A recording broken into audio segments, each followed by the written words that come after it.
I'm a park ranger, and this is the only thing that's ever happened to me that I genuinely can't explain, and it gives me chills. So, where I patrol, there's actually a few abandoned houses built many years ago. There's one quite large one actually, which I think a wealthy person must have owned before. It's quite cool, and I've been in there before. There's not any stairs going up anywhere, they all collapse, there's literally nothing.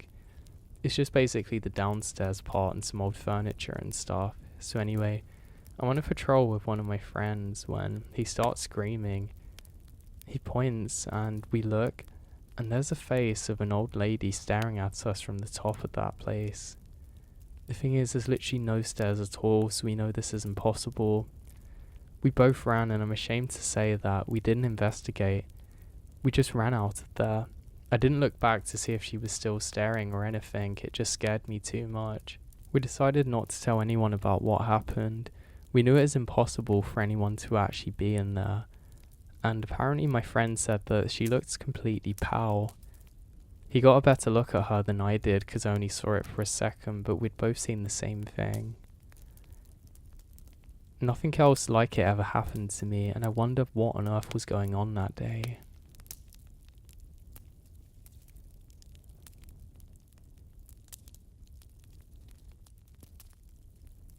I've been a ranger for a couple of years now, and most of it's honestly boring. Checking trails, people who want to light fires and saying you can't, those kinds of things. People trying to stealth camp out there. But there's one area in the park that everybody kind of avoids. There's this one trail that isn't closed, like there's no signs or anything, but when I first started, I realised that people kind of avoided it. A couple of months ago, I ended up having to go there because someone reported hearing yelling late at night. It's already getting dark when I get there, but the whole place is off. There's not really sounds. There are sounds, but not enough, but I think this was just my fear. I was worried too because some people in my family had diabetes, and when I was getting worried, sometimes I'd start to feel like I could pass out, so I had a couple of jelly beans. It made me feel good. I knew it probably looked quite funny if anyone else was watching, but nobody was. So anyway, I see the strangest thing that I've still probably ever seen to this day. There was glowing water. There was a puddle of yellow-green looking water which was kind of glowing, you know, almost like the radiation glow. I get up to it and I can see a hand sticking out the water. I wasn't sure if this was an actual hand or not, it just didn't look right. I get closer and it looks skeletal, but the problem was it was holding itself in place, which was really odd. I get a stick and I poke it.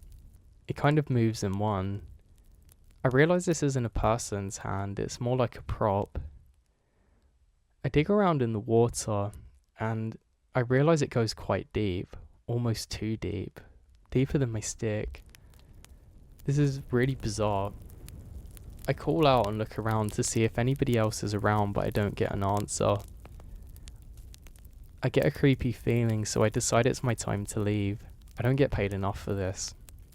So I go back and report what's happened, and a colleague heads out, they're not really believing me. And the worst part is that we can't find this spot.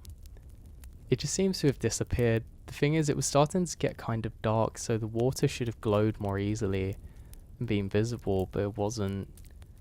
I never found that patch of forest again, and I never found that glowing water again, but I have no idea what that was.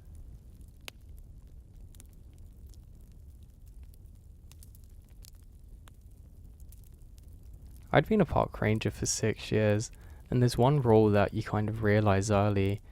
If there's a trail closed, there's a reason, so it's best if you don't ignore the signs. About 2 summers ago, I had a strange experience that I've never forgotten.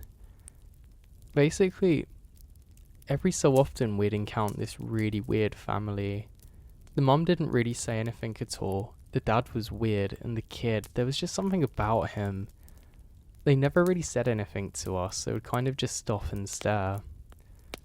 I felt kind of bad one day, so I decided to go over to the kid and make sure that he was okay and ask if anything was troubling him. I I took him away from the family because I was getting worried, but he barely said anything, just that he was thirsty. I said, "Oh, don't worry, I've got some water in my backpack." And I give him some water. I say, "Hey, actually wait here, I'm going to go and get you something else." In my truck I actually had a spare compass, so I thought it would be quite nice to give him this. I don't know, maybe just to help him learn about direction and navigation and just, give him something to do. Anyway, I come back and he seems to smile in a weird way. I give him the compass, but he drops it and then just walks back to the woods. His family is somewhere else a bit deeper, but I can't figure out where. This was a big national park. So yeah, I pick up my backpack and realise it seems a bit heavier. I think maybe he's put rocks in there or something. I just throw it into the bag, and then I get out, and one of my other ranger buddies says there's something wrong with the bag. He says, "No, look, there's something moving in it." I look and I can see something. It seems really odd that this has happened. We're really cautious about opening this because we are worried that anything could be in there. We have quite a big stick though, so we use this to start to open the bag, and as we do, a snake comes out. It all happened very quick, and I can't see exactly what snake it was, but it was big. I jumped back really scared. Of course we get snakes in the area, but I was surprised to see one in there. And then another and another came out, and there must have been about 6 in total. They're all large. We jump back and consider calling for more backup. We eventually do, because this isn't normal. Eventually some law enforcement arrive and they have a snake team. The snake team go up to the bag and there's nothing there. But there's one thing which is weird, a handwritten note. The note is in scrawny writing and it says, "Be careful next time you're out there in the woods and leave us alone." We never got to the bottom of this one, and it's a case that still haunts me to this day.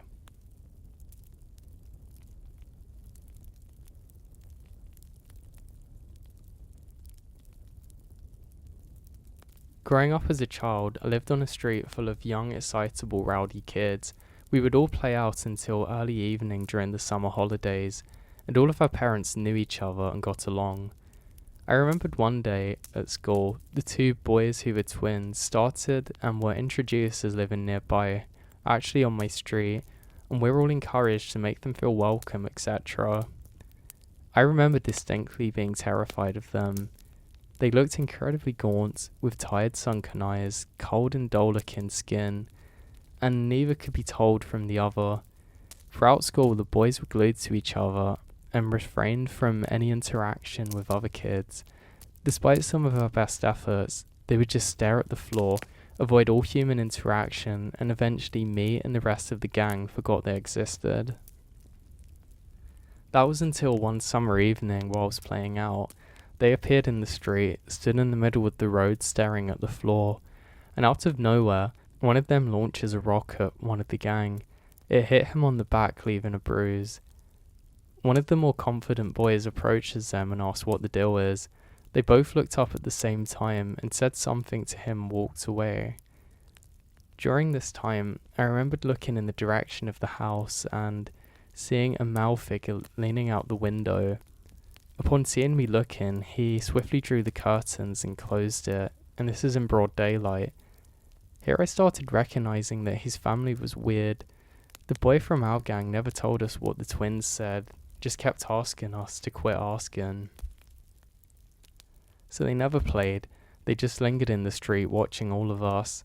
They would glare at us and never interact. They would sometimes disappear into the forests and do I don't know what. I remembered seeing one of them kicking a cat across the street while the other chased it. Now, this went on for years and eventually some kids moved away, leaving just me and one other boy from the original gang. We're around 13 or 14 now and would venture further from our street to play out. One night, me and the other boy were playing football with the twins approaching us. I kicked the ball so hard that it flew into the woods nearby. The boy that I'm with begins to complain, but before he could finish, one twin landed an uppercut to his face, lifting him off his feet, rendering him unconscious. I just stood there and froze, and I started to scream. The twins slowly walked past me, and one pushed me to the ground, the other one kicking towards my head, which I ducked and walked away from. I rang for an ambulance, and after being checked by paramedics, we returned to our home and aggravated. We tell our parents, and later that evening, the twins' father appeared on our doorstep, hysterically accusing me and the other friend of bullying and provoking the twins, threatening my parents that he would regret provoking them. We stopped playing out as we were both terrified of the twins. They were constantly in fights at school, but the scuffles weren't really the problem. The actual violent assaults caused many of the victims to need hospital treatments until eventually they're suspended for good. They moved from our street and I didn't hear from them for years. Fast forward about 10 years, an old school friend and I are catching up on how they found out the twins were beaten and neglected by their father growing up, forced to train in jiu-jitsu almost every day, and lived a very regimented life. There are also claims about sexual abuse, but I'm not certain of that. Part of me feels sorry for them, but part of me wonders what horrific crimes that they'd go on to commit in the adult life. Another part of me wonders if they would ever try to target me and the gang and come back as an adult. So I hope I never meet them again.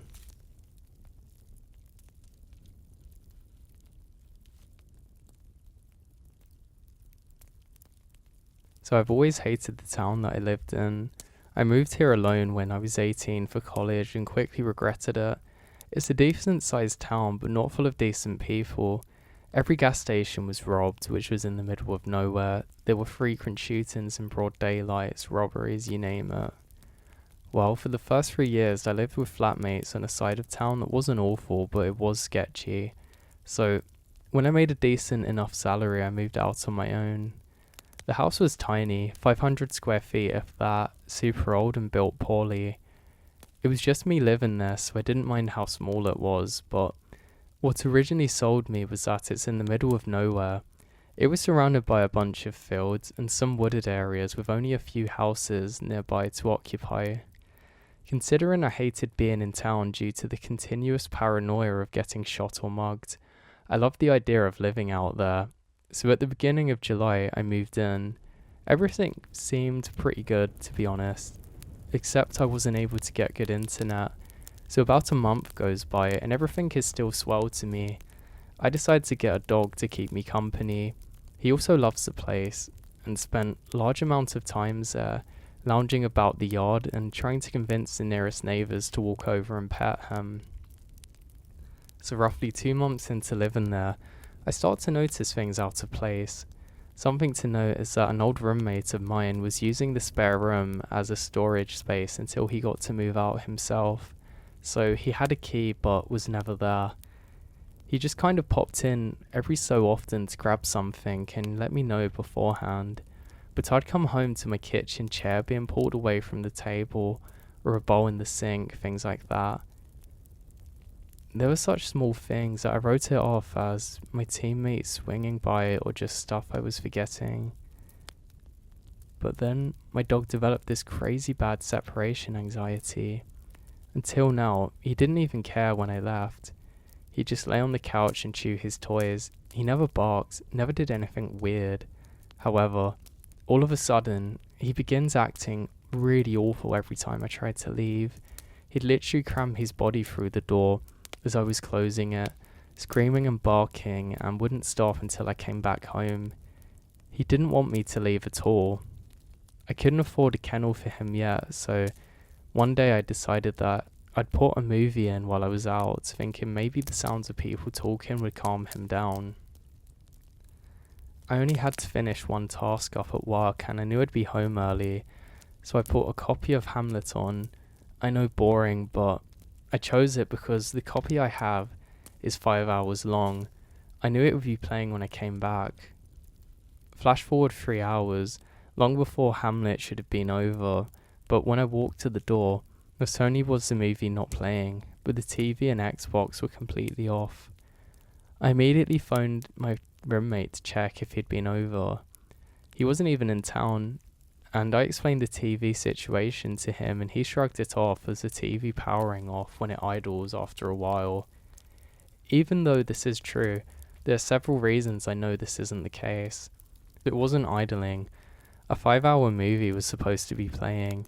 Even if it shut off, my Xbox shouldn't have. I have left it on by accident for weeks and gone out of town, and whenever I come home it was still on when I returned. So anyway, it was completely powered down by this time. Weird thing is that none of my stuff was missing and the door was locked when I entered. I eventually convinced myself that it was something weird with the Xbox or whatever and shrugged it off. This was until my dog starts acting weird. Remember earlier I mentioned that he used to play with the neighbour? All of a sudden, if she even walked by the house while he was out, he'd start yelping and running at me away from her.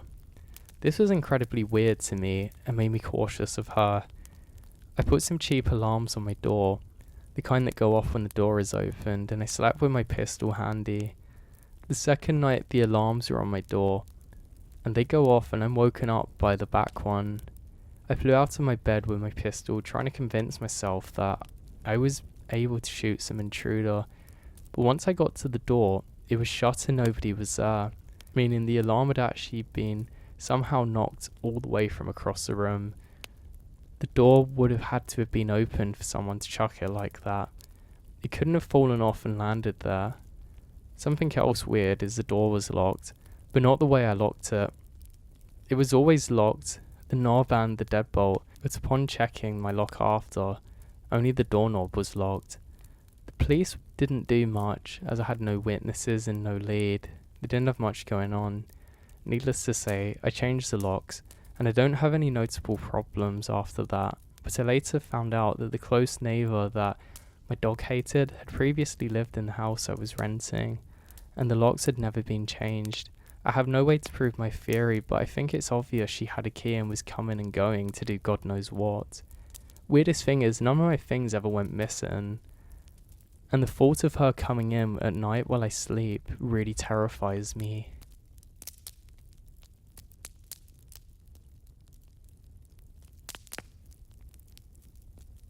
For some background, I worked as a camp counsellor in the northern parts of Ontario, Canada. On the date this particular incident occurred, I was camping with a group of 10-year-old boys on the same lake in the summer camp that we're based on. So, like a routine camping trip, we canoed to the site and set up the tents. So me and my co-chancellor Mike take turns supervising the kids while they swim, build forts, playing games, etc. We cook some fish over the fire, sit around and tell stories, cook s'mores. You know, the typical Canadian camping experience.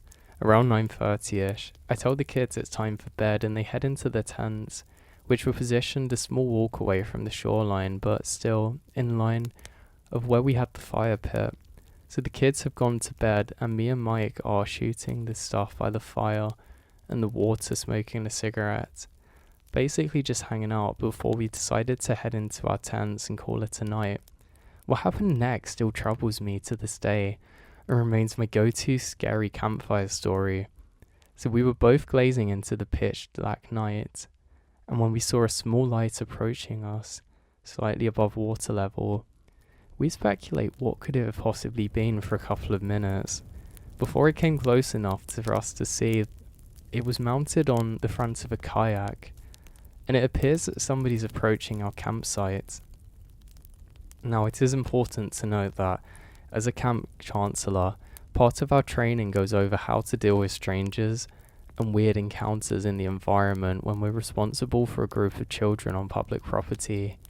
So I was preparing to give the mystery paddler this typical speech about how we're camping with a group from a recognized organization and would respectfully ask them to find another campsite. However, this person's appearance shook me to the bone as the light drew nearer. Paddling this kayak was a woman, appearing to be in her late 60s.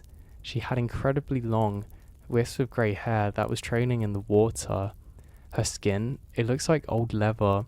Her dead eyes looking through to spot wrinkles underneath.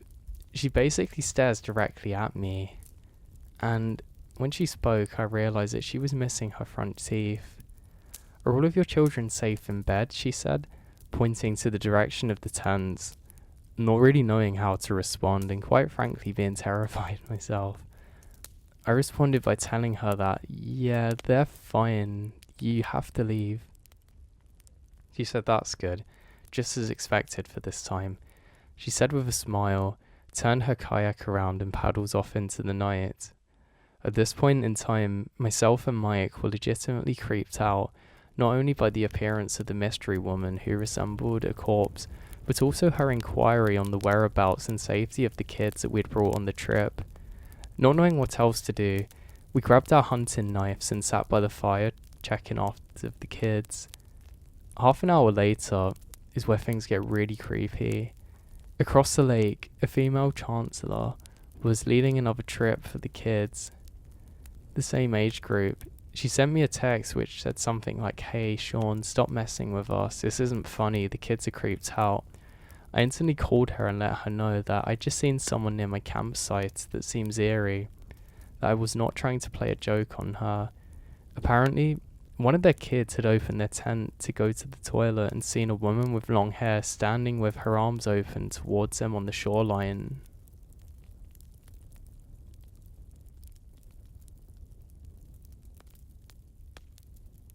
So this didn't happen to me, but my older sister. My sister was home alone one evening while my mother and my other sister and I went out for dinner. As we were driving home, my mum receives a phone call from my sister. Now, we didn't hear what my sister said, but I saw my mum's eyes go wide, and she told my sister to lock herself in the bedroom and that she was almost home. When we got home, we arrived to find my sister hiding in her bedroom, sobbing. Apparently, when they were gone, my sister was watching TV, and she heard the back doorknob attempting to be turned.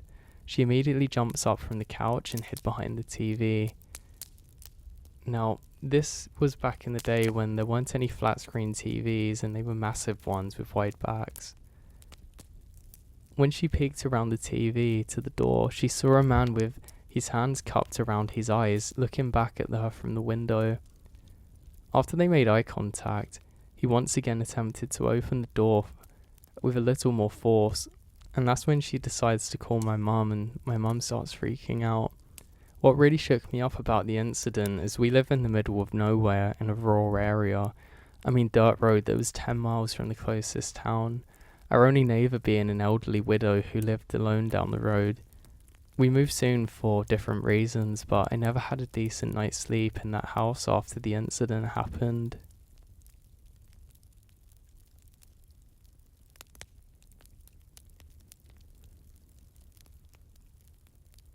So it was 1996 or 1997. I just finished 5th or 6th grade. It was summer break and I was home alone. My mum, brother were both at work. My dad lived a few blocks from my mum's place and he had the day off, so I was going to bike over there in the early afternoon. I headed over around 2 p.m. The neighborhood was dead. It was the middle of day, middle of week. Everyone was working. I don't know why, but it was one of those neighborhoods that didn't have many kids. I rode my bike at about a block away, and I can't remember why, but for some reason, I get off my bike and decide to just walk it instead. So I was walking when a station wagon came up to me from behind, seemingly out of nowhere. It was driving slowly next to me for maybe 20 seconds when the driver, who's an older guy with a grey beard, rolled down the window asking if I could tell him where the New York Drive was. I stopped and he stopped. I pointed north and said it's right there like a block away. He said, "Could you please show me on this map?" and held up a folded map. I said again, a little annoyed, pointing, "No, it's right there." I start walking again and he continues creeping alongside me near the woods. "I really need your help. Just show me on this map where New York Drive is." I glared at him and noticed that his windows were very dark, except for one in the back which had tinfoil on it. The whole encounter creeped me out, but the windows is what really scared me for some reason. I jump on my bike and get over to my dad's house. The station wagon was basically following me at this point. I thought about going back to my mum's, but I didn't want this guy to know where I live, so I decided to bike to a small nearby park that the city didn't maintain at all, Nobody spent any time there, and there was tons of overgrown grass and bushes and so on. I could hide there, so I biked as fast as I could. I rode my bike into the park, straight into a bunch of really tall grass and weeds, and I dumped it. Then I ran, kind of crouching down on the grass so it would cover me, across the park to the baseball diamond, which was lined on two sides by tall overgrown bushes. The baseball diamond was butted up pretty close to the street on a corner, so I could see the street from behind the bushes very well. I sat in those bushes for what felt like an eternity. I watched a station wagon slowly circle the park over and over every 4 minutes. Finally, someone in a sedan drove by at a normal speed. Apart from the creepy guy, there was literally no other person that I'd seen since I'd left my mum's home. After the sedan drove by, I sat in those bushes for maybe another 10 to 15 minutes, and the station wagon hadn't gone but again. I think the sedan scared him off. I ran back to my bike and rode to my dad's house. I didn't see the station wagon at all during my ride. My dad's car was in the driveway, and man, I was so relieved. I walked into the house and my dad was like, "Where have you been?" I looked at the clock and it was about 3:15. I'd been hiding out in that park for maybe 40 or 15 minutes, and the guy was definitely on the prowl. In retrospect, I don't understand why he'd asked me to tell him where New York Drive was when it was literally the next street up. If he'd asked for a street several blocks away, I wonder if I would have fallen for his act and maybe been more helpful.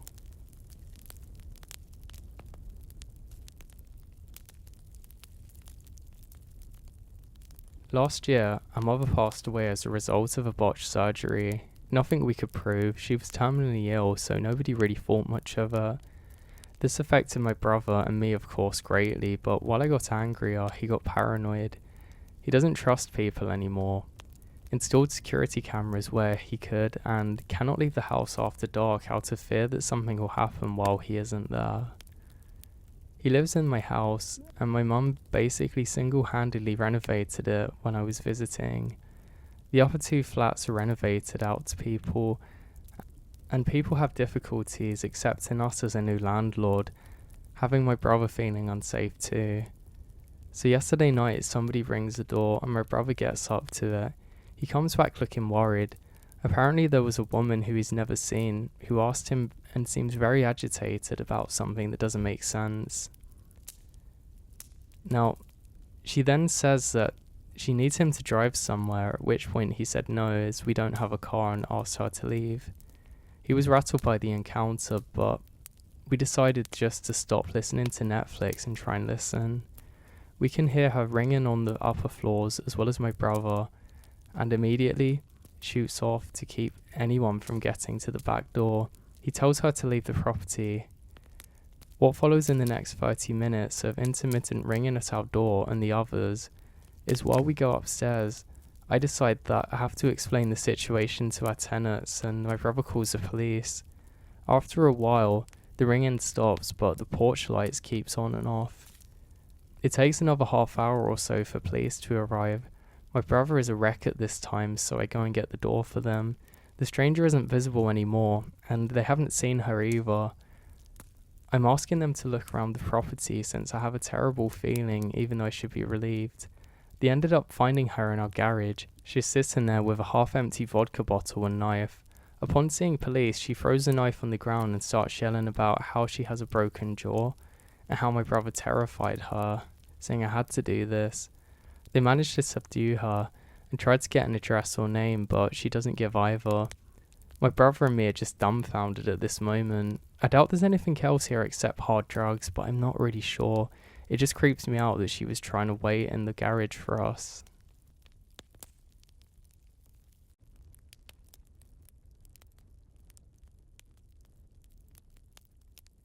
So I grew up in the north of New York City, living in a pretty densely populated metropolitan area. I always look forward to the summer when my father and I went back to the upstate area to go backpacking. We had a spot about an hour north of Lake Georgia and camped there every few nights in the summer. One trip, a few years back now, we were driving to the trailhead on a long narrow dirt road. We saw a car pulled over with a few people arguing outside. This isn't the most secluded spot in the world, so it's not uncommon to see another family, but it was weird that a car would be pulled over here with no real access to any trails. As we drove closer, a man walked over and waved at us. We assumed they were having trouble with their car, and my father rolls down the window.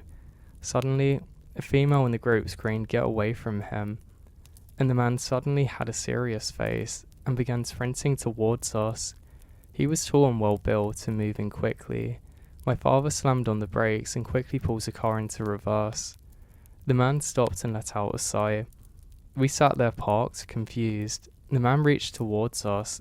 We're a good 10 or so yards away, and then he darted off into the road, into the woods.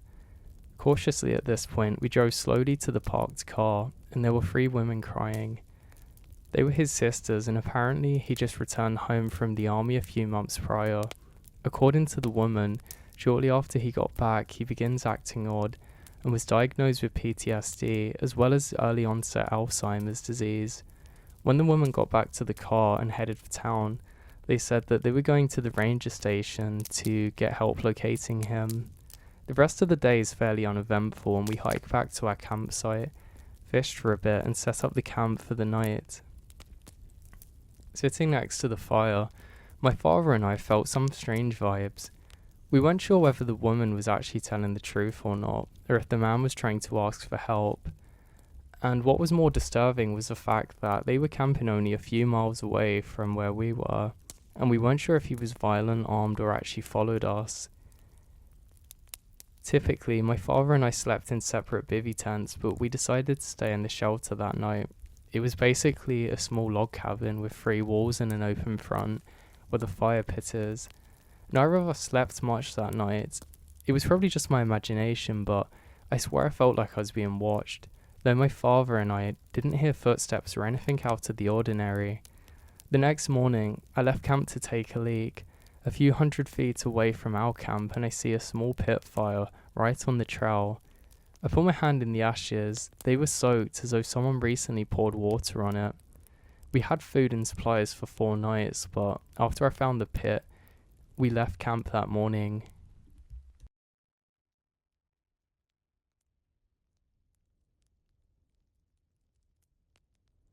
I haven't really told this story to too many people, but I decided now was the time just to explain what happened to me. So I went camping alone, a few miles off any marked trail. Around midnight, I heard footsteps circling my tent, which was slow, kind of with a rhythm. I chalked it out thinking maybe it was another camper, but the footsteps stopped instantly and there was silence. Then something pressed up on the fabric. I thought maybe it was an animal, but then I heard a voice whisper my name, and it scared me so much. I should mention I was only about 15 at the time too, and that was the first thing that happened to me. Now the second one happened when I went hiking back through a trail when realised I'd taken the wrong one. I was a bit worried and decided to call my parents to come and pick me up. My dad was quite annoyed, saying that I don't think you should be out here camping, but I didn't care. He always had something to complain about and I just couldn't be bothered. He ended up picking me up and really raised my spirits because we went to Costco to get hot dogs and I absolutely loved those bad boys like nothing else. I decided not to tell him about the time that I had the voice whispering to me on my side of the tent, just thinking it was a bit odd. We eventually get back home anyway, and I go back to sleep with my dad in the same room as me, which made me feel more comfortable. So I'm about to fall asleep when I hear a tap on the window. I look up and I see a hand waving at me. I rub my eyes, then I hear my dad get up really quickly, grab something, then start swearing really loud. I couldn't tell if it was a dream or not, but the adrenaline kicked in and made me realise that it wasn't. I still felt kind of sick from eating the Costco hot dogs, so I was a bit slower to get up. I'd ate about 4 of those or some silly number. So my dad starts screaming outside and I realise he's grabbed his gun, so I know it's legit. He gone for a while and I just stood there not knowing what to think of it. I ended up going back in and sitting down waiting for him to return, and he says, "Son, I'm so sorry," and hugged me. He was actually scaring me a lot by doing this, and he wasn't really this affectionate, so I knew something was definitely wrong. So he's there for a little while, and I'm confused, and he said, "Sorry for not believing you." I say, "Believing me? What do you mean?" Well, it turns out that this isn't something I remembered, but from when I was a child, I used to have a recurring dream, or at least I thought it was, of someone coming up to my window and watching me. Turned out it wasn't just a dream. I had someone there, and my dad had finally seen it. I'm not sure whether that was connected with the guy in the woods or not, but it really scared me. My dad ended up giving me my own gun, and that was enough, to be honest. I slept as well with it obviously next to me, and from when that happened, I never encountered that person again, but I'm not sure if it was connected to that experience in the woods or not.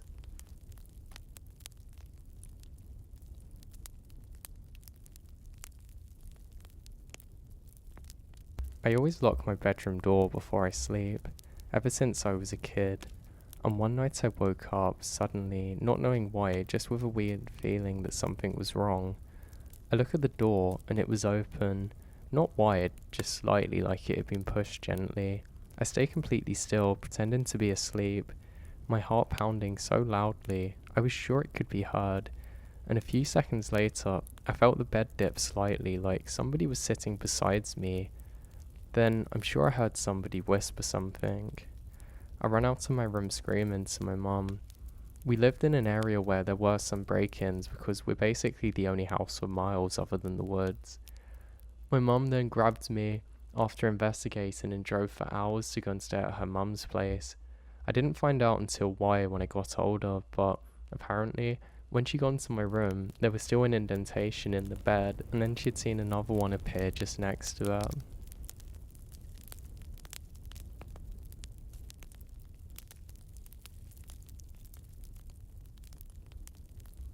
While on a cabin vacation, I started to get notifications that my laptop camera was in use, even when it was closed.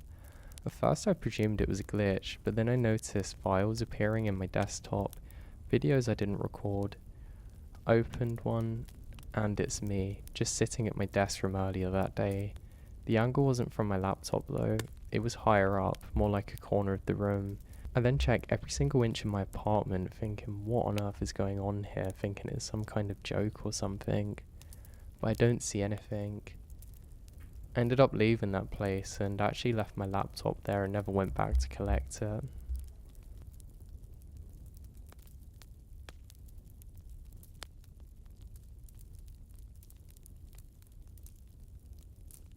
My parents decided one day to move in the middle of nowhere, surrounded by forest. I honestly hated that place. The house was old and just creepy. And I found something by accident. Behind my wardrobe, there was a thin gap in the wall. I pushed, and a small door creaked open into a narrow dark space.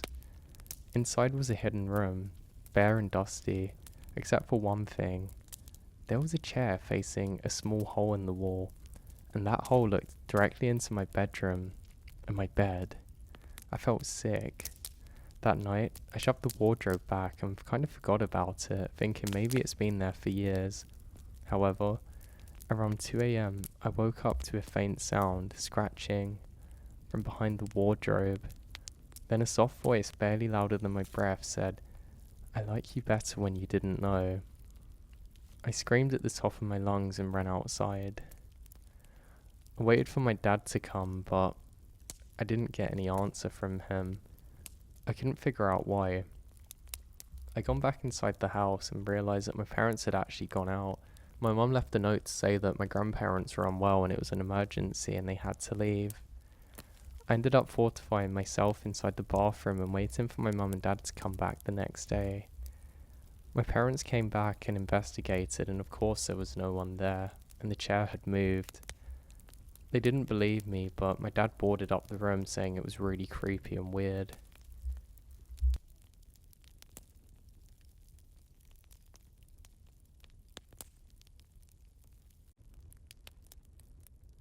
One of the creepiest things that ever happened to me was while I was a Boy Scout and we'd gone on a trip where we'd stay in some cabins.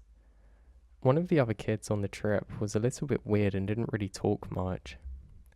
At the time, I was kind of like I am now.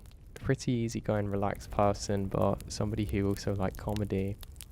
And I remember one day I made a joke to Bill. It wasn't very good, but it was something about him being on his own and that if he's not careful, the bears are going to come and eat him and we won't care. Everybody else was laughing, but he just stared at me. I thought it was quite creepy the way that he looked at me, but I didn't think too much of it. We all fell asleep like normal, and then I get awoken by the scout leader screaming. He says, "Quick, everybody out now," and slams on the door. I try and open it but can't. The other kids in my room start panicking and we literally can't open the door. That's when one of us thinks quickly and manages to break open one of the windows. We all climbed out and the scout quickly grabs us. We realise what's going on. There's a massive fire that started. We manage to get away and wait for the fire department to put it out, and then I can see police talking to Billy. I wonder why that is, and one of the other kids tells me that apparently he started the fire. I didn't find out this next part of the story until a lot later when I bumped into that scout leader, but apparently he had mental issues and he was actually trying to kill me that day for the joke I made.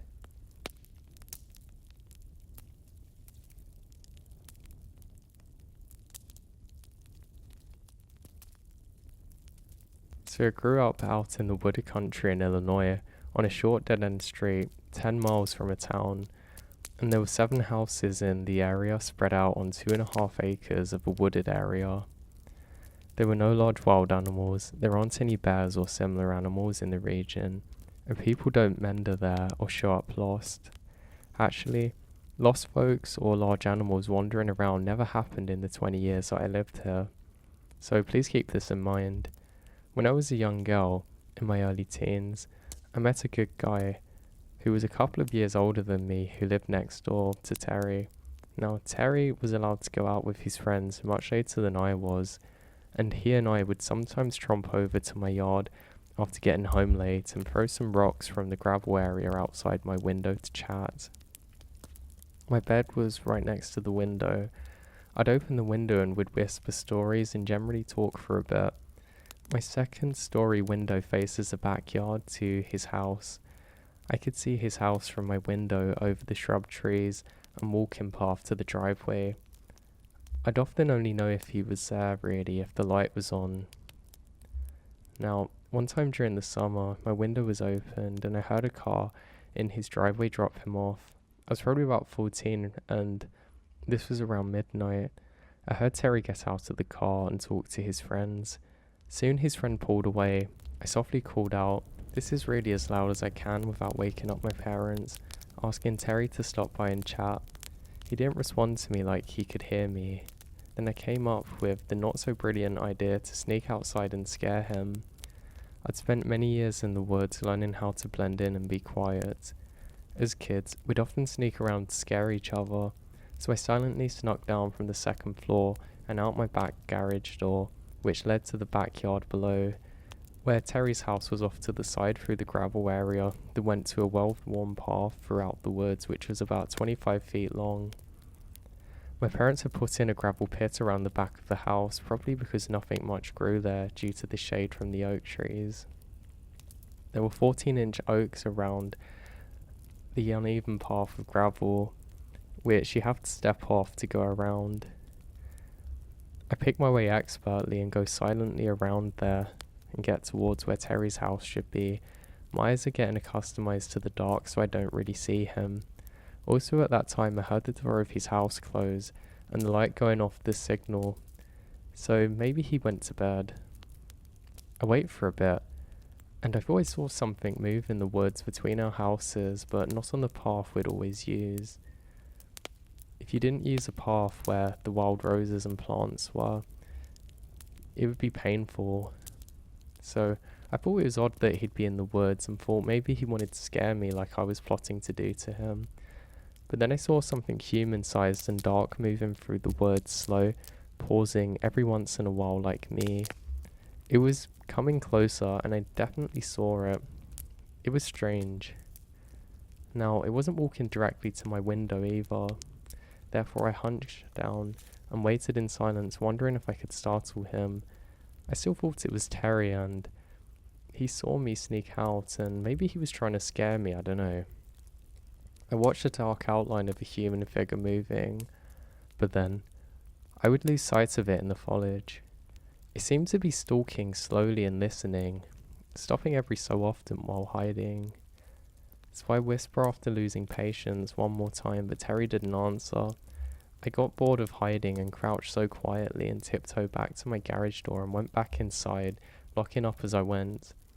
I snuck back upstairs to my room above the area where I was still crouching and standing. My window was open and I definitely heard someone/something walking around the yard.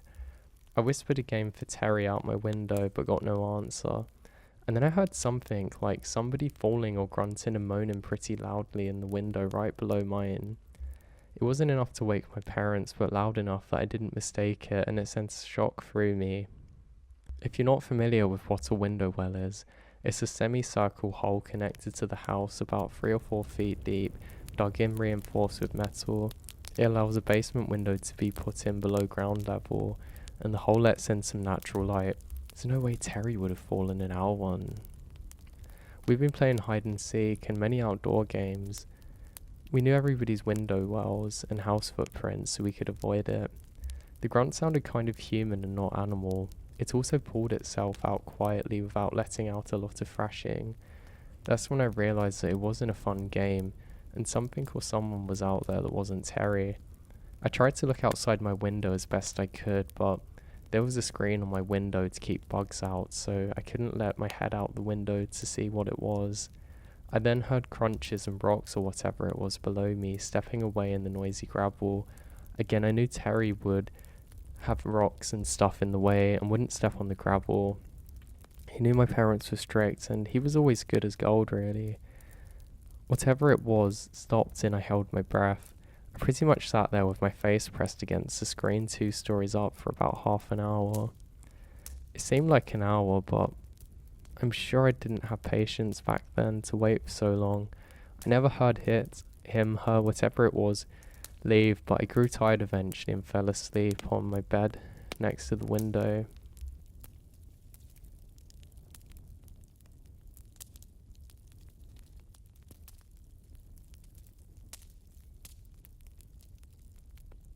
It finally started raining here, so I took my son, 14, out mushroom hunting over the weekend. It was later than we'd normally go. Sun goes down much earlier, but we were taking a quick trail to the river or in the hopes of finding turkey tails or chanterelles. We took a wrong turn and ended up going through a big field, which the trail would take us back around to the main trail to the river. As we walked towards the main trail, the last group of people left, and it was just me and my son. We walked along and out of a thick side of the trail, and comes a weird man. He had a dog with him, which was alert at his side. He was staring as we walked closer to him. He then starts waving at us, this really weird slow wave that I immediately feel uncomfortable with and get goosebumps, but I don't want to be impolite. I half-heartedly waved back, staring back and telling my son to slow up a little. I didn't actually want to meet up with this man at the junction. After a full minute of us dwelling, the guy slowly turned around and begins walking towards the main trail. I was very wary while walking and didn't go too fast, and we stopped to look at some plants. So does the guy, and the dog got further down the trail, which curves to the right and continues on 2 blocks to the junction. I was thinking, this is weird, and sure enough, I see the guy standing at the junction, off on the left side towards the parking lot, and to the right was a .6 trail to the river. The guy was just there with his dog staring, not moving. Both my son and I were like, wow, let's keep wide to the right. And saying he looks very old, but he could run faster. And generally we're just planning what we do. He kept staring at us, and I asked if he's okay. He stared back, his greasy hair tiny rounded glasses, and a blue windbreaker, about 50. Now, his dog was a small Bengal breed. He didn't answer me at all and just stared at me. He turned to the right and walked about a block. I had my cell phone cam facing me, so I could watch over him on my shoulder, and I see him slowly shifting his direction to stare at us. I didn't need anything else from him. It was such an unsettling stare, and his complete lack of response wasn't normal. He did leave on our way back, but he just disappears into the forest. I don't know where he went or what he was doing.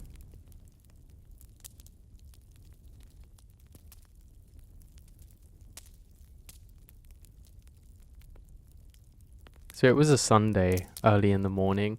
I live in the suburbs, but my parents own a farm that I enjoy going to because I get to see my dog. Her name is Molly. She's a mutt, but she's not a tiny dog by any means. At that point in time, I felt very safe around here, and I'd often take her for walks in a forest that was nearby. So the day starts off like any other. Me and my dad got in my car, drove around for a while, and arrived at the farm. I immediately got out of the car and hugged Molly. This is something that I always do. Now, I'd smell like her for the rest of the day. I'd put her leash on and asked my dad if I could take her for a walk. He always thought that we would just go down a road and back, but I always found it more interesting to take her to the forest. I always felt a certain kind of peace and relaxation there that was unmatched by anything else, so we took a turn and head to the forest. Usually when we got there, I'd take her leash off so she could explore on her own. Most of the time, I'd carve my name into the trees and look for anything interesting. So I was playing baseball with some rocks in a wooden leg, presumably from an old table, and then I heard it. Molly was now barking at something. That wasn't unusual when we're in the forest. I thought it was a fox or some other animal, so I grabbed the wooden leg like a weapon. I knew that if it was a fox, I wouldn't attack it, but I would have a sense of security while I was holding it. I called out Molly, Molly, but she just keeps barking. This was very strange for me since she always came to me when I called her. I followed the sound of her barks and stumbled across a scene I'll never forget. There was a man, probably in his late 50s, half naked, carrying a machete in one hand and moonshine in the other. This was the first time I stumbled across anyone in the woods, let alone someone half naked carrying a big machete. He was completely ignoring Molly, hacking away at the ground for some reason. I didn't really know how to handle the situation. Even now, I have no idea how I would have handled it. "Sir, are you okay?" I said in confusion. No, I don't think I understood the seriousness of the situation at that time. He turned around, revealing his face. He had some of the clearest blue eyes that I've ever seen to this day. I could see them so well because they were so wide open. "Come here, boy. Look what I've dug up." I was afraid that if I didn't listen to him, he would start chasing after me, and that was something I wanted to avoid at all costs. I got closer but kept a good distance. I didn't see anything except for an empty hole. He returns to hitting the ground with his machete, occasionally taking sips from the bottle. I use this window to get my dog and start walking away slowly, as to not notify him that I was leaving. But I took one final glance at the man. His head was dug deep in the hole.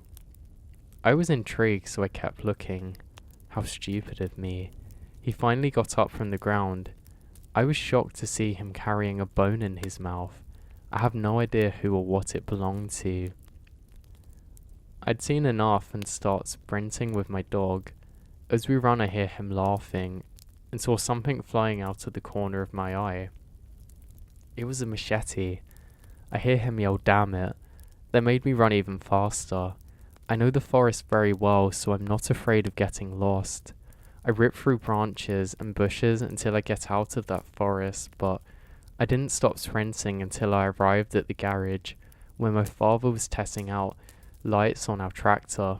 I didn't tell him a single thing about the man because I was afraid he'd get angry and wouldn't allow me to walk Molly anymore.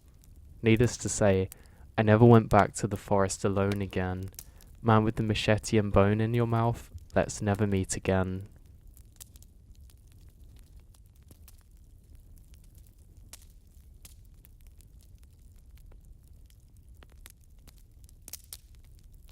Just over 10 years ago, I was fresh out of college and moved back to my parents' house for the free food/rent for 9 months, so I had to be there for a while because I was going to leave the state for graduate school. Now my parents are super chill and gave me my own space in the home, but being a 22-year-old single guy and living at a home out in the sticks, they'd recently moved about 40 miles south of a major city. It's not ideal, but I didn't have any other options, so I started to look for some work to pass the time and save up money. Anyway, so summer turns into winter and I still hadn't found anything solid, but by then I desperately needed to spend more time out of my parents' house, so I took a part-time gig doing some light bookkeeping for a small business owned by a guy that my dad knew.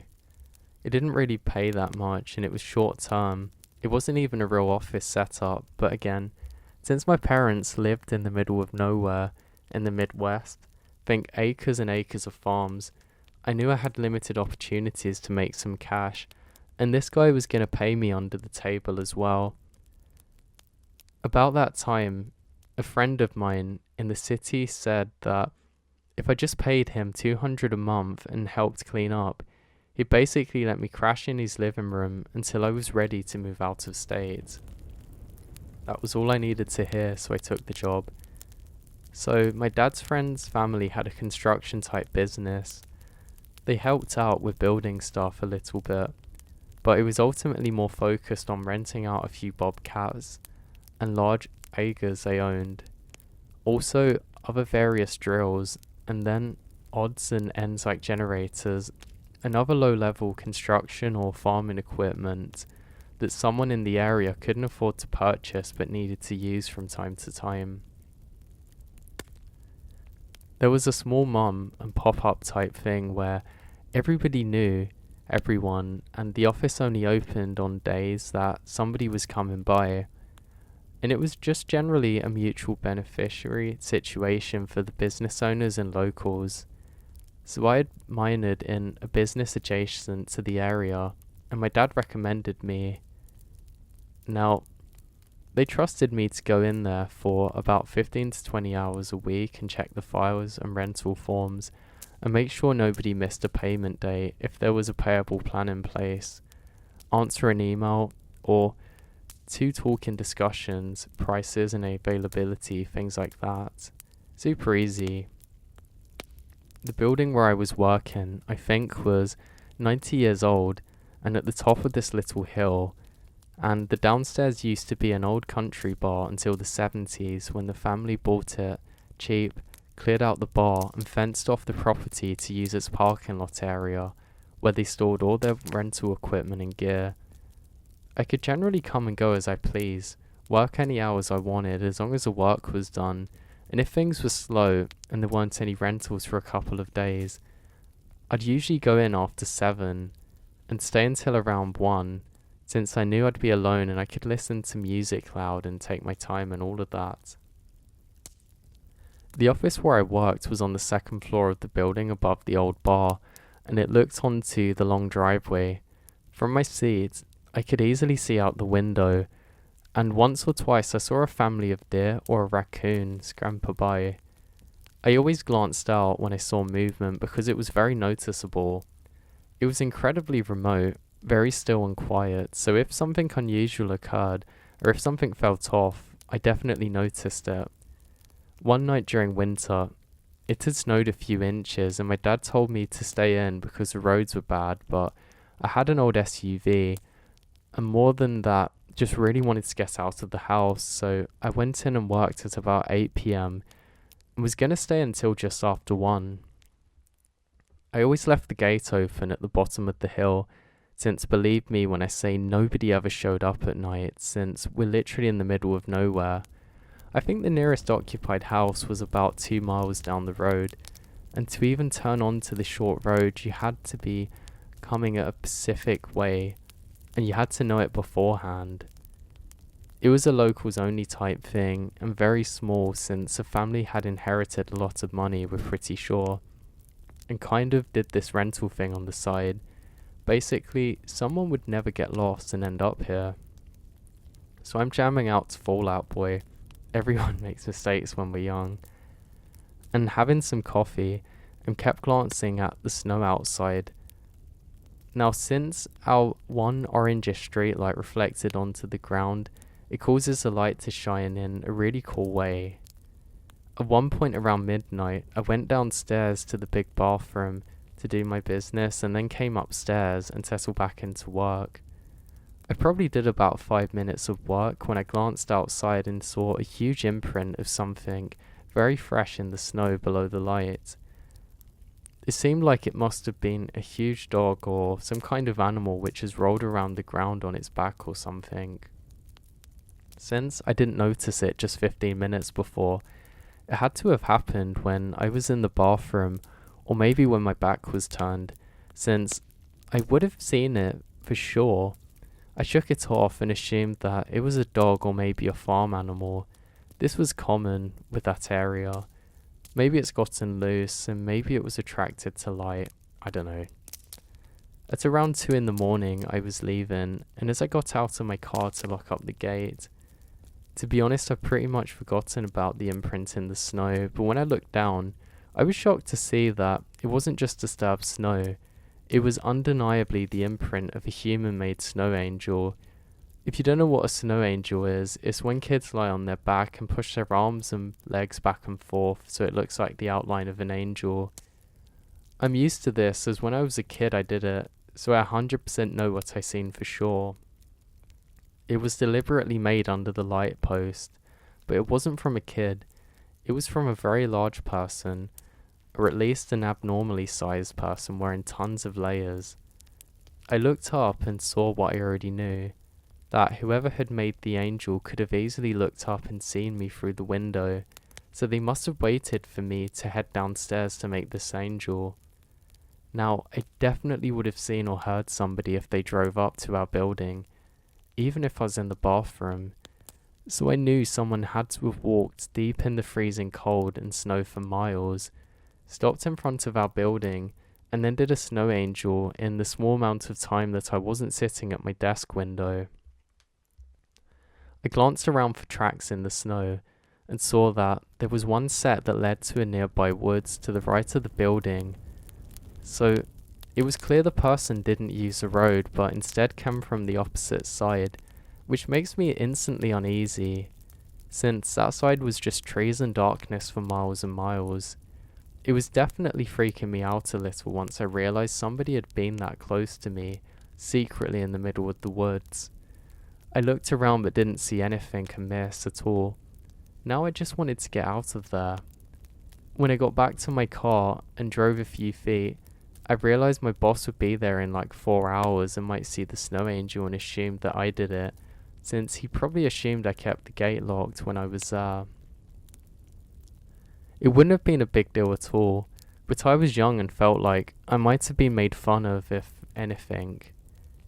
So I opened up the gate really quick and ran over to the snow angel to hide it and locked up again and get back to my car. Also, I should mention that this is what really happened at this moment. I almost lied here and said something else since it seems fake, so I assume the average person wouldn't get back out of their SUV and not just flee in their car because they're embarrassed about a snow angel, but at the time I was insecure and cared a lot and thought about what others thought, so unfortunately that's what I did. Also, I hadn't exactly fully terrified myself at this point, even though it was unsettling. I just thought it was really weird and could have been an illegal hunter, even though hunting at night in the cold didn't make much sense. Either way, The imprint was made 2 hours earlier, and I assumed they were long gone. But that's when I heard it. When I was getting into the SUV, there was a loud, high-pitched laughing coming from the woods. It almost sounded like a fake laugh, like the Wizard in Oz or something. Like something was doing it fake on purpose to show that they weren't scared of me or how I'd react once I knew they were there. It was close enough that they couldn't properly see me, but I couldn't see them at all, other than where the street light I was, because there was no illumination. After a few seconds of laughing, they stopped, and then it was just silence everywhere, except for my heart beating through my ears. Then the laughing starts again, louder this time, more like screaming. Now, I sort of froze for like 5 seconds, listening in panic. Now, I spent a lot of time in that area. I know coyotes and foxes and what they sound like, and their high-pitched screeching mating sounds, so I know it's not that. But honestly, it really sounded like an adult trying to emulate a woman laughing, like someone was desperately trying to make a fake scary shriek in order to scare someone. Well, it worked. After maybe 5 seconds, I was filled with adrenaline. I got in my car and drove the hell out of there as fast as I could, without sliding off the road back home. I stayed up all night trying to figure it out and told my parents the story when they woke up. After talking it out, we all decided it was one of two things. It was either my brain trying to convince myself that the snow formation was angel-shaped when it was caused by an animal, and then the snow tracks and laughing could have been an animal, though I don't think that's what it was. I truly believe the second, which is that some local was walking around there and doing something strange. I didn't have any close friends in the area that would do this, and if they did, it certainly wouldn't have been normal. I found out later that the nearest house was a super old couple. I highly doubt it was one of them, which means whoever it was out there in the woods in the freezing cold at night just to mess with me. I don't have any mental issues or a family history of them, didn't do drugs. I drank socially, but I didn't drink anywhere near that time, and I don't believe in the paranormal, so I never once gave this a thought. In my heart, I knew someone was out there. I worked there for another 6 or so weeks without having another issue, though I knew when my boss kept his gun. I always made sure that I knew where it was when I started my shift, and I almost certainly locked the gate from then on.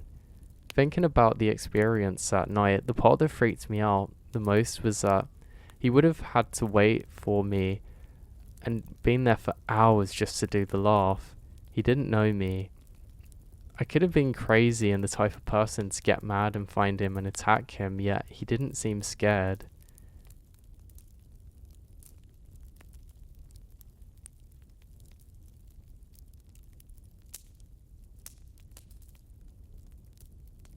I live in a regional city in Australia.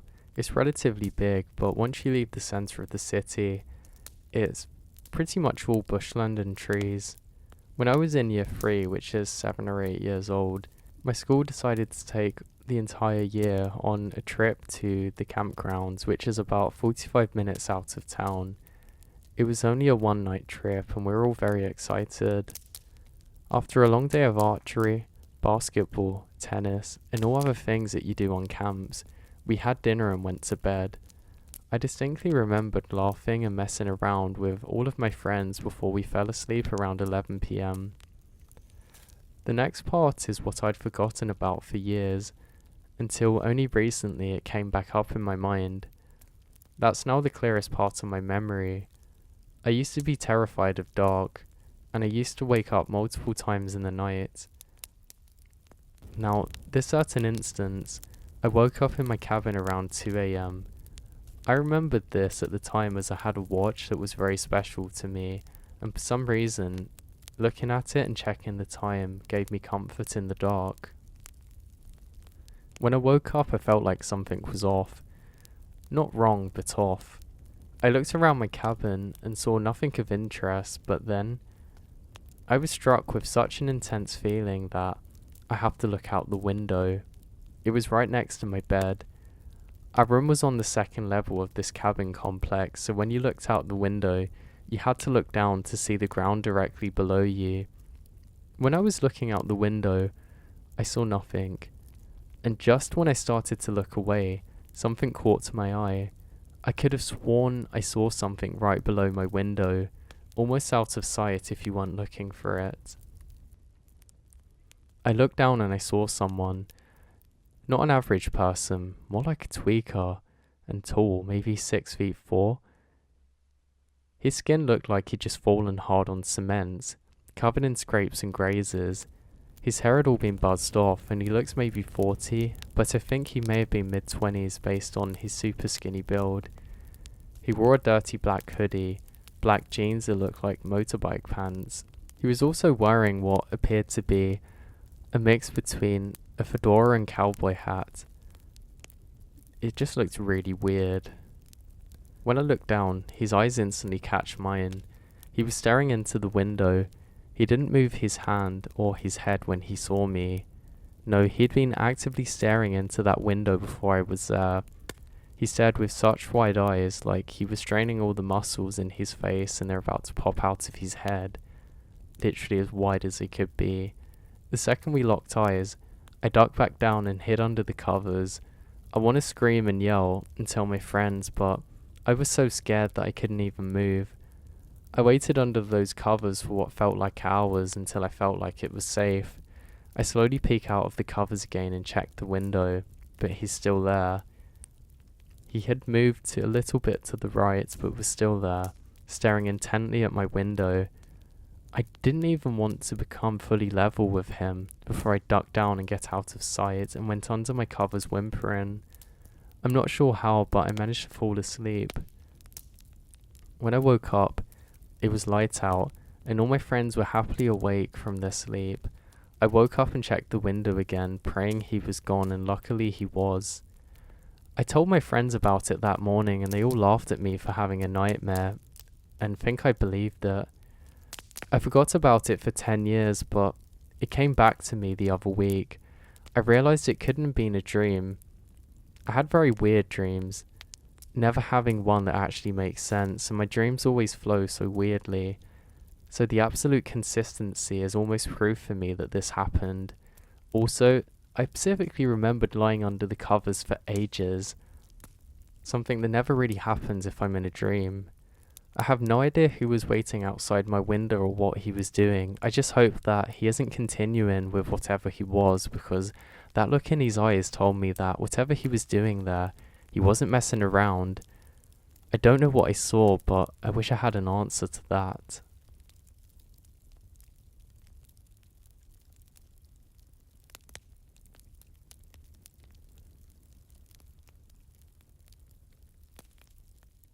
So I live in the foothills of the Appalachian Mountains in northeast Georgia. It's a beautiful area with hundreds of miles of national forest, some great state parks, and a ton of fantastic camping places. Unfortunately, my hometown is also relatively poor. While there are some out-of-town residents from Atlanta and other places, a lot of people where I live are really poor. I do freelance work as a technical writer, so I can do most of my work online. If I didn't have that going for me, I'd have to move somewhere else. It's just one of those small towns that will rob you of your ability to accomplish anything in life if you stay for too long, without anything else going for you at least. Excluding a handful of doctors and lawyers and Georgia Power Company employees, the only employment in the area is really Walmart, fast food, and a couple of grocery stores. To the east of my town, there's a massive national forest. Now it's loaded with great campsites and lots of relatively unused hiking trails. I really enjoy hiking on them with my dog, but it can be a bit of an unnerving experience at times. It's about a 10-mile drive from town. There's no cell phone service or homes for miles. In my past, I've realised there's been lots of vehicle break-ins at the trailheads. The gravel parking lot at some times can be full of broken glass, which I'm assuming is from car break-in attempts and whatnot. Sometimes there are really dodgy people hanging around the trailheads, or just driving around the Forest Service roads. These are really rough roads, and you'll see these beat up $500 cars barreling along the roads meant for 4x4s. Some of the people you see in the cars look like the guy that got crushed by an ATM machine in Breaking Bad. All that being said, it's still a great place to camp. However, you have to be careful. A few years ago, 2 of my friends and I decided to go and play paintball in the National Forest. Probably not legal, I know. We decided to turn the paintball expedition into a camping trip so we could play the next morning too. After a pretty uneventful day of shooting paintballs at each other, we drove a couple of miles to one of the more popular camping spots. Unfortunately, a church group or something had taken up all the spots in the area. This was really the only camping spot that we were familiar with, and it was getting pretty late. We decided to keep on looking, so we drive for about an hour further and go into the woods. By this time it's getting a bit dark and we were getting a bit worried about finding a spot. We all had GPS on our smartphones, but none of us had any service. We turn off an unfamiliar road that isn't a very good place and doesn't look like it's in very good shape. In fact, it looks like the Forest Service rangers used a black hoe to block off the road with a mound of dirt. A broken metal barrier lay in the woods nearby. That said, it looked like a 4x4 vehicle had gone over the mound. It was pretty worn down. Our F-150 had pretty high clearance, so we decided to go over the mound. There was an old gravel road on the other side, and the road was pretty much clear of debris. We drove a few miles down the road and come across an opening next to a small creek. There were some blue tarps hanging over a plywood table nailed to a tree, which seems kind of odd. That said, it was pretty much dark at this point and we didn't want to keep driving around all night looking for a good camp spot. We left the truck light running and we set up the tent. As we were setting up the tent, we start to notice that there's a lot of trash in the woods surrounding the site. I see a green bottle lying on the ground. I take a look at the label and see that it's a bottle of home and garden insecticide. I was really tired at the time, so I thought that somebody had just been dumping their home garbage out here. None of us thought of it as weird that somebody would be dumping garbage in the area that is more than an hour north from our home. We set up camp, had some beers, and made chili from scratch. By this time it's around 11 PM. As we're eating, we notice a faint glow from the other side of a nearby hill. At first we thought it was moonlit, maybe filtering through the trees. However, the angles don't make sense. It didn't seem to be a bright light, it wasn't moving. It was kind of like the glow you see over a bright city. We couldn't see the light source itself though. Since there was no other access roads in the area, we decided that it wasn't other campers. The hill's about a quarter of a mile from our campsite, so we decided to investigate. Under normal circumstances, I know I wouldn't have done so. However, we all had a few rum and cokes in our stomach, and 2 of us, Jacob and I, decided to take a look. My other friend Isaac decides to stay behind to pop some popcorn over the fire. So we start walking towards the light source, and the situation gets stranger. All the trees in the area have their bark knocked off in a circle around their trunks. We thought it could have been the work of a beaver that lived in the creek, but it seems strange that a beaver would go around all the trees and just knock off bark in a circle. Jacob and I start talking about the ghost beaver in pretty loud voices, probably due to drunkenness, as we're almost at the top of the hill. Jacob yells, "Oh wow." A few seconds later he yelled, "The light, whatever it was, went out." We look at each other and decide that we don't need to see what the light was after all. We walk back in silence, and I kept looking back every few seconds. We decided to turn off our flashlights and just use moonlight to get back to the campsite. When we get a couple of 100 feet from the campsite, I can see my other friend Isaac walking around the campsite. He's wearing a hoodie coat. I've not seen him wear this before. For some reason, he's carrying his paintball gun around his hand. It seems odd. We said it to each other. The fire started to die down, so we can't see our camp very well. At this point, we'd been gone for almost an hour. Now, from distance, it looks like Isaac was looking at something or for it. He kept walking around the site and kind of peering in different tents. So we're almost back to the campsite, and we saw Isaac walk up the road we came in on. We figured that maybe he was going to the bathroom and didn't want to wander through the woods like we did. So we get back, and we sat next to the fire and wait for Isaac to come back. All of a sudden, we see him lurch out of the tent, stumbles a few feet and vomits. After we left, he had a few more coke and rums, he mumbles. We ask him why he kept wandering around the campsite with the paintball gun. He gets a strange look on his face. They were locked up in the cab of the truck. Did you unlock it? We go and check the truck, enter the door code, and see all of our paintball equipment just as it was before we left.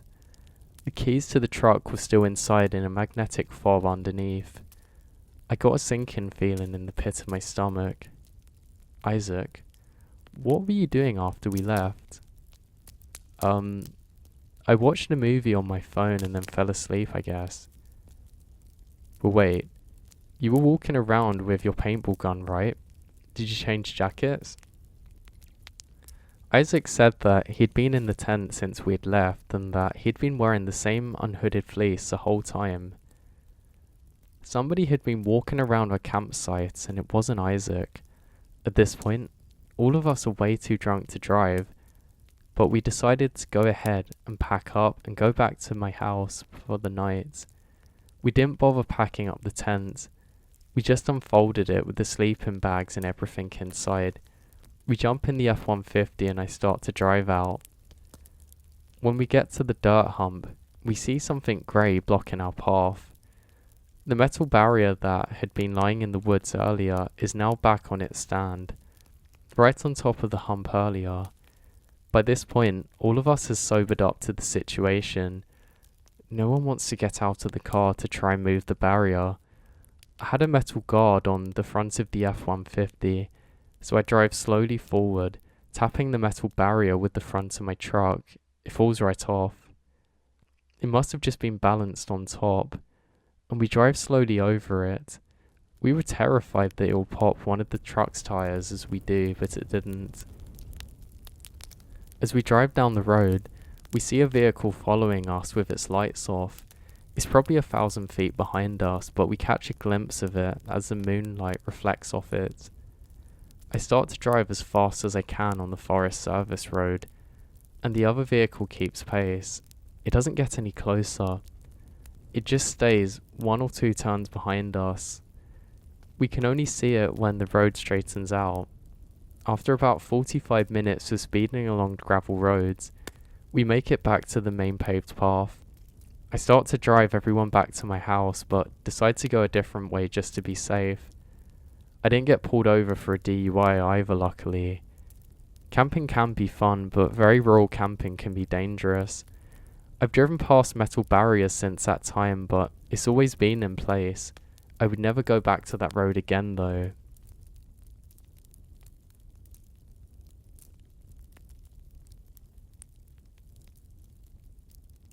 So this might not be as scary as some of the other stories on here, but imagine being a somewhat goody-goody 15-year-old girl with no experience really, walking all alone home.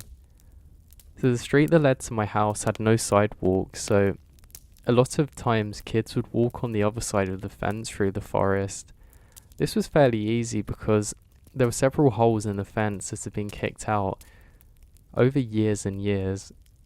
I'm from a really safe town where hardly anything ever happens, so this was a fairly normal practice for kids ranging from elementary school to high school. One particular day, I was walking alone, which was rare for me, but my boyfriend had something else going on. I approached a new spot where I usually walk through the fence, and immediately, chills went up my spine. I saw a man in a flannel literally trying to hide behind a tree. but not doing a very good job of it. It creeped me out because I've never seen adults just standing back there. So I decided to walk on the street side. I tried to kind of brush it off, thinking maybe he stopped to pee or something. So I'm walking down the street next to the fence, maybe kind of dumb, and as I come up to another area where it's being kicked out, the man lurches towards me, making grunting sounds from the woods. I look over and the guy is almost completely naked, only black underwear, and doing something that I don't want to describe here. I froze for about 10 seconds, staring at him in complete horror. He started coming towards me again and I bolted. I never ran so fast in my life. When I got home I called my dad. I was raised by my dad, so that was the best person for me to call. Let's just say it was a terribly awkward exchange explaining what happened. I called the police, terrified because elementary school was getting out soon and I knew little kids were walking back that way. But unfortunately the guy was never found. The thing that scared me the most is wondering what would have happened to me if I'd actually stayed on the other side of the fence.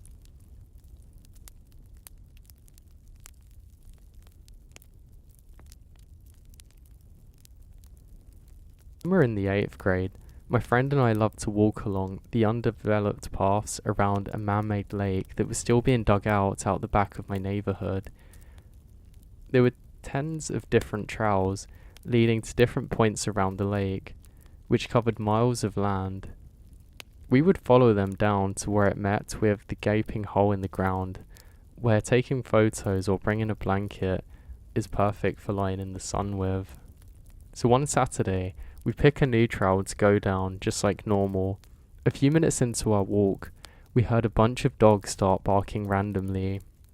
They're not too far behind us. That's weird, we thought, but it could have been just the trail was too close to our neighbourhood and those were somebody's dogs, maybe guarding their backyard. But surely the dogs couldn't have seen us. Oh well, we kept on. Throughout the next 10 minutes, we keep hearing crunching sounds and we're confused as we couldn't pinpoint the noise to any animals. Otherwise, we would have loved to snap a picture. Whenever we would stop to listen, the noise would stop as well. We got scared at first that it was one of the developers, as we were technically trespassing and didn't want our parents to know that we were out there, let alone get in trouble for it. We figured that they could have come out and said something by then, so we put on some music to accompany our walk and kept going for another 5 minutes or so until we reached the end of the trail.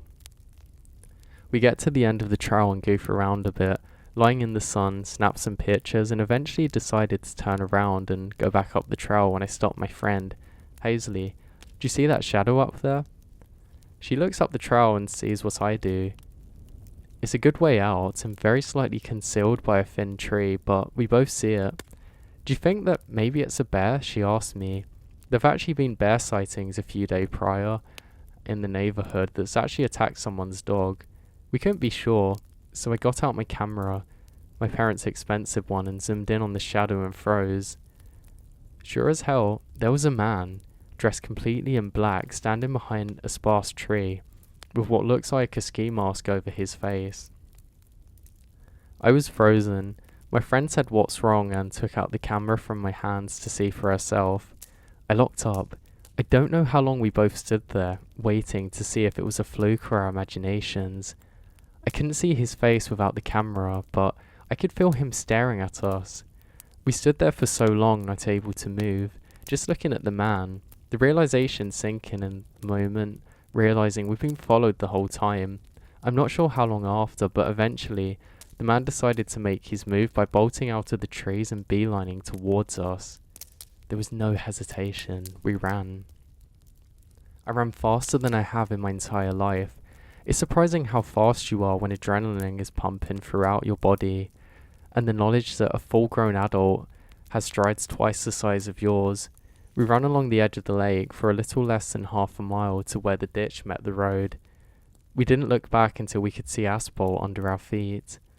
I think I lost both of my flip-flops and was bleeding on one foot from stepping on something, but I hadn't noticed it until 5 minutes after we reached safety. We're bummed that we didn't take a picture of the man, but decided that it was for the best. We kept it a secret between the two of us and played inside for the following weeks. Creepy man in the woods, I hope we never meet again.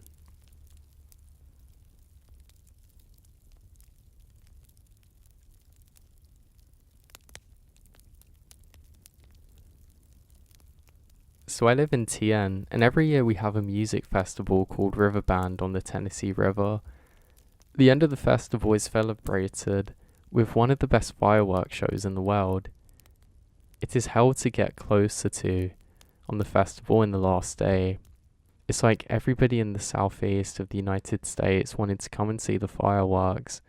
My best friend Tara and I wanted to find a good vantage point that would overlook the river and watch the fireworks. We drove up the ridge near the river and pulled into a gravel parking lot. We found several other people with the same idea as us. Some trees were in the way and we noticed a trail that went down the ridge. We walked about 40 yards down the trail and come into a clearing where we could see the river perfectly. We were talking and wandering and the fireworks start. We suddenly start hear some rustling down the trail. I thought I saw a person's silhouette moving between some trees down on the ridge. Tara had a small keychain flashlight and she took it out and shined it down the trail and we don't see anything, but we keep hearing rustling and kept seeing nothing. We start to think that maybe it's a squirrel. So the fireworks start and I'd been there for about a minute when we heard a stick break right by me.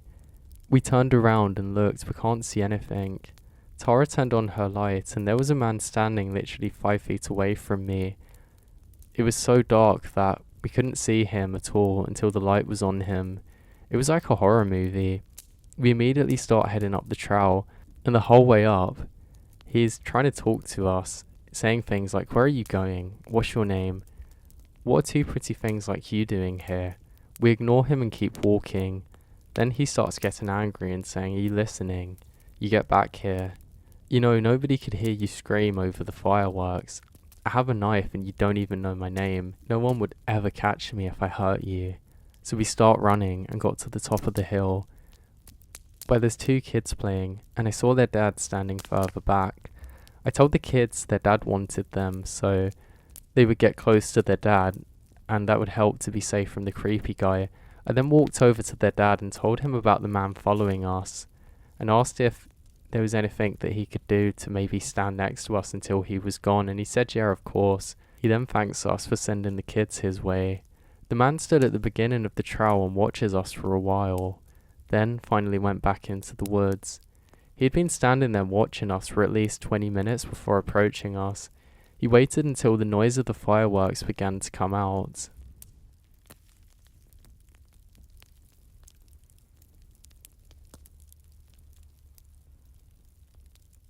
First of all, I would like to apologize in advance for bad English. It's not my first language.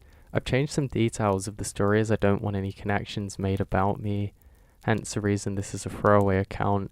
I've been puzzled for a couple of days and I just feel like I need to share this, even though I'm not alone in this.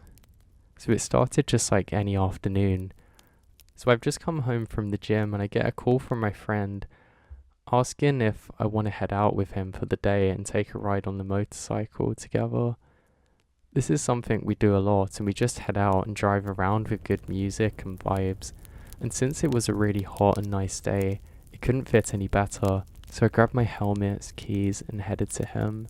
So at first we just vibed for a bit and listened to some white girl music. I do that. And lived life in the heat.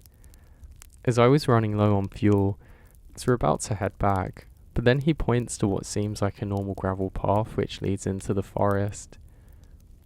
As we had nothing better to do, we started to ascend the trail, which is quite steep. It was so steep that my friend had to jump for a bit while I drove up. Now, when we reached more plain grounds, we decided that I should drive for a bit, just to see if there was anything ahead or if it was a dead end or some random house. So I start to drive ahead for a bit, and the first thing that we meet is a gravel path until eventually to the left side there's an opening in the trees revealing a trail which had fresh tyre marks. I thought about it for a bit and found it very odd and just continued forward when I suddenly, on the trail in front of me, maybe about 10 feet away, see a man standing by a car. As the road curved, there's a slight block, so he could not see me, but I could make out his shape and some details. He looks to be in his 30s, and he wore a black cap and grey zip-up. I at this point started to think that maybe we're on private property. However, there was no signs indicating that at all. I however decided to turn around and head back to my friend so we can go before the man by the car manages to drive to where we are. I feel quite anxious now. I drove back to my friend who was a bit tired from having to walk with his helmet, and I told him about the guy that was further up the road. We're just figuring out what to do with the following trail into the woods, but decide that we might have to leave by foot. Eventually, we can see the headlights of a car approaching where the car would have been. At this point, we just noped out of there, but he practically jumped onto my motorcycle as we drove away. As we were heading back down the trail, the car approaches us rapidly and was soon right on my tail. We both felt that it was time to go, and I pulled onto the main road just to have the car copy our turn. I saw a smaller road that I'd taken before which led to a bicycle path which I took us down. As we looked back, we could see the car had done a complete stop on the road before driving away. I know that by itself this incident may not be very disturbing. Now I know this part of the story is not very scary or interesting, but it was more just fun I guess at the time, but the disturbing part is what happened when we decided to have a look on Google Earth. We found the road, but when we look at all the pictures, it must have been old because the photos showed multiple houses on the side of the road, which appeared to be in really good shape with newly mowed grass and a caravan parked next to it. The situation, however, was really odd as there was a lot of trash on the ground, and it appears to be clothes spread around the ground next to the gravel path. Something even weirder happens when I click to follow the path to the end of the road and see it's blurred so you can't see what was hiding behind it. I could see some of the pictures from Google Earth, but since I didn't get any pictures of the road, there's no proof of anything that happened up to this point other than what I've wrote. However, me and my friend will be returning there sometime this week, and then I'll try and get some good pictures of the house. So, as an edit, there was a haste change in plans for me. My friend and I decided to head back to the place again today. I probably should have taken your advice of being wary of returning. Something weird's definitely going on there. It's almost like the forest and path change and the road had different paths. And the biggest problem is that there is a cabin there now. I can't wrap my head around it. When we were there last time, we stood right where it was today, and it's not new. It looks like it stood there for ages and well kept.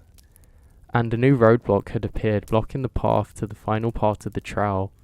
So we took the car there this time as we had to walk around a bit since we couldn't get past the barrier. And we walked there for maybe about 10 minutes and I have a deja vu moment and I look over my shoulders constantly. At the end of the path was an ominous looking building, and I have a bad feeling about this. Next to the building, there was a camouflage radar mask connected to the building. Due to not wanting to reveal my real origin and not get in any trouble, I refrained from photographing the building. There was a Defense Department sign stating that doing so was highly illegal and I don't want to get in trouble, so we noped out of there pretty fast before returning to the roadblock. We then instead decided to investigate the cabin, which seemingly appears out of nowhere. My friend went forward and looked in through the window and I had an eerie feeling. He looked for a second and then he took off running. I followed suit and he just gets in the car. As we drove, he explained that everything inside looked fake and like it was fixed, and also that he saw a cup of coffee sitting on the table. He said that something was really off about it and it looked staged. We took off in the car and headed back to the main road again. I'm in awe right now, and I don't know if I should return or stay. We also investigated a bit around the house and found a couple of boot prints and some other odd things. I'm torn right now. I don't know if anybody has an explanation to this.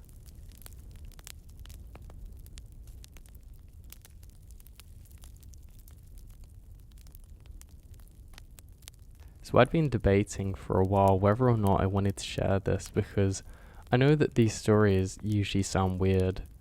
It's like somebody claiming they saw something strange in the woods. People always jump to ghosts and missing hikers or government experiments or whatever they really feel fits. I'm not really interested in that. I read enough of those kinds of stories here too, but I want to share my story. I'm not writing this because I think I discovered something supernatural. I'm not saying I can explain everything that happened. I'm writing this because after working in the wilderness for over a decade, there's some things that have stayed with me, and to be honest, this is one. I had a lot of things happen in my life too. Marriage, divorce, all kinds of things that should really stick in my mind, but to be honest, it doesn't. This one does. So I'd worked as a park ranger for about 14 years. To be honest, it was probably the best job that I ever had. I had some pretty crappy ones when I was younger, like working in the retail stores, having nasty customers and stuff, but this one I really liked. Most of my career had been spent in large forested areas where the closest town was over 2 hours away. My job involved everything you'd expect. We'd deal with injured people, cleaning the trails, and responding to wildlife encounters, and sometimes trying to help wounded animals. We'd investigate illegal camping, and occasionally we'd have to involve the police and stuff, but not too often. One thing I liked about it is how beautiful it is where you work. The wilderness is peaceful, but it's incredibly unforgiving. People forget that they're probably miles away from help, and we're kind of like the first line of defense really for most situations. I found abandoned campsites, helped search for missing hikers, and discovered things that I would rather have forgot. Most of these situations have logical explanations once we gather enough information. There was one thing which was weird though. I'm gonna leave out the location because I really don't want people to really connect this back to me. I still have friends that work there and they would know for sure it was me. I don't want people trying to find the place either. Even if somebody reading this thinks that's what they're gonna do, they probably won't be able to. The forest I worked in was covered in thousands of acres. There were countless places where old trails, abandoned structures and stuff could disappear into nature. So this happened about 6 years ago during the autumn. This wasn't really the best time in my life. It was with the mentioned divorce, and I only really remember it because I'm remembering my story here. So basically what happened is we had just bought a house together, everything was going really well, and I found out that she wasn't being loyal to me. It was one of the worst things that ever happened to me. I was frustrated at the situation, but more so at what I was trying to get out of, because I knew it was going to take at least a year to be separated, and we had to live together still, which was horrible for a while. So yeah, a lot was on my mind. Work was kind of like an escape for me. Now at the time of this, the tourist season had virtually ended, and the park was much quieter than it was during the summer months. This was actually my favourite time of year because there were less people here, it was cooler, and the forest has a different atmosphere, so I felt pretty good really. Also you could hike for hours without seeing other people, and we were less busy, so it meant you could catch up on things. It felt like they never given us enough time for our job really. So my assignment that week was to inspect an old section of trail. The trail was used for connecting a remote area of the forest to another area, but after a landslide the route was abandoned. The official reason was for safety, is why we had to get rid of it. Now even though the trail was closed, rangers still check the area every so often. People don't really listen to what they're supposed to be and look for abandoned structures or trails. We get a lot of urban explorers there. Most people there are harmless, but entering closed areas causes problems if something happens. Search teams have to go into dangerous terrain to find them. I start the hike just after sunrise. I remember that clearly because it was unusually calm. There was almost no wind, and the temperature was cool but comfortable. I packed my usual equipment, the radio, the GPS, the first aid kit, camera and notebook, water and food, and basic survival equipment. Nothing about that morning suggested it was going to be different from any other day. The first few hours are completely normal. I followed the old trail markers, checked the condition of the route, took photographs of damaged areas, and recorded notes for the maintenance team. The forest was quiet in the way you'd expect it to be. There were birds in the distance, insects moving through the undergrowth, and the occasional sound of branches breaking further. Around midday, though, I check my watch and something catches my attention. I find some footprints on the trail. Seeing them in the park's not unusual, even in the closed areas people come here. I think someone's just gone exploring. Like I said, lots of urban explorers. The longer I look at them, they seem strange though. The ground's actually soft from rain a few days earlier, which made the prints easier to see. They're obviously made by a person, but the boots looked unusual. They look old style. The tread pattern was different from anything I saw from normal visitors. I checked the direction and noticed that they aren't following the old trail, they're actually going away from it. This wasn't unusual because there was no obvious reason to leave the trail in that direction. There were no viewpoints, no rivers or campsites, and no landmarks or anything. It was just dense forestry. I stood there for a while deciding what to do. The responsible thing would have been to mark the location and report it. Entering unknown territory alone is not dangerous or something that rangers usually do to enter something strange. However, I was concerned that somebody got lost, and if a person had wandered into the forest and was injured, those tracks could have been the only clue. So I followed them. I slammed my Gatorade, and I gave myself a much needed energy boost. The first 20 minutes are easy. The person who made the tracks had walked through the relatively open forest, and I could still see parts of the old trail. I continue, and the trees are thicker, and the train's difficult. What bothered me was how deliberate the path seemed. They were going somewhere, not taking the easy route. You know, if I walk through these places, I try and make life as easy as possible, but this person wasn't doing that. The tracks continue in a straight line through areas where most people would have naturally avoided walking. They cross steep sections of ground and go through some really dense parts of the woods. Whoever made them knew exactly where to go. After about an hour, I checked my GPS. I was further from the official trail than I thought. I remembered thinking that whoever the person was, they either knew the forest very well or were completely lost. I was about to turn back when I noticed something. It looks like a strange shape, maybe like a shadow, but then I realised it's a building. I remembered feeling confused more than anything. There are old cabins through forests like this. There's some built on land which became protected, and some were old ranger structures abandoned. Finding one wouldn't be necessarily impossible, but not easy. The roof was intact and the walls are in good condition. The windows were not broken. There was even a small amount of smoke coming from the chimney. I check on the map. There was nothing there. No structure, no cabin, no registered building, not a thing. I spent several minutes standing at the edge of the trees trying to figure out what this was. My leg caught on a branch, so I jumped back. I thought it was one of those thorny branches, but I couldn't see any around. My first thought was that maybe the map was outdated. My second thought was that somebody built an illegal cabin here.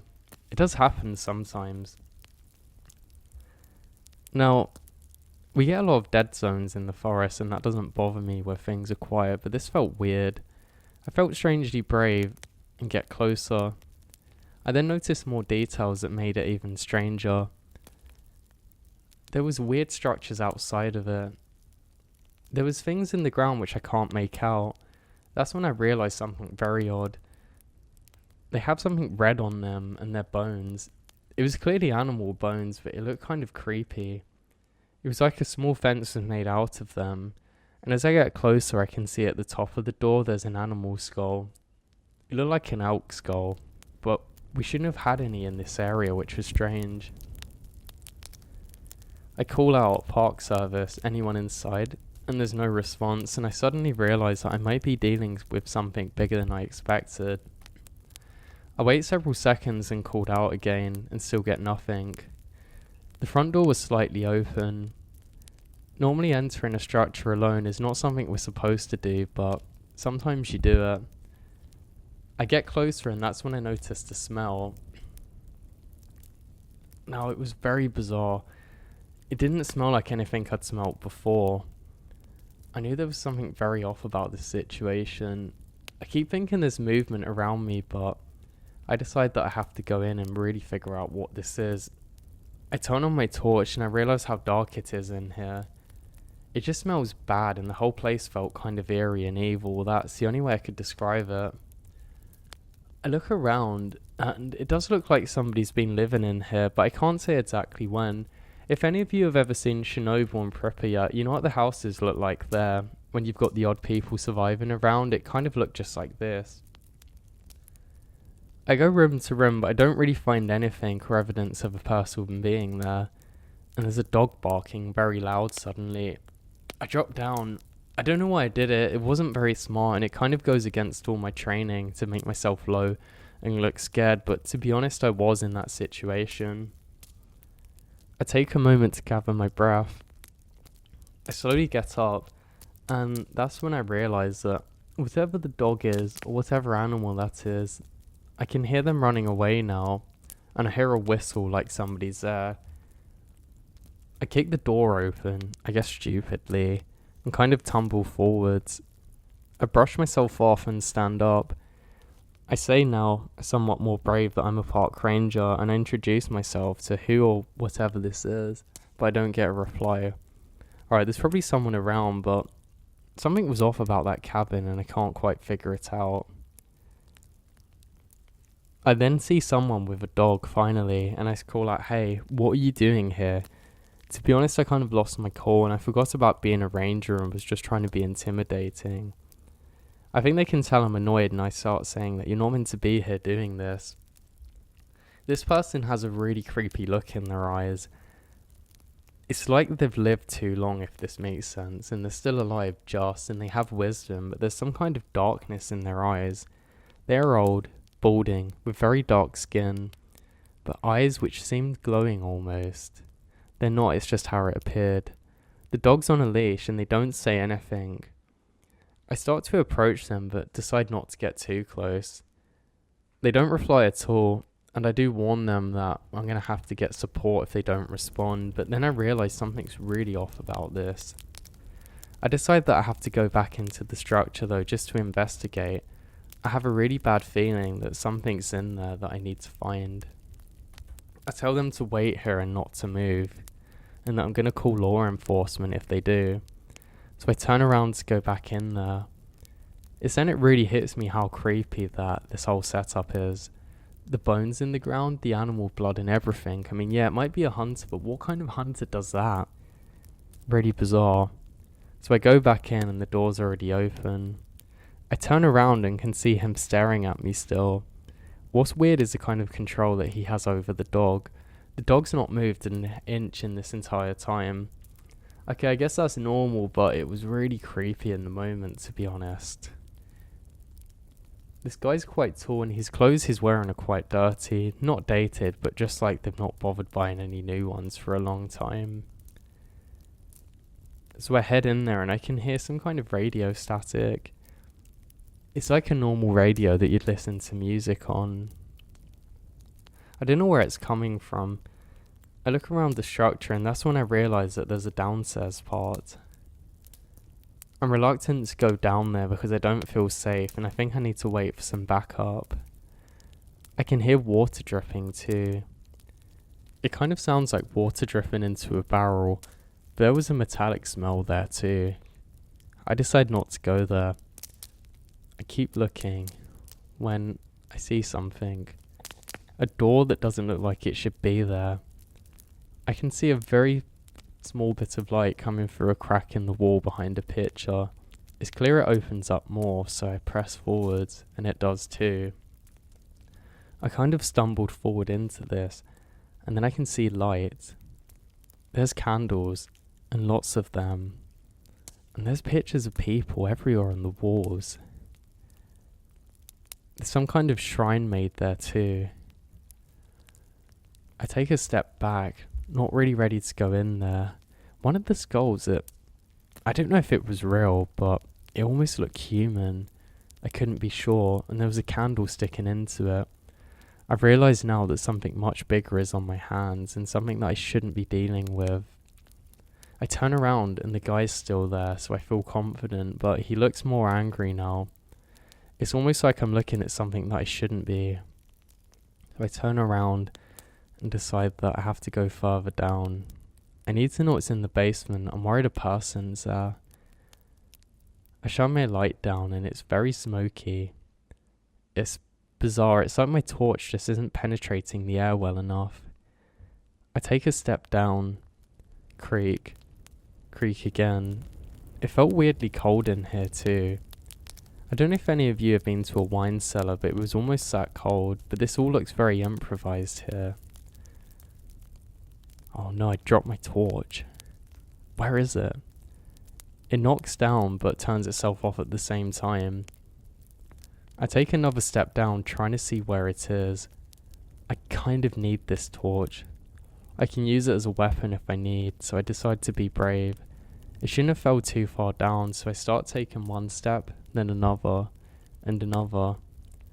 I'm really struggling to go down, and I can still hear the sounds of water dripping. It sounds less like water dripping into a barrel now, and more like the kind of things that you'd hear if you're in a cave. I didn't like it one bit. I still couldn't see anything. It smelled really strange in here. I go down and try and grab where I think the torch is, and I hear the faint laughter of a child. Now, I don't know if this was coming from above ground, or if this was coming from around where I am, or if it was from the radio or what. Thinking of it now, it could have easily been on the radio upstairs, but I don't know. But I felt my soul left my body. I also realised that the ground is wet too as I bent down to look for where the torch should be. Something about this realisation really scared me. I couldn't feel it in my boots or anything, but when my hand met that cold inky water, I felt and knew that something was very wrong. So I got up and slowly turned around. This is where I'm really disorientated now. I can't figure out quite where the stairs are, and I don't have a clue where I am. I go to call out, but I'm scared to again. I turn around and I touch where I should have came from, but it seems different now. I'm not sure what was happening here. There's a really bad smell too, which I can't explain. It seems like the more I smell this, the more disorientated that I'm becoming too. I stand here for a while and I begin shaking. I start looking for where should be the way out, but I just can't find it. I can hear my feet sloshing around as I'm wading through the water. And it seems like I'm walking too far. It seems almost like I'm getting more lost, but how should this be possible? That's right, it just shouldn't. Now I still have no idea of where my torch is. I don't have most of my equipment on me. I know it's a bit stupid, but I was sure this was going to be an easy call out, so I'm a bit underprepared. The radio's died, but I think it got too cold from being down here. That has a little torch on it too, which I also couldn't use. Now I feel the start of a wall and then another one, and I think I've found a way out. As I put my hands on it, I seem to be able to move further and further into where it's getting a little bit warmer. But I'm claustrophobic, and I notice the gap is very narrow. I'm not sure where it goes to, but it wasn't nice. And I'm in a situation I shouldn't be. I try and push myself further, but I just can't. But I see a faint glow coming from up ahead of me. I decide that I have to be brave and see what this is. I push further and further, and the light becomes more and more bright. And that's when I see it. I just about poke my head around the corner, and the mist isn't too strong there. I see a candlelight again, and I see a skeleton type thing pressed up against a wall with a crown made out of bones. It's definitely an animal, but it made me sick to my stomach. There's some kind of rotten flesh on it, and I feel myself heave. I'm someone with a weak stomach at the best of times, and this was too much. I've seen a lot of documentaries about satanic things and cults, but I don't know if this was the same or what it was, but it really made me feel bad. I was trying my absolute best not to vomit now. I kind of trained myself not to vomit, if that makes sense. And I was really struggling. I'm kind of there half heaving, spitting into the water below me, and the smell's getting worse. I cover my face and just try and gather my thoughts. I'm in full panic now. I need to control my breathing. I don't know where I am. I've never seen a structure like this before and I can't find the way out. So I just slowly start to take steps backwards. I take one step, then another, and then crash. I hear a door slowly close upstairs somewhere. Oh no. Is this it?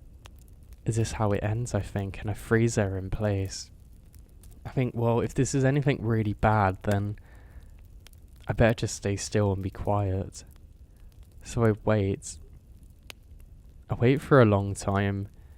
I mean, if I had to guess, it was probably about 15 seconds, but my god, I could feel my heart beating 100 times within those moments. I hear no more movement, but I'm starting to get a bit cold down here. I have a headache too. I turn back and then I hear it. Something in the water in that other room. Slosh. Drop. I don't know if something fell or maybe the candle ran out and fell forward, but there was definitely something there, so I freeze again trying to figure out what it is. And the smell was just awful. I can't overstate this enough, but it was truly overpowering me. I know I have to find the stairs, so I just slowly slosh around, trying my best not to make too much noise. The water is disgusting and full of mud, I think, but I can't really see well. I can just kind of smell it. And then I hit something. I jump backwards, but then I realise it's my torch. I put my hands down into the water and grab it. I try and turn it on, click, click, click, nothing. Then, this is by far the most scary thing that ever happened to me. I hear creak, creak, creak, very slowly as something or someone starts to make its way down the stairs towards me. I'm hyperventilating now, and I take a few steps back away from where I can hear the stairs. It doesn't stop though. It continues. I suddenly get really angry and just scream out as loud as I can, calling out the park ranger Air Force like that's going to make a difference in this situation. As I do that, the sounds stop completely, and then there's silence. There must have been something in there or some kind of movement, because I can feel the water waves kind of pushing up against my legs. That's pretty creepy. I'm not really sure if I'm going to die in this moment, and I really considered it, and I thought, this isn't good. Why is this happening now, and I'm just going through a divorce and everything horrible's happening? I actually consider that people are going to think that maybe I've come down here to kill myself if I actually die this way, and that makes me really angry, thinking that I was getting annoyed enough at the divorce to do that. So I decide that I have to make my way out of here. Yeah, it's such a weird way to think of it, but like giving me some hope. The thing is, I just couldn't go forward towards where I hear the stairs are because there's something there. But then I remember I have my torch in my hand and it's kind of thick, and I guess I can use it as a weapon. So what I do is I take the other end of it into my hand and I decide that I'm going to swing forwards every single step. So if anything's in the way, I'm going to bash it. So I chop forwards and take a step, chop forwards, take a step, and another, and then crash. It made me gasp, and I hit something, but it's a wall. I hit some kind of concrete wall, so I know I'm going in the wrong direction. I turn around and start doing the same thing again. Crash, step forward, crash, step forward.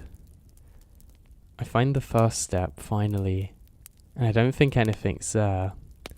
But then, I get just enough light coming from upstairs to kind of make out what I think is a figure, so I throw a haymaker.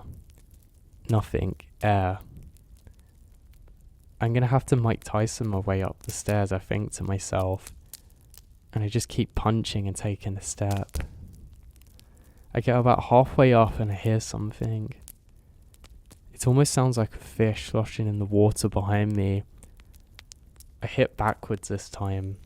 Nothing. But I unsteady myself and have to re-get my balance. I take another step and another. And then my head hits something. It's a latch. That son of a gun. Someone's closed the latch on me. Annoyed, I punch straight up and luckily punch it open. And now I see daylight again. I feel a lot better. I take another step up and another, and then I've got 1 foot left over and 1 foot out, and something grabs my leg.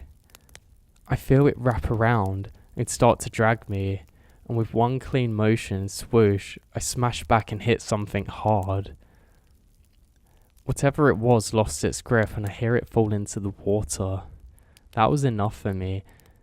I kick down as hard as I can, but I hit air. I go to do it again, and suddenly realise that I need to just get out of here. I'm pretty weak actually, which surprises me, but I throw myself out of the latch. I'm now screaming.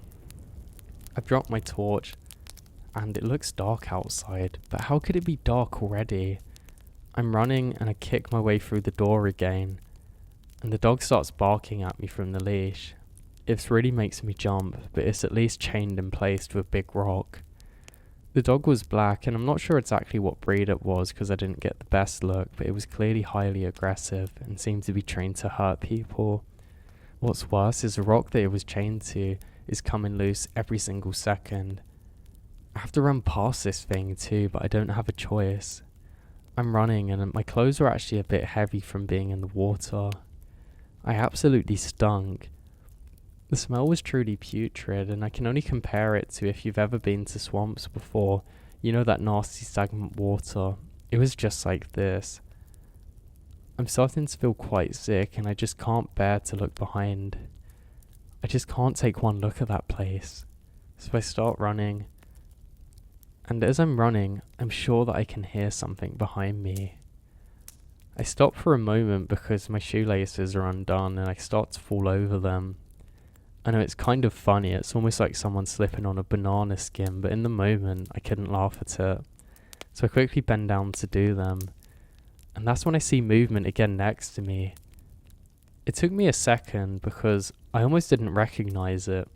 I was really struggling to see what was happening. It almost looks like part of the forest is moving. There's something crawling towards me, but it almost looks like a bush. I picked up a rock and launched it at it, and that makes it stop and kind of stand up. That's when I realised this looks like a military person.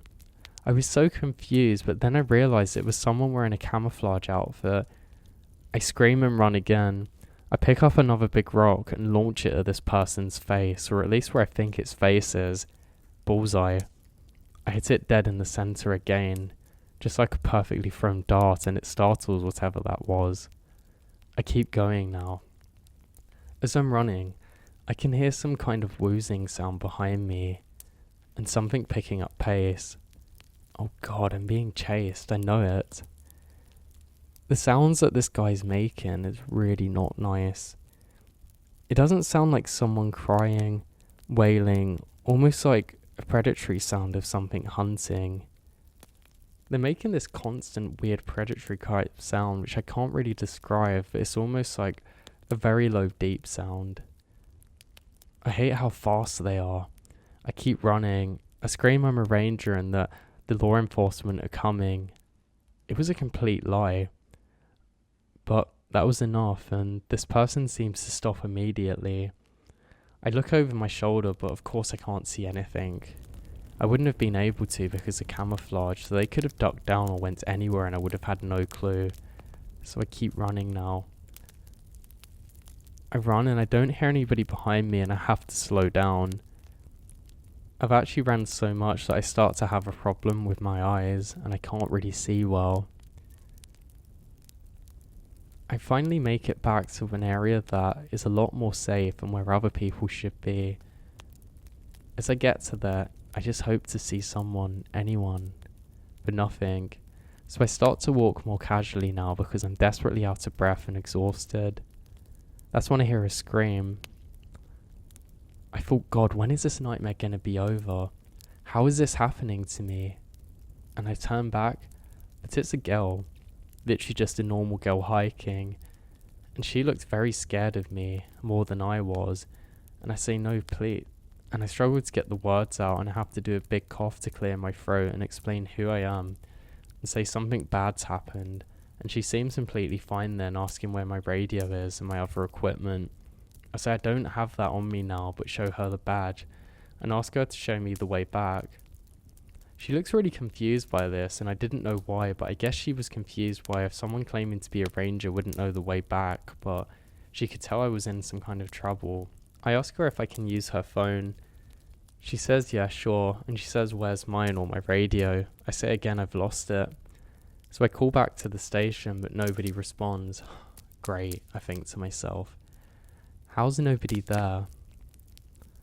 Now, she actually turned out to be very nice, and she kept pestering me for details of what happened concerned, asking if I should call the police, but I say no, it's fine. I'll sort it out when I'm back with the other guys. Eventually I get back to the station. It turns out that the guys have went to a call somewhere else. I sat there considering what to do. I thank the girl and tell her that she's going to have to go home and there's something dangerous out there. So I eventually wait for the guys to get back, deciding it's best to see how the senior wants to manage it, instead of just going straight to law enforcement. So I grab a coffee and sit down and wait for him to come back, and he does. I tell him I need to tell you something that's happened. He asks why the place stinks and takes one look at me, and he says, God, you haven't been in the water, have you? What did I tell you guys about doing it?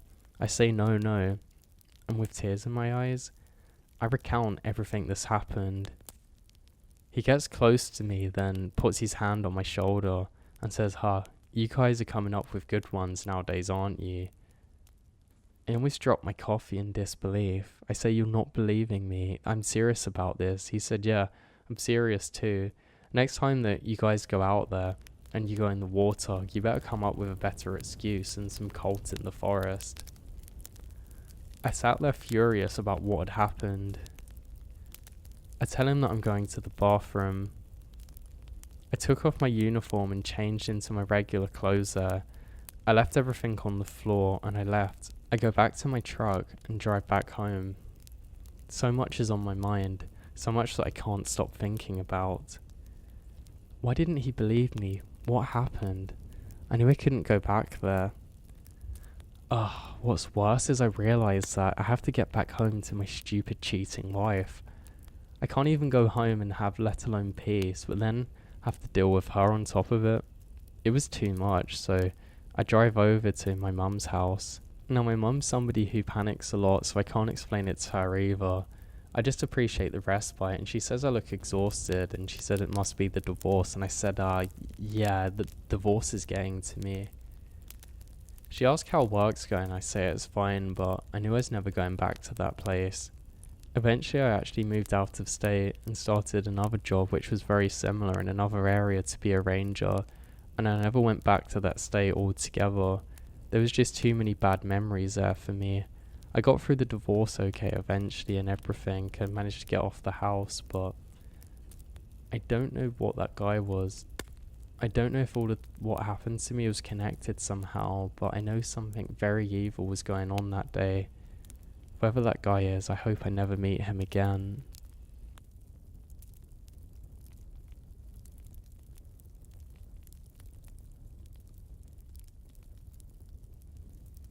The first thing Daniel notices about the forest was that it seems to react to his attention. Though he couldn't explain exactly how or why the feeling lingered in his mind, he'd gone there alone to clear his head, expecting nothing more than a quiet walk. Yet the deeper he went, the more he felt as though something unseen was aligning itself with his movements, as if the act of looking was somehow important. It started subtly with small movements that could have been dismissed as coincidental, such as branches shifting slightly when he looks directly at them, or shadows appearing to stretch in unnatural ways. But the feeling intensified when he reached a clearing and he saw something standing at the far edge of the trees. The figure didn't move at first, and Daniel assumed it was a trick of light until he realizes that it only shifted position when he kept his eyes fixed on it. Curiosity overcame fear, and he continues to watch as the figure slowly stepped closer, its shape becoming clearer and clearer with each movement, revealing a tall, distorted form that seemed to almost like it was human, but the proportions were too hard to define. When Daniel looked away to collect himself, the figure stopped moving entirely, and when he looked back at it, it did not change position at all, as though it didn't require his attention, but it stayed still. The realization stuck with him, and he realizes that this thing only seems to move when he was looking directly at it, turning the act of observation into something dangerous and not safe. Yet the more he understood this, the harder it became to look away.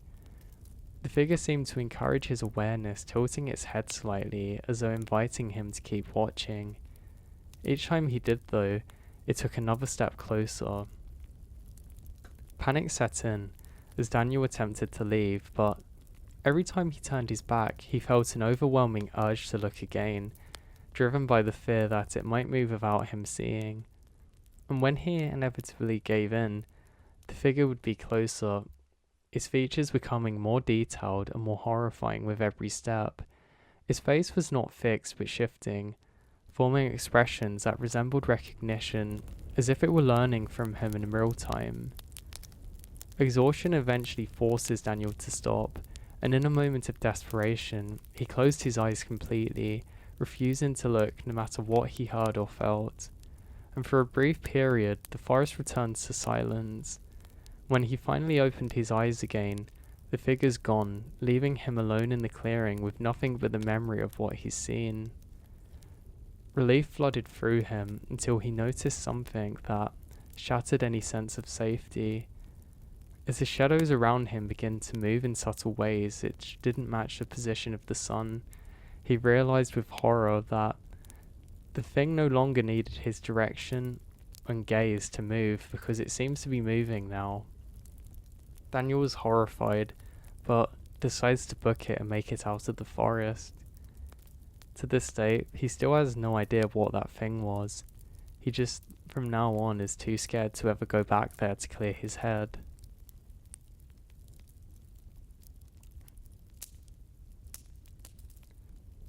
So Marcus had hunted in the woods for years and believed that he understood every movement and sound. But with that confidence, it vanished in a moment when he realized something was following him in a way that didn't match any animal that he'd ever encountered before. It begins with the sensation of being watched, a feeling in the wilderness which is familiar. Yet this time it persisted no matter what he did, how he changed or how he stopped, suggesting intelligence rather than instinct. He attempted to track whatever was behind him, carefully examining the ground for footprints, but what made no sense was the way that the marks appeared inconsistently, sometimes deep and clear, sometimes completely absent, although the thing pursuing him could have chosen to leave less evidence.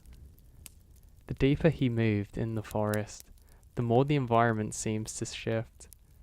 Familiar landmarks seem out of place and direction is lost. As night approaches, Marcus decided to set up a temporary camp, hoping the act of stopping would reveal whatever was stalking him. Yet the moment the darkness fell and the sounds began, it starts with distant movement that gradually circled closer, until it was clear that something was deliberately staying just beyond his range of vision. He kept his weapon ready, but every time he turned towards a noise, it would stop, creating a pattern that felt intentional and controlled. The true fear sat in when he heard his own voice from deeper within the woods, repeating phrases that he'd spoken earlier in the day, but with slight distortions that made them sound unnatural. The voice seemed almost able to mimic him perfectly, as if it was learning, and the more he listened, the more accurate it became, eventually calling his name in a tone that was indistinguishable from his own. Desperation drove Marcus to run, abandoning his camp and pushing through the forest without direction.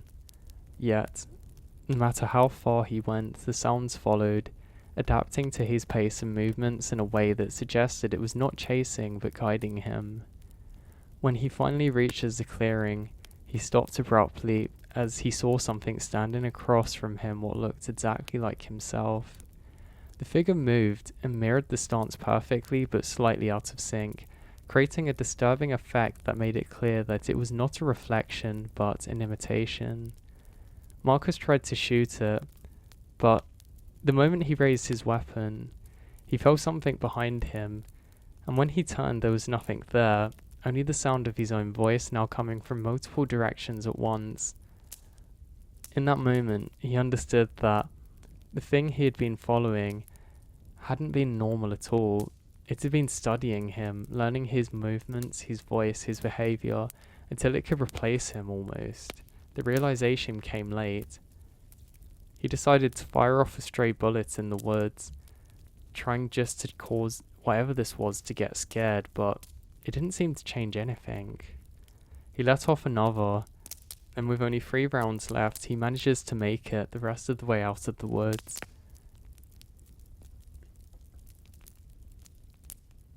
So the fire lookout's been abandoned for over a decade, which was exactly why Aaron chose it. He wanted somewhere isolated to spend a few nights away without interruption, and the structure seemed stable enough despite its age. The climb up felt longer than he expected, each step cracking under his own weight, but once he reaches the top, he was rewarded with a view of endless forest stretching in every direction, giving him a real sense of relief and control that you can only really get from being up high places. Inside the tower, he found old equipment left behind, including a dusty desk, a stack of notebooks labelled as observation logs, which immediately caught his attention as he had always been drawn to the remnants of other people's routines. The entries were dated from a few years ago and followed a consistent pattern at first, describing weather conditions, visibility, and occasional wildlife sightings, all written in neat, methodical handwriting that suggested the previous watcher had taken the job seriously. As Aaron read further, he noticed a gradual shift in tone as his entries became less focused on the environment and more on something that the writer claimed to be able to see at the edge of the forest, described only as movement that did not match any known animals. The descriptions grew more detailed over time. Nothing new had actually changed at first, but then eventually how the shape seemed to change depending on the angle of observation, and how it appeared to remain at the same direction regardless of how long it was watched. At first, Aaron dismissed it as boredom or isolation affecting the writer's perspective, but that assumption became harder to maintain when he begins to notice something himself while looking out from the tower in late afternoon. At the far edge of the trees, just before the land dipped out of view, there was a subtle shift in the pattern, as though something was standing there, blending in perfectly to the surroundings. He kept watching, trying to determine whether it was a trick of light, but the longer he focused on it, the more it became real, and when he looked away and then back, the shape seemed slightly closer, though still distant enough to remain indistinct. The familiarity to the logs unsettles him, but he continues to observe, driven by a mix of curiosity and unease. That night, he returned to the notebook and read the final entries, which had become erratic and fragmented, describing how the shape had eventually reached the base of the tower, but not attempted to climb, instead remaining out of sight, moving in a way that suggested it had awareness. The last entry stopped abrupt mid-sentence. Aaron tried to dismiss the fear growing and went to sleep, but he woke up in the early hours of the morning with the distinct sensation that something was directly beneath him, as if the structure itself was being observed. He stayed still, listening, and after a few moments he heard a faint sound coming from below, not movement exactly, but something closer to breathing. Slowly, he moves down to the window and looks down, expecting to see nothing, but What he saw instead made him freeze completely, as there was a shape at the base of the tower that matches the vague form he had seen earlier, now clearly defined and unmistakably facing upwards. It didn't move while he watches, but the moment he pulled back slightly, the sound below changed, as if it had shifted position. In an instant, Aaron understood the pattern described in the logs, realizing that the thing that approached was not normal. And by observing this, he unwillingly allowed it to reach him. The final realization came as he notices something below him inside the tower, reflecting faintly in the glass of the window. It was a face wearing some kind of black mask. It didn't really look like a creature, it actually looked like a human though, like somebody crept up there. Aaron quickly grabs the only weapon he has and charges down. He can hear a crash as whatever this was escapes at the very bottom of the tower.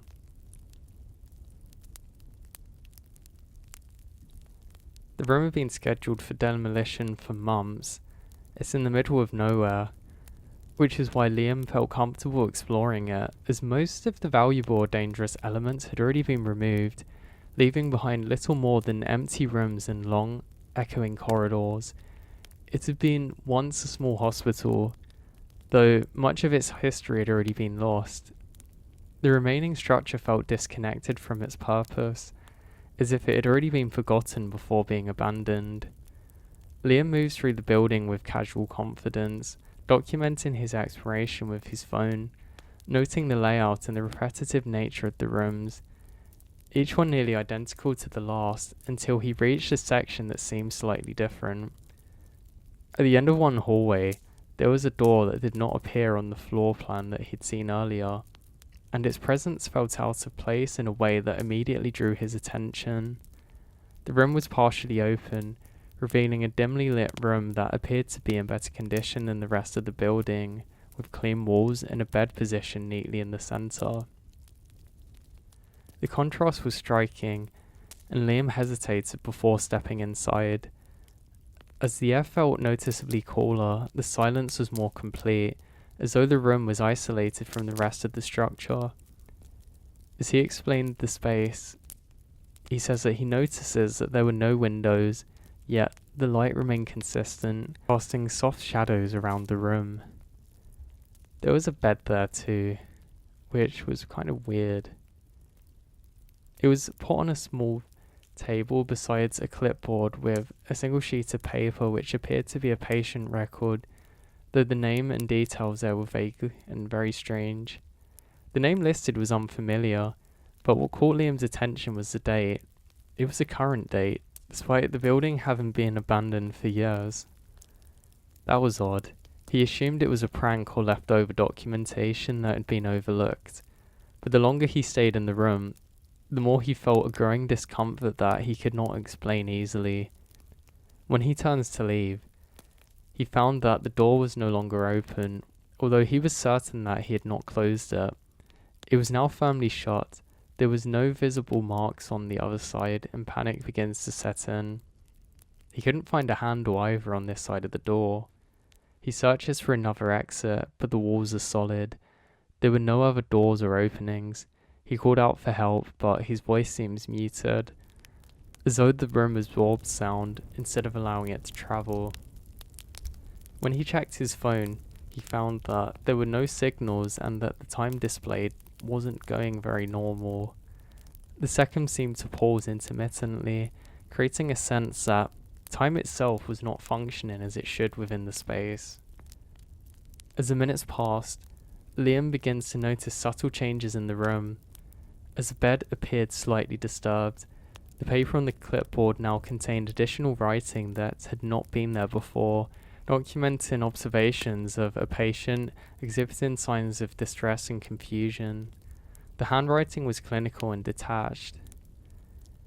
It weirdly matched how he felt then, but it didn't make sense, and it was most likely coincidental, but he couldn't be sure. The realization that he was potentially some kind of subject to something made him very scared. He sat there for a moment not sure what to do. He's basically trapped in the room with no way out, and the room seems to close in around him. He kept looking for any other ways to get out, until eventually he finds a crowbar on the floor. He slams it into place and then kicks the far end of it. He can then see something holding the door shut on the other side. He doesn't know who this is or why they're doing this, but he lets out a scream and it's open. He suddenly gets a jolt of energy and rage and decides to charge outside, but drops a crowbar immediately when he finds that there's absolutely no one. When the building was finally demolished, the workers reported no unusual findings and the site was cleared without incident. Though in the following weeks, a temporary structure nearby built apparently had reports of paranormal activity.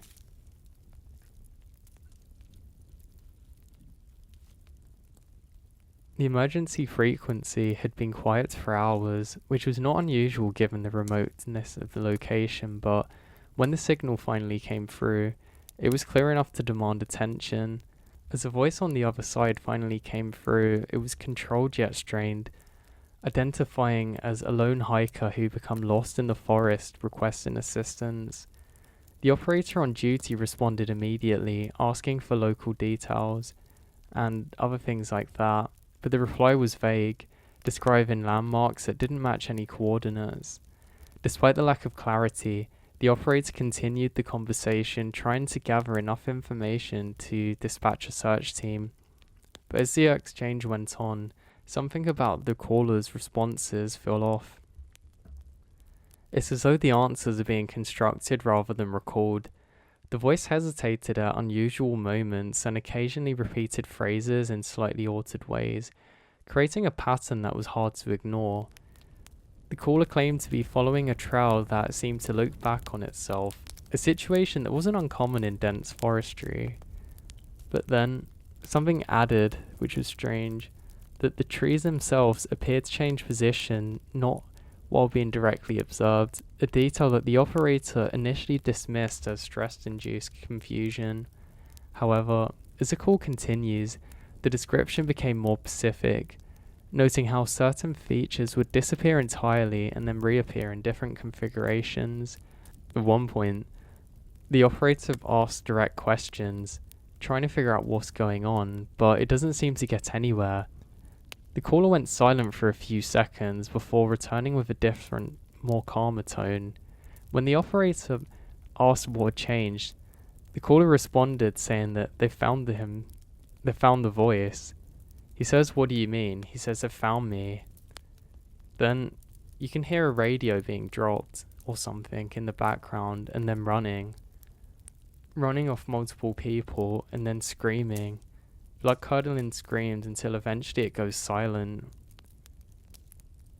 The room receiving the call completely goes quiet, and immediately law enforcement are called, and a massive potential assault or murder search team is put out there, looking for what the actual source of this was, hoping to get there in time.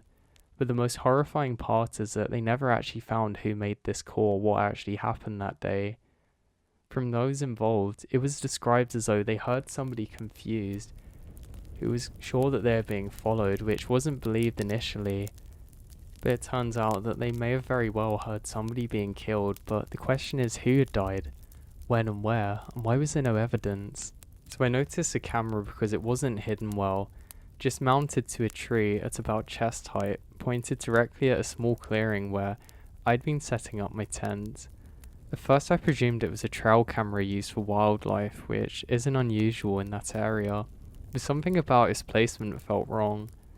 It wasn't angled towards any obvious animal path.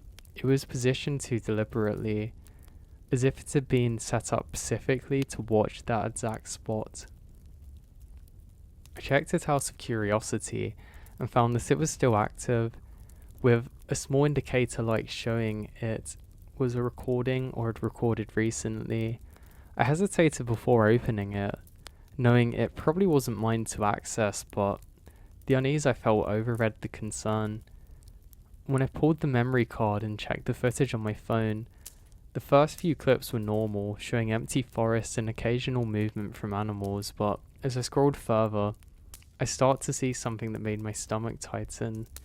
There were recordings of me, Not just from the day, but from the previous night, showing me setting up my tent, moving around the clearing, even sleeping. That alone was enough to scare me, but what made it worse was the angle of the footage. Some of it couldn't have been taken from the camera I was holding. The perspective shifted between clips, sometimes closer, sometimes at different directions entirely, as if there were multiple cameras or somebody moving around while recording. I checked the timestamps and they were continuous, covering hours that I'd been alone, with no sign of anyone entering the area.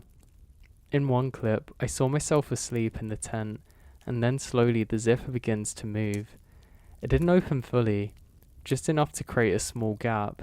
Nothing ever came in and nothing ever came out, but the movement was clear. I stopped watching after that. I packed up everything as fast as I could and left the area without looking back, but before I went, I put the memory card back into the camera and closed it, not wanting to take it with me. When I got home, I tried to forget about it, telling myself that there had to be some kind of reasonable explanation, but later that night, I checked my phone again and found a new video in my gallery that I haven't downloaded. It was taken from inside my apartment and shows me arriving home. I've ended up moving out of the apartment since. I'm not really sure what to do now, to be completely honest. Now, I went exploring an abandoned factory at the edge of a wooded area, the kind of place people go to get photos or kill time. It had been clearly empty for years. Broken windows, rusted metal, graffiti everywhere, nothing unusual about it. But the deeper I went inside, the cleaner it starts to get. At first, it was just small things like debris on the floor, fewer broken panels, then entire sections of the walls looked almost untouched, like they'd been repainted or replaced more recently than the rest of the building. I should have left them, but curiosity kept beating me. Eventually, I found a hallway that looked almost completely out of place. The floor was spotless, with no dust and no footprints, nothing. At the end of it was a single door painted white, with no handle on the outside. It wasn't locked. When I pushed it open, I stepped into the room, and it looks like it's still in use. Bright overhead lights, clean surfaces, and equipment that I don't recognize, neatly arranged along the walls. It didn't look like anything I'd seen in the rest of the building. The strangest part was the air. It felt filtered, like stepping into a hospital or lab. I walked slowly, trying not to touch anything, just taking it in, and then I noticed something on the table. There was some clipboard. At the top it said subject, monitoring behaviour, then lots of things scratched out, but I couldn't read anything else. It scared me enough because I could see the red flashing of what I presume was a camera somewhere in the corner. I dropped it and made it out of there. I never looked back again since. I'd worked as a park ranger for quite a few years before this experience happened, so I wasn't somebody who easily got scared. But the area that I was working in, we kept on getting reports of a strange tall man walking through the woods. I didn't really think much of it. You know, people get lost all the time, and especially when you're out there, it's very easy to get confused. We've got miles and miles of national parks, so it's easily done. Now, I thought everything was normal, and I didn't think too much of this, so I just went about the rest of my shifts like normal. We did have something odd happen though one day, which was actually unrelated to this. Now, I found a trail cam by accident while hiking in the area that I worked in. It was strapped to a tree just off the path. It wasn't unusual, people set them up sometimes to monitor wildlife, but this one was positioned strangely and angled low, directly at the trail instead of the woods. Out of curiosity, I checked it out. It wasn't locked or secured, just clipped in place. I scrolled through the footage, expecting to see deer or anything. At first it's just an empty trail, occasional animals passing by, nothing out of the ordinary. But then I reached for the most recent clip. The timestamp was from earlier that day. The video showed the trail looking exactly how I found it, same lighting, shadows, but in the frame there was somebody already standing there, me. I was facing the camera, standing completely still, arms at my side. The angle matched perfectly where I was now. I couldn't watch the clip all the way through. I couldn't move. I ended up dropping the thing and running. I called for some backup, and I could never find the camera again, which is something that's really annoyed me. It's probably the most unranger thing that I've done for a long time. I don't know how, but the fear just took over of me. But anyway, things are normal for the following days, weeks, months that follow on from this, until eventually I see what appears to be a hiker. They have incredibly long legs, wearing some kind of black trousers and some white coat, but they didn't move normally. They moved like their arms aren't at the size of their body and they're kind of just drifting through. I don't know how to describe it, but I thought this was some kind of Halloween joke because it was around that time of year. But then I realised it wasn't, as this figure seemed to drift through a tree almost and starts coming towards me. I got a little bit scared and quickly hunkered behind a tree, again calling for backup, waiting for them to pass. And within a few seconds I felt a rush of wind right next to me. It almost felt like a truck had come past or a train. It was that strong, it almost knocked me off my feet. I get up looking around for whatever this thing was, but there's nothing there. I think this is a figure that they had described going through the woods, but I don't know. What I'd seen really scared me.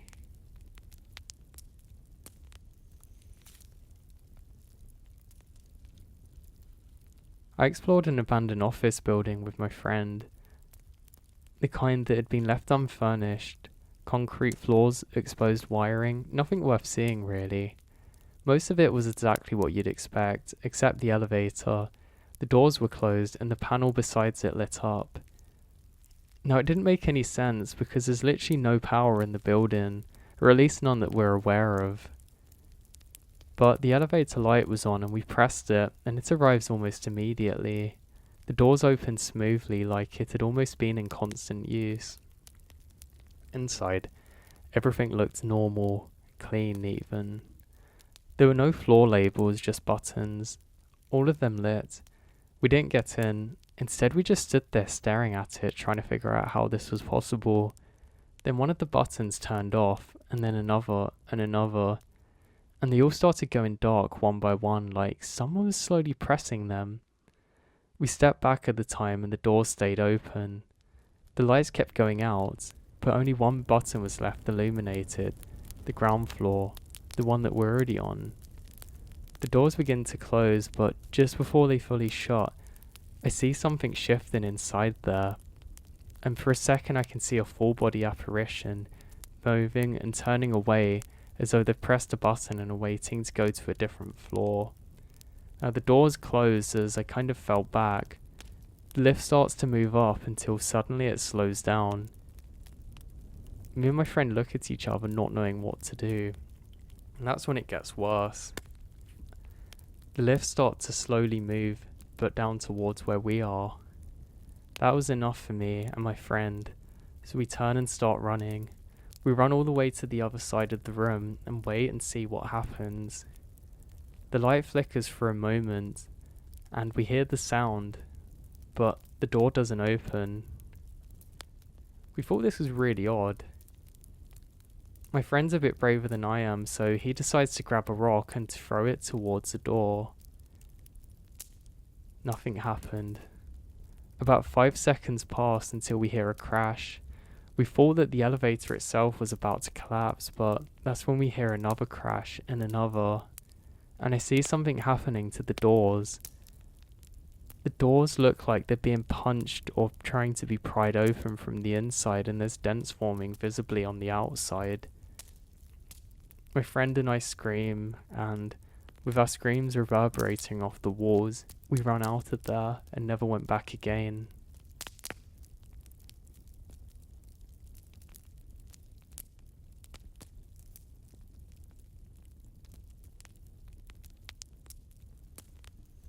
I arrived at the camp just before nightfall, expecting it to be empty since it was far off any popular trail and required a long walk to reach. As I stepped into the clearing, I immediately saw a fire already burning in the designated pit at the center. It wasn't just embers either. It was active, recently tended, having some small flames around, and also wood arranged very neatly.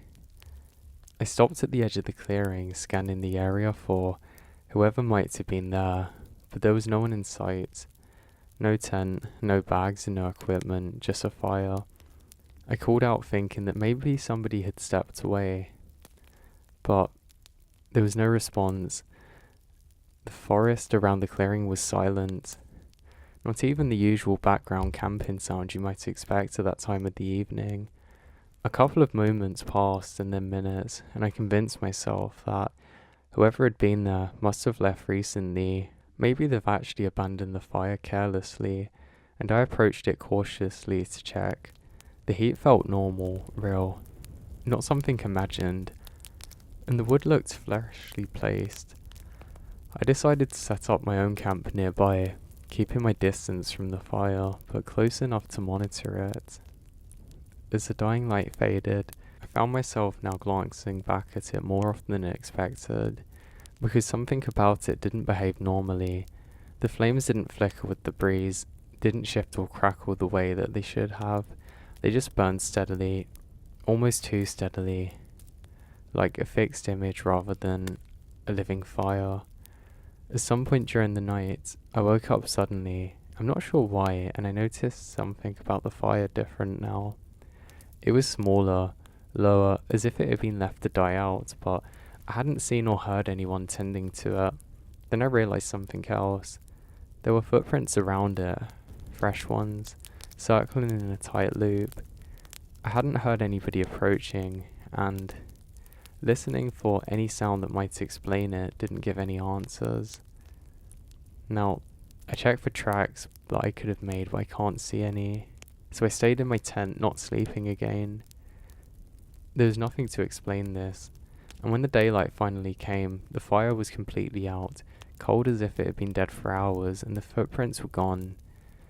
The ground around the pit was soft, smooth, undisturbed, as if nobody had been there except for me.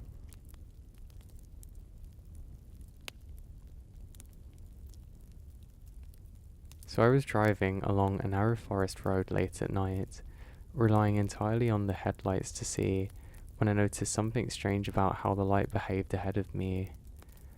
Normally, the beam would have stretched forward into darkness, illuminating only what was directly in front of the car, but this time it stopped too abruptly, like it was hitting something and bouncing back. At first I thought it was fog or mist, but the air was clear, and there was nothing visible that should have reflected light so strongly. I slowed down, trying to make sense of it, and as I did, I noticed the reflected light was moving, not with the car, but independently, shifting slightly as if whatever was hitting wasn't fixed in place. My chest tightened as I continued forward, the reflection growing stronger, closer, until it felt like the light was coming back from me within just a few meters ahead, and then I saw it, not clearly but detail, but enough to understand that something was there, standing in the road, just beyond where the light should have reached. It wasn't fully visible, more like a distortion in the darkness, an outline where the light refuses to pass. I stopped the car completely with my heart racing, and for a few seconds nothing happened. Then the reflection shifted again, and I realized that it wasn't reflecting the light randomly. It was aligning with me, mimicking the angle of my headlights perfectly, as if it was facing me directly. I didn't wait any longer. I reversed the car slowly at first and then faster, until I had enough space to turn around and drive back the way I came. As I sped away, I checked the mirror once, and for a split second, I saw the headlights reflecting again, not from my car, but from something standing in the road behind me, perfectly aligned, as if it had turned to face me as I left.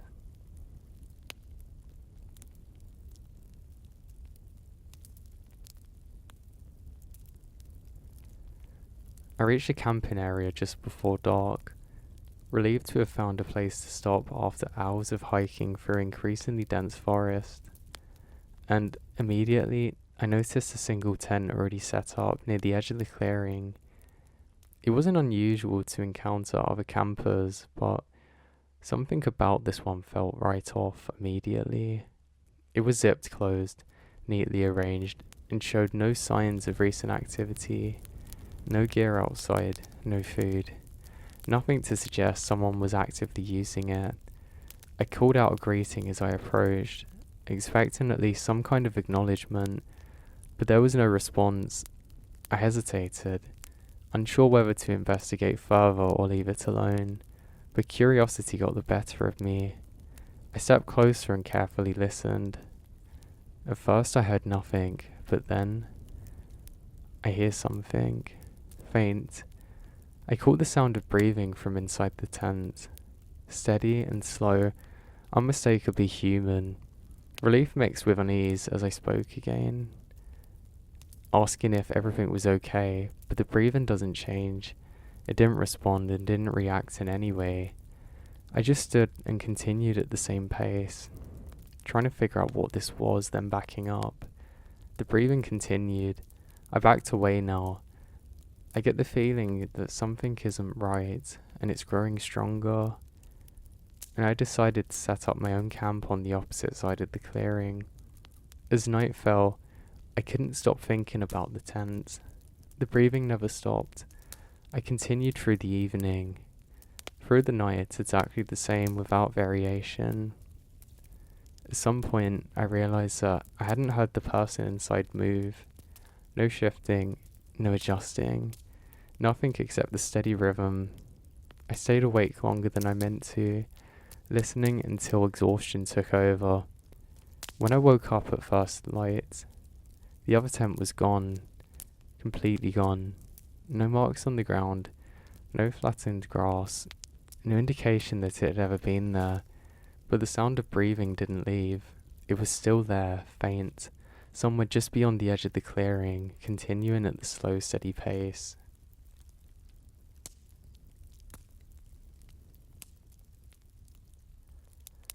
I'd been hiking for a few hours when I started to notice something strange about the sounds around me, particularly the way my own movements echoed back through the trees.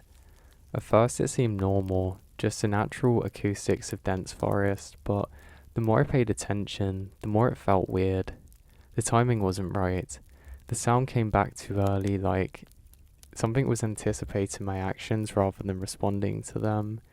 I tested it by speaking out loud, just a simple word, expecting to hear it echo back after a delay. Instead, I heard it a fraction of a second before I finished saying it. I stopped immediately, my heart racing, picking up as I tried to process what had just happened. I said another word, slower this time, listening carefully, and again I hear the echo, not perfectly clear, not fully formed, but enough to recognize it as my own voice, slightly distorted, arriving just ahead of my own speech. I backed away from the spot instinctively, but the sound effect followed me. Every step I took was preceded by the sound of that step. Every movement was mirrored slightly ahead of mine, and panic starts to build as I realize that it wasn't tied to a location, it was tied to me. I turned and walked faster, and then faster still, until I almost started running down the trail, trying to outrun it, but it stayed with me, always just ahead, and then, without warning, it stopped. The forest returned to normal, the echoes falling back into their proper places, and I slowed down, trying to get myself calm and together. Then I heard something behind me, my voice, clear and complete, saying words I hadn't spoken yet, so I didn't turn around. I heard about skinwalkers and I wasn't sure if this was one of them, so I kept walking until I reached the road. And even now, sometimes, when I'm thinking about saying something out loud, I hesitate because I'm not sure if I'm going to hear something again like last time. So I set up camp just before dark in a small clearing deep in the forest, far enough from any marked trail that I knew I wouldn't be disturbed. And for the first hour or so, everything felt normal, quiet in a way that remote places usually are. As the light faded, I started a small fire and stayed close to it, more out of habit than necessity, listening to the occasional distant sound of branches shifting or leaves moving. At some point, I realized those sounds had stopped completely, replaced by silence that felt unnatural, like something had cleared the area. I tried to ignore it, focusing on the fire, but then I heard something from the tree line behind me, a voice. Quiet at first, almost like it was being carried from far away, but clear enough that I recognized it immediately. Staring into darkness between the trees, I tried to convince myself I miss hearing things, but I can't hear it again, slightly louder this time, using the same tone I would use as if I was trying to get someone's attention without alarming them. I stood up slowly with my heart racing and took a step towards the edge of the clearing, saying hello. I called out with my voice shaking slightly. For a moment, there was nothing, and I almost feel relief. Then, from a different direction, closer now, I heard it again. "Don't come over here," I heard. The tone had changed and it was urgent, and I stopped immediately. Every instinct told me to step back and get away from the trees, but I couldn't move. Then I heard something else, faint and unmistakable. Footsteps moving through the forest, circling the clearing slowly, always just out of sight. My voice followed them, called out again, but this time the words were different each time. Like there were different approaches, such as "I need help," and then "it's safe over here." Each one sounded different, like different people were making them. Kind of like someone was trying to replicate somebody else. I backed towards my tent, keeping my eyes on the tree line until I reached the zipper and get inside. I stayed in there for hours listening, as the voices continued, getting louder and louder. I closed my eyes now, and I opened them thinking it was sunlight.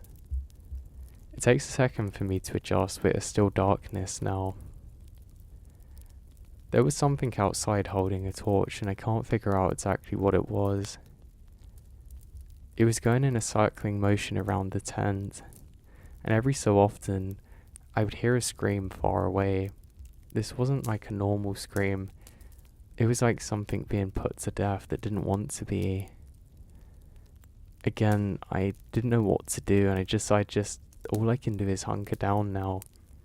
It's safer in the tent surely than out there, even though the tent's paper thin. This goes on for a while until eventually it stops.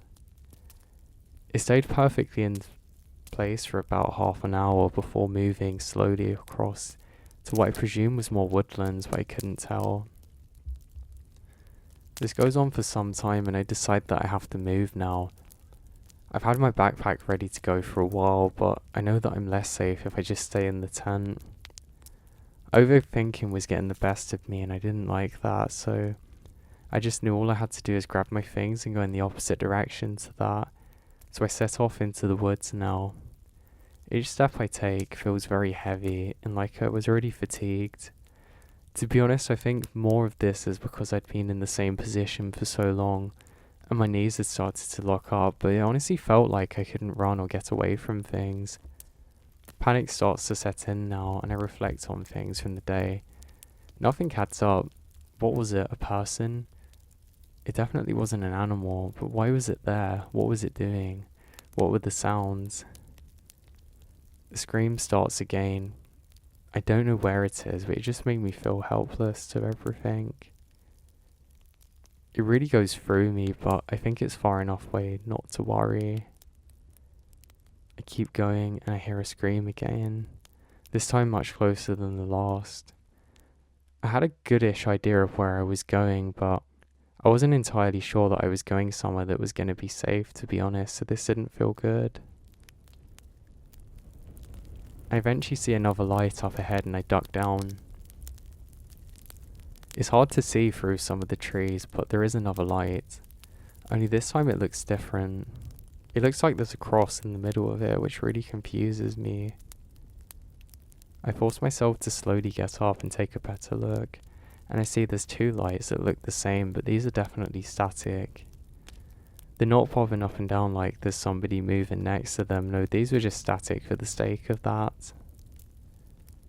It's a cabin. Why was there a cabin out here? I presume that maybe it's just been put there, as a rest place or something. You know, like the emergency shelters. I'm pretty sure that's what this was, and it meant that it was occupied, so I felt a bit more safe now.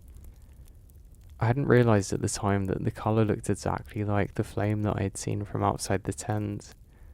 Orb of light or energy, whatever that thing was. The screams seem to be getting closer now, and I can either go towards these strangers for help, or I can stay where I am. It didn't feel like things were changing much now, so I thought it would be best if I just gone up towards them, so that's what I stopped doing. Every step again feels very heavy. I've been out here for a while and it's a little bit cold now. It's quite annoying. Every time that I stop, if I'm scared or feel like I need to hide, then it seems like my body temperature is plummeting in a way that it shouldn't be able to. I see suddenly the lights go out in the cabin and I presume that they've just went off to bed. Mind you, it's pretty late by this point in time. Now I continue on as ever. Eventually, when I get up to where the cabin is, I knock on the door and call out for people, but nobody responds, so I guess nobody's home. I make my way to the door and find that it's opened. When I step inside, there's no lights on. I call out for people, but there's no response, so I close the door slowly behind me. I didn't lock it in place. I very slowly drift and look in the room, and I see no one. I do the same again now as I check out the other one, but once more there's nobody, so I don't think too much now. I thought it was weird and I can't figure out what the lights are, but that doesn't bother me, so I go and lock this thing behind me. It seems like a rest shelter, but a really nicely furnished one, and there is a decent enough bed. I was exhausted and I don't do very good sleeping on the ground. I made a game plan that I was going to go back the next day to collect my belongings, see if I can do it very nice and early and just get out of here and put all of this behind me. So I put my backpack down and decide to anchor it near the door. I go to bed and I fall asleep. I wake up thinking it's quite late in the day, but I realise it's still nightfall. I think I hear the sounds of rain, but heavy. This isn't like normal rain sounds, this is like very heavy thuds on the outside of the cabin walls. I was quite confused, but I got up, trying my best to see where this was actually coming from and if there was a storm, but there's nothing. The sounds only get heavier and heavier now, and it sounds like people throwing baseballs at the side of the cabin, but not just one, hundreds of them. This goes on for a while. I go to look outside, but I can't open the door. I'm trapped now in this bedroom. This goes on for probably about 3 or 4 minutes with me genuinely having no idea what I could possibly do now. I felt so scared. I couldn't figure out if people had followed me and were trying to break into the cabin with baseball bats or what, but there seemed to be no signs of damage, at least from the inside of the cabin, so I think they would have gotten in by now. I walk up to the door to try it again as I see something happen. There's movement on the handle. There's movement on the other side, so I go to grab it just to stop it moving. But the second I do that, all of the sounds stop at the same time. It sounds almost like there's some kind of pressure drop from outside. My heart begins to race now. I stay there froze for about probably 5 minutes before I smell something. There's a really foul smell, like something rotten, but I can't figure out where it's coming from. I'm too scared to take my hand off of the door. I look around my room and there's not a thing in there, in my backpack. I need to get back to my backpack at some point. Well, I keep my hand there and that's when I realise the smell's coming from the other side of the door. I'm not sure if I should just stay here, but I don't know how long I can last and I really need water, which is in my backpack. So I take a deep breath in, 1, 2, 3, and pop the door open just a fraction of an inch. And for a second I thought I saw a shadowy figure move from this, but I can't really tell because it was dark anyway. I open the door and the smell's pretty strong, but it goes away after about a second or two. Weirder still, my backpack's still there, but it seems to have moved now, to the other side of the room where that I don't remember leaving it. I pick it up and I can see that it's not too dark outside, thinking maybe it's okay for me to go now. I take a step towards where the door is and I hear something above me. There's footsteps coming from what seems to be the roof. They sound very heavy. It's like something walking in a circle, pacing and stopping as it gets to the end of the loop, then comes back again. This sounded incredibly heavy. I don't know what it is. I can't see how you get up there. I'm frozen now thinking there's people above me. I go to say a faint hello, but I stop myself. I don't know who these people are or what they're doing. I don't know any of what just happened. I'm kind of froze where I'm stuck in a scary place, but the outside world seems even scarier, and I decide that it's best if I don't leave. I walk around now, and I go up to the bed and raise my ear up to the ceiling, so now I can listen. From the moment that I do that, I hear something above. It's an animal sound. It sounds like an animal grunting. The second I hear that, I go back down slightly, recoiling, and it made the bed make a creaking sound, and that sound stopped everything. There was no sounds at all from above. I try and steady my breath and pace, and I slowly push myself into the corner of the bed, not sure what to do now. My breathing's too heavy, so I hold my breath for a second, trying to listen, and then I hear a few more breaths a couple of seconds later. It doesn't sound like my own. I think, well, I can either stay here forever and maybe not make it out or get attacked by people, but I knew one thing. I wasn't going to stay in there. I get up and grab the backpack and I charge towards the door. I kick forwards as I run and crash. I manage to get through it. I fall over and tumble a couple of times and my vision goes for a second and takes a moment to stabilize again. I see my backpack now slide past me, so I get up and grab it. It's a bit foggy now and just eerie's the best way I can describe it. Now, I decide not to look left because I just can't do it. There's just something too creepy about that place, and I know that it's not good for me to look there. So I start to run. I run. It took a good couple of minutes to get to where I can't really see the cabin if I try to, but I'm too scared to look. I don't hear anything following me, I don't hear any footsteps, but I do hear the odd scream very far away. This time I'm not sure what it was. It could have been an animal, but I'm not too sure because I've not heard any similar ones before. I managed to jog for about 20 minutes before finally finding my way to the normal path. I break into that and I finish the rest of my water. It feels like no matter how much I'm drinking, I'm just not hydrating well enough. I really feel like I'm gonna faint now, but I have to go on. Eventually I make it back to where my car is and I collapse into it. I don't waste a second though, and I turn it on and drive out of there. I think I was in a state of shock for probably a good couple of hours afterwards. I get back to civilization, but it doesn't really solve anything. Everything just felt different now. I mean, since that incident, it's almost felt like I've been in a bit of a dreamland. But I keep telling myself it was a dream, but I know it wasn't. And I can't escape what happened that night.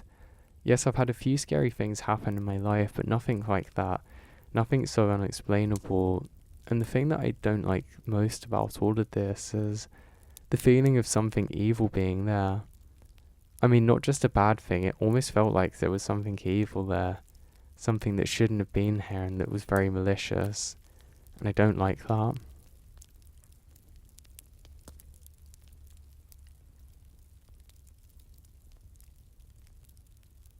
So I started following an old survey path through a stretch of forest that hadn't been used for a while. It was a kind of place where you would get some odd trail markers which had been staked into the ground at regular intervals. I only noticed them because the numbers don't make sense. The first one I passed was labelled 42, which didn't seem unusual on its own, but As I continued walking, the next one read 41, then 40, each one decreasing as I moved further towards it, instead of increasing like you'd expect.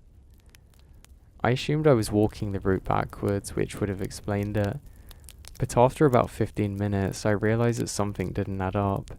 I hadn't seen a single branch in the path or any indication that I'd turned around. The forest around me looked consistent, but the markers kept counting down.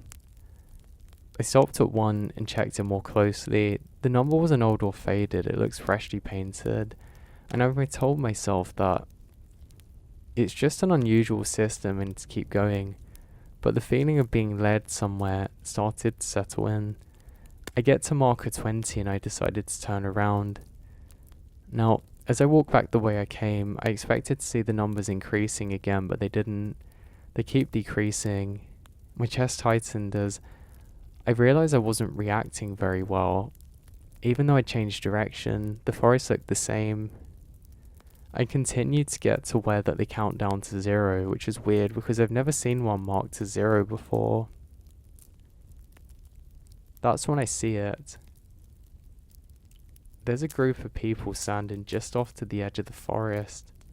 I see the faint glimpse of a binocular as it glistened in the sunlight on the lens. They seem to notice me too as they all duck down quickly, and I suddenly can't see them anymore. I feel my heart pounding as I turn and start sprinting in the other direction. I eventually made it out of the forest that day unscathed, but I never went back there since. I don't know who these people were or what they were doing, but I think they had me. They almost had me.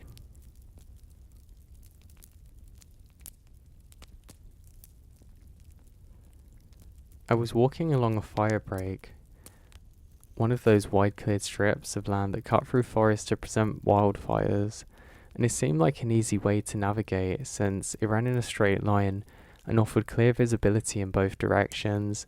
The trees on either side were dense, but the break itself was open, covered in dry dirt and sparse grass. After about 20 minutes, I decided to cut back to the forest to rejoin the trail that I'd entered and marked earlier. I stepped off the trail and circled into the trees. I walked for a few minutes expecting the intersection, but instead I found myself back at the fire break again. I assumed I had angled wrong, so I tried again, this time paying closer attention to my direction. The same result. No matter how I entered the forest, I came back onto the fire break. After the third attempt, I started to feel uneasy, not because I was lost, but because the geometry didn't make sense. The forest wasn't that narrow. I should have been able to cross it. I walked along the fire break for a while, hoping to find a point where it curved or narrowed, but it didn't. It remained perfectly straight, stretching further than it should have, and then I noticed something that made me stop. The edges of the forest on either side looked closer than before, but not in a natural way. It wasn't that I'd walked to a narrow section. It was the trees themselves seemed to be shifting inwards, subtly reducing the width. I tested it by stepping on the forest again, but it never happened. It seemed like the angles just didn't make sense, like I was trapped in the center without things changing.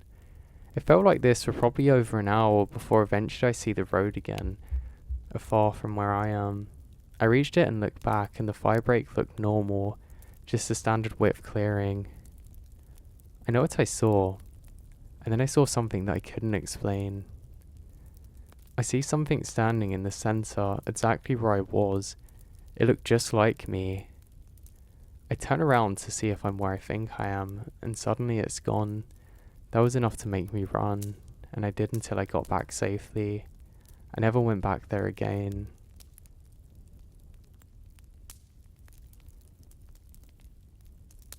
I climbed the watchtower because it offered the best view of the surrounding forest, and I wanted to get my bearings before heading back, since the trails in that area weren't clearly marked. I'd worked as a fire ranger before, so this wasn't new to me. I was soon to become a park ranger too, so I just wanted to get an idea of how all of this would feel in my new role. I'm in a beautiful national park, and the climb was uneventful, just a long spiral of metal stairs leading up to a small enclosed platform at the top. Inside, there was an old pair of mounted binoculars fixed in place, pointed out over the tree line. I stepped up and took them, and looked through them, expecting to see nothing but miles of uninterrupted forest. Instead, I see a small clearing in the distance, one that I don't recognize, and a person running. I adjusted trying to get a cleaner look, and realized that the person looks very wild and they have something in their hand. It's metallic and shiny, and suddenly, I feel a drop in the pit of my stomach. I can see now very clearly that they're running towards where I am. They couldn't have been going more directly to where I was.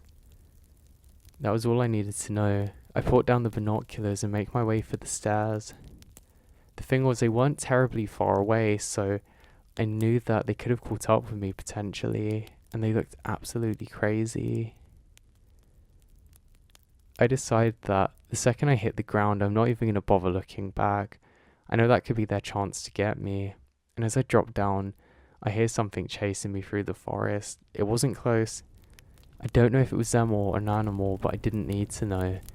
I just kept running.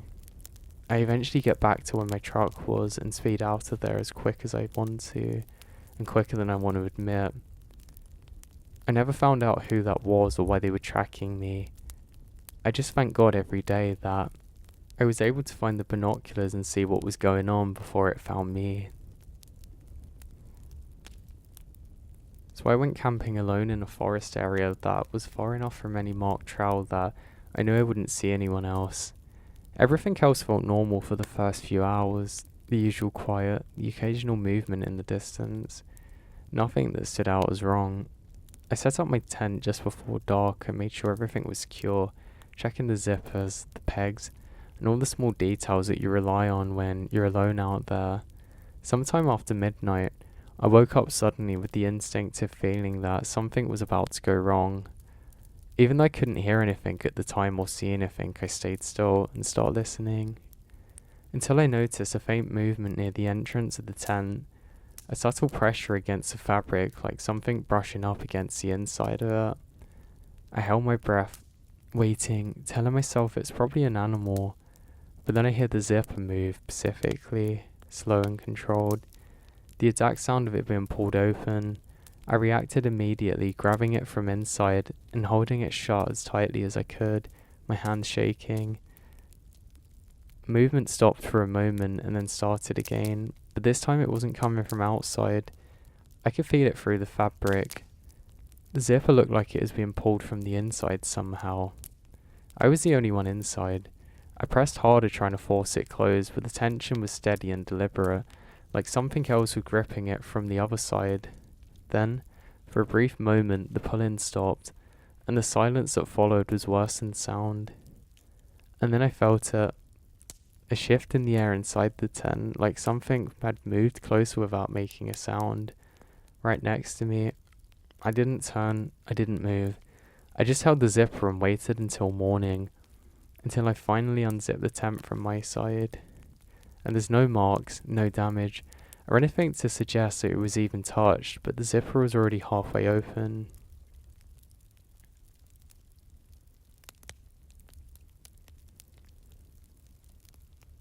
I'd worked as a park ranger for some time, and I noticed something strange one day when I was camping on my own off duty.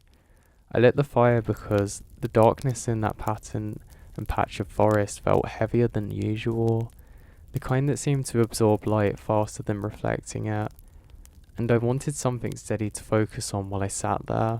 For a while, it helped. The flames moved naturally, the light flickering across the clearing, grounding everything in something familiar. Then I realized something weird about the way the shadows are behaving.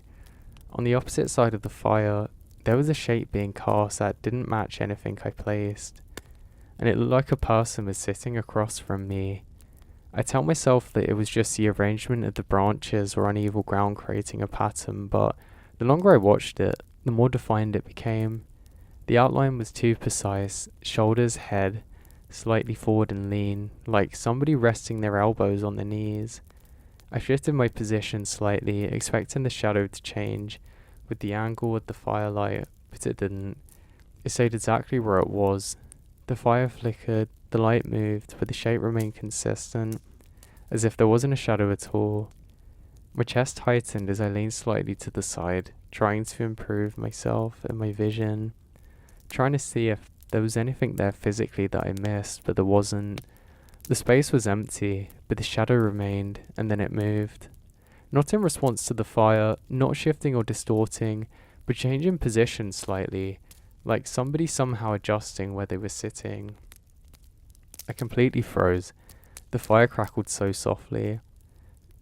The only normal sound left as the shape leaned forward just a little more.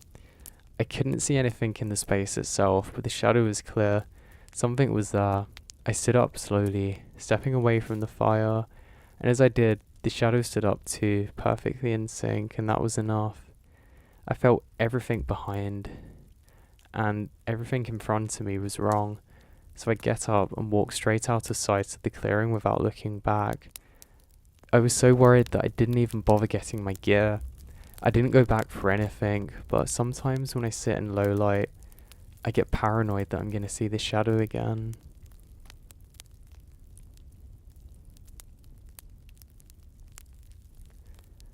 So I reached the campsite late, exhausted and ready to rest, so I sat up without paying as much attention as I normally would, laying out my sleeping bag inside the tent and preparing to get some sleep.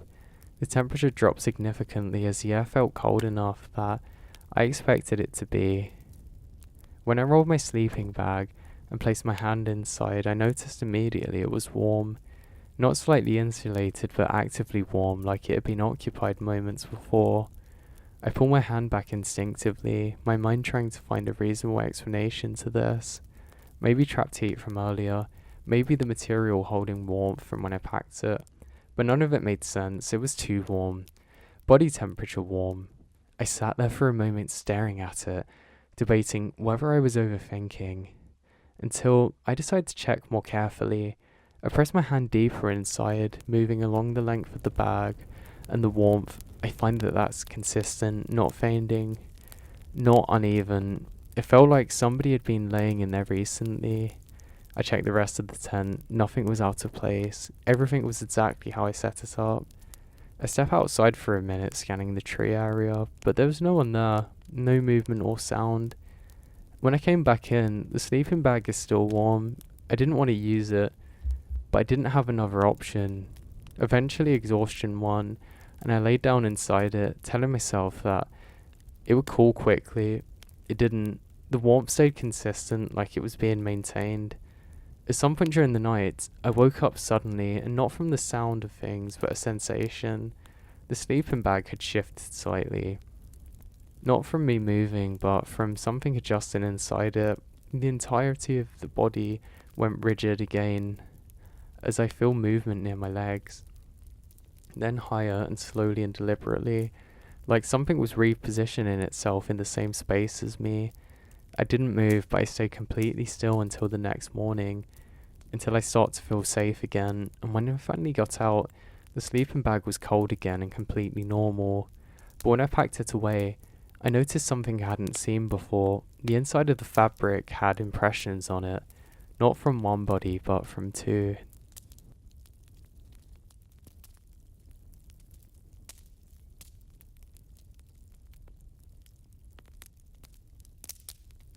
I rented a cabin because it was cheap and isolated, exactly what I wanted for a few days from everything. The listing was normal, but it had one unusual detail.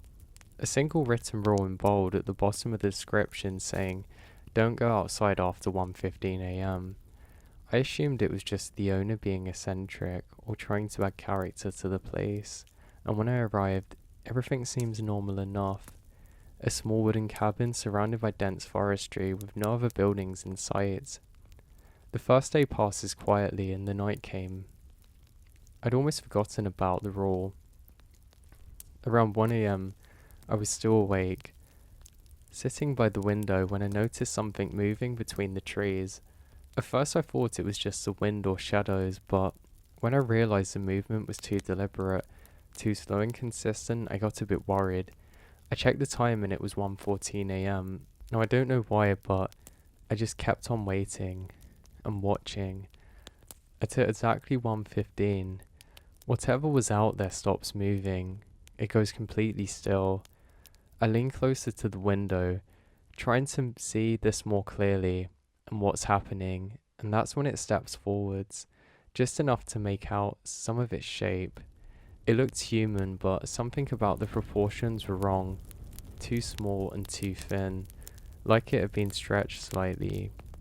It didn't approach the cabin, didn't make any sudden movements. It just stood there, facing directly towards me. I remembered the rule, and then stepped backwards, pulling the curtains closed. For a while nothing happened, and I start to calm down, telling myself that it was probably just someone else out in the woods. And then I heard it, a soft knock on the door, 3 slow, evenly spaced taps, and I froze, staring at the front door. Knowing that there was nobody should actually be out there really scared me. The knock came again, same pattern and timing. I didn't answer. I didn't move. After a few minutes it stopped. I stayed awake until the morning, and when I finally opened the door, there was nothing outside. No footprints, no signs anybody had been there, but carved into the wood of the door, at eye level, was 3 shallow marks perfectly spaced, like something had been there when I stood on the other side. I turned onto the Forest Service Road because I thought that I would reconnect with the main highway further ahead, and at first it seemed like a normal gravel track, rough but drivable, winding through thick woodland with occasional clearings. After about 20 minutes, I passed a rusted sign half buried in the dirt, but it was too worn to read. I didn't think much of it until I saw it again. The exact same sign, same angle, same dents and same position. I slowed down, confused, trying to figure out how that I could have been looped back without noticing. But the road hadn't branched or split at any point. I kept driving, more cautiously now, and sure enough, about 10 minutes later, I passed it again. That's when I decided to turn around, but when I did, the road behind me doesn't look the same. The trees seem closer, the path more narrow, like it had subtly changed. I drove back the way I came, expecting to reach the main road eventually, but instead, I found the sign again, except this time there was something new. A set of footprints in the dirt besides it, fresh and leading off into the trees. I stopped the car and stared at them, trying to decide if I should ignore it. But something about the spacing caught my attention. They were my footprints. Same tread, same size, same pattern. I looked down at my shoes, then back at the prints, and I felt my stomach drop.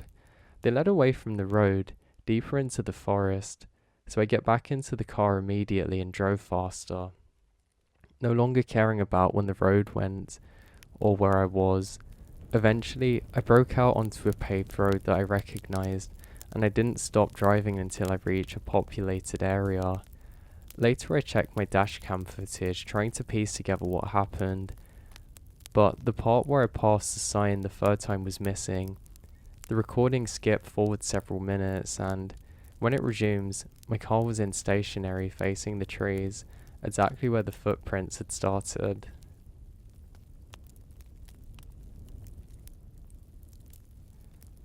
I accepted the maintenance job because it was straightforward and well paid. Just a routine inspection of a signal tower deep in a restricted forest area where access was usually limited.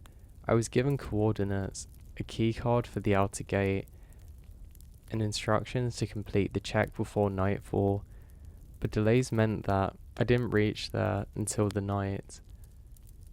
Now by the time I get to the tower, it's already dark, and the surrounding forest felt completely cut off from the outside world. The tower itself was active, lights blinking steadily at the top, and the small control building at its base was unlocked as expected. Inside, everything looks normal at first, equipment humming, screens displaying signal data, but one monitor caught my attention. It showed a live camera feed of the tower from a distance, with a wide shot that included part of the surrounding forest. In the corner of the frame, there was a figure standing just beyond the tree line.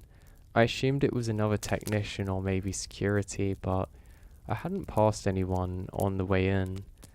I stepped outside to check, shining my flashlight towards the area, but there was something there. I check again, nothing. I go inside. The figure was still on the screen. Same position, same posture. That's when I realized it wasn't moving at all. I zoom in and the image becomes distorted. I couldn't make out enough to know what it was, but I knew something was wrong. Now, it wasn't standing on the ground, it was slightly above it. I backed away from the monitor, unsettled, and that's when the radio crackled to life. A voice came through distorted, but I can't understand it. I ask who it is and there's no response. The voice repeated the same phrase again, more urgently. I looked back at the monitor, and the figure was closer now. No longer at the tree line, but just outside the clearing. I hadn't seen it move. I sat down. I grabbed my things and then leave immediately.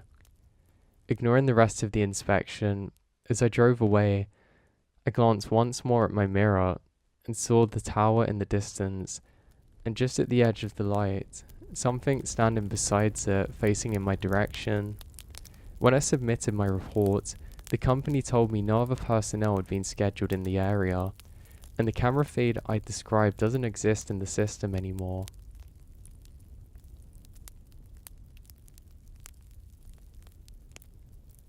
I was helping a friend review a trail cam for the footage of a remote forest area when he said that he liked to monitor the wildlife, mostly out of interest rather than professionally. We had hours of recordings to go through. Most of it was exactly like you'd expect, so it's deers, foxes, and the occasional larger animal passing through at night. But one clip stood out immediately because of how still everything was. The camera had triggered, but there was no visible animal in frame, just forest, completely motionless, even the leaves. We almost skipped it, assuming it was a false triggering, until we noticed something in the background. A shape visible between the trees that hadn't been there at the start of the clip. It was subtle but barely visible, but I could see enough. As we watched the frame, it becomes clearer, like it was getting closer, not by walking into frame, but appearing slightly nearer in each frame, like it was skipping the movement in between. We both went quiet as we watched it approach, and its shape becomes more defined but never clear. Just before the clip ended, it stopped directly in front of the camera, filling most of the frame, and for a single frame, we saw what looks like a face, but it stretched vertically, features elongated in a way that doesn't make sense to us, and then the recording goes off.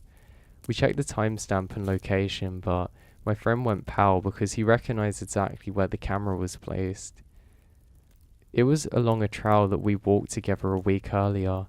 Out of curiosity, we pulled up footage from that day. There we were, walking past the camera completely unaware of it. We watched ourselves move frame through frame, talking, laughing, and then just as we exit the shot, something stepped into view behind us, same shape, same unnatural stillness between movements. It had been following us.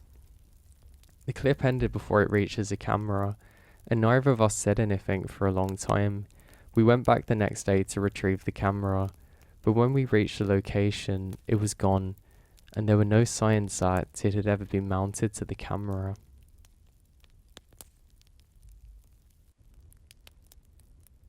I stopped at the parking area because it was the only place for miles to pull over. It was annoying, but I didn't have a choice really. Now, I scan around to figure out where I am. There's a small gravel space just off the road, off the forest, with a signal sign listing local trail routes. There's no other cars, no facilities, nothing but trees in every direction. So I began driving for hours and I needed a break, so I parked, stepped out and stretched my legs. Now near the edge of the lot, there was a small metal post with what looked like a scanner or sensor mounted on it, which I assumed was for counting vehicles or something similar. I didn't think much of it until I noticed a small screen on the side displaying text. It showed a timestamp and license plate number, my license plate. The timestamp was from 10 minutes earlier, before I even turned onto the road. I stared at it, trying to rationalize what I was seeing. But there was no explanation that made sense. I checked my car and then the screen again. It hadn't changed. I stood there, and the display updated, adding a new line beneath the first. Same plate, current time. I hadn't moved. I hadn't driven past it again. The air suddenly felt heavier, and I became very aware of how quiet the area was. Then the screen updated a third time, same plate, a future timestamp. Eventually 5 minutes ahead. Now, I felt a chill run through me as I looked around, half expecting to see another car pulling in, but the road was empty. When I looked back at the screen, the second entry had disappeared, leaving only the first and future one. I didn't wait to see what would happen at the time. I got back in my car and left immediately, driving faster than I should have on the road. As I pulled away, I checked my mirror, and for a brief moment, I thought I saw another car turning into the parking area behind me. Same colour, same shape as mine. When I got back to the main road, I checked the time. It matches a future timestamp I had seen. I haven't been back since, but I checked the location on the map since there's no record of any parking or monitoring equipment there at all.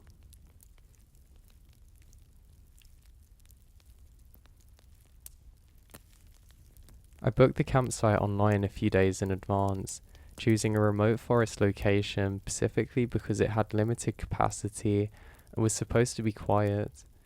When I arrived, there was a small check-in board near the entrance where visitors were supposed to write their name on arrival. I walk up to it with my pen ready and immediately stopped because my name was already there, written clearly in handwriting that looked exactly like mine. The time listed was earlier that day, hours before I arrived. I stood there for a moment trying to figure out if it was some kind of mistake or coincidence, but even the booking reference number next to it was correct. I checked my phone to confirm, and everything matches. It hadn't been there before. There was no way I could have signed it earlier. I looked around half expecting somebody to be watching or explain it, but the area was empty. I considered leaving right then, but I already paid, and part of me didn't want to overreact, so I continued to my assigned spot. The campsite itself looked undisturbed. No signs anybody had been there recently, but as I started unloading my gear, I noticed something that made me pause. The ground where I was about to pitch my tent had already been flattened, as if somebody had been up there recently. I ignored it and continued, telling myself it was probably just a previous camper. That night I couldn't sleep properly. Every sound felt amplified. Every shift in the forest caught my attention. At some point I heard footsteps approaching my tent, slowly and steadily, stopping just outside. I held my breath, listening, watching for something else, but nothing else came. Eventually, I must have fallen asleep because the next thing I remembered was waking up before dawn. The forest was quiet again, and when I stepped outside, everything looked like normal, except for one thing. The check-in board at the entrance had been updated. There was a second entry under my name, same handwriting, and this time it said deceased. That was enough to make my spine chill. I got out of there without ever finding out who wrote it and why.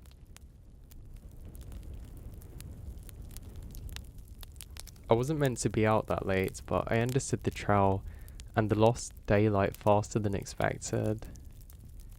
So by the time that I realized I needed to turn back, it was already dark and I had no signal on my phone. The only thing I had was an old emergency number listed on a signage near the trailhead for the local ranger station, and somehow, despite having no reception moments earlier, the call went through.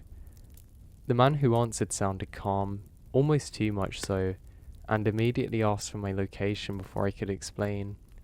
I told him roughly where I thought I was, describing the path and nearby landmarks, and he pauses for a moment before saying something that made me uneasy. He told me not to move, no matter what I heard, and that somebody would come and get me. I tried to ask how long it would be, but he cut me off and repeated the instruction more firmly, as if it mattered more than anything else, and then the call ended. At first I did exactly what he said, staying where I was and trying to keep my breathing steady, but after a few minutes, I started hearing things, footsteps in the distance, moving through fast and slow, but then deliberate. I assumed it was a ranger coming to find me, but something about the pattern doesn't feel right. It wasn't consistent, not like somebody walking towards me, but circling, stopping, then starting again from a new direction. I called the number back, but this time it didn't connect. No signal. The footsteps get closer. I called out asking if it was a ranger, but the only response which I have is silence. That's when my phone rang, saying number. I answered immediately, relieved, but the voice on the other end sounded different this time. Same tone, same candidates, but something underneath it felt wrong, like it was copying the way that the first voice spoke. "Why did you move?" it asked. I hadn't moved. "I didn't," I said, voice shaking. The reply that followed is, "You're not where you're supposed to be." I was confused and said, "What do you mean I haven't gone anywhere?" And then a repeat of, "Then what did we follow?" And the call cuts. I heard footsteps for a few seconds and everything was completely silent. Then I heard something directly behind me take a slow, heavy step forward.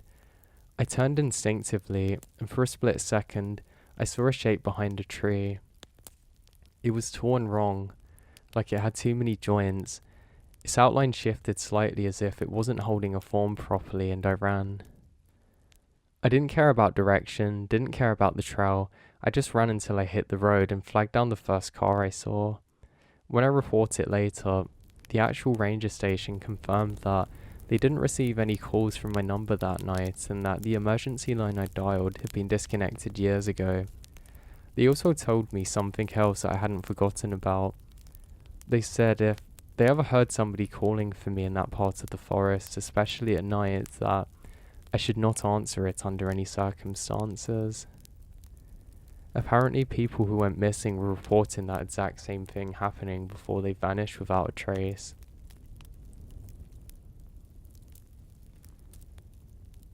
So I brought the trail camera online without thinking much, just something cheap to set up in a remote wooded area that I occasionally visited, more out of curiosity than anything serious. Setting it up was simple. I configured it to send in images directly to my phone whenever it detects motion. So for the next few days, it worked exactly as it was supposed to, sending photos of deer, birds, and occasional foxes passing by at night. Then one evening, I received a notification that doesn't make sense. The image is completely dark, as if it had been covered, but the timestamp showed it had just been taken. I assumed something brushed against the camera and I ignored it, but then another image came through a few minutes later. This one clearer, showing the forest path, but something was off. The angle's different, slightly higher than I had mounted it. I checked the next image, and the angle had changed again, which is higher now, as if the camera was being lifted. A few seconds later, another image came through, and this time, I felt my stomach drop. It was facing directly down the path towards where I'd originally set it up, but now I could see the tree it had been mounted on from a distance. The camera was no longer attached to it. Someone was holding it. I zoomed in on the image, trying to look if I could make out the person, but there was nothing visible, just the forest, the path and the tree, and then another image came through, closer to the path exit. Then another, closer still. Each image was moving away from the place where I'd put the camera and towards the edge of the forest where the trail led back to the small parking area I used. That's when my phone buzzed again. A final image. It was my car, parked exactly where I left it earlier that day. The angle was from just behind it, like somebody standing a few feet away. I drove back immediately, even though it was getting dark, telling myself that there had been a logical explanation. When I arrived, everything looks normal at first. My car is where I left it. The forest was quiet, but when I stepped out and checked out the area, the camera was gone, completely missing. No broken mount, no dropped places, nothing. As I stood there trying to figure out what to do, my phone buzzed one last time. Another image had been sent. I opened it slowly. It was taken from inside my car, in the back seat. I quickly rush over to where my car is, forgetting about everything else, ready to figure out what was actually going on. As I get closer to my car though, I suddenly feel fear wash over me and I get scared, so instead of just rushing straight ahead, I drop down behind some bushes. I go to a big tree where I shouldn't be visible and I look over, trying to make out where the figure is, but I don't see anything. I decide to pick up a big rock and I get closer to my car. I'm ready to just smash whoever's in here, but as I jump out, there's nothing. I could tell whoever was there was long gone, but the thing that really freaked me out was the car was locked now. I really can't figure out what's happening, so I just get into my car and start driving out of there fast. My car's making a knocking sound now and I think I'm going to have to pull over, but I decide not to.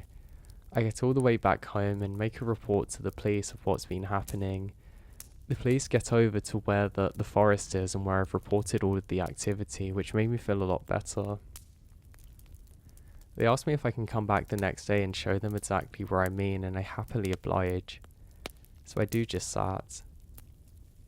So I go into the forest and explain everything. And that's when I realise something. As I get back to my car, I realise that the trunk is open.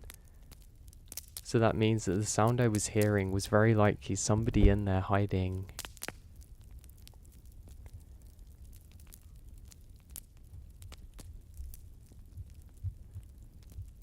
Now, I took shelter because the weather turned faster than expected. Heavy rain and wind rolling in within minutes, forcing me to leave the trail and head to a small emergency shelter marked on a map. It was a basic structure, just enough to keep you dry, and when I got there, it looked unused, the door stiff from disuse and cold and empty inside.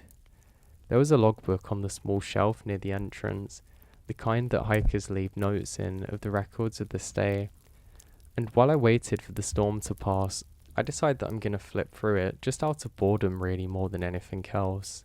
Most of the entries were months old, simple notes about weather conditions or brief messages, until I reached the last page, which was fresh. It had my name, my address, today's date and tomorrow's date.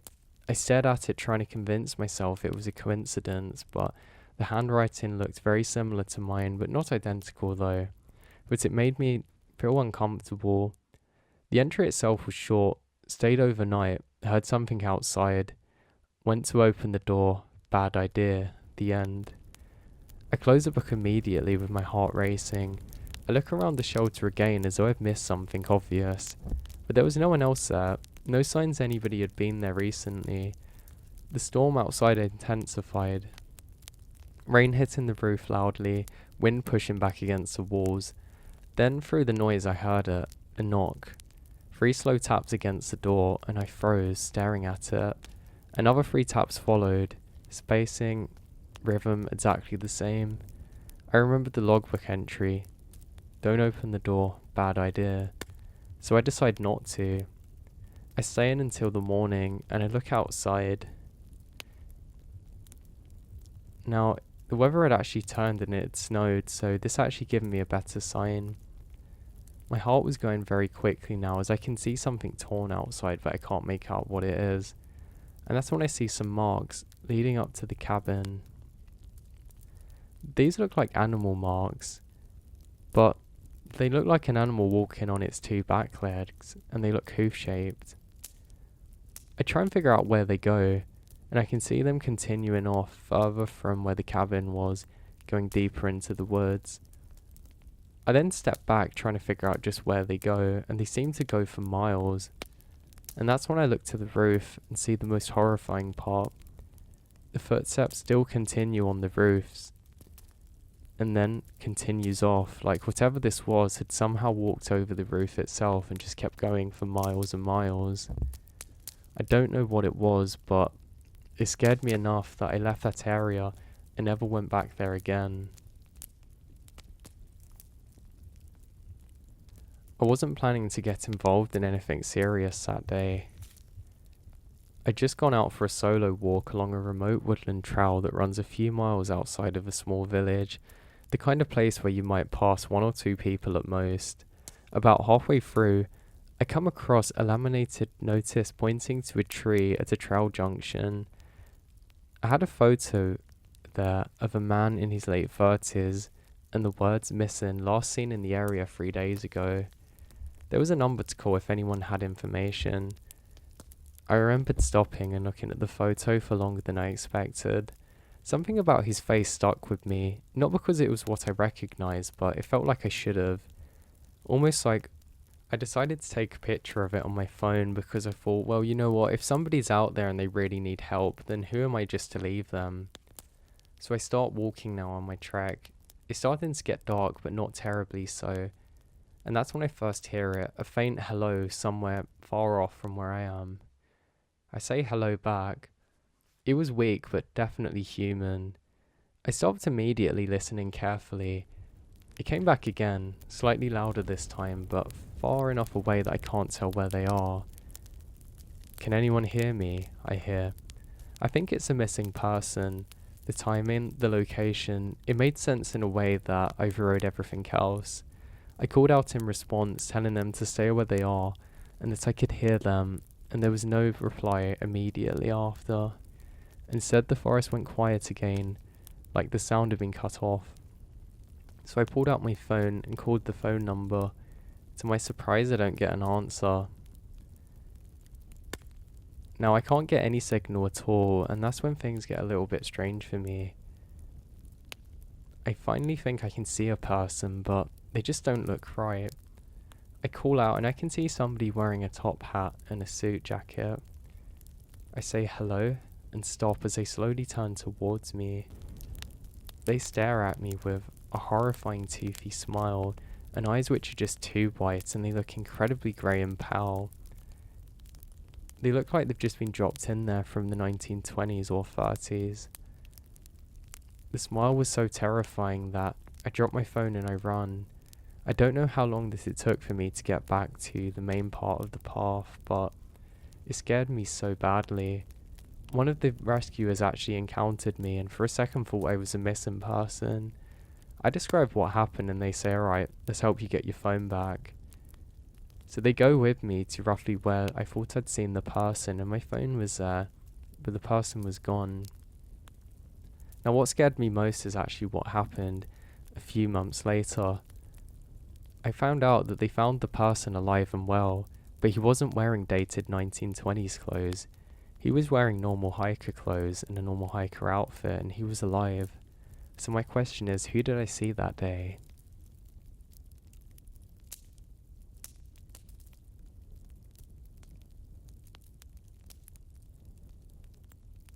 So, I only noticed the train because it wasn't where it's supposed to be. I take some late night routes home a few times a week, and by now, I know the timetable almost by memory. So when I saw headlights approaching from the platform well after the last train was scheduled, it immediately felt wrong. There were no announcements, no updates on the board, just this slow, quiet train pulling in, like it had every right to be there. The doors opened, but no one got off. I looked down the platform and realised I'm the only person standing there. Against my better judgment, I stepped inside, thinking maybe this was an unscheduled service. The interior lights were dim and the seats were empty, but it didn't feel normal. It felt staged, like something had just cleared out moments before I arrived. I sat down anyway.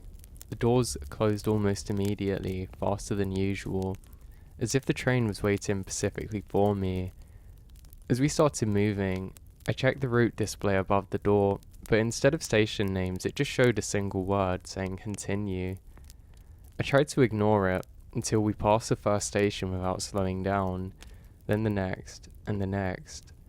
I stood up and walked between carriages, expecting to find a conductor or at least another passenger, but every carriage was the same, empty and silent, slightly too dark. When I returned to my seat, there was somebody sitting across from me who hadn't been there before. They were staring straight ahead, not at me, but I could see their reflection in the window, and it didn't match their posture. The reflection was looking directly at me. We're now in the middle of nowhere. Unsure what to do, and after a few seconds, the person slowly turned their head.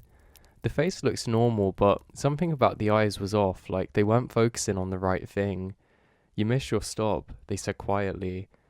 I told them that this isn't my route, and the train didn't have any stations, but they just shook their heads slightly. "It did," they replied. "You just didn't get off." When I looked back at the route display, everything changed and the word final was reading, and the train hadn't stopped for a while. I'd gone and found another part of the carriage to sit down on, just to try and collect my thoughts and just wait for things to go back to normal. I wait for what feels like another 10-15 minutes, and it did. I now recognise where I am. I feel a lot more confident, so curiosity gets the better of me, and I go to take a peek at the guy sitting there. I go there and he's completely gone. I'd never seen him again since, and I don't know what happened that day. I was driving back from visiting a friend. Now, my GPS suggested a faster route, cutting through a stretch of forest that I didn't recognise. It looked legit at first, just a narrow road breaking away from the main one. So I took it without thinking much, and within minutes the streetlights disappear completely, replaced by dense trees pressing in on both sides, and their branches kind of forming a tunnel overhead that blocked out even the moonlight. The road was barely wide enough for one car, uneven and cracked, and I hadn't passed another vehicle since turning in. At first it just felt isolated, but after about 15 minutes, I realised something wasn't right. I hadn't seen a return signal, sign or landmark, and the GPS had stopped updating entirely. It still showed me moving, but the map itself had gone blank, like the road didn't exist anymore. I just kept driving, telling myself that it would reconnect eventually, but then I noticed headlights behind me. I hadn't seen a car enter the road, but there was nowhere it could have come from. But there it was, maintaining a steady distance. I slowed down slightly, expecting it to overtake, but it didn't. It matches my speed perfectly. When I sped up, it did the same. The longer it stayed there, the more unnatural it felt, like it wasn't reacting to me but anticipating. After a few minutes, I decided to pull over just enough to let it pass, but as soon as I slowed to stop, the headlights stopped too, keeping the same distance, just sitting there in the dark. That's when I realised that I couldn't see the driver, not because of the glare or reflection, but because there was nothing there. No silhouette, no movement, just empty space behind the wheel. My chest tightened and I locked the doors, shifting back into the driver's seat. As I started moving again, the car followed, and I told myself it was impossible. That I was tired of imagining things. That's until the radio cracked to life without warning. It wasn't static at first, it was a voice. A voice that said, "Don't stop." "Who is this?" I said, and there was a pause, then clearly I heard the car behind you. "It's waiting for you to get out," the voice continued. I checked the mirrors, and for a split second, I saw something in the driver's seat, something sitting there now, but its shape didn't make sense, like it was folded wrong, too long for the space it was in. I kept driving.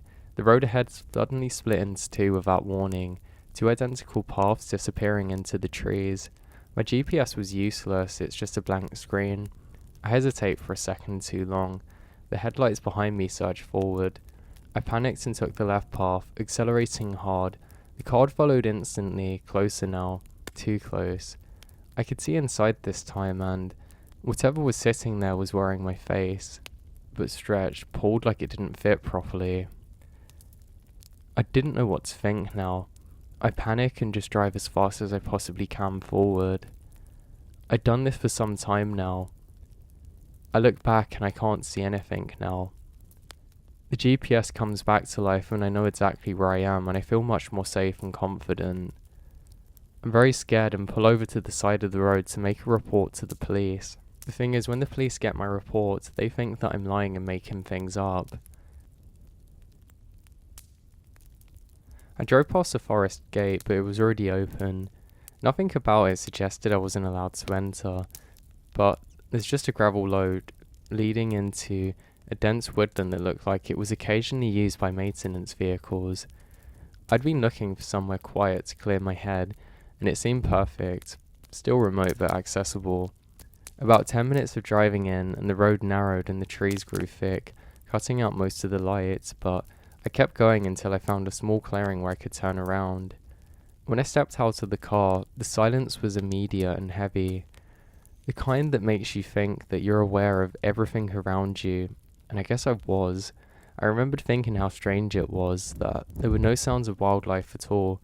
I stayed out there for a few minutes, just standing by the car, until I heard something in the distance behind me. There's a metallic clang echoing faintly through the trees. I didn't register at first, but when I got back to the car and started driving out, I realized what it had to have been: the gate. When I reached it, it was closed, completely shut. It has a heavy chain around it that hadn't been there before.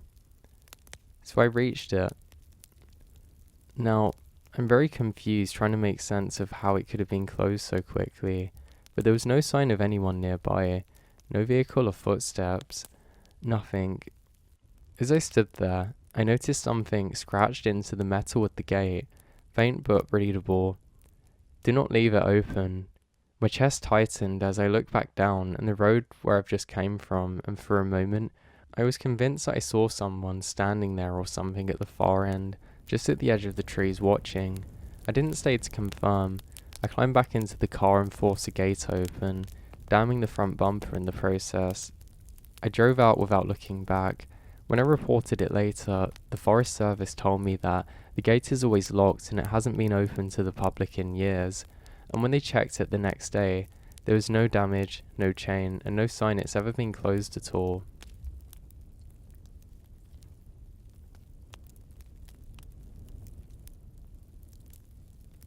I rented the cabin because it was cheap and isolated, exactly what I wanted for a few days away from everything. And the listing only had one unusual detail: a single rule written in bold at the bottom with a description: "Don't go out after 1:15 a.m.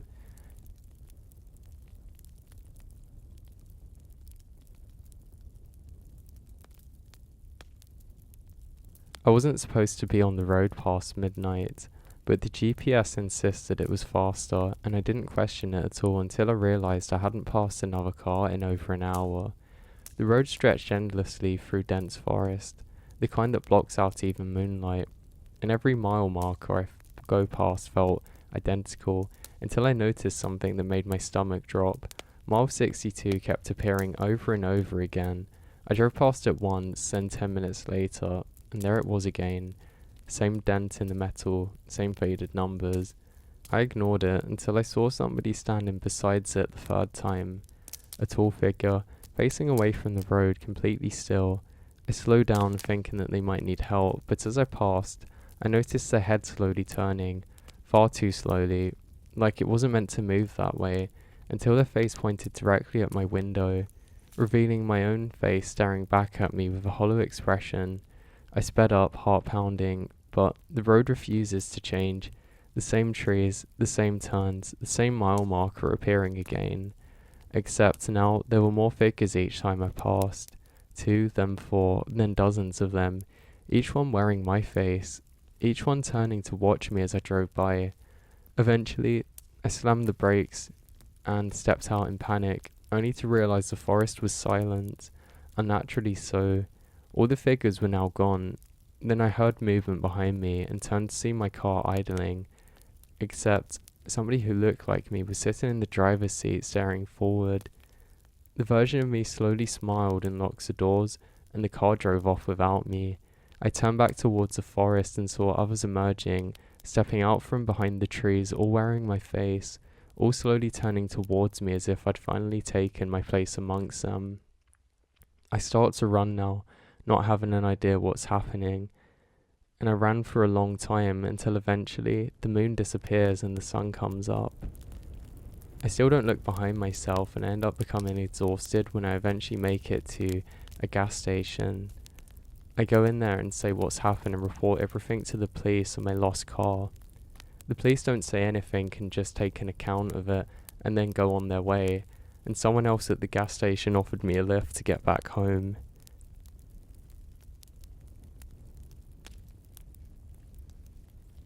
The petrol station appeared just when I needed it, the single glowing structure in the middle of nowhere with no other buildings or road nearby.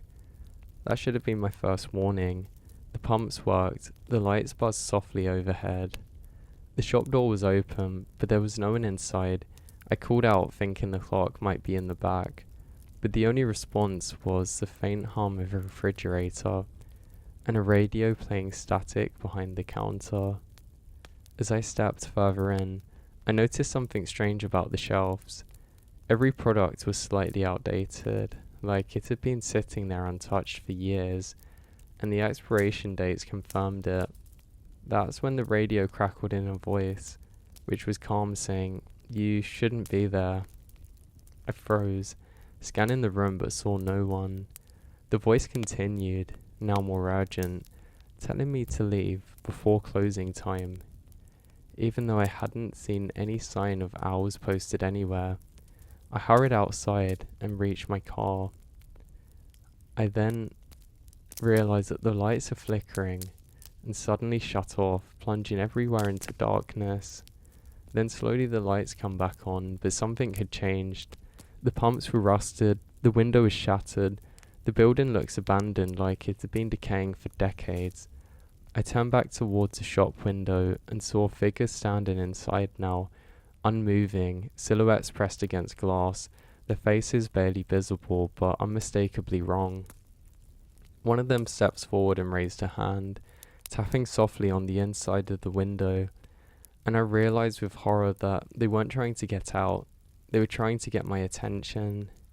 The radio in my car turned on by itself, the same voice whispering, "You stayed for too long," as the doors locked and the silhouettes began to move towards the entrance.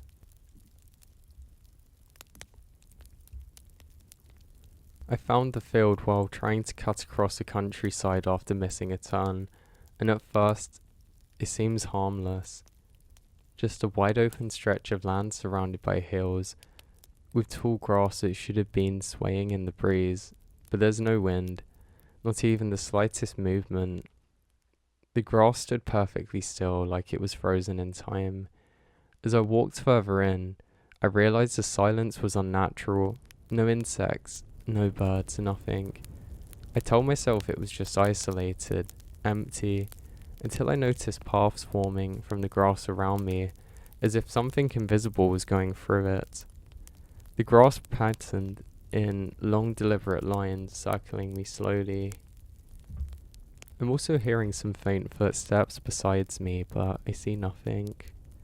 I tried to leave, but every direction looks the same, the hills bleeding together, the horizon unchanged. Then the grass began to bend, not from wind, but from weight, forming shapes that looked like bodies just lying beneath the surface, and dozens of them, maybe more.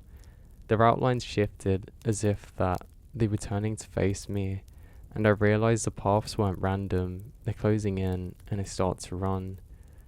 But the ground beneath me felt soft, almost hollow.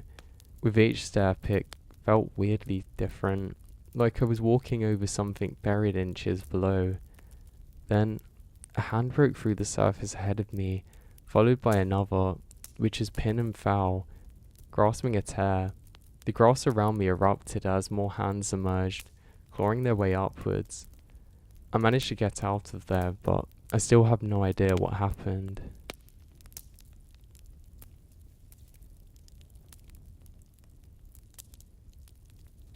The house stood alone at the end of a dirt road, far from any building, and I approached it because my phone had died and I needed help. From the outside, It looks normal enough, but the moment I stepped onto the property, I felt it. That sensation of being watched. Not from distance, but from somewhere very close. The windows were dark as I moved closer. I noticed something unsettling. The reflections didn't match my movements. I would step forward. My reflection would hesitate, lagging slightly behind before catching up. I told myself it was just the glass, just the angle, but the feeling only grew stronger as I reached the door. I cracked it open on its own before I could knock, revealing a dim interior that smelled faintly of damp wood and something older, something decayed inside. Every wall was covered in different sizes, all angled in strange ways, reflecting parts of the room that didn't seem to exist. As I walked further in, I caught glimpses of myself in them, but each reflection was slightly off, smiling when I wasn't, turning its head when I stood still, watching me instead of mirroring me. Then all at once, every reflection froze and looked directly at me. Their expressions were identical and deeply wrong. One by one, they seemed to step forward towards the mirror. It's like they're getting closer without going through the glass. I turn to leave, but I see another mirror now. I don't remember it being there before. I see an open window at ground floor, and I run for it and jump through. I make it out of there. I go reaching for my phone, but then I remember that thing had died, so there's not much I can do but just keep going until eventually I get back to an area that I knew.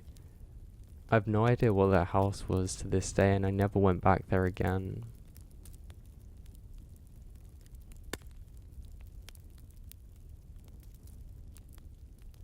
The tunnel wasn't on any map, but it cut straight through the mountain and seemed like the fastest way through, so I didn't think twice before driving in. At first it was just dark and narrow, the headlights barely illuminating the damp wall. But after a few minutes, I noticed condensation forming on the inside of my windshield, fogging it up from within. I turned on the defroster, but it only got worse. The glass became slick and warm. I was breathing on it from one side, but there was breathing on the other.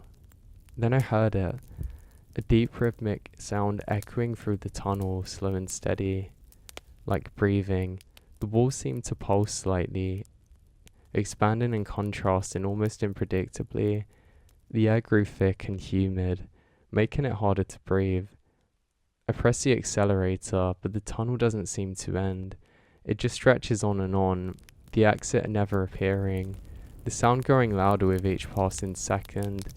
Then the road behind me disappeared into darkness, and when I checked my mirror, I saw the tunnel closing, the wall sealing shut like a mouth, and panic sets in as I realized that I wasn't driving through a structure. I was inside something alive.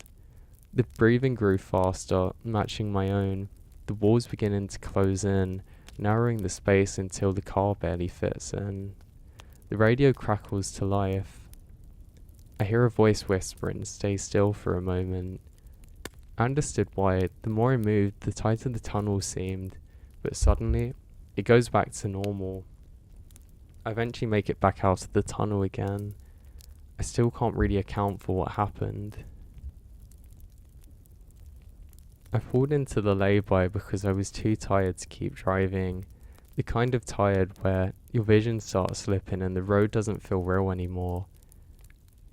It was somewhere off a rural A road, no nearby towns for miles, just a stretch of cracked tarmac with a single flickering lamppost and a CCTV camera mounted higher up than it needed to be. I didn't think much of it at first. A lot of these places have cameras now, but something about this one stood out because it wasn't pointed at the road. It was angled directly at the parking area, as if it only cared about who stopped there. I reclined my seat and tried to rest, but every time I closed my eyes, I had this strange feeling that it was being watched. Like, somehow I was being watched too closely. Like somebody was standing just outside the car. Even though I knew the place was empty. After a few minutes, I checked my phone and noticed that I had one bar of signal. just enough for a notification to come through. It was an unknown number, just a blank contact, and the message read, "You shouldn't sleep here." I sat up immediately, scanning the nearby lay-by, but there was nothing. There were no other cars, no movement, just a hum of the lamppost. I told myself it was a prank, maybe a delayed spam, but then I got another message through that said, "The camera sees you." That's when I looked up again, and I noticed something I hadn't before. It was moving, very slightly, adjusting its angle in a small, precise increment, until it was centered perfectly on my driver's side window. My chest tightened as another message appeared saying, "Step out of the vehicle." I locked the doors instantly with my heart racing, the engine starting, but the car didn't turn over. The lights flickered, the radio hissed with static, my phone buzzed again. "If you don't, we will." I looked back at the camera, and then for a split second, I could have sworn there was something behind the lens. Not a reflection, not a shape-shifting inside it. Like somebody was standing where the camera should have been. The door handle jerked suddenly and violently, as if somebody grabbed it from outside. I didn't wait to see more. I forced the engine again, and eventually it started. I drove out of there faster than I should have. When I got back to the main road, the signal returned fully, and I checked my phone again, but the messages were gone, along with any record that had ever been sent of them.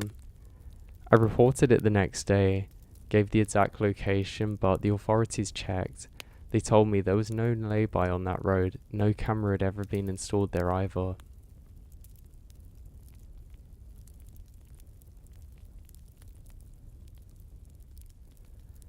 It was one of those overnight coaches that runs between cities where trains aren't available, cheap and mostly empty, the kind where people keep to themselves and sleep the whole journey.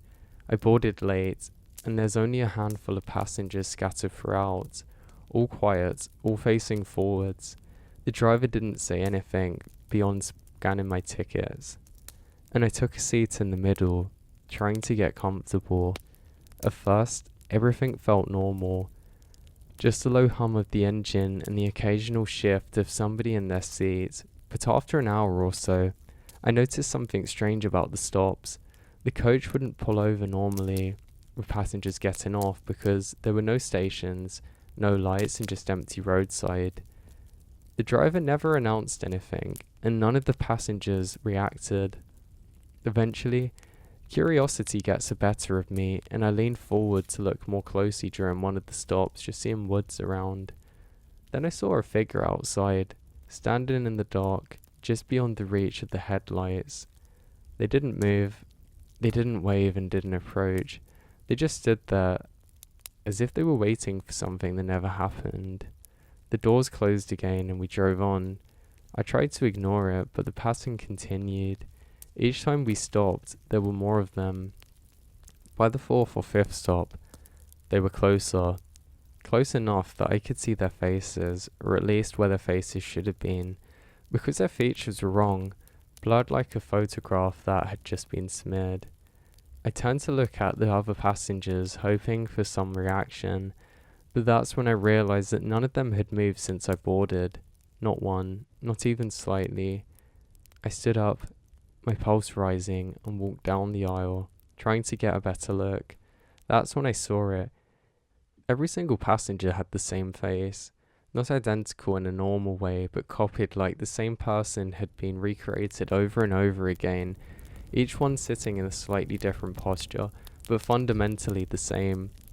As I backed away, the bus slowed again, and the doors opened once more. This time, the figures outside began to move, stepping forward in perfect unison. The driver spoke, his voice low and steady. "We've reached your stop."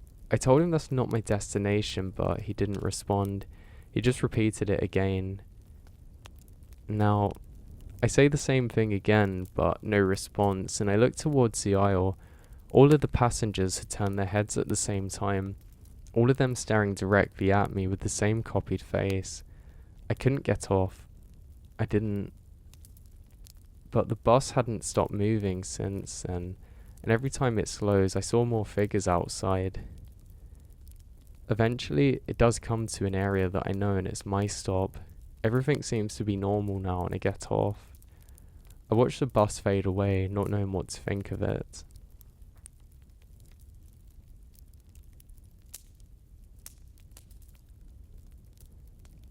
I rented a storage unit because it was cheap and out of the way. Part of a long row of identical metal doors, the storage unit was in the middle of nowhere, which made it a bit creepy. It's at the edge of an abandoned industrial area. Now, the manager barely spoke and just handed me a key and pointed me to the unit number, which was further down than I expected it to be, almost at the very end where the lights didn't fully reach. At first, everything seemed normal. I stored a few boxes, locked it up and left. But the next time I came back, something felt off immediately. The lock was still in place, untouched, but when I opened the unit, the boxes weren't where I left them. They had been shifted slightly, not enough to be obvious, but enough that I knew I wasn't imagining it. I assumed it was my memory. Maybe I'd just forgotten. But then I noticed something else. There was an extra box. It was small and plain, but definitely not mine. I opened it, expecting some kind of mix-up, but inside was something that made my stomach drop. Photographs, dozens of them, all of which are mine. Walking into the facility, unloading my car, even standing inside the unit itself, angles that weren't possible unless somebody had been standing there inside with me.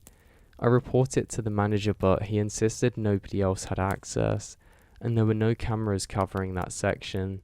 I didn't believe him, but I didn't have proof, so I left. The next time I returned, the extra box was gone, and everything looks normal again, except for one thing. The back wall of the unit looks deeper than before. I know how that sounds, but I'd measured it when I first rented it, and now there was space that hadn't been there. I pressed against the wall, and it gave a slightly hollow feeling behind it, but I couldn't stop myself. The harder I press, I realize it shifts inwards, and it's revealed a narrow space just crawl enough to someone to stand in. There were more photographs, hundreds of them. I'm too scared to look. I collect my things and just give my key back to the manager and leave without saying anything.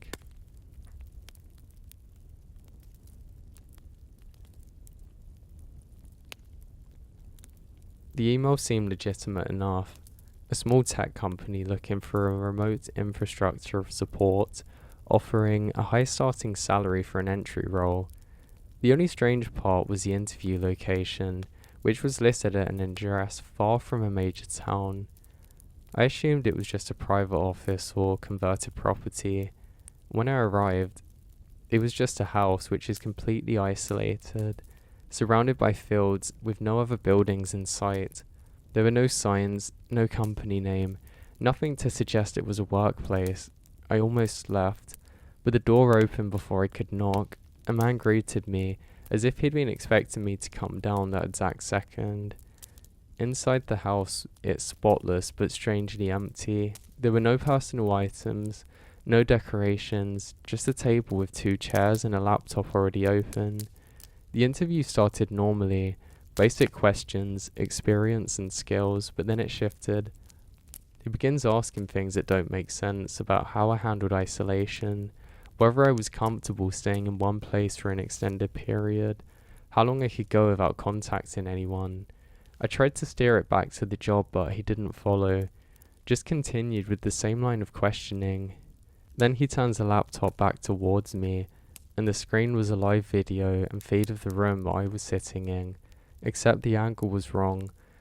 Positioned from the corner of the ceiling to where there was no camera. In the feed, I was sitting there, but he wasn't. The chair across from me was empty, and I felt my chest tighten as I looked back at him, but he was still there smiling. He said, "You don't need to know. If you stay still, you'll realize." I then stood up immediately. I wasn't interested. But as soon as I moved towards the door, I noticed there were no windows anymore. I'm certain that they had been there when I entered, but now the walls were blank, smooth, uninterrupted. The door wouldn't open, no matter how hard I pulled. Behind me, his voice was calm again, softer this time, almost patient. Most people tried to leave at this point. I turned, and for the first time, something about him was visibly wrong. His posture, the way he stood so still, like he wasn't adjusting naturally. That's part of the evaluation, he said. I don't remember how I got out, I just remembered being back in my car shaking. The house gone from the road as if it had never been there. The email address no longer exists, and the company name leads nowhere, but sometimes I still get messages asking if I'm ready to continue the process.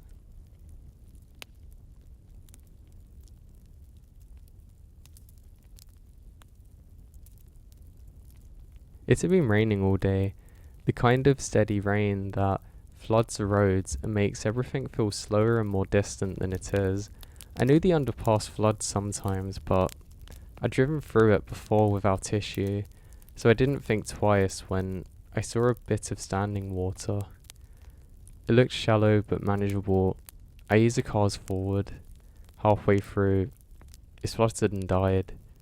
The water wasn't deep enough to justify it, but the car wouldn't restart, so I grabbed my phone inside. I tried to call for help, but there was no signal. As I sat there waiting for the rain to ease, I noticed something moving in the water ahead. At first, I thought it was just debris, but then it moved again, deliberately, and against the current. A shape just beneath the surface, low and long. I leaned forward, trying to see it more clearly, and that's when something trapped against the underside of the car. Once and then again, I froze. The tapping continued, moving from the front to directly beneath me, slow and methodical, like something was mapping the shape of the vehicle. Then the water beside the driver's door shifted, bulging upward slightly, and a hand pressed against the glass from the outside.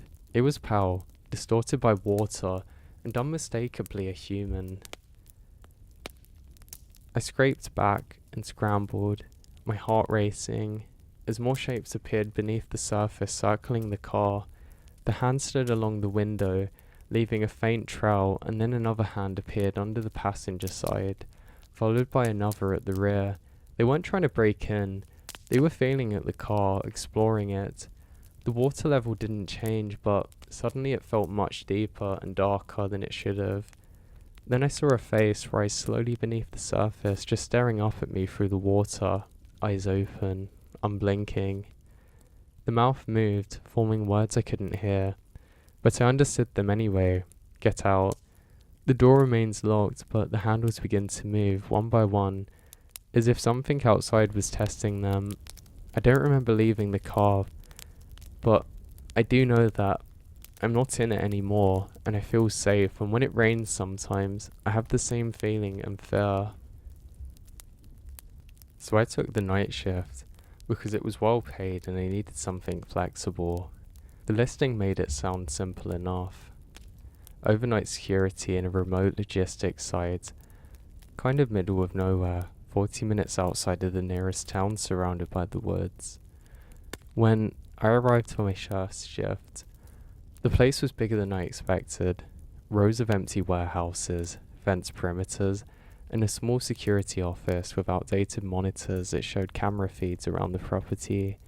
The manager who briefed me was in a rush and kept things vague, but before he left, he said one thing that struck with me. He told me that if anybody on the cameras is caught past 2 a.m, I shouldn't go looking for them, and I definitely shouldn't leave the office. I laughed it off, assuming he meant trespassers of some kind or liability issues. But the way he said it didn't sound like a joke. The first 2 hours of the shift went uneventful, just me cycling through grainy black and white camera feeds and trying to stay awake. But a little after 2 a.m, one of the monitors flickered, and I noticed something that hadn't been there before. There was a person standing at the far end of the warehouse free, just inside the entrance and completely still. I hadn't seen anybody arrive. The gates were locked, so it didn't make sense. I zoomed in, expecting to see a face or some kind of identifying detail, but the resolution was too poor, and the figure just stood there unmoving. I told myself to ignore it, remembering what the manager had said to me, but about after 10 minutes, it was still there, and curiosity got the better of me. I grabbed the flashlight and head out, telling myself it was probably nothing, and walked to the warehouse. It felt longer than it should have. The air cold and quiet, and when I reached the entrance, I hesitate before stepping inside. The space was empty and completely still. No person, no movement, nothing. I checked every corner, every aisle, but there was no sign that anybody had been there. Feeling uneasy, I headed back to the office. The moment I sat down, I looked at the monitor again. The figure was back, standing in the same spot. That's when I realized that something's wrong, and it made my chest tighten. It hadn't been there physically, it was only on camera. I watched it for a while longer, trying to make sense of it, and then slowly it began to move. Not walking, not shifting naturally, but sliding slightly closer to the camera with each flicker of the screen. I switched to another angle, covering the same area, but in that feed, there was nothing there. Then I switched it back, and it was closer. I stayed in the office until sunrise, watching it imp forward frame by frame, and just before my shift ended, it reaches the camera, and for a split second, the screen filled with something that looks like a face, but stretched and distorted, before the feed cut to static. I quit the next day, but sometimes when I check my old phone backups, I find screenshots I don't remember taking, images from those cameras, each one showing that figure getting closer and closer. And in the last one, it's no longer in the warehouse, it's standing just outside of the security office.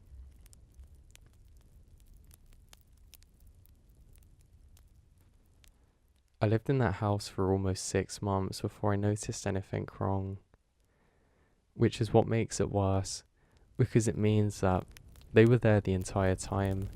It was a shared house outside the city, cheap rent, quiet area, nothing unusual, and my room was on the top floor, directly beneath a small attic space that the landlord said was empty and locked.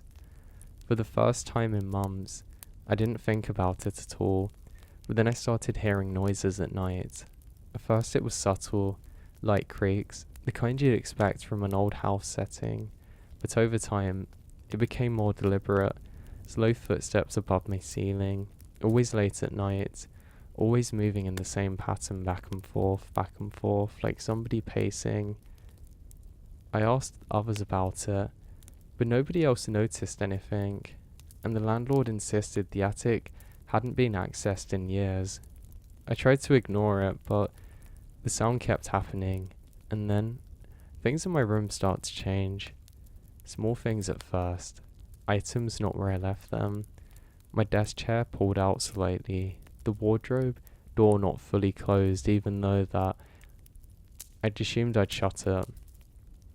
I blamed myself, thinking I was forgetful, until one night I woke up and suddenly I had the overwhelming feeling that I wasn't alone. My room was dark, the door was slightly open. Even though I always locked it before sleeping, I lay there froze, listening, and that's when I heard it, not from above, but inside the room, breathing, slow and controlled, coming from somewhere near the foot of my bed. I didn't move, didn't react, just stayed completely still.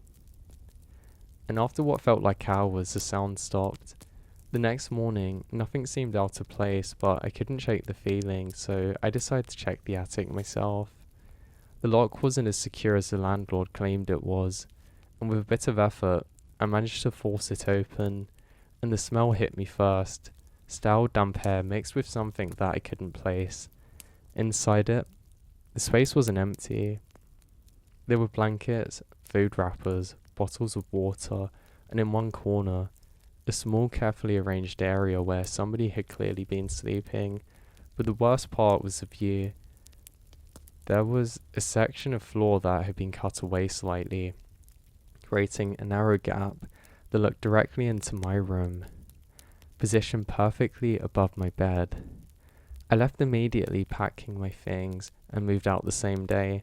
The landlord denied anything, said it must have been a previous tenant, but a week later, one of my old housemates messaged me asking if I ever noticed anything strange at night and that they'd started hearing footsteps above the ceiling.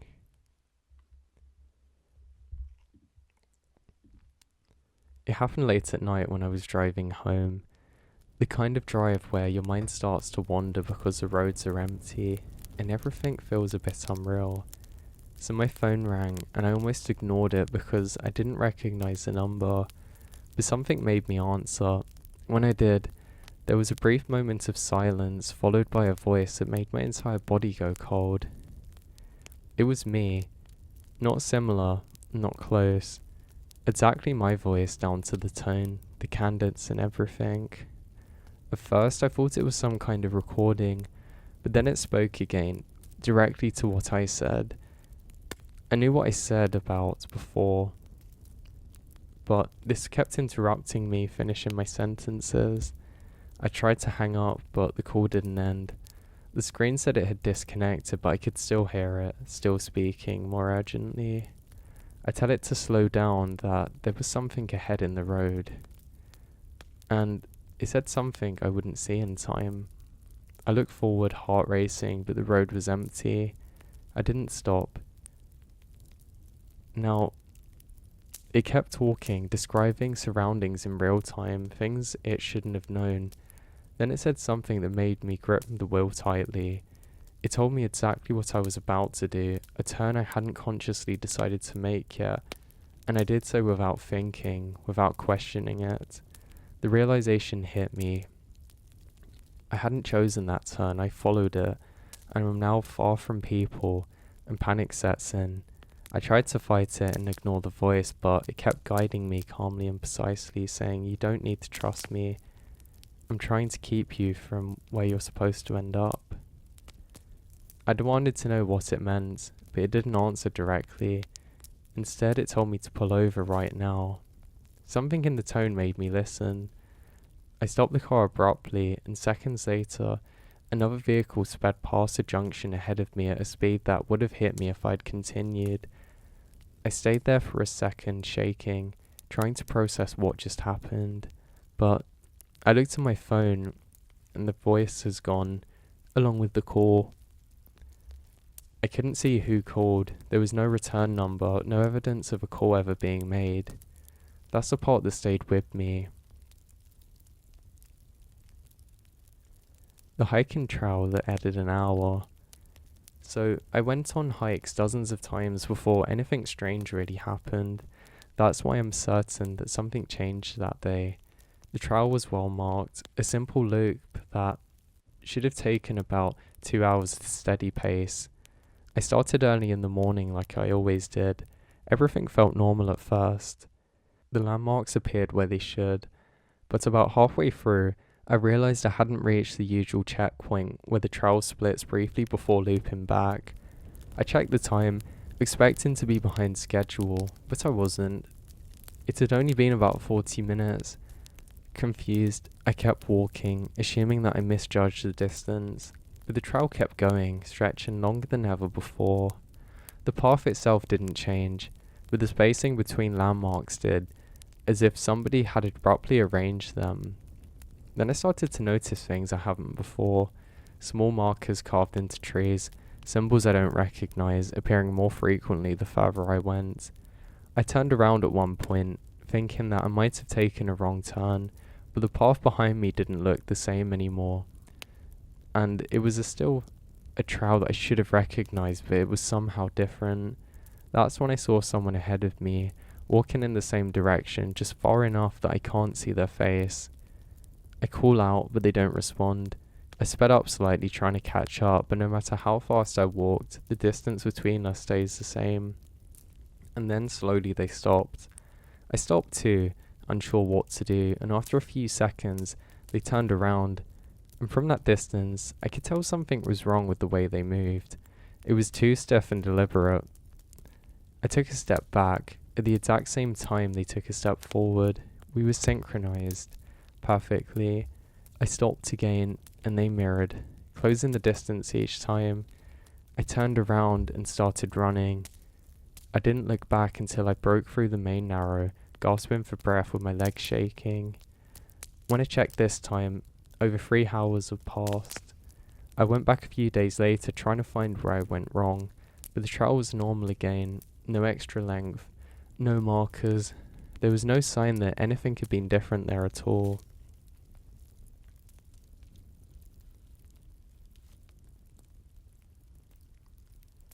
I gave my spare key to a friend for emergencies, the kind of thing you don't think much about until somebody makes you question it.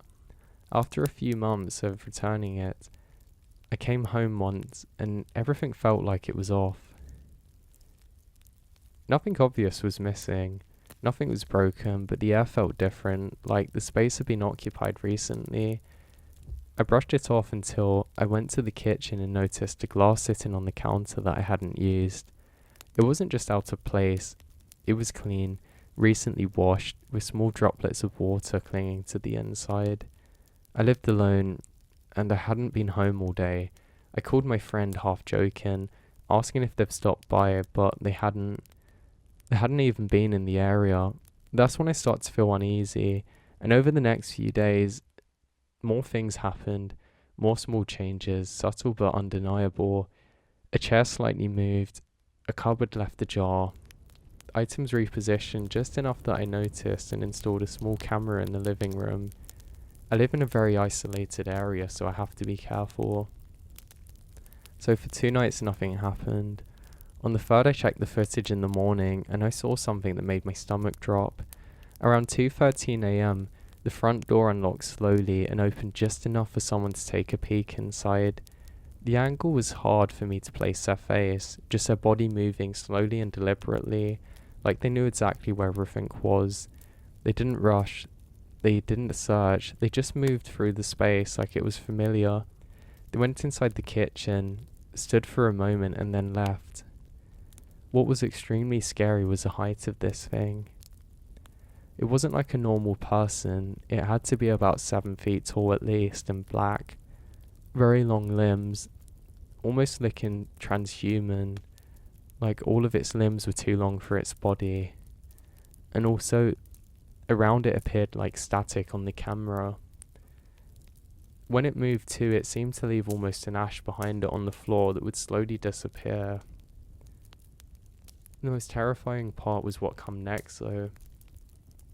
Just as it left, I had 3 candles light up simultaneously in my living room.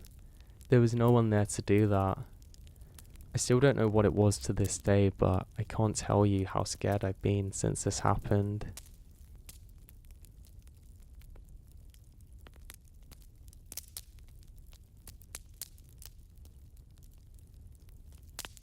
I almost walked past it.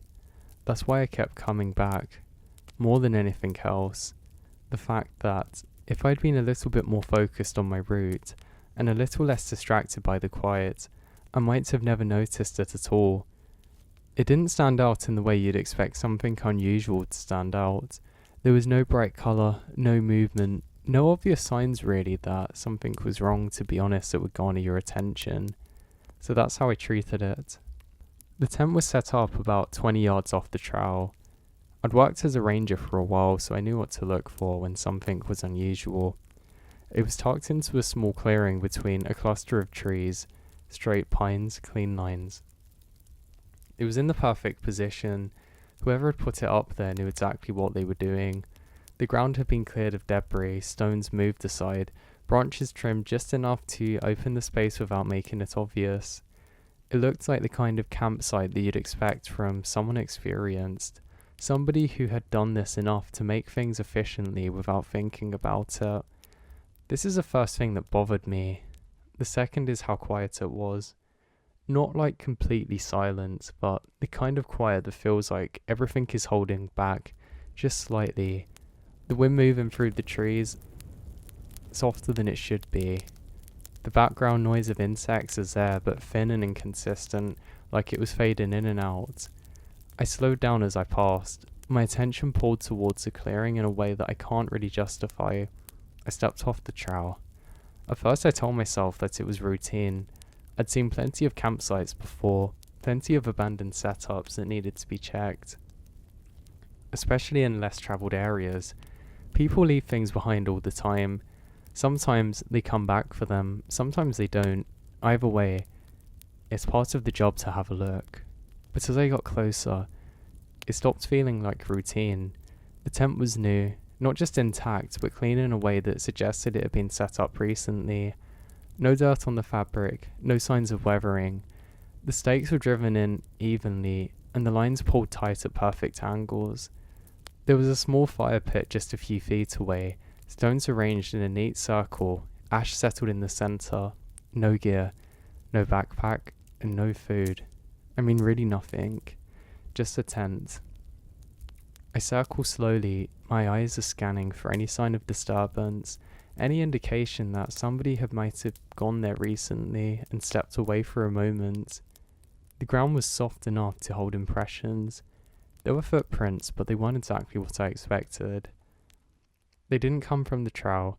They started at the tent. I crouched down, studying them more closely. A single set, clear enough to make out tread patterns, leading away from the entrance and out towards the trees. The spacing was normal, the stride was steady. Whoever made them had walked calmly, not running, not stumbling, just leaving. I followed them with my eyes as they moved across the clearing and into the forest beyond. Then I noticed where they ended. About 15 feet from the edge of the clearing, the prints just stopped. No scuff marks, no change in direction, no sign of a jump or fall. Just a final, clear impression in the dirt, and then nothing beyond it. The ground ahead was undisturbed, a smooth layer of leaves and soil that should have been at least some kind of trace of movement. Like somebody should have continued walking, but there was none.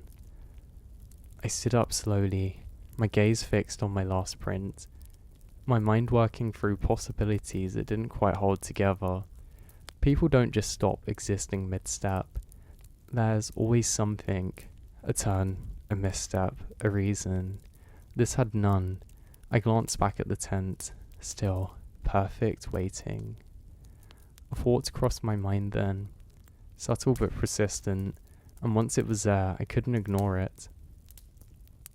If those were the footprints which only went one way, how had the tent been set up? I turned back immediately to the trail. That was the moment I should have left, reported it, brought in a team, done everything the way it was supposed to be done. Instead, I hesitated, just for a second, and in turn, within a second I heard it, a footstep, behind me and close enough that it should have been visible. I turned fast, nothing. The clearing was exactly as it had been, the tent still, the trees unmoving except for the light shift of wind through their upper branches. I stand there listening. My heartbeat suddenly louder than anything around me, and then another step to my left. I pivot again, scanning the edge of the trees, the spaces between them, the shadows that seemed just a little too dense in places, and nothing moved. Nothing revealed itself, but the sound had been clear, deliberate, and measured. I stepped back towards the trail, another step answered, this time to the right, closer. That was enough. I turned and moved quickly back towards the path, my pace controlled but urgent, my attention split between where I was going and what I could feel shifting around me. The moment I reached the trail, the sound stopped, completely. I didn't slow down. I put distance between myself and the clearing as fast as I could, without breaking into a full run, my mind replaying what I'd seen, what I had heard, trying to fit into something that made sense. It didn't. I refused to settle into anything logical, anything I can categorize or explain. About 10 minutes later, I stopped. Not because I felt safe, because I realized something else. I hadn't checked the inside of the tent. The thought came out of nowhere, sharp and insistent. If somebody had set it up, if something had happened, there might be something inside that explained the footprints, the disappearances, the entire situation. Walking away without checking felt wrong, incomplete. I told myself I was thorough, responsible. I turned around. The walk back felt longer than it should have. The forest seemed denser somehow, the light slightly dimmer even though the sun hadn't shifted enough to justify this. Every step felt loud, more noticeable, like I was drawing attention to myself in a way of which I cannot control. I kept moving anyway, following the trail back to the point where that I'd stepped off. The clearing come into view again, unchanged. The tent stood exactly as it had before, perfectly set, perfectly still. I approached more slowly this time. My eyes are constantly moving, checking, but there's no new footprints, no signs of disturbance, no signs of anything to suggest that things have moved since I left. I reached the entrance, paused, listened, nothing. I knelt down and unzipped the tent carefully. The sound louder than it should have been in the quiet. Inside, everything was neatly arranged, a sleeping bag perfectly laid out, a small lantern turned off, a pair of boots placed by the near side entrance. In the center of the sleeping bag is an impression, fresh, like somebody was just lying down there seconds before. I froze. The air inside the tent felt warmer than it should have been, carrying a faint smell that I can't immediately place. Something human, but wrong in a subtle way. My eyes moved slowly over the interior, taking in each detail, each placement and absence. There was no one there, but there should have been, and clearly there was recently, very recently. A sound behind me made me turn, a footstep. Right outside of the tent, close enough that if there had been anything visible, it should have been standing directly behind me. I didn't look. I didn't give it the chance. I moved fast. Out of the tent, past the entrance, but towards a trail, my body was acting in a way that my mind can't catch up with. The moment I get out the clearing, I felt it. The same pressure as before, but stronger, and now closer, layered in a way that made it impossible to tell how many there were there or where they were positioned. The footsteps, they start again now, all around me. Not circling this time, no, they were different. I knew that I was being followed by something, and not just a single thing. Closing now. I hit the trowel to run. Branches are now snapping under my boots as I push forward. The path barely visible in places, but familiar enough that I could move without slowing. The sound behind me kept pace, never falling back, never fully catching up, just maintaining the same impossible distance that kept me aware of them without seeing them. I risk a glance over my shoulder. That's a mistake. For a split second, I saw it. Not clearly, not fully, but enough. A shape between the trees that didn't belong, stretched slightly too tall, too thin, its movement not quite matching the rhythm of the forest around it. And behind it, more. Not distant, not separate.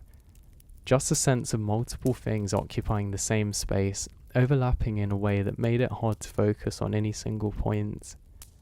I now rush forwards again. I trip the twisted trail harder, seeing it narrowing, dipping slightly as it led towards the lower section of the forest. I eventually connect it to an old service road. If I could reach that, I could get into open space, I might. But I feel a sharp pain cut through my leg.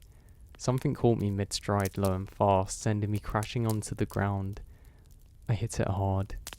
The impact driving the air from my lungs as I rolled instantly, scrambling to get back up. My hand brushed against something tight around my ankle.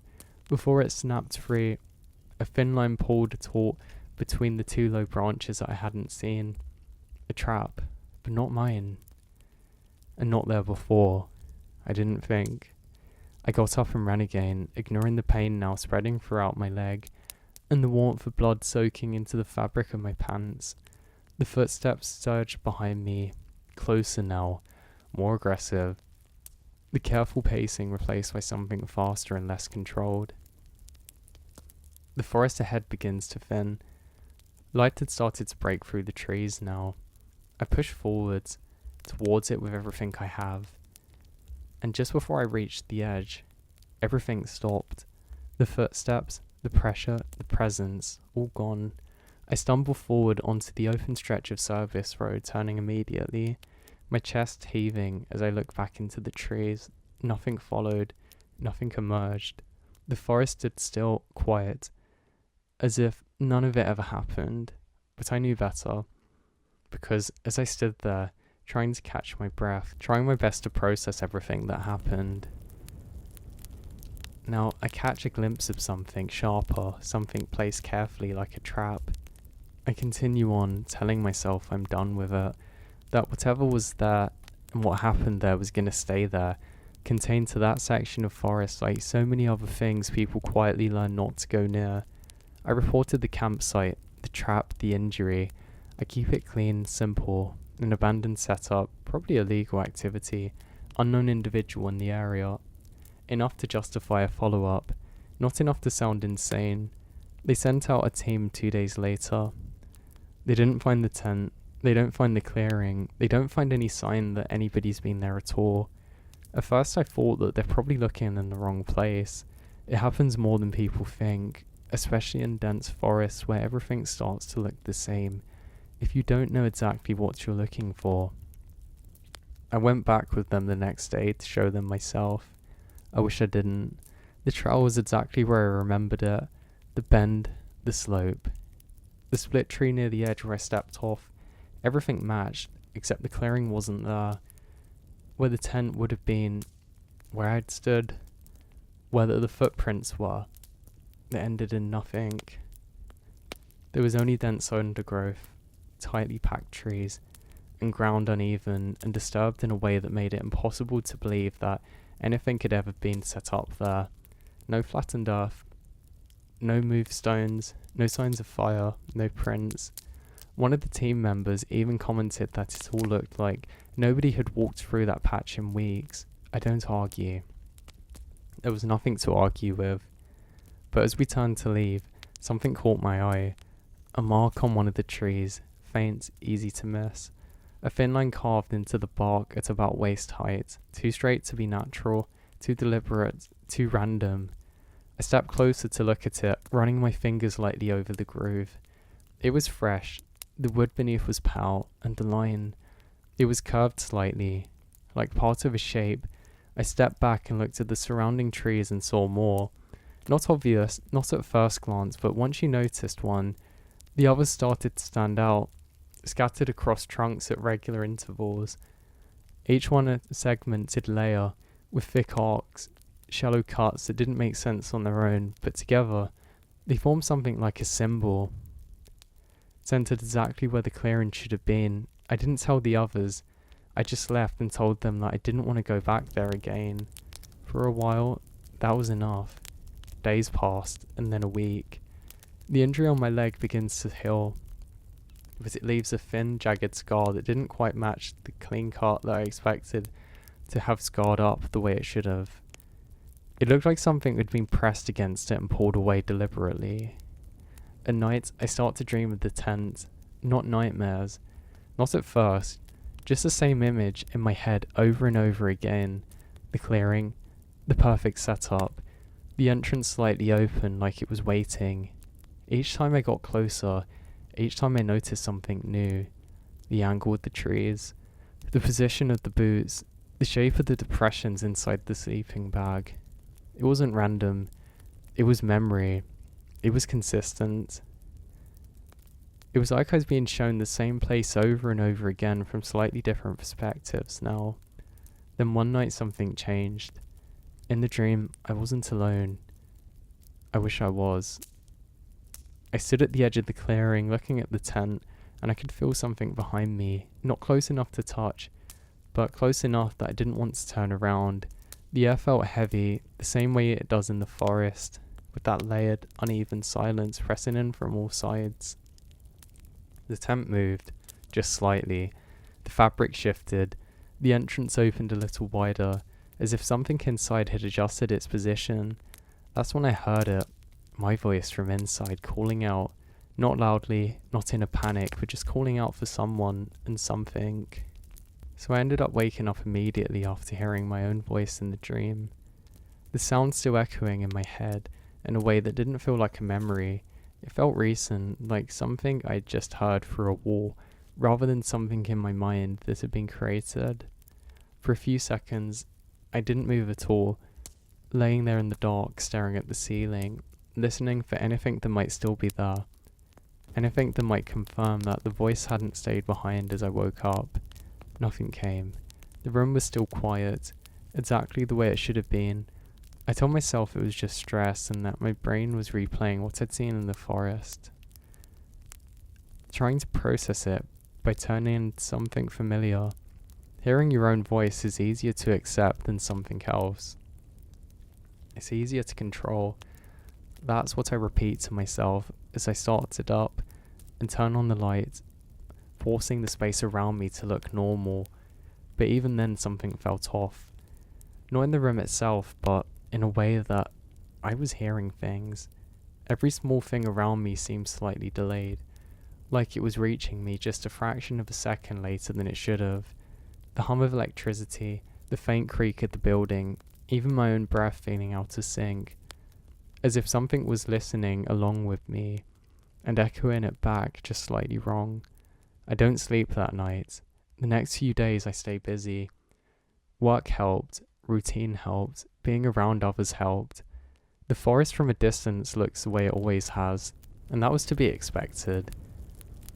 I stuck to well-travelled areas and tried to avoid being alone. I ignored the quiet pull in the back of my mind to try and go and figure out what happened that day.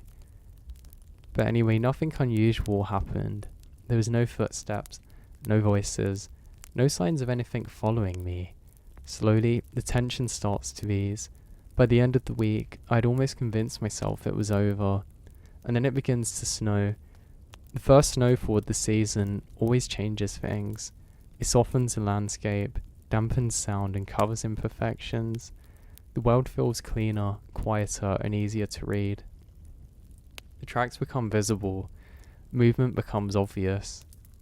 It's one of the few things and times where the forest is going to feel like home. That night, I stood by the window for a while watching it fall, thick steady flakes drifting down under the street light, coating the ground in a smooth, uninterrupted layer of white. It was a kind of snowfall that erased everything beneath it, every footprint, every mark, every sign that anything had been there before. For the first time in days, I felt a calm. There was something reassuring about it, the idea that whatever had happened out there couldn't have followed me here, couldn't cross into something open like this, exposed. Snow doesn't hide movement, it reveals it. The longer I stayed there, the more I have to justify this and just enjoy watching it. That's when I saw it. At first it was just a shift near the edge of my vision, something darker than the rest of the screen moving, just beyond the reach of light. I focused on it immediately, leaning slightly closer to the glass, trying to pick out a shape, a person, anything that would make sense, but there was nothing. Just snow falling, empty ground. I let out a slow breath, shaking my head slightly, telling myself that I was still on edge, still looking for something that wasn't there. I stepped back from the window and turned off the light, letting the room fall into darkness except for the same faint glow from outside. I went to bed. Sleep comes easier than I expected, deep and heavy, the kind of sleep that doesn't leave room for dreams.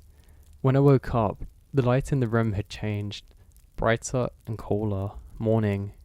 For a moment, everything feels normal, but then I remembered the window. I sat up slowly, my eyes drifting towards it without fully committing, a quiet hesitation settling in my chest before I even saw anything. The curtains were still open from the night before, the pale light of early morning filtering through. I stood and walked over carefully. The snow covered everything. The ground outside was smooth, untouched, and a sheet of white, stretching from outwards where the building was, and in a perfect way that felt almost staged. For a second, I felt the same brief sense of calm from the night before. And that's when I saw them, footprints, starting just a few feet from the window, a single set, clear and defined. This is pressed deep enough into the snow that they've been made recently, after the snowfall settled. I stared at them, my mind immediately trying to place them, to find a reason why they were there, why they were started. What could have caused them? They didn't come from the sidewalk, they didn't come from the main road, and there wasn't any tracks to lead up to where they were. So how did they get here? They just began. As if somebody stepped down from nothing and started walking. I felt my stomach tighten as I followed them with my eyes. They led towards the building, towards my window, and stopped, right below it. I don't move. I stood there staring down at the last print, the indentation deeper than the others, like whoever had made it paused there, standing still for a moment before realizing something, before going elsewhere. But there's no prints leading away, nothing continuing past this specific point, just a single path ending directly beneath where I had been standing the night before. A slow cold realization begins to settle in. I hadn't imagined something. I hadn't seen it wrong in the moment. I stepped back from the window immediately, my eyes scanning the room without fully understanding what I was looking for. Everything was exactly as it should have been. Nothing moved, nothing disturbed. But the feeling was there again. The same pressure, the same sense of something being close without being visible. I turned slowly towards the center of the room and I listened. At first, nothing. Then, a soft sound behind me, a footstep, inside. I froze. The sound was unmistakable. The same careful placement that had measured weight, just like in the forest. Now, it's in my apartment though, behind walls. It's quieter now and more controlled, like it didn't want to be heard. Like it already knew how. And then I hear another step, closer. I don't turn around. Every instinct told me that whatever I would see wouldn't make this better, so I decide not to look. Next I hear breathing, faint and uneven, matching mine just slightly off, like it hadn't figured out the rhythm of mine. My chest tightened. I closed my eyes, and for a second I considered running, but already knew that where would I go? The forest had shown me that running doesn't create distance. I hear another step, closer and closer. Then nothing. I hear breathing. It sounds like it's slowly getting further away from me. I have my eyes closed. I'm scared. I wait for the sound to get more and more distant. I could hear something walking backwards, something breathing heavily while it did so. I was so scared that I still can't open my eyes. I knew it wasn't a person, or at least not what I thought of a person. Then I hear quiet again, and I hear something outside, crunching in the snow. How can that be possible? I open my eyes and there's nothing here. I can just see the mist from my breath, from my own breathing. That's how cold it got suddenly in my apartment. Shouldn't have been possible. I look around and make my way from room to room, not seeing anybody. I open the closet very quickly, expecting to be met with a white pale face or something, but I don't see a thing. Somehow that gets worse, expecting to see something, but not finding anything. Logic and reason in a place where there seems to be none. It would suffice to say that I've never been this scared before. I turn back now and I feel drawn to the window suddenly. I felt so scared that I can't open my eyes. It's starting to get a bit darker too now, but I decide to look up, and I can see some snow prints from the window. How they got there I don't know, but they're walking backwards clearly. I follow them and I get a horrible feeling in the pit of my stomach as I force myself to look up now and figure out exactly where that they were going. They go deeper and deeper into the forest until then I see a glowing orb, and then another one, slowly getting smaller and smaller, and what I think are teeth. There was something slowly walking back into the forest. I'm scared now that there's going to be more, so I look down in the snow and I see the prints, at least going up to the window, but no others. I expected to see something circling around where I was, but I can't see a thing. I go outside now, very scared that there's going to be more of this thing, but there's nothing. I look down to the ground, and that's when I realise something strange about the snow prints. These are not normal footprints, they're hoof-shaped. And it wasn't like a normal animal with sets of 4. They were walking on 2 hoofs and going backwards at the same time clearly. It's getting dark now. I can't see anything from the forest, but I go back in, fortify the door, and then pass out. I think it was exhaustion. I must have been in an adrenaline state for I don't know how long. I woke up the next day, and I immediately bolt up to quickly check everything's as it should be. Nothing's off. I look for prints and there's none. Some fresh snow has actually covered them, so they basically disappeared. I'm now trying to dig them out of the ground just to see where the snow should look different, a cavity or something, but they're lost. The evidence that I needed is gone. The evidence to make sense of this, even though it didn't in the first place, has escaped me once more. I ended up moving from that place the same day. I never went back there again. I ended up giving in my work at the service, and now work a normal IT job. I just can't go back to it.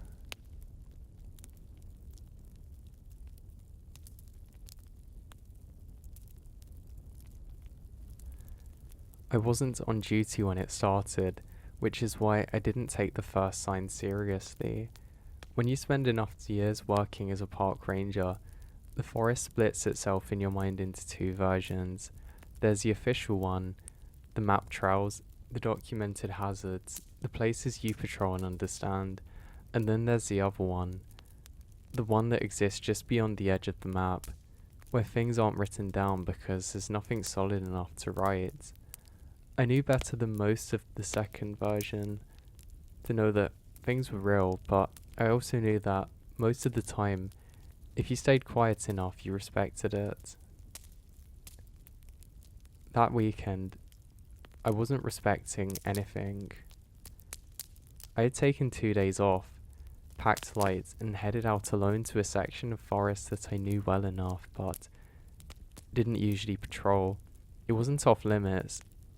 It was just remote enough that other hikers didn't bother with it. No marked trails at a certain point, no cell signal, nothing but dense trees and uneven ground for miles. The kind of place you go when you want to be completely alone. I told myself that was the reason. Looking back, I think I just wanted quiet that didn't come with questions. I set up in a small clearing just before sunset, the kind of natural break in the trees that felt almost intentional. Enough space for a tent, a small fire, and a clear view of the surrounding woods without being completely exposed. I'd used that spot once years before, and it hadn't changed much. That was a good sign. In places like that, consistency matters more than comfort. The first few hours were normal. I built a fire, ate, listened to the usual nighttime sounds settling in. The forest at night has a rhythm to it, layers of noise that overlap in a way that feels alive but unpredictable. Crickets, distant movement, an occasional snapping of branches, far enough away that it doesn't matter or really mean anything. I've always found it easier to sleep out there than anywhere else. That night though, something felt slightly off. Not wrong enough to alarm me, just unsettle me. It took me a while to figure out what it was. Sounds were there, but they didn't overlap in the way that they should have. Instead of blending together, they seemed to take turns, like each noise was waiting for others to stop before acting. It created these small gaps of silence between them, barely noticeable at first, but once I heard it, I couldn't stop noticing. I remembered sitting by the fire, staring into the trees, thinking that it felt like the forest was listening. I laughed it off at the time. I shouldn't have. I turned in not long after, zipping up the tent, and lie down on my back, hands resting on my chest, listening to the strange, staggered rhythm outside. It took longer than usual to fall asleep, but eventually, exhaustion won out. Something woke me. I didn't realize what it was at first. My eyes opened. For a few seconds, I lay there in the dark, trying to figure out what had pulled me out of my comfortable sleep so suddenly. The fire outside had burned down, leaving only a faint glowing ember filtering through the tent fabric, and then I heard it. Footsteps. Soft. Measured. Close. I stayed completely still, my breathing shallow, listening as the sound circled around the tent slowly, deliberate enough that it couldn't have been an animal just passing through. Each step was placed with care, the weight shifting in a way that felt intentional, aware, human. That is my first thought. Somebody had stumbled onto my campsite in the middle of night. It wasn't impossible, just unlikely. I waited, expecting to hear a voice and some kind of acknowledgement, but nothing came. The footsteps continued, one slow circuit around the tent and then another. I then spoke. Hey. I kept my voice steady. Camp's occupied. Then the footsteps stopped immediately. The silence that followed was absolute. No insects, no wind, nothing. I sat up slowly, my eyes fixed on the faint outline of the tent wall, waiting for a shadow, a shape, anything that would confirm somebody was standing just outside, but nothing moved. After a long minute, I convinced myself that it had been an animal after all, something curious that had wandered too close and then moved off when it had heard me. It wasn't a good explanation, but it was enough to get me to lie back down. That's when the footsteps started again. This time they were further out, not circling, watching. I didn't sleep again thereafter. As the first light hit, I got out of the tent and checked the perimeter. There were no tracks. The ground around my campsite was soft enough that everything with weight should have left some kind of impression, especially something that had walked in repeated circles. I checked twice, widening the search each time, but there was nothing. No footprints, no disturbed earth, nothing broken or bent. I'd just found my own tracks from the night before. I tell myself it didn't matter, packed up and started to move.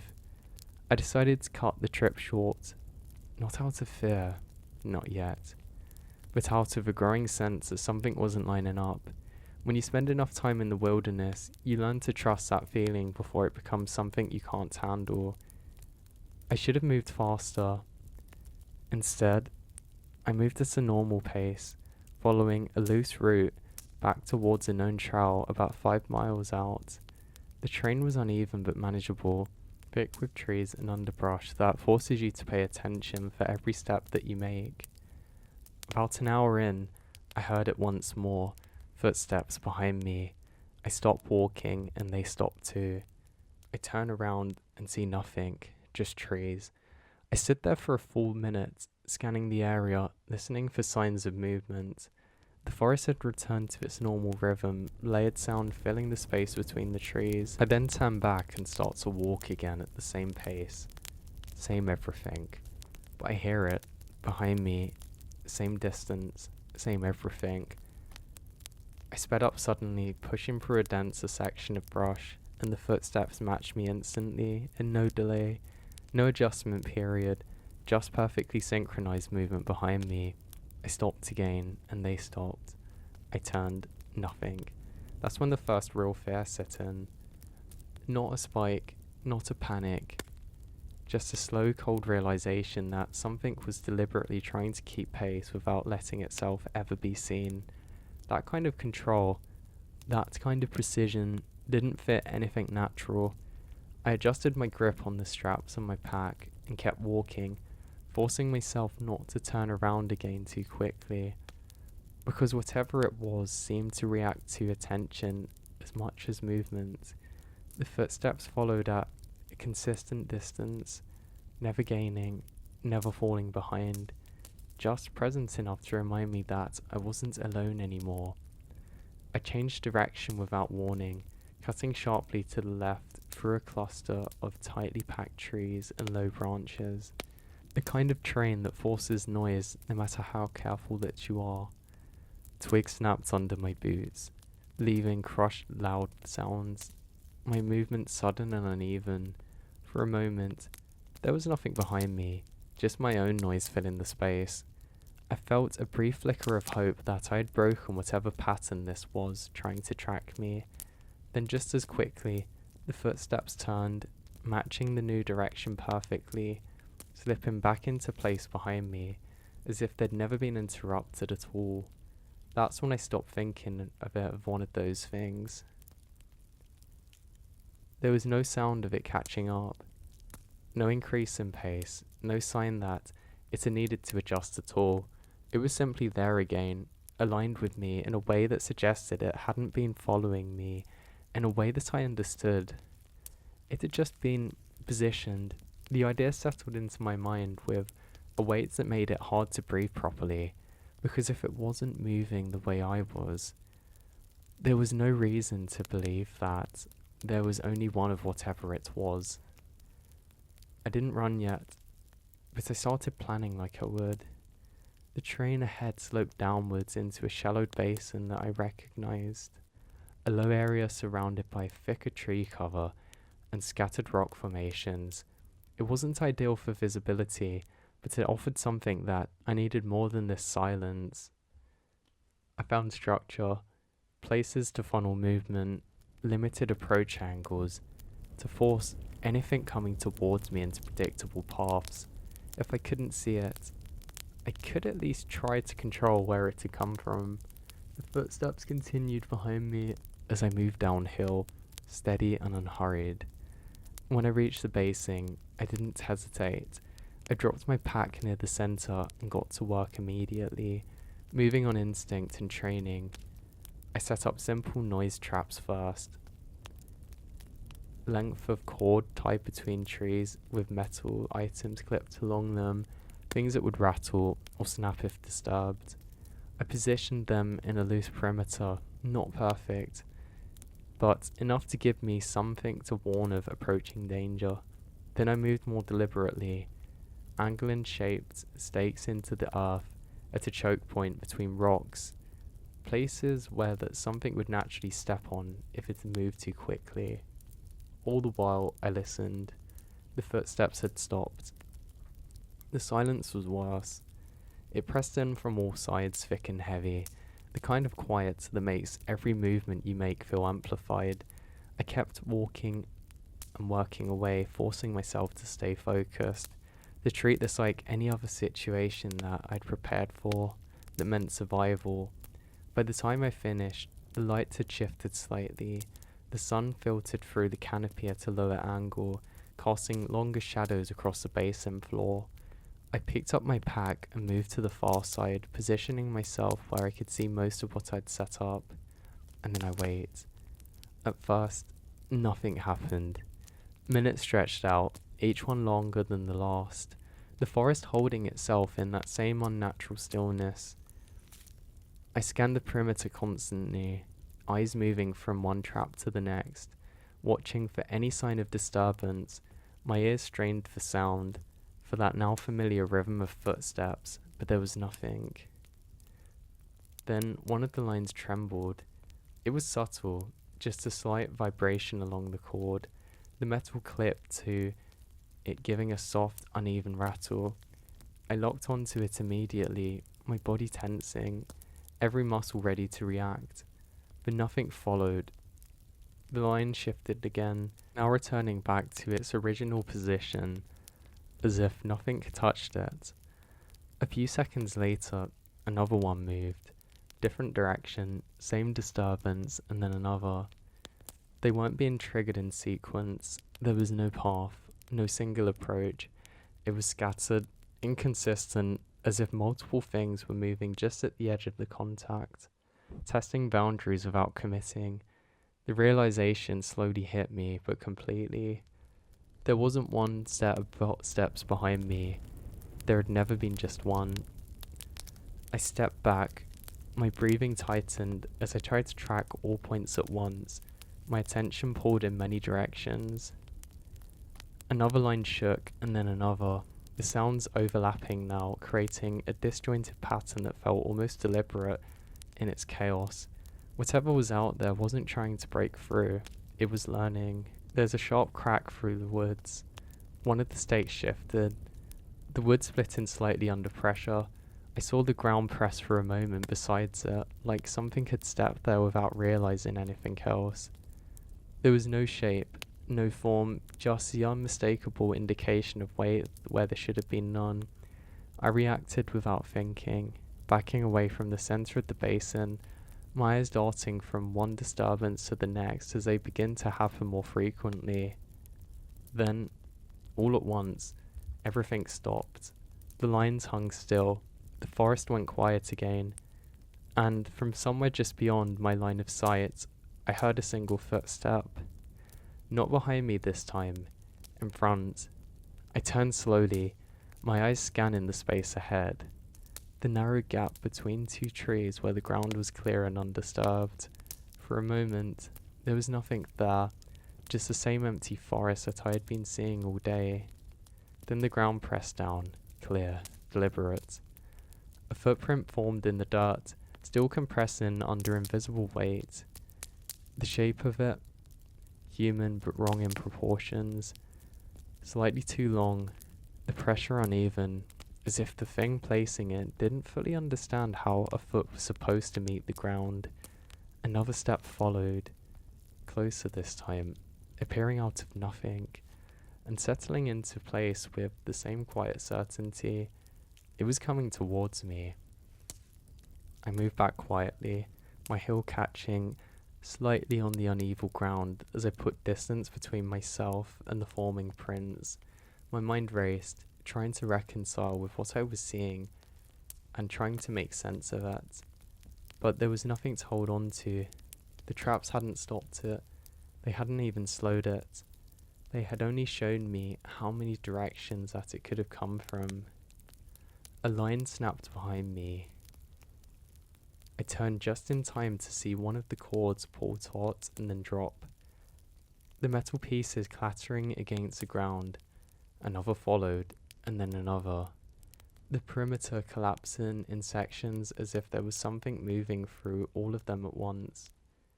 The sound built rapidly, overlapping and chaotic, until it feels as though the entire basin is closing in on me. I ran. I ran towards the trail, not forwards, not in a planned route, just away from center, away from the place where I had tried to control something that clearly couldn't be controlled. The branches tore at my arms as I pushed through the trees, the ground uneven and shifting beneath me. My focus narrowed to movement and distance and nothing else. The footsteps returned immediately, not one, not two, many, surrounding, keeping pace, closing in just enough that I can hear them from every direction. A layered rhythm that made it feel like it was impossible to tell where the nearest one was. I veered sharply to the right, then left, trying to break the pattern again. It didn't matter. They adjusted without effort, maintaining the same impossible alignment no matter what I did. Something hit me from one side, hard.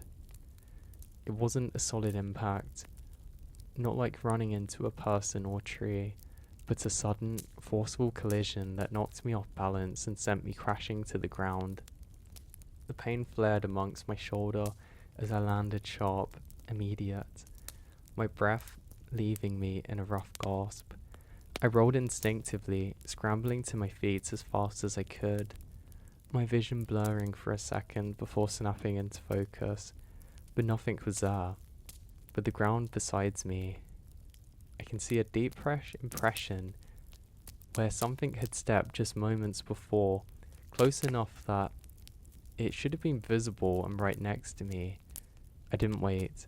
I pushed forwards again, ignoring the pain in my shoulder, a growing sting along my leg where something had scraped or cut through the fabric of my pants. The forest ahead begins to thin out slightly, the trees spacing out just thin enough that I could see further between them, and for the first time since I started, I caught sight of something resembling a way out. A faint trail, not marked, not official, but a natural path, worn into the ground by repeated use. I aimed for that. The footsteps surged, the sound intensified, closing in from all sides, no longer content to match my pace but actively pressing in, forcing me forward. I could feel it now, the presence of them, not as something I could see or touch, but as pressure in the air, a closeness that made it hard to think clearly.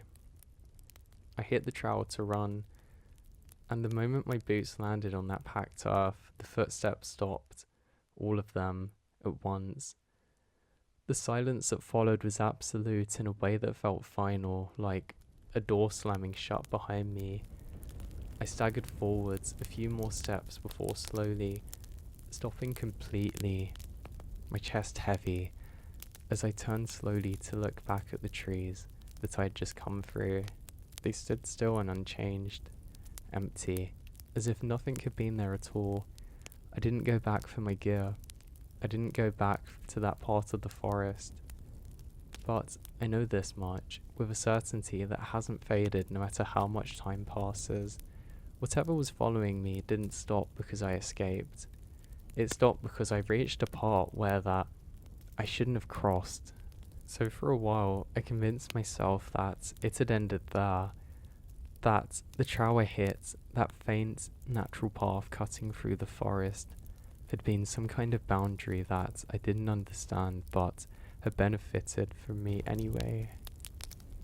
The kind of invisible line that you don't question too much once you've crossed it, because questioning it means admitting you were never really safe to begin with. I reported the incident in a limited way, left out the parts that didn't make sense, focused on the injury, the disorientation, the decision to abandon my gear. Officially, it became a cautionary story about solo hiking and poor judgment. Unofficially, I stopped going into the woods alone. The first few days after I stayed in town, I kept myself surrounded by noise, people, anything that grounded me in some practical, predictable way. My shoulder was bruised badly, my legs worse than I initially thought. A deep gash along the side that I didn't remember getting. The doctor said it looked like I'd caught it on something sharp while running, maybe a broken branch or exposed rock. I let him believe that, because it was easier than explaining how something I couldn't see had been close enough to touch me. At night, though, things weren't easily explainable. I started noticing sounds that didn't belong. At first, it was a small, subtle thing that I couldn't dismiss. A shift in the floorboards behind me while I was alone in my apartment. The faint suggestion of movement in the hallway after I'd already checked that the door was locked. The kind of noises buildings make all the time, except these felt timed, like they happened in response rather than independently of me. I ignored it. That worked for exactly 3 nights. On the 4th I heard footsteps, not outside, inside, slow, measured, moving across the floor of my room while I stood in the kitchen, completely still, every muscle locked as I listened. The sound was unmistakable, the same careful placement of weight I had heard circling my tent, the same deliberate pacing I had tried and failed to outmaneuver in the forest. It moved from one end of the room to the other, then stopped just out of sight beyond the doorway. I didn't go look. I stood there for a long time, sitting at the edge of the wall, waiting for something to appear, for some shape or shadow to confirm what I already knew, but nothing came. Eventually, the silence stretched long enough that I couldn't pretend it had stopped. I slept with the lights on that night, and the next morning, I checked the floor. There were no footprints, but there were marks, faint, linear, thin compressions in wood, spaced in a pattern that almost resembled steps if you didn't look too closely, as if something pressed down without fully committing its weight. They ran across the room in a straight line, stopping just before the hallway. I followed them. They ended at the wall, not at the door, not at the corner, at the wall itself, as if whatever had made them simply continued forwards without needing an opening. That was the moment I understood something that I'd been avoiding since I left the forest. The boundary had not protected me. It contained them, and I brought something past it. I felt the apartment, and it didn't feel right. I left that day, packed what I needed. I ignored everything else and drove without a destination for hours, putting as much distance between myself and that place as I could. I told myself that if this thing was tied to a location, to a specific stretch of the forest, then leaving would break whatever connection had followed me home. I was wrong. By the second night, I'd made it to a motel, just off a long stretch of empty highway. The kind of place where all the rooms look the same, where the walls are thin and the lighting never feels quite right. I chose it because it was busy enough to feel safe, cars in the lot, lighting on in multiple rooms, and the distant hum of televisions bleeding through the walls. I checked in, locked the door, sat at the edge of the bed for a long time listening. There's nothing. No footsteps, no movement. Just a low consistent noise of people exiting nearby. I almost relax. I turn off the lights and lay down, staring at the ceiling, letting the normality of the place wash over me. Minutes passed, maybe longer, and my body starts to loosen, tension bleeding out slowly as exhaustion crept up, and then I heard it. Not in the room, outside the door, footsteps, which are slow and measured, stopping on the other side of the door. I sat up immediately, with every part of myself going rigid as something settles in my mind, and it's unmistakable. There was no confusion. It had found me again. A soft shift followed, like weight leaning slightly against the door now, and then silence. I stood up carefully, moving towards it without making a sound, my eyes fixed on the handle as if it might slowly turn on its own. I stepped a few feet away, close enough to hear anything on the other side, but not close enough to touch it. For a long moment, nothing happened. Then slowly the door handle moved. Not fully, not open really, just enough. Just a slight liberation with a downwards press, as if something on the other side was testing it, learning how it worked. My breath caught. I step back instinctively, and a sharp wave washes over me. In the forest it followed me. In my camp I watched it. In my apartment, this thing had learnt the spaces. Now it was learning the doors, the handle, the footsteps retreat. I didn't sleep at all that night, and by the morning I made a decision that running wasn't going to help. I didn't really know what to do at this point, and panic sets in. I end up going back to work anyway, and things seem a bit more normal. I ended up finding another place to stay where that my friend could actually look after me for a while. It seemed like enough time had elapsed now where that everything goes back to normal. And to this day, I still don't have a clue exactly what happened that night, or why it felt like I was being followed. I've never heard the footsteps since, and I never want to again.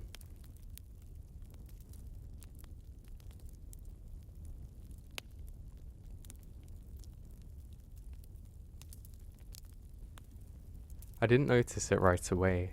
That's the part that bothers me the most when I think back on it. The idea that something could have begun without you realizing. That it could already be happening while that you're convinced that everything else is fine. After what happened in the forest, I told myself it was unease, normal, the feeling of being watched. The way every quiet moment seemed too quiet. It was just maybe my mind trying to process something it didn't understand. I didn't know. I stayed busy, filed reports, sat through briefings, answered the same questions over and over again from people who wanted details I wasn't willing to give. I went home at the end of each day, locked the door, and tried to return to something that resembles a routine. For a while it worked. Almost. The first sign was small enough that I nearly ignored it. A dark smear just inside my doorway, no larger than the length of my thumb, thin and uneven like something had been dragged across the floor. I remembered standing there, with my keys still in hand, staring at it and trying to place it, trying to come up with a reason that made sense. Dirt? Maybe. Oil. Something from my boots that I hadn't noticed earlier. I crouched down and touched it with the edge of a paper towel, expecting it to be dry. It wasn't. It spread slightly under pressure, deep red beneath the surface, glossy in a way that caught the light. I pulled my hand back immediately, a sharp involuntary motion, and just stared at it again, waiting for it to change, to darken, to settle into something ordinary, that, supposedly, had been there long enough for me to miss it on the way in. I cleaned it. Of course I did. I told myself that was a rational thing to do, that whatever it was, it didn't matter, that I was letting the events in the forest bleed into things that had nothing to do with it. I scrubbed the spot until there was nothing left, until the floor looked exactly as it had in the morning, and when I stood up and forced myself to walk away without looking back again. Now, that night, I checked my boots again. There was nothing there. I remembered a feeling kind of like relief. Like I'd passed some kind of test without realizing it. I left them by the door, exactly where I always did, and went to bed with the lights off, telling myself that if there had been anything wrong, I would have been able to sense it by now. I lay there in the dark, listening to the familiar sounds of the building settling, the distant hum of the traffic, the occasional muffled voices from neighborhood apartment buildings, just normal sounds, grounding sounds. At one point I fell asleep. I woke up to the smell. It was faint at first, just enough to pull me out of sleep without fully waking me. A metallic edge in the air that didn't belong. I lay there with my eyes closed, trying to place it, to fold it into something familiar, but the longer I stayed still, the stronger it became. There was something else beneath it too, that same sourness that I'd noticed in the forest, subtle but unmistakable once you recognize it. I closed my eyes and opened them again. The room was dark, but not completely. There was a thin line of light coming from the hallway, cutting across the floor and stopping just short of the bed. I don't remember leaving the light on out there, but that didn't seem important to me at the time. What mattered was the line itself. At first, I thought that it was just the light, a trick of contrast against the floor, but as my eyes adjusted, I realized it was something else. Something darker running through it, interrupting the pale strip with a thin, continuous streak, a line. I didn't move. I lie there watching it. My breath shallow, controlled, and if any sudden motion might make it react, I didn't want to make it. The line extended from the hallway into my room, just stopping at the edge of the bed, no more than a few inches from where my hand rested on the mattress. It looked exactly like the trail in the forest, the same deep red, the same impossible sheen, the same refusal to dull or dry. And it didn't have to be there. That's what I didn't understand. It also hadn't been there when I tried to sleep. I sat up slowly. Every movement was now very deliberate. Now, I can't not notice this now. My eyes are fixed on the line, as if it might shift the moment I looked away, but it didn't. It remained perfectly still, perfectly placed, as if it had always been there, and I was only just noticing it now. I swung my legs over the inside of the bed, careful not to let my feet touch it, and stood up, keeping a small distance between myself and the line as I moved towards the hallway. The smell grew stronger with each step. By the time I reached the doorway, It was enough to make the back of my throat tighten. That same layered scent of iron, and something that I'm just beginning to understand. I leant against the frame and looked out onto the hall. The line continued. It ran straight down the hallway, unbroken, leading to the front door. The overhead light was on, casting a dull, yellow glow over everything, and for a moment, the normalcy of the light, the familiarity of the space, made the situation feel almost manageable. That was my apartment, my hallway, my door. Things I understood, until I noticed the door was slightly open, not wide, just enough to kind of see outside clearly, a narrow gap where the darkness beyond pressed in the light against the window. The line of blood passed directly through that gap, extending into whatever waited beyond. I don't remember deciding to move, but I found myself walking through it anyway and towards it. Each step felt heavier than it should have, like I was pushing against something that didn't want me to get closer. The line didn't change as I approached, didn't react, didn't do anything at all except remain exactly as it was, patiently marking a path from outside to inside, from somewhere I couldn't see to a place that I didn't know too well. I watched the door. I placed my hand on it and hesitated. There was a part of me, a small but persistent voice telling me to stop, to close it, to turn around and pretend none of this was happening. That voice sounded reasonable. It sounded safe. It sounded like the kind of choice a person should make, yet I ignored it. I pulled the door open. The hallway outside my apartment was empty, lit by the dull overhead fixtures, stretching in both directions with identical doors lining the walls. The line of blood extended onto our space, continuing straight down the center of the corridor, disappearing around a corner at the far end. There were no footprints. There was no sign of disturbance, nothing to suggest that anybody or anything had been there, just a line. I stepped into the hallway, careful to avoid it, my eyes scanning the space for any movement, or any indication that I wasn't alone. There was nothing. The building was silent, the kind of silence that feels artificial, like a recording of a quiet space rather than the real thing. I followed the line. I told myself that I needed to know where it went, that understanding it was the only way to make sense of what was happening, but that wasn't the truth. The truth was simpler and worse. I already knew that. The line turned the corner at the end of the hallway and continued towards the stairwell. The door there was propped open, the metal edge resting against the wall as if somebody had pressed through in a hurry and forgotten to let it go closed. The line slipped beneath it, disappearing down into the dim concrete beyond the space I could see. I stopped at that threshold. The smell was stronger there, pulling in the enclosed space, thick enough that I could almost taste it. I gripped the edge of the door and leaned forward slightly, just enough to see down the first flight of stairs.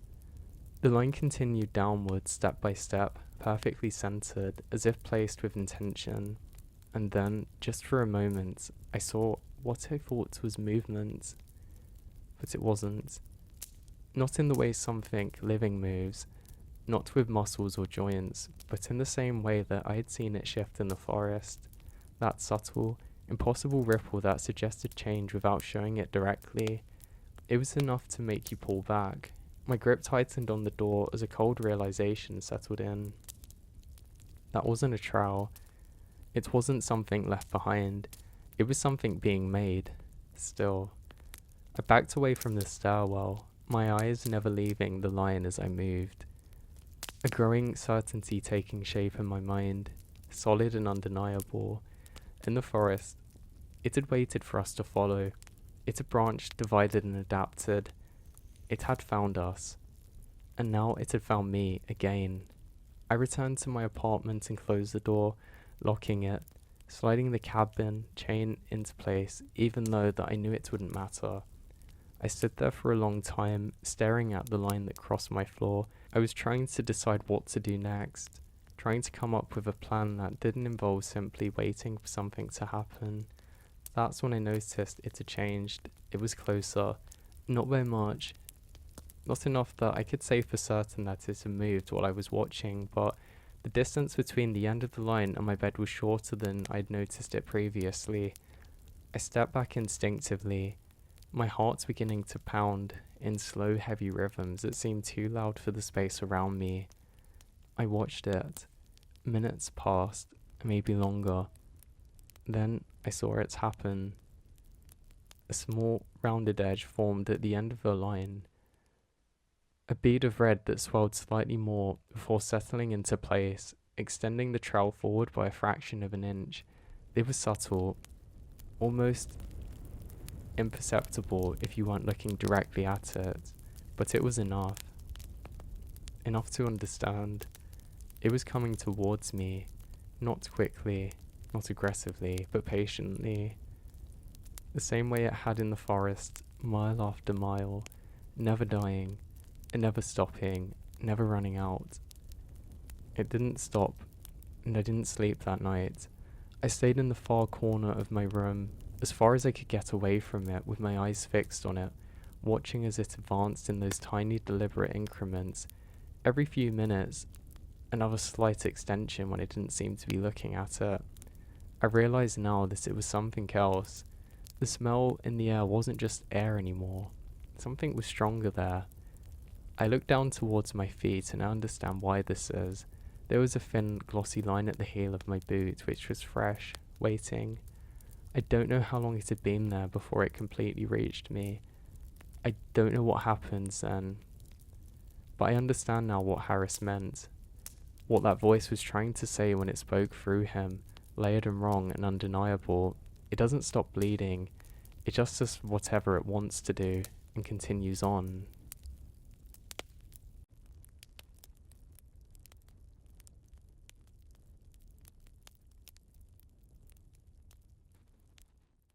I didn't want to take the road in the first place, and if I'm being honest, that's the part that still bothers me the most now, because everything that happened after it feels like it came from that one decision, like something had been waiting for us to make it, patiently, quietly, knowing exactly why we would and when we would be there. We were supposed to stay on the main highway, to the proper lighted one with actual traffic, the kind of road where that, even if something went wrong, you wouldn't be alone for too long.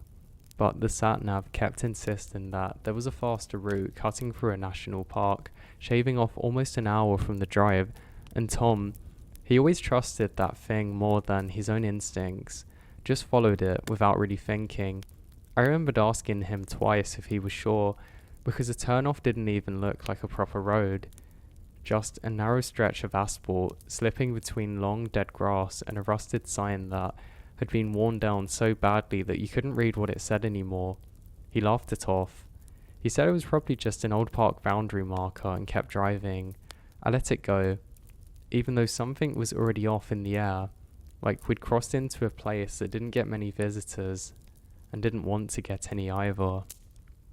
The deeper we drove into the woods, the more the world seemed empty around us, not in a gradual, natural way, but in a way that felt deliberate, like things are being removed piece by piece.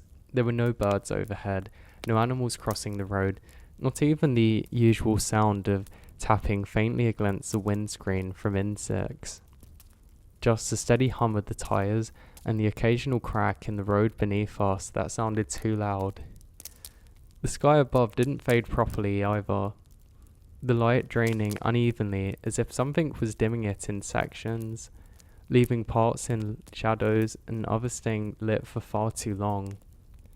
I remember checking my phone over and over again, even though I already knew that there was no signal, just to have something normal to focus on, something that behaved the way it should. Every time I looked up, though, the road seems the same, repeating itself in ways I can't quite explain, like we were moving forward without actually going anywhere. When the forest finally appeared, I thought it meant that we were getting closer to something real. Something kind, maybe a structure or station or anything that made sense. but instead it just slowly swallowed everything. The trees began to get thin and spaced apart, but they closed in every mile, their trunks growing taller and darker, their branches stretching across the road until they blocked out most of what little light remained. The temperature dropped in a way that doesn't match the time of day. There was also a steady cold that crept into the car and settled there. Even with the windows closed, I could feel the pressure against my skin. That was when I saw the sign, half hidden just off the road. The words faded but are still readable enough. Honestly, it gone straight through me. It said restricted area, park access closed, after dark, report to ranger station. There was an arrow pointing deeper into the forest, and for the first time Tom doesn't brush us off straight away. We argued briefly about turning back, but when he slowed the car and looked behind us, the road didn't look right anymore.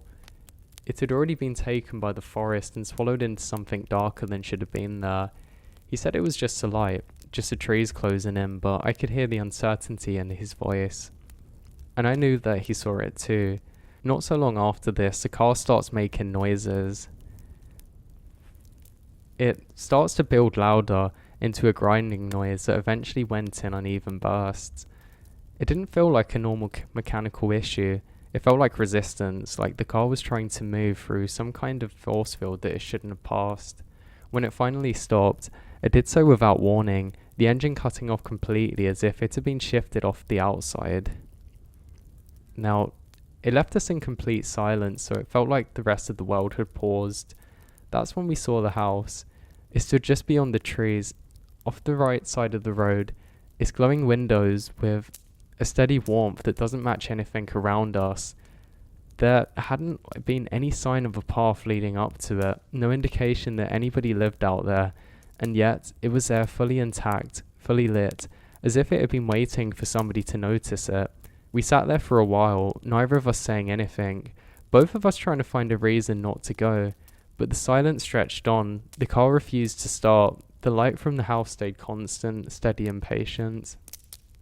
Eventually, it stopped feeling like a choice at all.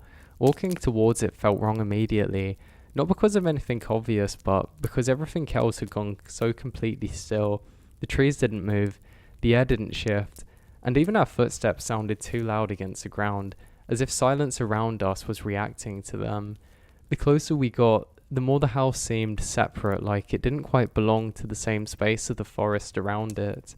The porch was clean, untouched by dirt or leaves.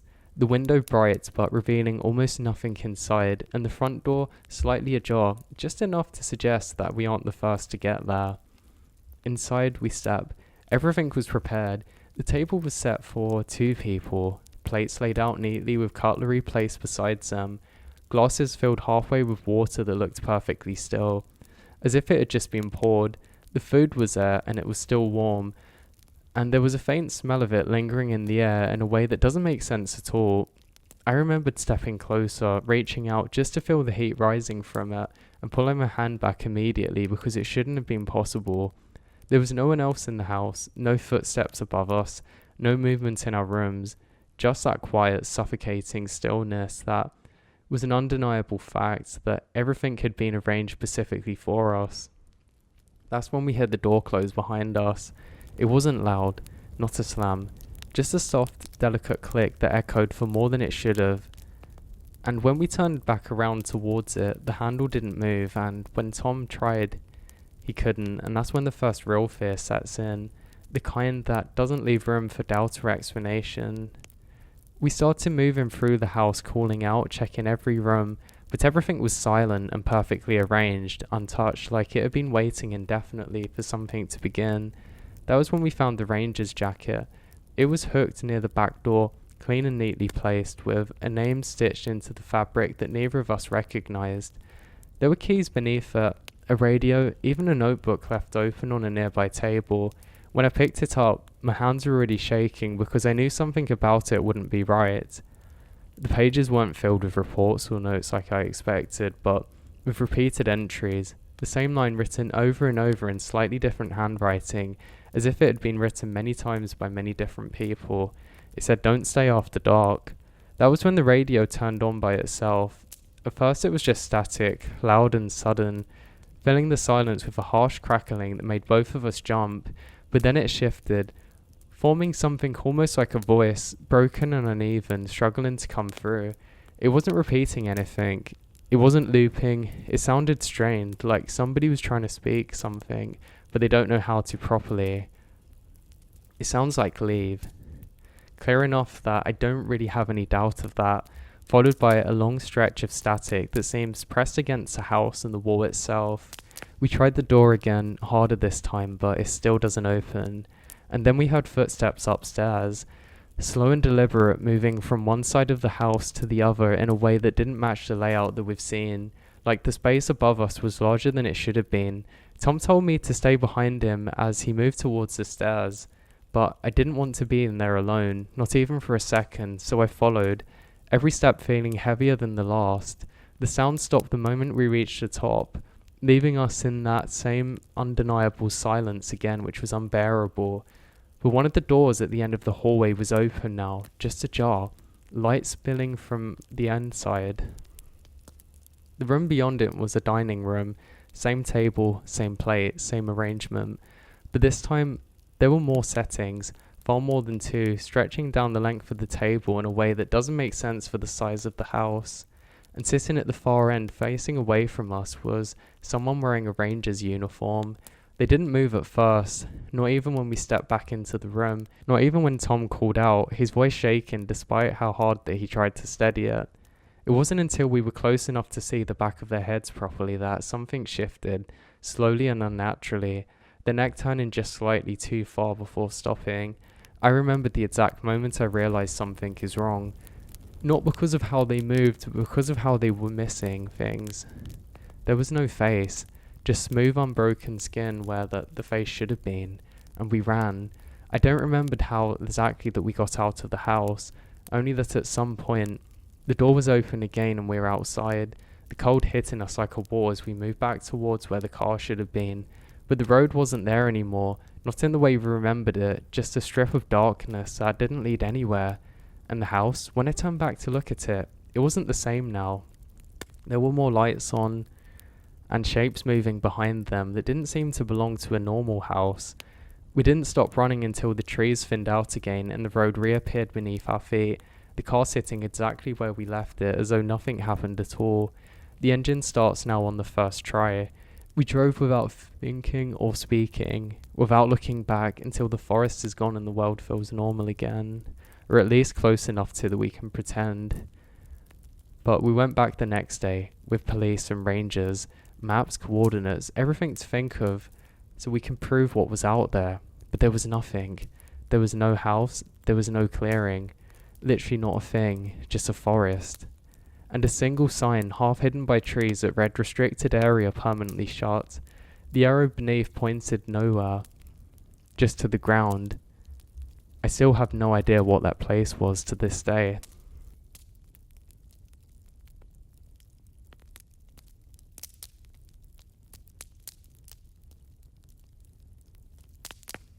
So I didn't notice it at first, not really, because when you spend enough time in the woods, you get used to shapes that don't quite make sense at a distance, branches that look like antlers, shadows that feel like they're watching you. Things your brain half forms and then corrects before you can really fully process them. But this didn't correct itself. It stayed wrong in a way that quietly demands attention. Just at the edge of the trees, about 40 meters out, standing in a patch where the light didn't quite reach. And at first I told myself that it was just a deer on uneven ground. Maybe it was uphill from me, maybe partially obscured, something simple, something explainable. But the longer I stared, the more that explanation fell apart because it wasn't angled. It wasn't distorted. It was upright, completely upright, front legs lifted and held close to its body like arms it didn't know how to use. Its spine was too straight, too vertical, like it had been pulled into position and locked there. I remembered how quiet everything felt in that moment, not silent, but thinned out, like the forest had taken a step back and left me alone with it. And I realized that I haven't heard any birds for a while, no wind moving through the leaves, no distant movement, just a stillness that pressed in from all sides, and in the middle of that was the deer, watching me, not grazing, not shifting, not blinking as far as I can tell, just fixed on me with a level of focus that didn't feel like curiosity or fear, but something closer to recognition, like it knew exactly what I was in that moment, and the longer I stood there, the more it felt like I had interrupted something.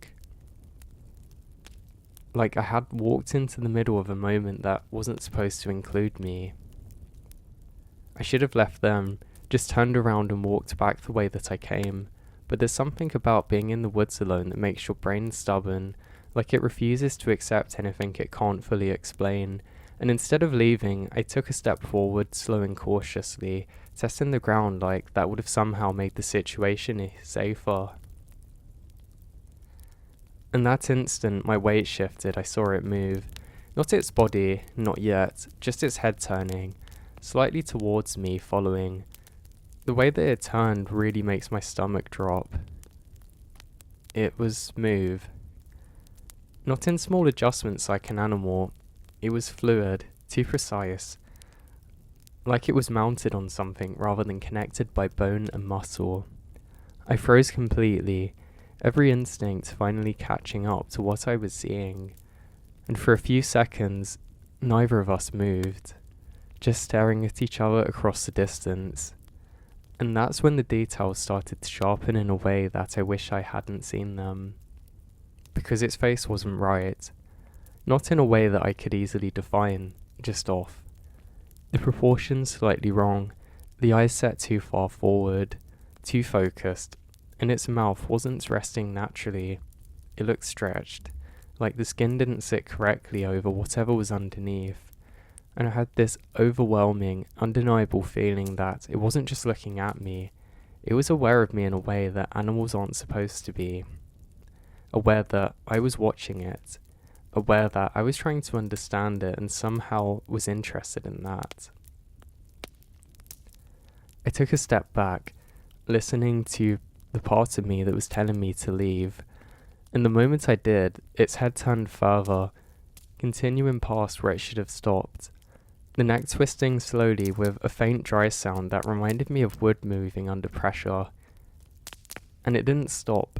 It kept rotating further and further until it was completely reversed, its body still facing one direction with its face pointed directly at me from the opposite side, and that's when I saw it clearly, the way its mouth pulled wider, stretching into something that wasn't just wrong but deliberate, something that looked undeniably like a smile. And the second that expression fully formed, I felt something in the air shifting, like whatever was inside that, whatever distance was there had just disappeared. I don't remember when I decided to run, I just remembered moving, crashing through underbrush and uneven ground without any sense of direction, branches catching at my arms and legs, my breathing in my ears louder now. And believe me, there was movement, not the chaotic crashing you would expect from an animal chasing through the forest behind me, but something more controlled, more measured, a steady shifting pressure that stayed just out of sight but never fell behind, and every time I risked a glance over my shoulder, I caught fragments of it between the trees, glimpses of that upright shape moving in ways that didn't match the terrain, covering distance too smoothly, too quickly, like the forest wasn't an obstacle at all, like it understood weight and space in a way that I don't. At some point, I realized I wasn't following the trail anymore, that it veered off without noticing, and that realization hit me harder than anything because it didn't mean I don't know where I was going, only that I needed to get away, and for that moment I considered stopping, forcing myself to slow down and think, but the sound was behind me and shifting now closer, and every fragile, controlled step that I heard felt like it disappeared as I pushed forwards again, deeper into the trees, instead of out of them. My steps become uneven, desperate, guided only by instinct and fear. I don't know how long I ran before I saw something that didn't belong. A shape that broke the pattern of the forest, straight lines where there should have been none. When I reached it, I realized it was an old hunting stand, weathered and half rotten, but still standing, and I climbed it without realizing or thinking, scrambling up the ladder and pulling myself onto the small platform at the top, my hands shaking so badly that I almost slipped. And once I was up there, I turned. expecting to see it burst through the trees below me, expecting it to follow, but there was nothing there, just the same forest I'd been in before, quiet and empty in a way that felt wrong after everything I'd experienced. For a few minutes I stayed there, trying to catch my breath, trying to look for any sign of movement or hear it. Slowly and painfully, the sound of the woods returned thereafter, faint at first and then clearer, like something had been lifted, and I almost convinced myself it's over, that whatever I'd seen stayed back where I first encountered it. Maybe I'd imagined the chase, the panic that come with the chase, everything. But the woods creaked slowly and softly, not from the wind but from pressure, and I looked down just in time to see something moving below the platform, not climbing in a way that a person or animal would, but unfolding, rising up to view piece by piece, and then it stepped onto the open space below me, standing fully upright, its body still perfectly still as it faced the base of the stand, slowly and deliberately, its head tilted up towards me. Up close, there was no mistaking it anymore, no room for doubt or explanation, because the details were clear in a way that made everything else worse. The unnatural length of its limbs, the way its joints seemed slightly misplaced, the texture of its fur around its face, its eyes. Its eyes were locked onto mine with an intensity that felt almost human, and its mouth, still stretched into the same impossible shape, widened further as if reaching for the fact that it was trapped above, like it understood the situation perfectly, and was taking time to take it all in, almost with a kind of satisfaction in it. I backed away from the edge of the platform, pressing myself against the railing, mind racing for a way out, but there was nowhere to go, nowhere to run, without continuing down where it was, and for a moment we just stay like that, me froze above, it standing below, and then it starts to move again, not climbing, not jumping, just reaching out one of its front legs, its arms upwards, and placing it against a ladder, testing it, as if it was testing whether it needed to use it at all. Now, the calmness of that motion, the lack of urgency makes it worse, like it wasn't worried about me escaping because it already knew I couldn't. That was the moment something shifted in my understanding, something cold and final, because I realised it hadn't chased me because it needed to. It followed me because it wanted to see where I would go, what I would do, and where I'd lead it to. And now I'd shown this place. It didn't need to be a rush anymore. It could take its time. The way it stood there, looking up at me with that fixed smile, made it clear that whatever was happening just doesn't make sense. I don't remember making this decision, but only sudden movement, a desperate shift as I climbed over the side of the platform and dropped, hitting the ground harder than I thought, pain shooting through my legs, but I don't stop. I couldn't. I pushed forwards immediately, ignoring pain, forcing myself to run again, and behind me I heard it. Not startled, not surprised, just responding, like this had always been part of whatever it expected me to do. Like every choice I made was something it already accounted for. The forest felt different now, tighter somehow, the spaces between the trees narrowing in a way that made it harder to move quickly, branches catching on my clothes, roots threatening to trip me with every step. And the further I ran, the more distorted I became.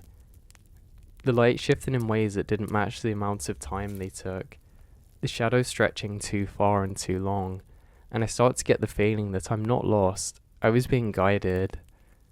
At some point, I stumbled into a clearing that I don't recognize, a circular space where the trees formed a near-perfect ring, and for a second I thought I'd found a way out.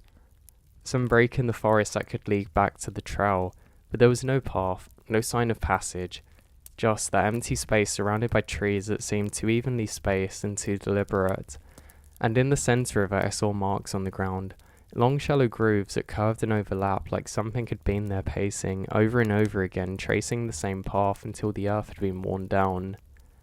I didn't stay. I couldn't, because the moment I stepped into the clearing, the sound behind me stopped completely, and that silence made everything far worse, Worse than the pursuit, worse than the noise because it meant it was close, close enough that it didn't need to move anymore.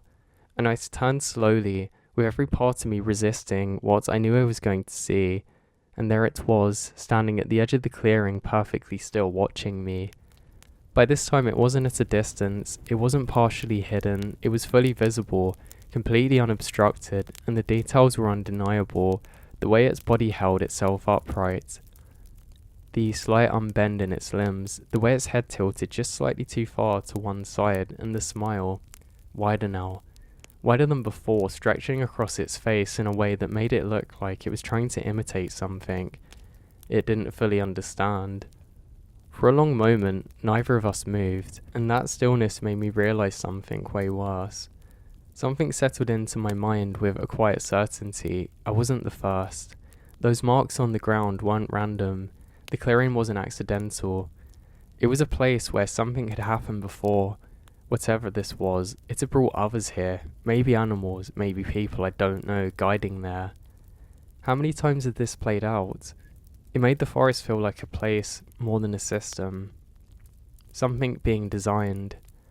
I don't know how I got out of the clearing, but I got up and forced myself to break the stillness and run again, running out past the edge of the ring back into the trees, and this time the forest changed in a different way, opening slightly, onto now open ground leveling out, and after what felt like an impossible amount of time, I see the faint outline of the trail again ahead, the familiar path cutting through the trees as I line back to something real and normal. When I reach it, I didn't slow down, some instincts I can't ignore, and when I look back at the tree line, it was there, exactly where the forest began, standing just in the shadows, perfectly still, once again, its body facing forwards, its head slightly tilted, and even from that distance, I could see the shape of that smile, unchanged, unwavering, and in that moment, I understood something I wish I didn't, that it didn't try and catch me, because if it had wanted to, it would have. It's been watching and learning, following just close enough to keep moving, and now, it knew everything it needed to know. I haven't gone back since. I haven't even come close, but the worst part wasn't the memory of it. It's what came after. Now, at first it was things I tried to ignore, like the feeling of being watched when I'm alone or working, or the way the shadows sometimes seems to stretch just a little too far out, or the occasional glimpse of movement at the edge of my vision that disappears when I look directly at it. I tell myself that it's just my mind, but I can't get over it. And I stopped working the ranger shift a few weeks ago, and I woke up suddenly. No reason, no sound, just the same unnatural quiet pressing around me. As I lay there, trying to understand what awoken me, I realized something slowly, something that made it impossible to move, because just beyond the edge of my room, in the darkness of the hallway, I could see a shape that didn't belong, tall and still. It was partially hidden but unmistakable, and even without seeing its face clearly, I knew exactly where I could find it if I did. I didn't look. I couldn't, because some part of me understood that looking was the same as before, like stepping closer, the same as acknowledging it, so I lay there completely still, staring back at the ceiling until eventually I slept. I don't know what happened, and I wake up the next morning like things are normal, but there's still a paranoia which I can't seem to shake from myself.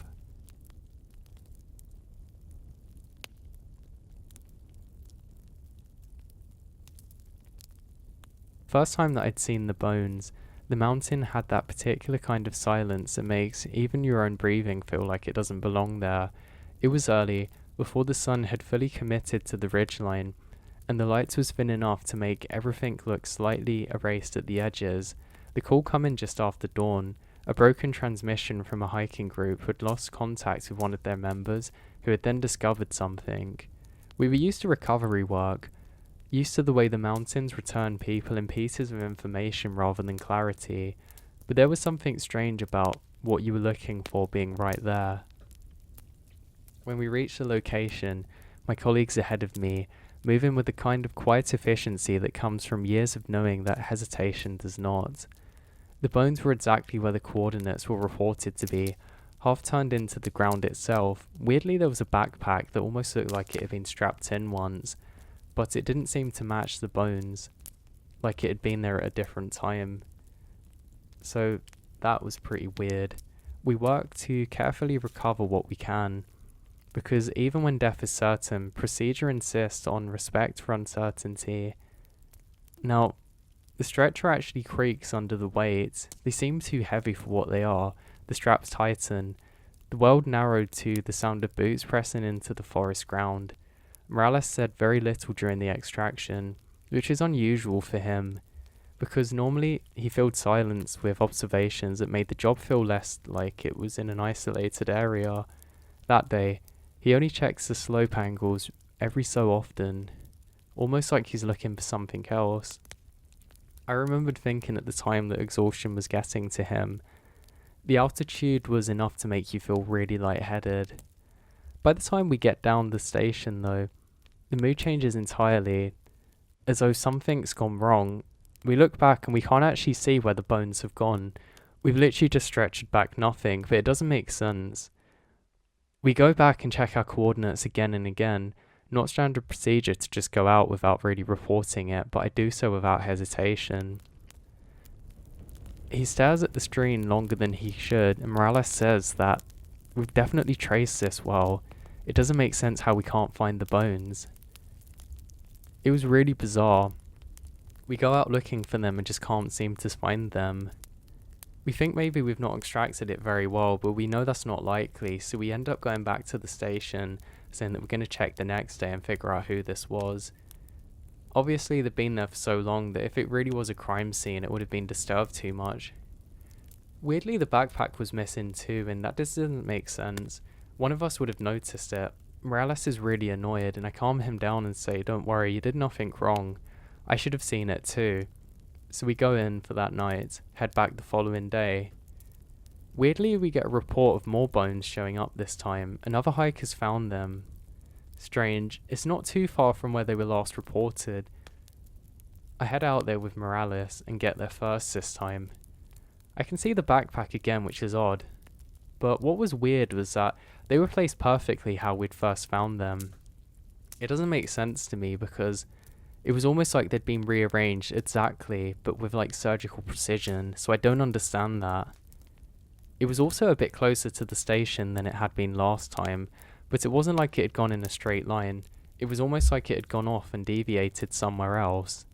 Really bizarre. We decided to photograph it, but the camera was having issues. I guess that's fine then. We decided just to leave it this time, because something else was going on here which we couldn't really understand, so we head back to the station to get more help.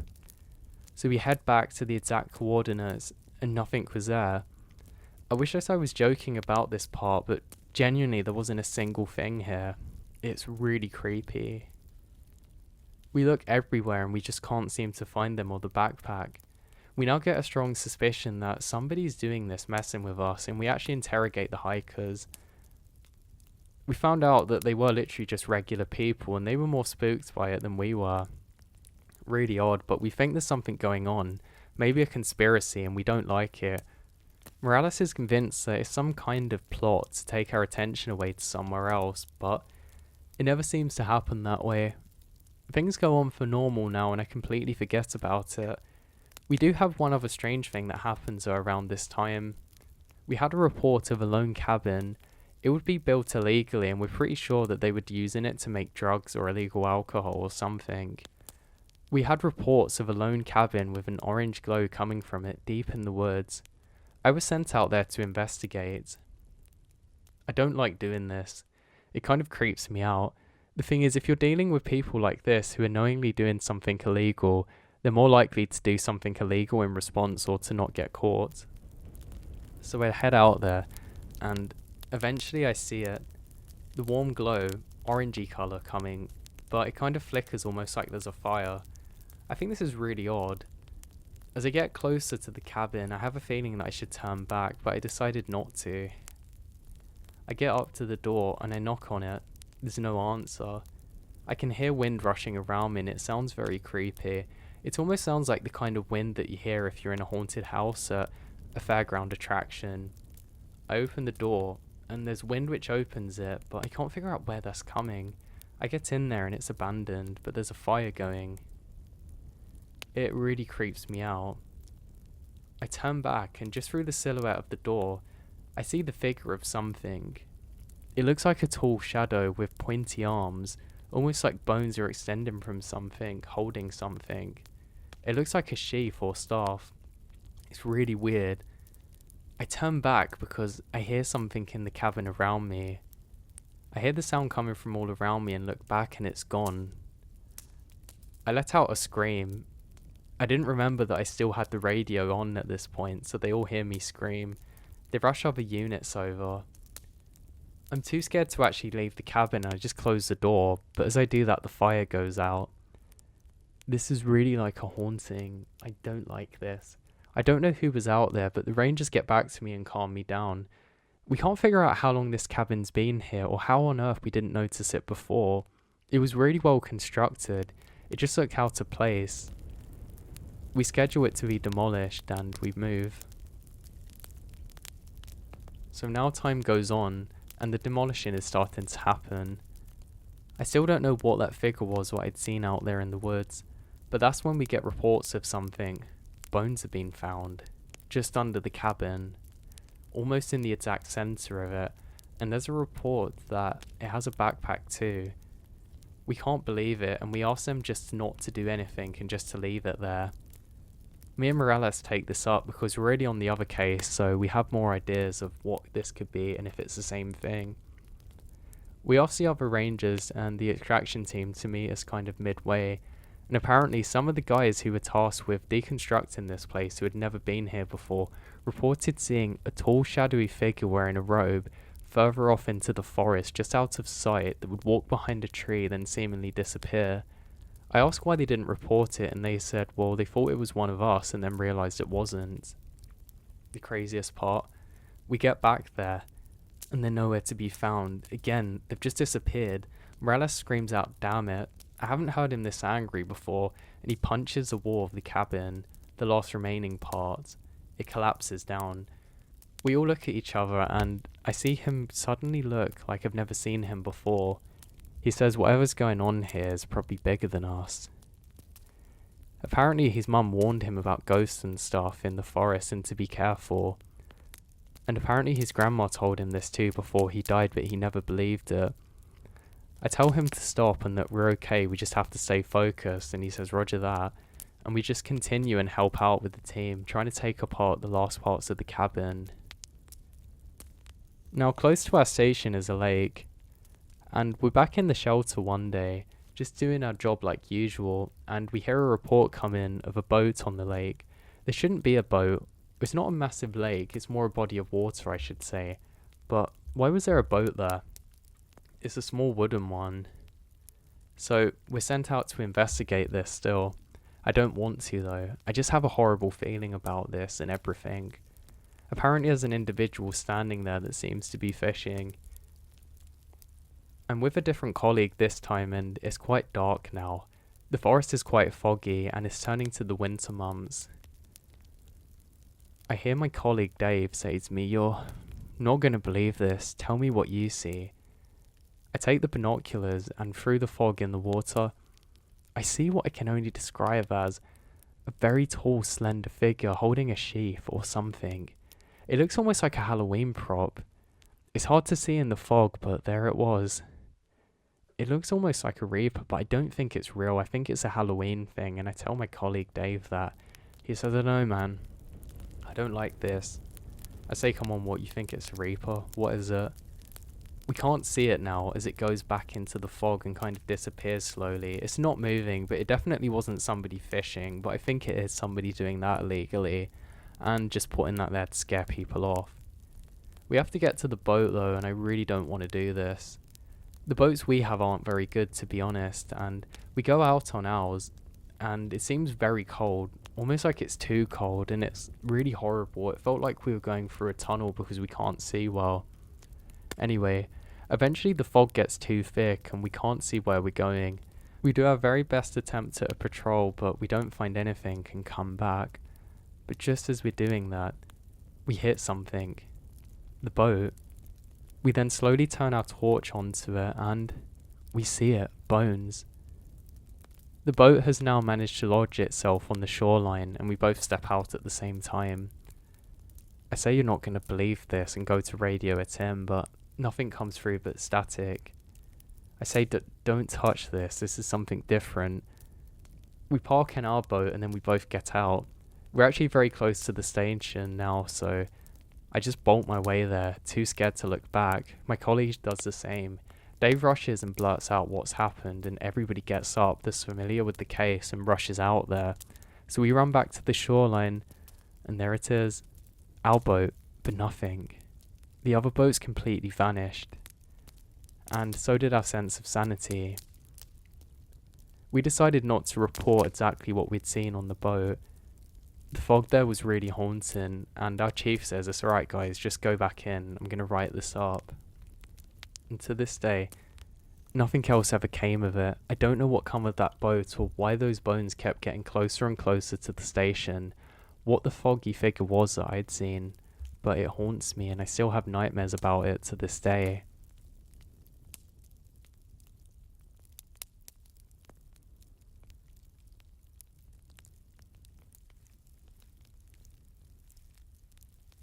The assignment arrived with no briefings beyond a printed sheet and a set of coordinates that pointed deep into a section of the protected woodland that had been removed from public maps years earlier for reasons that were never fully recorded in any accessible database or ranger archive, and only verbal instructions that I received from the supervisor to not deviate from the marked patrol routes, even if the markings themselves appeared inconsistent with prior surveys or satellite imaging, and that all anomalies were to be logged but not investigated beyond observation, which was unusual in itself because forestry protocol normally requires verification and intervention for any structural irregularities in protected land management zones, and yet not the tone that made it clear that questioning the directive would not result in clarification but in reassignment without further explanation. And so I accepted the keys to the station and the radio frequency sheet and drove out alone towards a region where the road gradually degraded into gravel and then into almost nothing at all, as though the train itself had decided to stop acknowledging infrastructure beyond a certain point, and even the GPS signal began to behave less like a navigational aid and more like a hesitant suggestion that faded in and out without committing to any stable coordinate, as though the system itself was uncertain whether the destination was still meant to exist in the presence of the recorded geography. The station was intact when I arrived, but it felt wrong in a way that I couldn't immediately identify.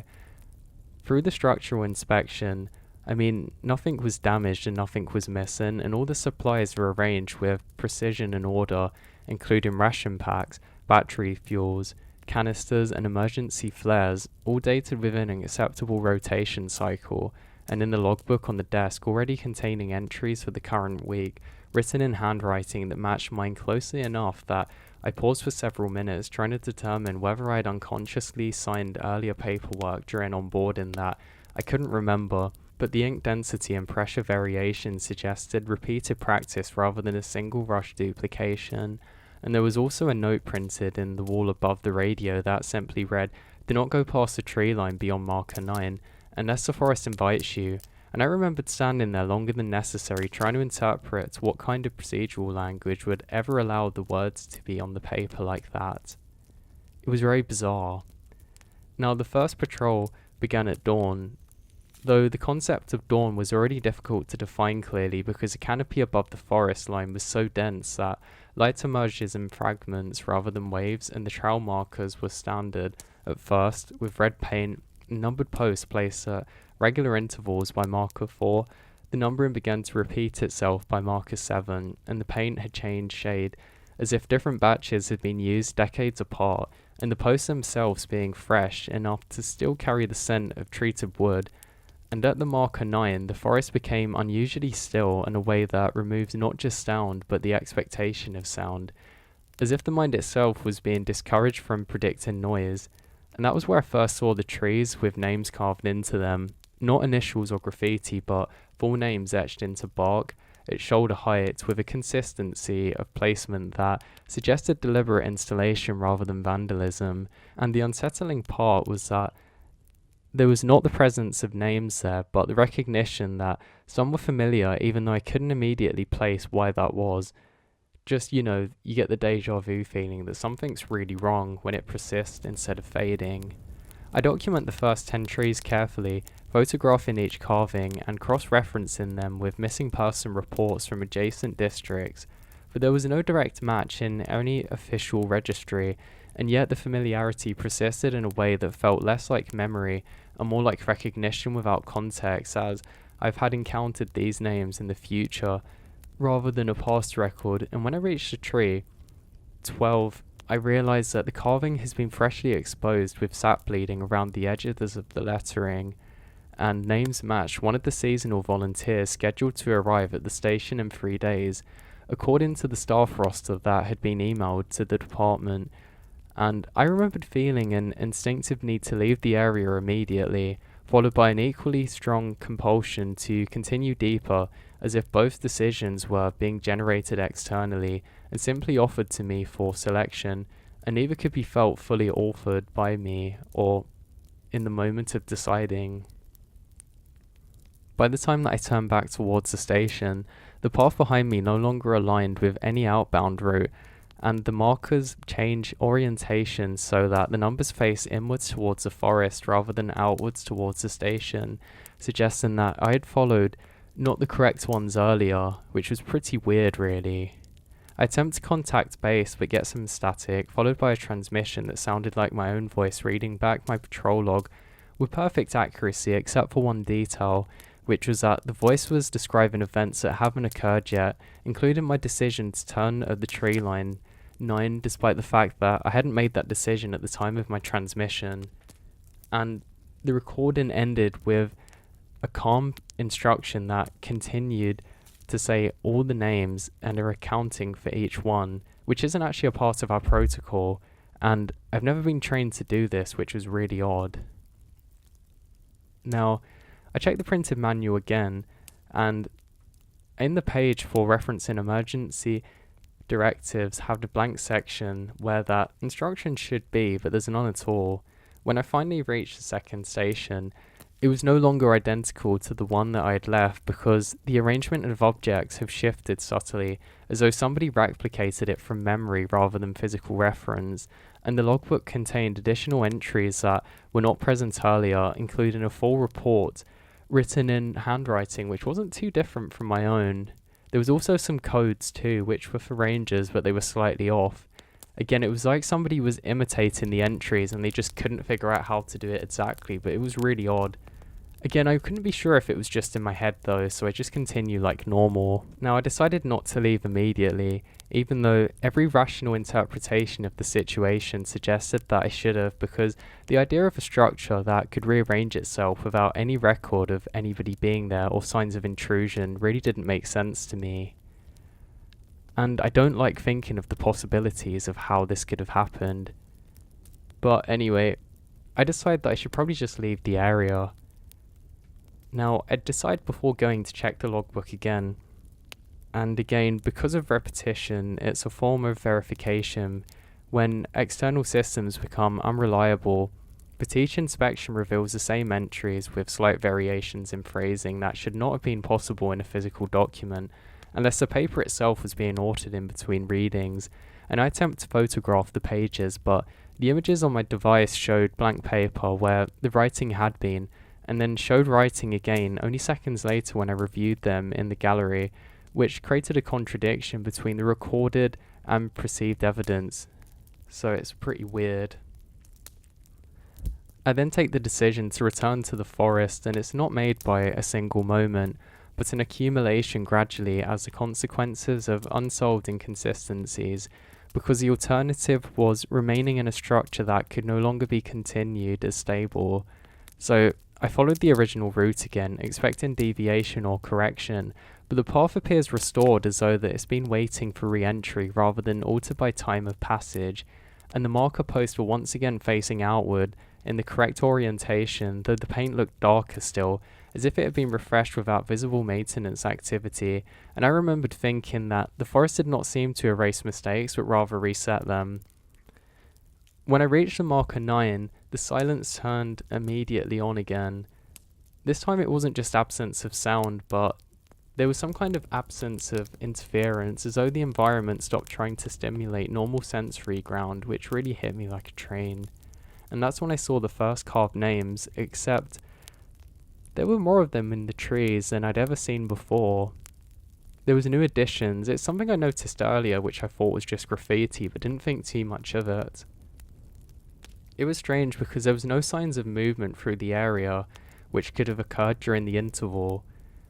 Now, the name at tree 12 had changed slightly at first, and I assumed it was a lighting issue or bark issue, until I realised that the difference was not in visibility but in content, because the name now corresponded not to the scheduled volunteer but to the volunteer's emergency contact listed in the personnel file, which should not have been accessible to any environmental system, and yet there it was, carved cleanly into the wood, at the exact same height as the other ones, and it was fresh enough to suggest very recent exposure.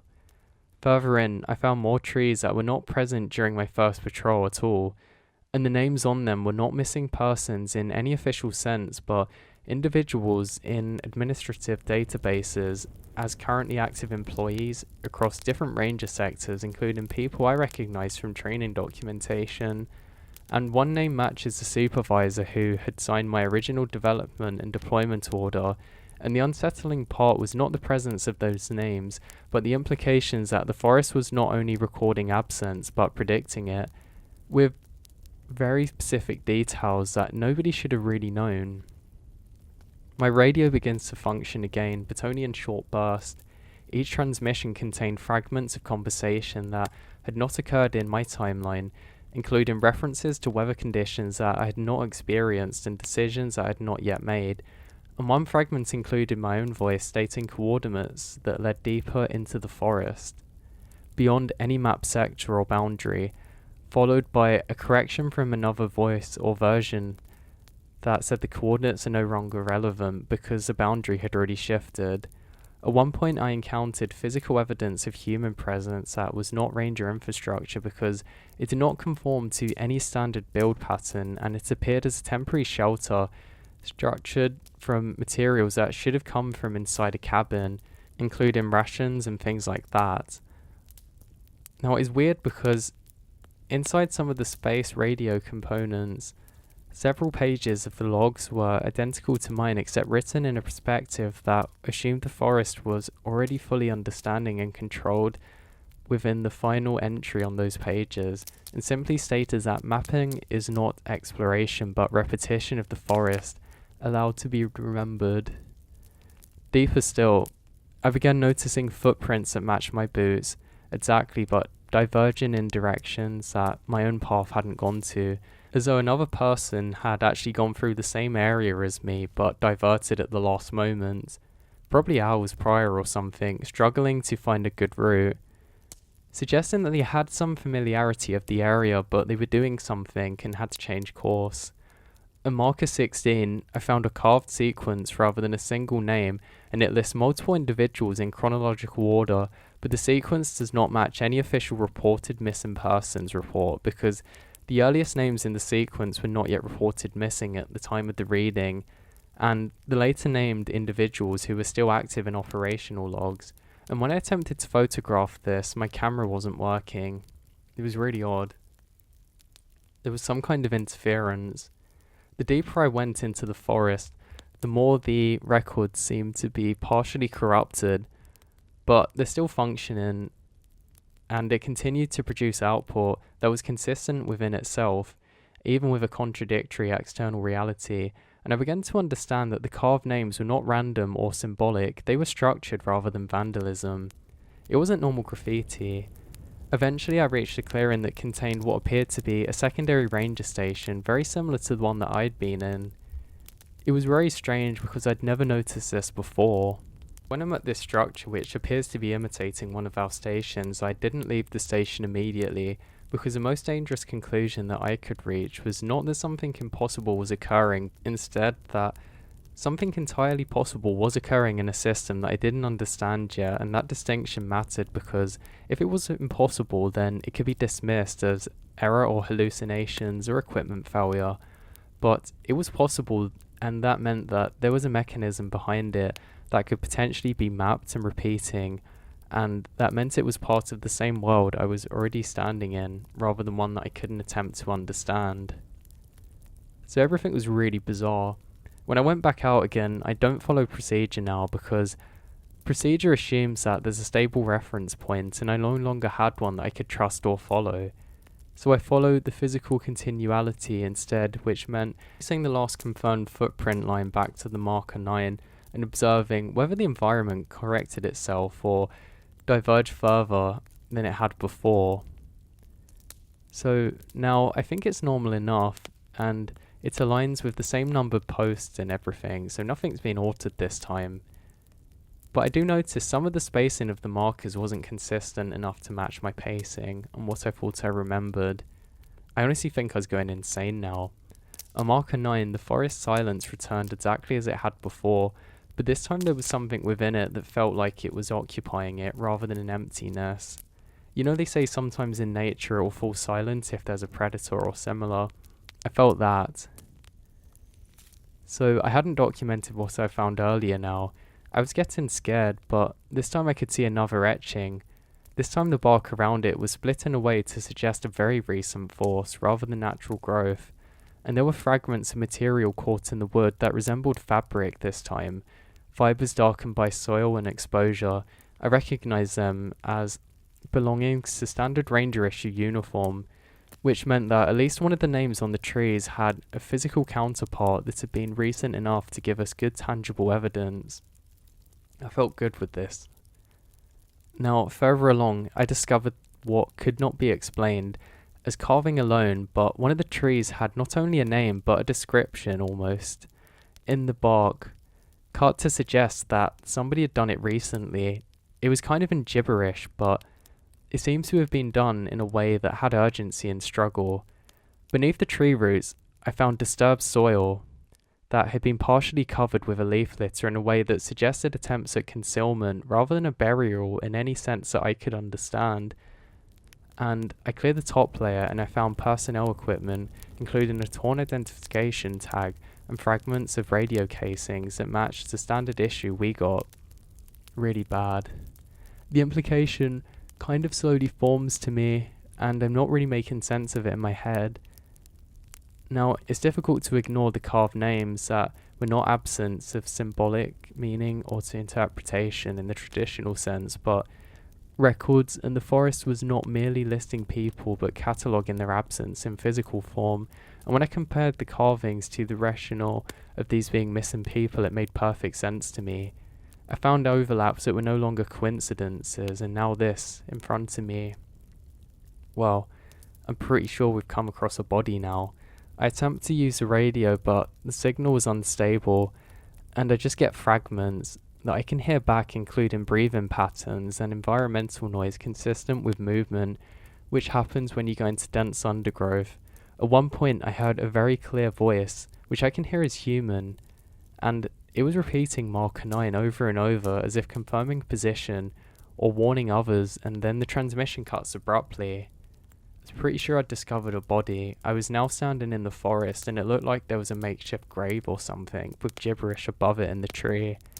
Deeper in the forest, I move on, and I encounter evidence that forced me to stop entirely because it was not indirect or fragmented but direct and physical in a way that could not be dismissed, which was a collapsed shelter constructed from ranger issue materials, and inside it was another body partially concealed beneath thermal fabric and debris, and it was decomposing, but I couldn't figure out how advanced it was. I just really couldn't look.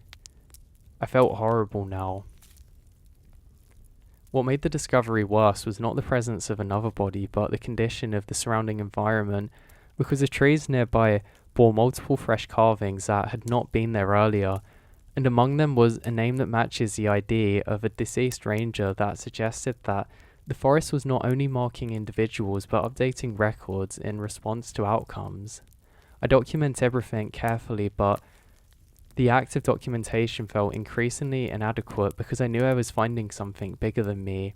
An observation felt like I was being too static, trying to see what was going on.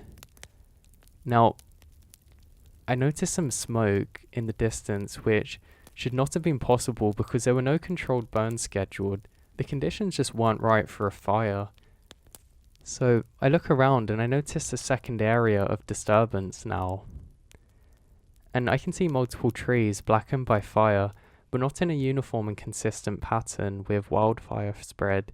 It appeared like it was concentrated in a circular formation, as if something had ignited it at a central point and it expanded outward deliberately, or was being contained artificially until fuel sources were exhausted. Within the burned area, I found additional carvings on surviving trees, and these names were different from those in the unburned sections because they included civilians who were not yet listed as missing in any database. It was really horrible. The most disturbing discovery came when I found a partially intact field recorder embedded in ash, and when I powdered over it deliberately, it played some audio and it sounds just like my own voice. I left the burn zone quickly after, not knowing if the fire was spreading, but I felt threatened in an immediate physical sense, because continuing to observe it created the sensation that the forest was not incorporating my presence into the structure, and I began to understand that the carving in the trees and the bodies were completely connected. But the bigger issue on my hands is now the fire. It doesn't behave like a natural spread like I said, but it's getting a lot stronger now. The smoke was now thick enough that it removed the depth perception entirely, so distance could only be judged by heat intensity, sound distortion. Even then, both are unreliable because the forest seems to absorb different sounds depending on proximity to different trees. While I'm standing in the middle part of the burned sections, as though the fire had somehow avoided those, and it started to carry away some of the carved names, but some were a bit deeper, but the fire was spreading a lot now. At one point I crossed a line where the temperature dropped suddenly, instead of rising, which shouldn't have been possible in a burn zone. Beyond it, I find a corridor of untouched forest which forms a narrow passage through destruction zones, and at the centre of that passage was a sequence of posts that resembled patrol marks but had no paint on them, which seems like they were almost imitation ones.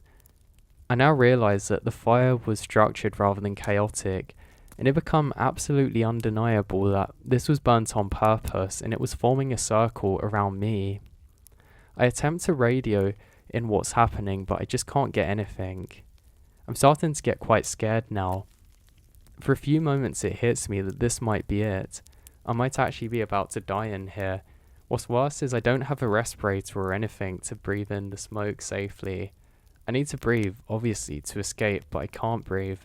At one point my vision starts to go black on both sides and I think I start to pass out a little bit.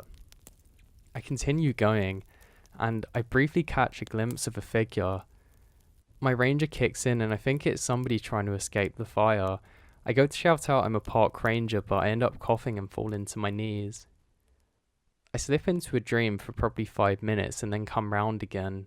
The smoke's now all around me and I can feel the heat. That's the thing that wakes me up first, and I'm absolutely drenched in sweat. I still have a little bit more water on me, so I quickly reach back and grab that and just cover it over my face, getting it in my eyes, trying to clear them. My eyes are burning now, it feels like I have sand in them. There's a really bad smell coming too, and I can't figure out exactly what it is. I get quite scared and I reach for the radio, but I realise that I've lost it. In the time that I was unconscious on the floor, I seem to have lost that thing, and really it felt like it was my last beacon of hope going at the same time. I get to my knees, and I manage to stand up, and I try to go to a vantage point.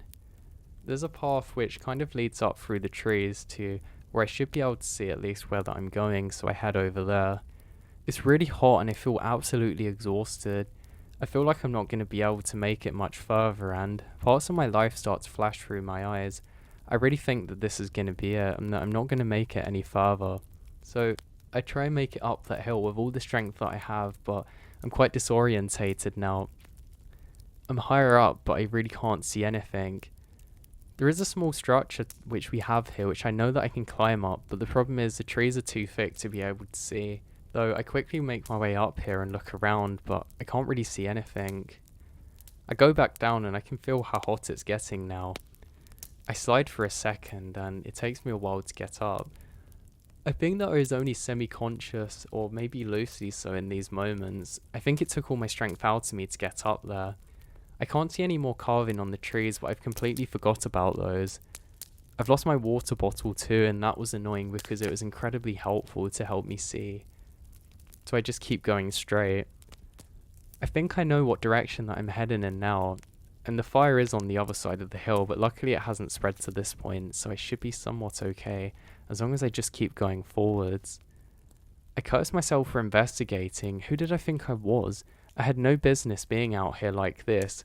This breaches all protocols by not just heading back immediately and asking for help, but I was so confused at what was happening that any logical reason just escaped my mind's eye.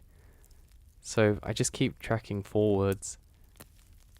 I couldn't really see ahead of me because of the smoke, and that was annoying, but I really don't have my bearings. I should have been coming across an area that gone into a deeper part of the forest, but I can't recognize it at all. I think that I've overshot, but I knew that if I could just keep going forwards, I should eventually get out of there. But the problem is, I look behind and the fire's spreading quickly now. It's spreading at a rate that I've not really seen before, and I notice the wind direction's also picked up. So my only option is just to press on forwards now. I start sliding a little bit as I get down this steeper part of the hill. The fire seems to be following me, and I can't shake this feeling that I'm somehow being watched. I laid on the ground for about 10 seconds because I felt like I didn't have the strength to get to my feet, and there through the smoke, I'm sure I see somebody darting through the fire. I can't make sense of this. I wonder for a second if this is my guardian angel, but for some reason, I get the feeling that this is something far worse, and I can't shake that. They disappear and I seriously have no idea who they were. I've never seen anything like it, and that image still haunts my mind even to this day. So now, I decide that I have to get away from this, and I just keep going blindly. I ended up actually closing my eyes because how much they burnt from the smoke. I'm somebody who has eyes that struggle at the best of times, in even dusk sometimes if there's dust there, but this was far worse. So I just keep going. Eventually, I get to a clearing and I realise that I can see now. The fire's still going very strongly behind me, and I can hear sirens now. The fire department's arriving. I go to scream out, but I end up coughing. There's some blood in my lungs, I think. I get blood on my hands and on my uniform. I keep moving further now. There is help, but I can't find where they are exactly. I can just hear them, but sound travels very far. They could be miles away, and I might be miles on my own. I just know I have to escape the fire. I keep walking and the heat slowly leaves my back. I know that I'm going in the right direction now, but the problem is I'm probably going to get lost, but I'm sure they'll find me eventually. I keep going and it starts to get dark. I can hear some of the fire sounds behind me, but that carries again for miles and miles. I decide that I can't stop just yet, and I really need to put distance between myself and this thing. I don't know exactly where I'm going, but I know eventually they should come out looking for me. That might have been what they're doing. I can't hear the sounds of the sirens now. I just know that there's something going on which I can't be a part of, and instead of this being a normal patrol, now it's just me trying to escape. I walk as far as I can, and it's now dark. I can see glowing embers around me. Not close enough to be an issue, but not far enough to be comfortable. And then, I pass out. I don't know how long it was for, but I woke up in a panic thinking the fire was still around me. I quickly get up and start running, and then calm myself down. I can see that everywhere's very smoky, but I don't think there's a fire now. Whatever happened, it seems to have gone out. I've slept here through to the next day. I brush myself off and try and find a water source, but there are none, so I just keep walking. I strangely felt calm now, like whatever presence was following me, whatever shadowy evil was there was now gone. And eventually I see it. A fire truck. I can't believe my luck, and I just calmly walk there though like nothing's happened. They rush over to see me and give me some water. I felt my strength come back to me now that there's people there who can help me, and I start to give my side of what happened. I ask what's gone on there, and they said there was a massive fire that they think somebody started. I asked them if anybody's got hurt, and they say, yeah, but not recently. They found the remains of 2 people there, but they think they've been gone for a while. I then explain everything that I had seen, and they go quiet and nod their heads. They make a full report of what I've seen, and eventually I get took back to the station. I was treated like a hero there, and apparently they'd been searching for me all day and night, and were so relieved to see me. I can hear screams of joy back on the radio at this news. But there was something deeper on our hands now. Apparently, the fire ended up burning all of the evidence, and all that was left was some bodies which were charred by the fire, but they weren't there recently. They identified one as a deceased ranger who went missing one day, which was good news. It wasn't recently that it happened, this was years ago we're talking about. And the other one? They were never identified, and that was the bad news. We don't know how they got there or what happened. And what was worse, all of the evidence of the trees were completely burnt down. The last proof of it is just my own word. And to this day we still don't know what happened. Ended up getting reports as fire, bodies recovered but not recent ones, and that was it. It wasn't enough because I know there's someone out there who did this, but despite our best efforts we've just not found them to this day, and this really haunts me. I just can't get this out of my mind, and I really don't think that I ever will. I still have nightmares about that image running through the fire in my head today.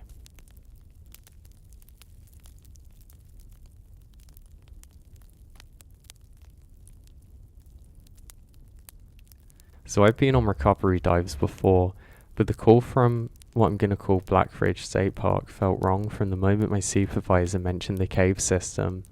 In search and rescue, you get used to bad situations and bad vibes.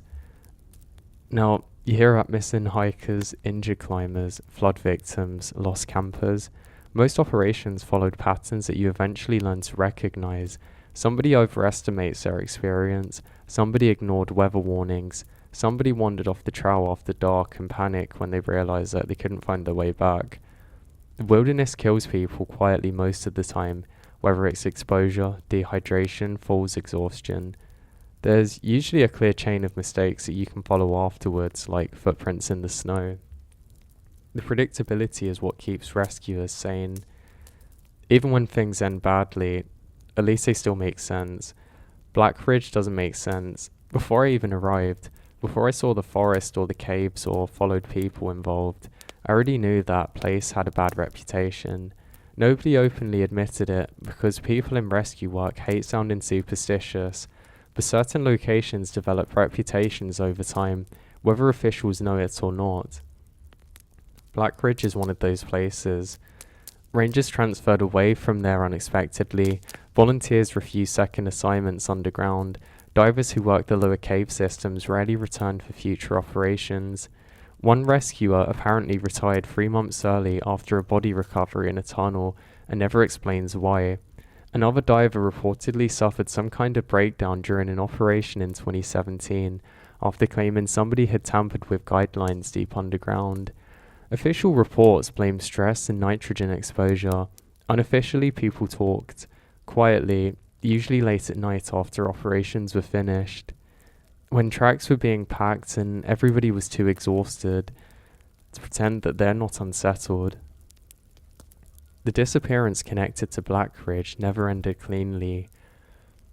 That was the biggest thing. People simply vanished with no remains, no campsites, no torn clothing caught on branches, no blood trails, nothing. Once they entered the lower cave system beneath the park, it was like they stopped existing entirely. The caves had officially been closed for over a decade after a flash flood drowned 2 college students during an unauthorized dive. But tourists still slip through the broken fences to explore them anyway. Videos online describe the tunnels as untouched and beautiful. Underground rivers, narrow limestone corridors, submerged chambers stretching for miles beneath the mountains. Adventure channels online made the place look eerie in a fun way. The kind of location people visited for excitement without understanding how quickly caves can become deadly. That was a common theme here. Now, every few years, another hiker disappeared underground, and every search operation seemed to leave the rescue teams more and more distressed and disturbed than they had been before. Radios would pick up undefined voices, footprints discovered in sealed sections of tunnel systems. Now, one ranger claimed that he heard somebody walking beside him in the darkness after his flashlight died during a flood evacuation. Another diver swore that he saw a light moving beneath him in a section of cave nobody could physically access. The stories were always dismissed officially, but they kept resurfacing anyway. That's what happens with places like Black Ridge. The details change, but the feeling beneath the stories is exactly the same. The missing hikers were named, I'll just call them Ethan and Lily. Both were 24 years old. Both experienced outdoors people according to their families and online history. They weren't reckless tourists. They'd spent almost a month travelling across several states, documenting trails, caves and forests, and abandoned places for a growing outdoor explanation channel online. Investigators went through all their footage before bringing me in. Most of it was normal travel content like campfires, hiking trails and gear reviews. Jokes between them while driving. They looked like people who genuinely looked and loved to be outdoors together. Ethan was outgoing and constantly talking to the camera. Lily was quieter, more observant. She often noticed details that Ethan ignored. During one video filmed 2 days before we lost them, she mentioned hearing strange noises in the woods near their campsite that sounded almost human-like but not exactly. Ethan laughed it off and teased her about horror movies. Looking back later, the clip bothers the investigators who review it. It just doesn't feel right. The final upload showed them standing beside a flooded tunnel deep inside the restricted cave network beneath Black Ridge. Ethan smiled directly into the camera while Lily looks distracted. She's staring behind whoever took the photo. At the first glance, the image appears harmless, but the longer you stare at it, the more Lily's expression became different. She looked frightened, almost uncertain, like she didn't quite know or understand something. Painted across the rock wall behind them in faded red letters are the words "Turn back before low water." Park officials claimed the warning had existed since the 70s, though nobody knew how it was there or who painted it. The lettering looked old enough that parts had started fading into the limestone itself. It was pretty hard to read. The timestamp was 9:42 p.m. and their phone stopped transmitting 5 minutes after. No emergency call, no final text messages asking for help, nothing. 1 minute they exited the cave system and the next they were gone. The recovery operations began during cold rain that turned the entire forest into mud and shallow streams. Black Ridge sat in a narrow valley surrounded by pine step-covered hills that trapped fog low against the ground even during the daylight hours. The deeper we got into the park, the quieter everything seems to become. Not peaceful either, heavy quiet, the kind where normal sound feels muffled. Water dripped constantly from the trees. Mist drifted slowly through the woods in layers that hid movement between trunks. The road nearby was empty except for the ranger vehicles parked near the restricted access area. Ranger Colin met beside me at an equipment trailer near the old sinkhole entrance. He looked exhausted in a way, and the way that I've not seen before for many years. Deep lines cut through his face. His eyes are fixed on the wood behind me whilst he spoke, like he was listening to something at the same time further away. He asked if I worked cave recoveries before. I tell him yes. He said how many underwater ones. I tell him enough that I don't panic underwater or ground. He smiles. Then he said something that stayed with me. He said if you lose sight of your tether down there, don't go look for it. The way he said it made me pause immediately. That wasn't normal safety advice. Cavers repeat protocols constantly, but this sounded different, personal, like he was remembering somebody specific telling him it. I ask if there's been a previous incident involving damaged lines. Colin stared towards a cave entrance before saying, people get turned around down there. They hear things, they think they see lights. They stop paying attention to where they are. Before I can ask for more, another ranger approaches carrying equipment, and the conversation ends. Now, the cave entrance sat behind a rusted chain-link fence covered in warning signs, hazard notices, and old police tape faded almost white by weather exposure. Somebody had recently cut through the fence with bolt cutters, fresh mud surrounding the opening, along with several sets of boot prints leading down into the sinkhole. The entrance itself looked unnatural in a way photographers hadn't captured. Jagged limestone descended sharply into darkness like a wound in the earth. Rusted metal stairs installed decades earlier, disappearing down the walls while rain constantly falls. The deeper we climb, the more the air becomes stale and foggy in our headlamps. The underground river chamber at the bottom echoed continuously with water somewhere deeper inside the cave system. The sound behaved strangely underground. Sometimes conversations bounced sharply off limestone walls. Other times entrances seemed swallowed entirely by darkness around us. Our team consists of 6 people, me, another diver called Travis Bell, Rangers Colin and Vega, plus 2 volunteer cave rescuer specialists called Monero and Harris. Travis was younger than me by maybe 10 years, and he handled nervousness by talking more. He joked constantly while checking oxygen tanks and regulators, though nobody else really responds. The cave had a way of draining energy from people quickly. Even before entering the water, everybody seems tense. Ethan's pack was already recovered near the floor tunnel during the initial search, and somebody started to unpack it. So now we begin to suit up besides the underground river chamber. Now inside it were climbing tools, snacks, batteries, thermal blankets, and Ethan's camera inside a waterproof case. No phones, no wallets, no explanation of where the rest of the gear has gone. Surprisingly though, the camera still functioned, despite water exposure. Colin scrolled through the photographs while Travis inspected our tethers nearby. Most of the images showed normal hiking documentation at first, like forest trail cams, campsites and cave entrances, Ethan grinning into the lens, but deeper underground the photos became more clear, then eventually less. Stranger, almost atmospheric. Lily appeared increasingly distraught at the later images, glancing repeatedly towards the darkness rather than the frame. Now, then Colin stopped scrolling entirely. The chamber went quiet immediately. He slowly turned the camera screen towards us without speaking. The photograph showed Lily standing beside black water, looking over her shoulder towards the darkness behind her. Half concealed behind a limestone formation near the edge of the frame was what appeared to be the unmistakable part of a human face emerging above the waterline. The image quality was grainy, but not grainy enough to mistake what we're seeing.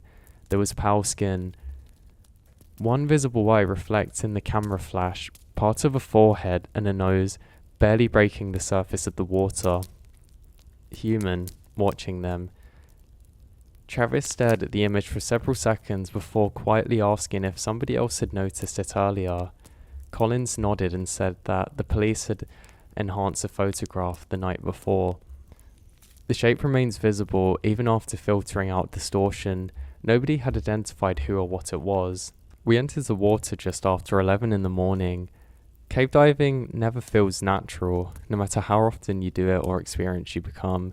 Human beings aren't built to move around flooded tunnels surrounded by rocks while breathing compressed air through rubber hoses. Every instinct fights against it. The submerged passage descends steeply almost immediately. Now, it forces us downwards into freezing black water, where visibility worsened with every moment. Clouds of slit rose from the cave floor, and whenever our fins shifted, the darkness almost entirely engulfs our torches. So now our visibility goes to within feet. The guideline strayed ahead of us and stretches through the tunnels, anchored periodically into limestone walls by metal spikes drilled there years earlier. Some looked partially corroded with age. I checked my tether constantly anyway, losing connection to the primary line underground. After about 15 minutes into the dive, Travis actually stopped suddenly ahead of me and pointed downwards towards a cluster of submerged rocks near the tunnel floor. Wedged between them was a climbing helmet. He retrieves it carefully and clipped it onto his harness while examining the damage. One side had actually split hard enough to crack on one side. The fracture looks like it was on purpose though, like it had deliberately been struck rather than from damage from falling. But we continued deeper through the narrow passage until the tunnel eventually widened now into a larger chamber where our lights could see not much of the ceiling above us. Air pockets echoed faintly somewhat overhead. The guideline continued through another open crossing before moving forwards, and Travis notices something near a small ledge partially above water. We surfaced cautiously into the air pocket, aimed our lights down, and aimed down. There were prints in the mud, fresh ones. Every rational explanation vanishes from the moment we saw them. We're over a mile inside a flooded cave system beneath a restricted state park. Nobody should have been down there barefoot. The print looked recent too. Mud still held water inside the impressions. Travis whispered something under his breath which I couldn't really understand until we climbed into the ledge. The chamber smelled horrible once we emerged from the water fully. Rot mixed with mildew and stagnant water until breathing becomes really difficult.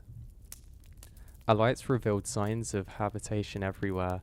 Rusted camping equipment stacked deep against limestone walls. Empty food tins covering shelves directly inside the rock. Melted candles, old batteries and torn fabric. And smoke stains blackening the ceiling above a crude fire pit. Somebody's been living there, and not temporarily either. Some of the supplies actually appeared decades old.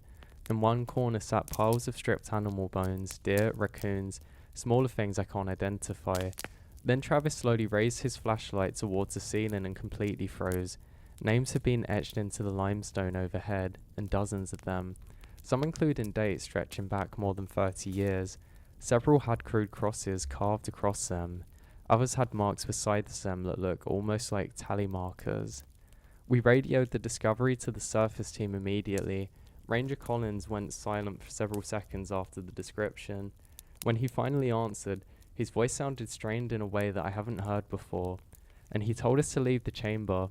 I argue that we found evidence connected probably to the disappearances, but Colin interrupted me sharply saying leave now, and louder this time. But before either of us could answer, something splashed deeper in the cave around us. Not a small sound either. Heavy movement through water and its human size. There was honestly no denying this. I feel fear through my entire body. Something was just wrong. I knew people shouldn't have been there, and this just made it more obvious. Travis aimed his flashlight towards the tunnel entrance, but the beam reveals nothing except black water ripping slowly against the limestone walls. Then we heard breathing somewhere besides the edge of our light. Slow breathing, wet and uneven. The sound somebody makes after running for a long time. Neither of us spoke for several seconds, and the breathing continued steadily from the darkness ahead. Travis finally came out, cautiously asking if somebody needed help. Now nobody answered back, just breathing. Then another splash echoed through the chamber closer than before. Something was moving towards us through the flooded tunnel. Every instinct told me to retreat immediately, but the training pushed us forwards instead. Missing hikers sometimes hide unintentionally during extreme stress or injury. People really behave irrationally underground. Panic changes things. We submerged again and followed the guideline deeper into the cave despite Collins ordering us to turn back over the radio. The next passage narrows so tightly that our oxygen tanks scraped the limestone overhead, while visibility collapsed into total blackness. I kept checking the tether compulsively, losing it in conditions like that meant death. Suddenly, my glove brushed against fabric, and suddenly the water up ahead makes sound again. Anyway, I grab it and pull it closer to my flashlight. But suddenly Travis recoiled so hard that he slammed his tank against the limestone ceiling above us. The impact echoed through the flooded tunnel like a gunshot underwater. Sediment exploded around Lily's body in thick clouds while Travis started breathing dangerously fast through the regulator. I grabbed his shoulder immediately because panic underwater spreads unbelievably quickly once it begins.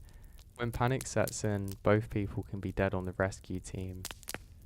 Well, the shirt's been torn badly on one side, but there wasn't any blood on it and no obvious damage from an animal attack or rockfall. It looked like somebody ripped it while trying to squeeze through a tight space rather than coming from a body, and I was relieved at that. Now I think both of us realised that this hadn't become a search and more of a recovery now. Travis aimed his light further ahead. The passage opened into darkness beyond our beams. We now see a further opening, and a flashlight which is switched off. Not ours but somebody else's. The light vanished so suddenly, it took my brain a second to process what I'd seen.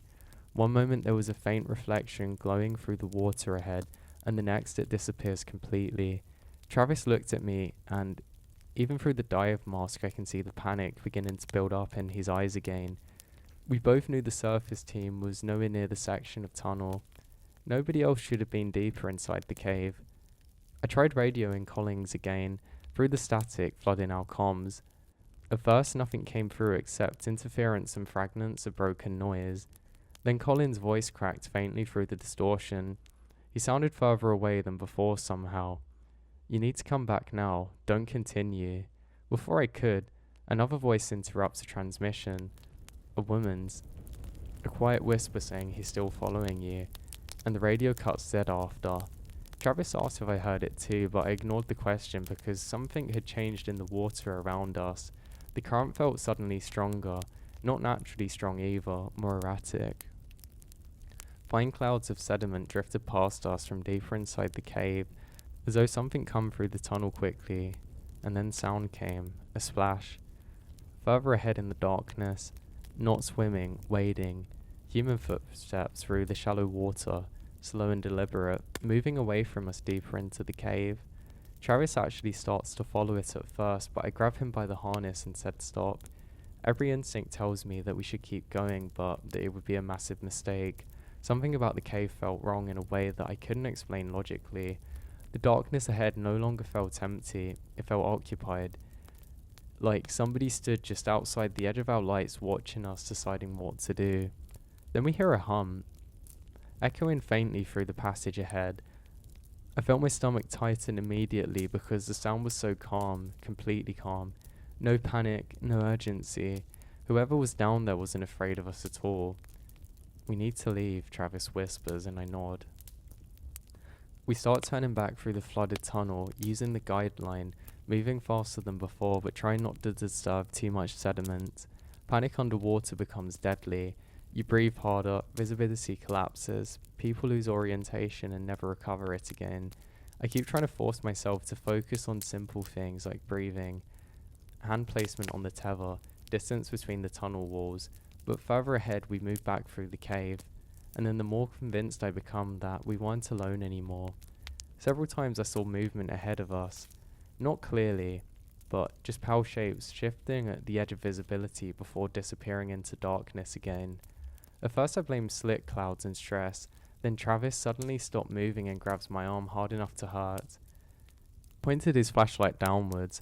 There's fresh footprints in the sediment beneath us underwater, bare human footprints, in the same direction we were heading, towards the exit. I stared at them for several seconds, trying to understand what we were seeing. Now, they hadn't been there while we entered the tunnel either. I knew that with absolute certainty because the sediment had been completely undisturbed. Now, clear footprints stretch ahead of us through the underwater passage, as though somebody calmly walked along the cave floor only moments prior. Then another footprint appeared, directly ahead of us, pressed slowly into the slit, right in front of our eyes. Nothing visible stood there, nobody. There was no diver, just the footprints forming gradually in sediment beneath the water. Travis made a sound through the regulator that I've never heard another diver make before. It was pure fear. He backed away so quickly that we nearly lost him and hold of the guideline. I grab him immediately before he drifts into the darkness beside the tunnel. The new footprint remained there in the slit ahead of us, fresh, perfectly formed, as though somebody stood there, waiting from only a few feet away. Then another splash came before and behind us, closer this time. We turned our backs through the tunnel, and I saw absolutely nothing. Now, the sound continued slowly beneath the water now, somewhere around us, so following. Travis starts breathing harder through the regulator, and I can hear the panic building in every breath that he takes. We need to leave immediately before we lose control. I signaled to him to stay close and started moving faster along the guideline towards the main river chamber. The cave around us felt much tighter than before. Every scrape against the limestone echoes violently through the tunnels and swirled around us constantly, reducing visibility until my flashlight barely illuminates more than several feet ahead of us. Now, then my light caught something attached to the cave wall besides us, photographs and dozens of them. Water-damaged photographs pinned into cracks in the limestone with rusted climbing spikes. Now, we didn't stop moving though. We kept going, but the humming seems like it's closer to us now than it had been before. And for a second I thought I could see something with my flashlight standing behind us. Tall, thin, pale skin reflecting against my beam. No diving gear, no light, just a figure moving motionless in the black water, not making much sound for how big they were. Then the flashlight flickers again and the figure's gone. I don't tell Travis what I saw. I grabbed his harness and forced us both forwards faster through the system. I decide it's best not to make him panic if I can. The guideline eventually led us back into the massive submerged chamber that we crossed earlier during the descent.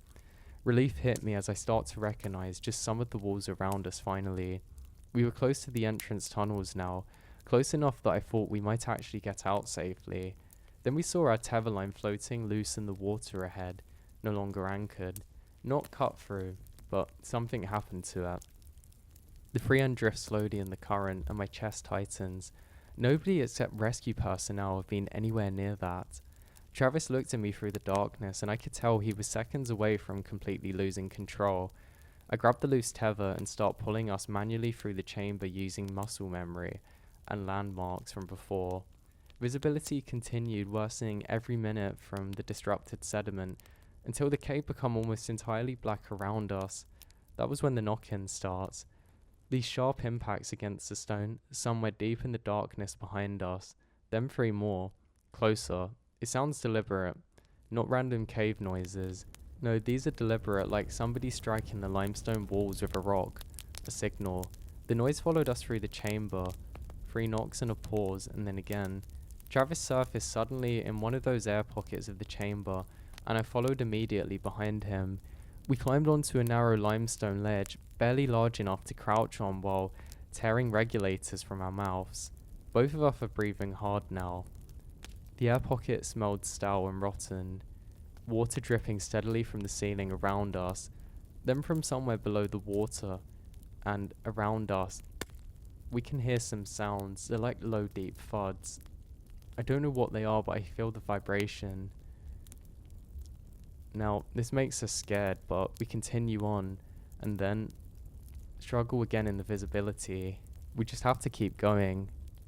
Suddenly we get some radio saying, "Where are we?" I try to respond back, but it goes quiet. So instead, I just keep pressing on further now. The problem is, we've obviously got some danger behind us, but there's no real way that we can figure out exactly what it is or where it's coming from. So our only option at this point is just to keep going.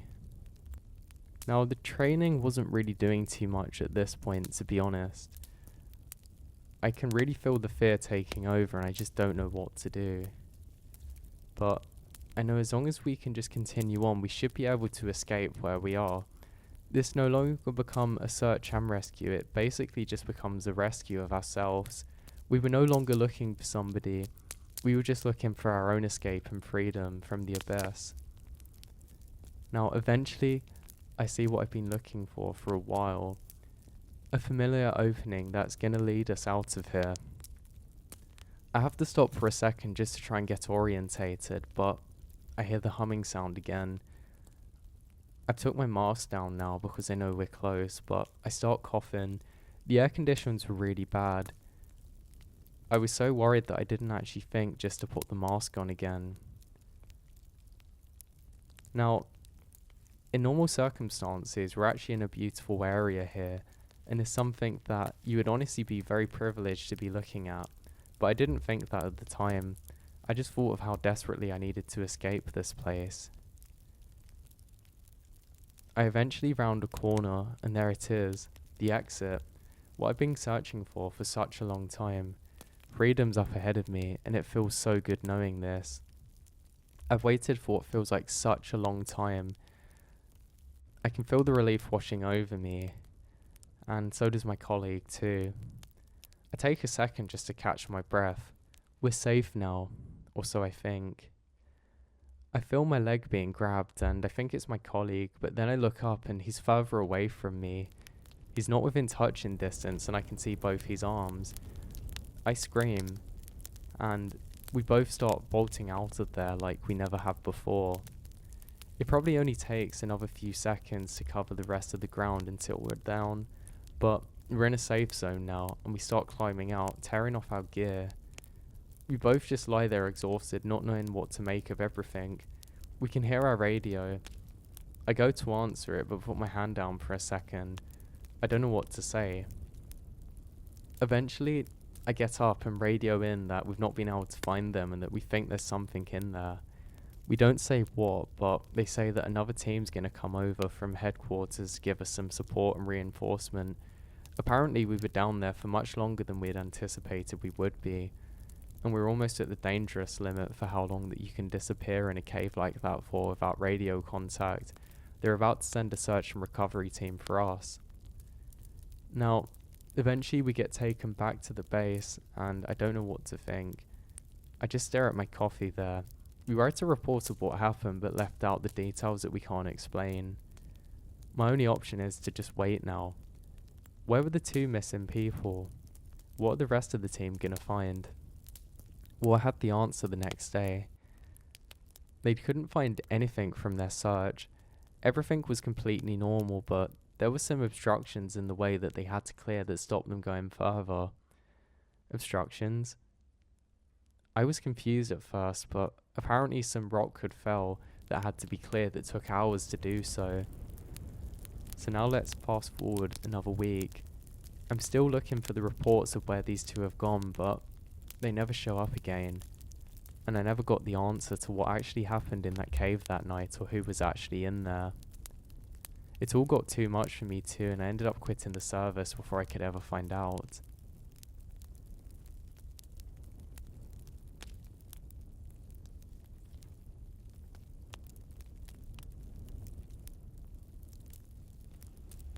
Search and rescue calls usually arrive in pieces that make sense when you line them up correctly, but this one never quite did. The initial report came from a cycling group who had been using an old service road that cut along the eastern ridge of a remote conservation area called Alder Ridge. One of the riders, a man that we'll name Chris Weller, had stopped to photograph a rusted structure just off the road and told the others that he would catch up in a few minutes. When he didn't return, they double-check and find his bike leaning against a tree, his helmet clipped to the handlebars, and his phone sitting on the ground as if he placed it there deliberately. There was no signs of struggle, no obvious tracks leading away, and no reason for him to abandon everything he needed to move quickly through the terrain. By the time that the group called it in, the light was already starting to drop behind the ridge.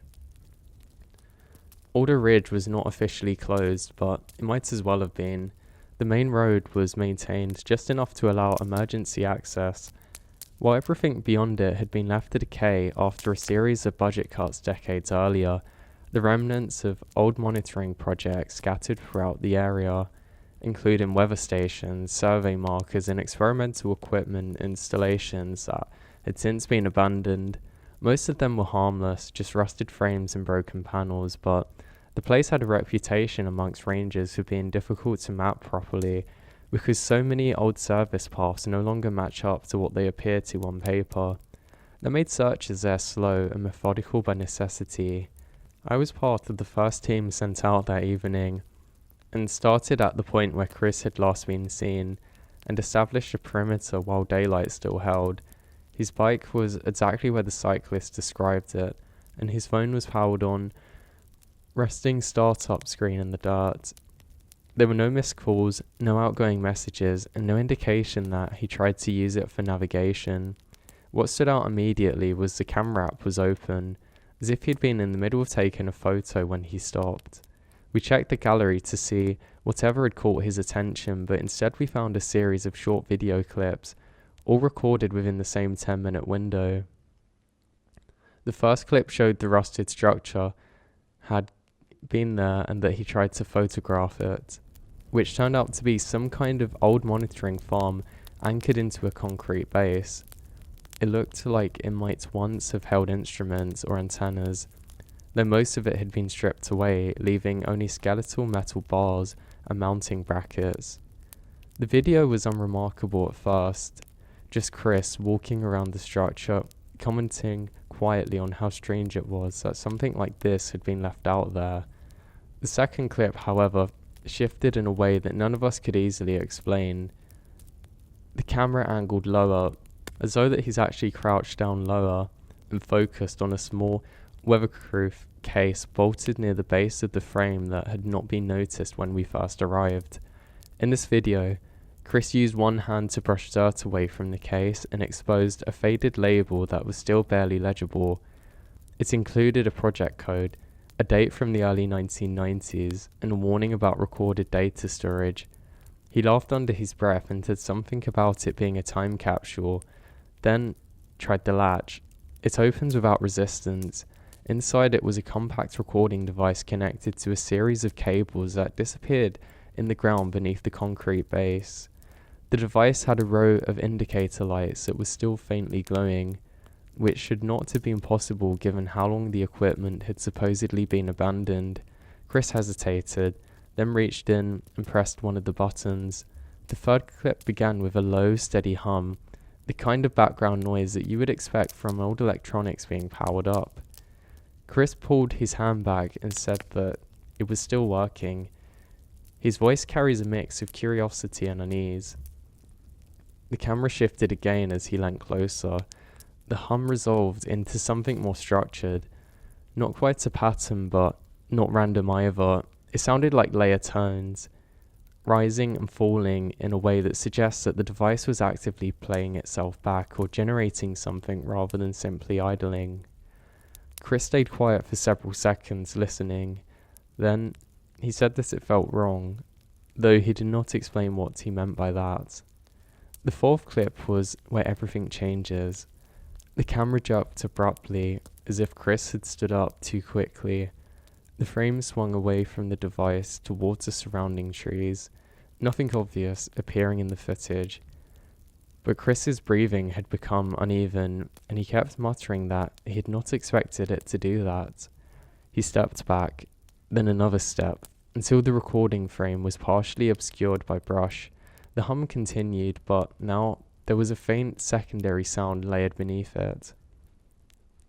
Something intermittent that came and went too quickly to identify.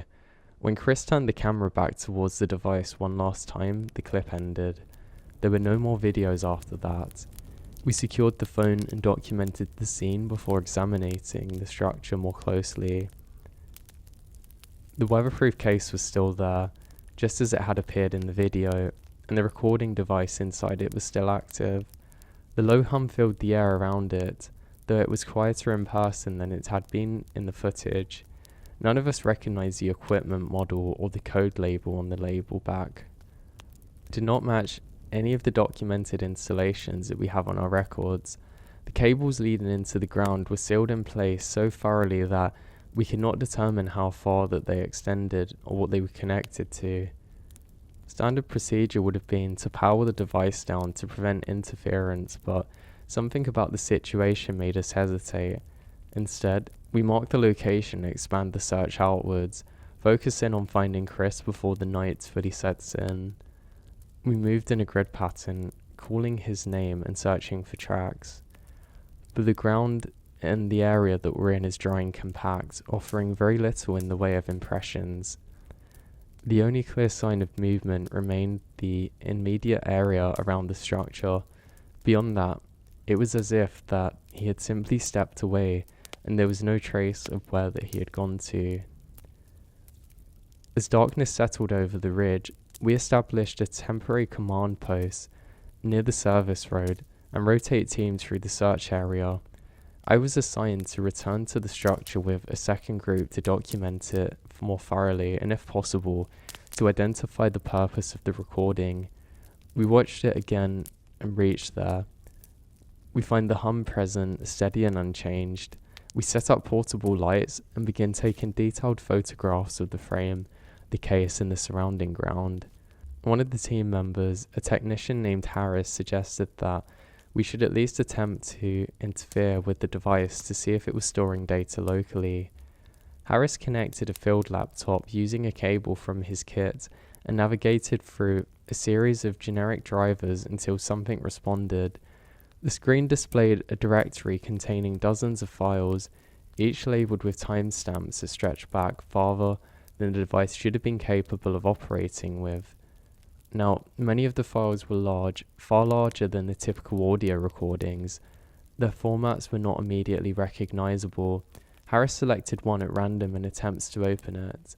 The laptop hesitates for several seconds, then begins to play a sequence of tones that matches the hum that we'd been hearing, but now with greater clarity and depth. Listening to it directly through the laptop made the structure of the sound more apparent. It was not random noises.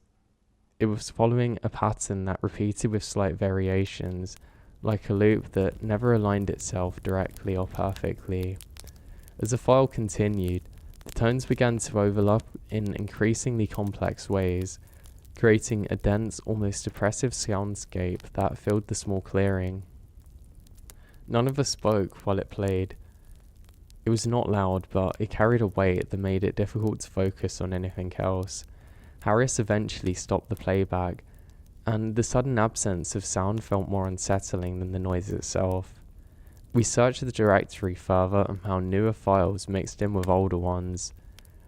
The most recent file had been created at the exact time of Chris's videos being recorded. Harris opened it, and for a moment nothing happened. Then the same layered tones began, but this time there was something else embedded in them. Something that did not belong to the original pattern. It was fainter, irregular, and cutting in and out of tones. Harris adjusts the audio levels, isolating the anomaly as best he could. And what emerged was not a clear signal, but a fragmented series of sharp, percussive sounds that seemed to follow no consistent rhythm. We played that section multiple times, trying to make sense of it. Each pass revealed slight differences, as if the file itself was not fixed but shifting in subtle ways each time that we played it back. Now, the anomaly would appear in one position, then another, sometimes overlapping with itself, sometimes vanishing entirely for several seconds before returning once more. Now, Harris said that he'd never seen anything like it before in recorded data. It was not compression artifacting, not interference, not anything that he could categorize using standard audio analysis. It behaved more like a variable element embedded in a stable system, something that did not conform to structure around it. At one point, Command made the decision to suspend further interactions until the device could be sought by specialists. Our priority remained finding Chris, and the recording equipment was now considered potentially a hazardous thing because we don't know its function. We shut the laptop down, document everything of which we've observed, and withdrew from the immediate area. The hum from the device continues as we left, fading gradually as we move back towards the service road. Chris was not found that night, or the next day, or the one thereafter. The search expanded, additional teams brought in, and aerial support covering areas that were too difficult to reach on foot. There were no new clues, no confirmed sightings, no further activity from his phone or any other device linked to him. It was as if he stepped into a gap in the landscape that did not leave a mark or anything. Now, the structure on the ridge was eventually dismantled under controlled conditions, and the recording devices were removed for analysis. The official report stated that it was part of an experimental environmental monitoring project, which had been decommissioned, though not correctly. However, no detail was mentioned for the explanation of why it remained active or how it behaved the way that it did. The files were archived, but to access them, it was prohibited other than a small group of researchers. Now, I stayed on the team for another year after the incident, and during that time, I stopped thinking about the device as much as I had in the beginning. The work demanded attention elsewhere, and cases came and went with outcomes that were easier to accept. Then, nearly 11 months after Chris disappeared, I received a message from Harris with no context. Just an attachment and a single line asking me to listen carefully. So the first file was short, less than 30 seconds long, and it began with the same lowered tones that we had heard in the clearing. For a few seconds it sounded different. Now, deep in the pattern, the irregular anomalies surfaced again, sharper and more defined. Harris isolated it and almost completely managed to separate it from the surrounding noise. What remained was not a voice of any environmental sound, but something structured enough to understand, repeating in a way that felt deliberate. The final detail Harris included was a timestamp. The file had been generated 3 days earlier, but the device had been in storage for months.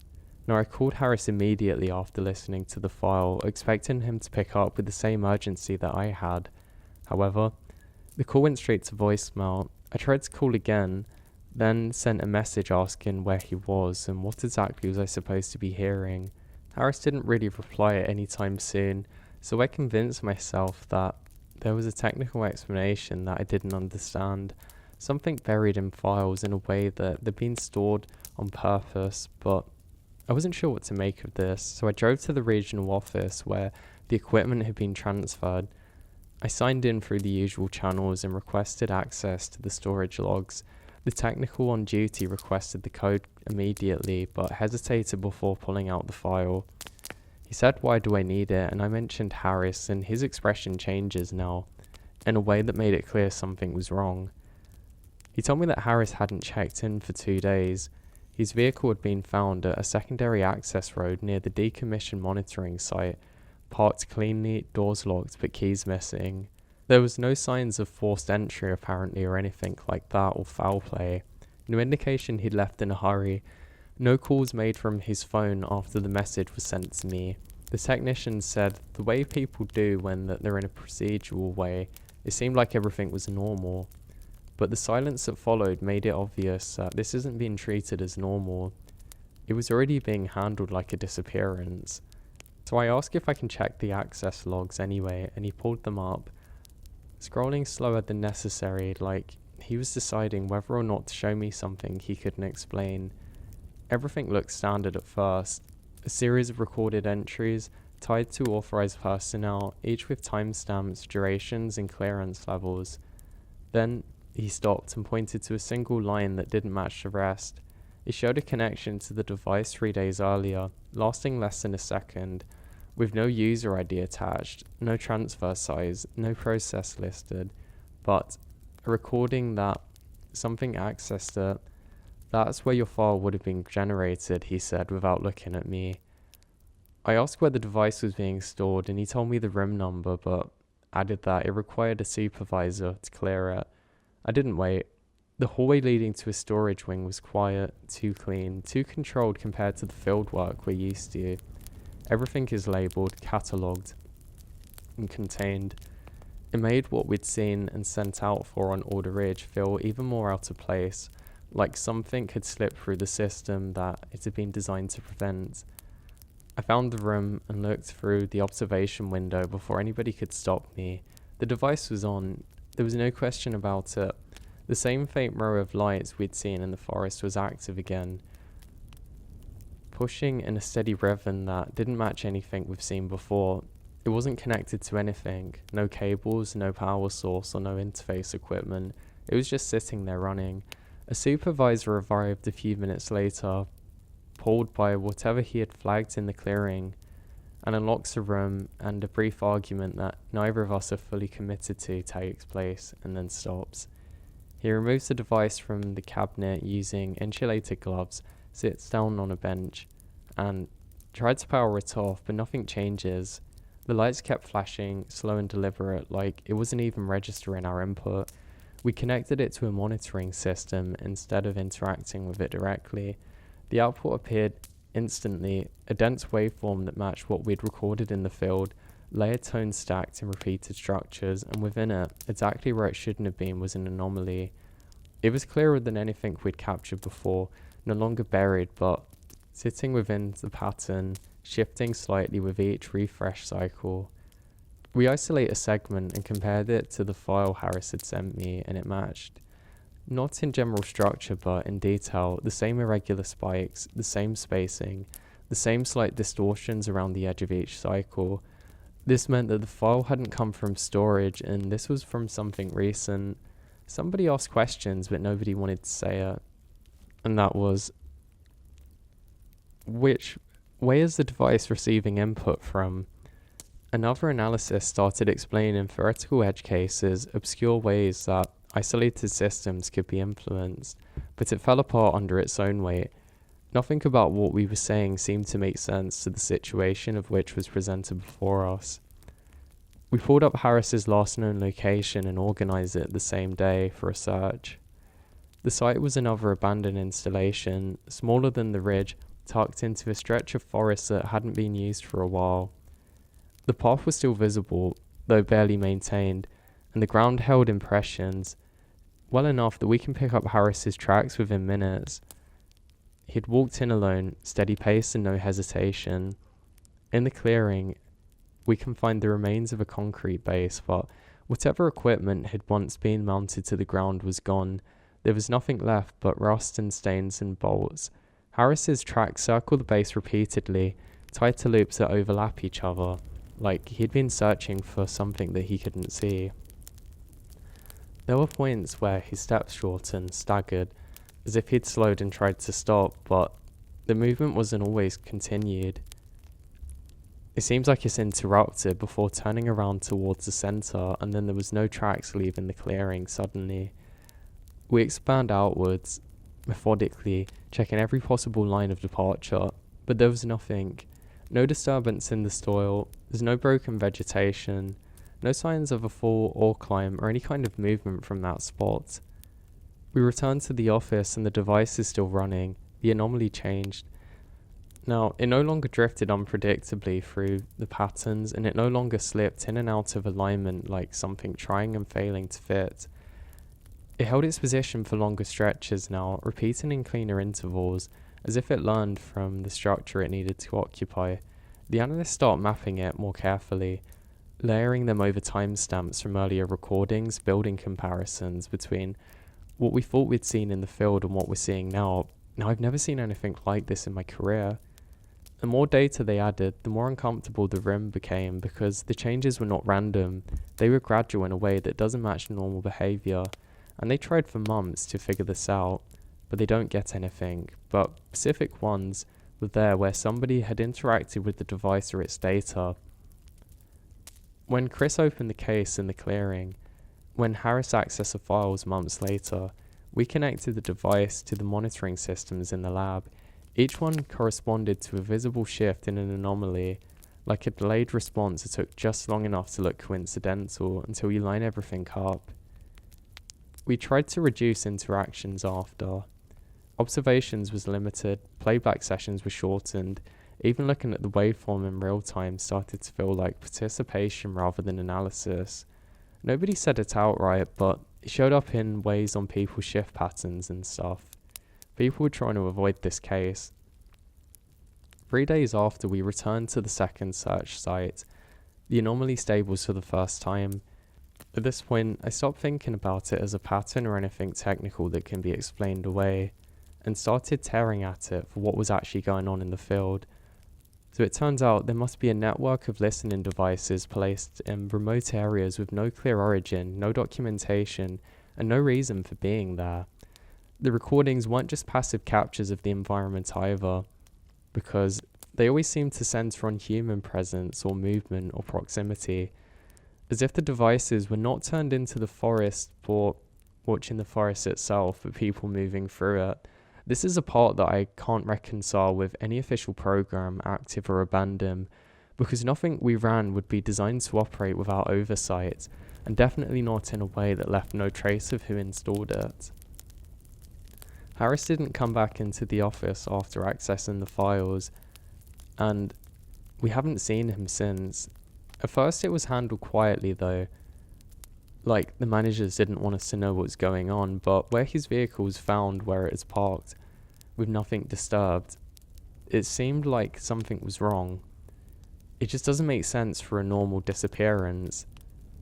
So our initial response was controlled, but not in a way that suggested confusion, more like something being managed carefully to not draw attention. We're actually told to stop referencing his name and not go on about the fact that we've searched for him before all the listening devices, or ask any questions through a single contact point that never actually collects answers. At the same time, access to the devices we had recovered was reduced further, and any requests to revisit the sites have been denied without reason. That was when the situation shifted from strange to concerning, because it was clear that something higher up decided that we shouldn't be digging into this. I didn't follow that instruction. Instead, I started going through older reports looking for anything which matches what we're looking for, and it didn't take long to realise that the devices hadn't appeared suddenly. They were referenced going back years in the past, scattered through different regions, always vague, always categorized as unidentified equipment or abandoned monitoring hardware, and always closed too quickly without follow-up. In a few of these reports, there were mentions of missing persons in the same general area, never officially connected but close enough in time and location to stand out once you know what you're looking for. And it wasn't enough to prove anything on paper, but it was enough to see a pattern of behavior, if I ever stopped calling it that. What stood out more was that there was nothing on how consistent the responses were to any of these devices we found. The initial team would document it, sometimes recover but not always. New personnel would step in and the equipment was moved, and whatever information was collected would stop circulation. The original team would be told to move on, and in most cases they did, because there was no official reason to go on now. I started researching more and contacting the teams directly, off record asking what they'd seen. In one case, a team found 2 devices within 100 meters of each other, both active and recording. They pulled out one and brought it just back, like we had within days, though one of their members went missing after reviewing the audio. No signs of struggles, no evidence of departure, just gone. A device had been discovered somewhat recently, already damaged, with the case being forced open, internal parts removed. On the area around it were signs of repeated visits, as though somebody or people had been returning again and again, and the team was pulled off the site within hours. The location was restricted thereafter. The more I heard, the more clearer it became that these weren't isolated incidents, and they weren't being forgotten by accident. They were being managed somehow, and people were not really willing to put their names to these things anymore. The idea started forming that this wasn't some leftover system running on its own, but it was being maintained, expanded by a group operating outside the normal structure, using locations that were remote enough to avoid attention and ensure that people didn't get too close if they'd been there for too long. Now, the access road had been partially blocked, not completely, but enough to discourage casual entry, and the clearing where the structures were no longer visible from the approach we'd used before. Now, when I pushed on foot, I kept off the path until I can reach the search area. It wasn't the same as we'd left it. There are more devices now, not just the 2 we'd seen before, but several arranged along the loose perimeter and extended into the clearing. Some actually look newer and cleaner. I didn't get close enough to actually touch any of them though. I didn't need to. The sound they produced was enough to confirm that they're the same type, the same low steady hum, just audible at the edge of the clearing, overlapping slightly where the ranges actually intersected. Now, I stayed at the edge of the perimeter and watched for a while, trying to see if there was any signs of anybody being there recently, and there was, not in the form of clear tracks this time, but the placement of equipment that didn't belong to any field team I recognised, small markers, cables partially buried, and one structure that looks like a temporary station, set back just far enough to avoid being obvious. It wasn't abandoned though, It was in use. I left before anybody noticed me. That night I checked my messages and there was one from a number I don't recognize. No name, no ID. Just a short line asking if I'd been back to the site. There was no way for anybody to know unless they'd been watching the area, watching me. I didn't respond and didn't go back the next day. Instead, I tried to find out who had been the authority to set up something like that. There was nothing on record, no department claimed responsibility, no contracts matching the equipment, and no internal memo acknowledged by any outgoing operations in these locations.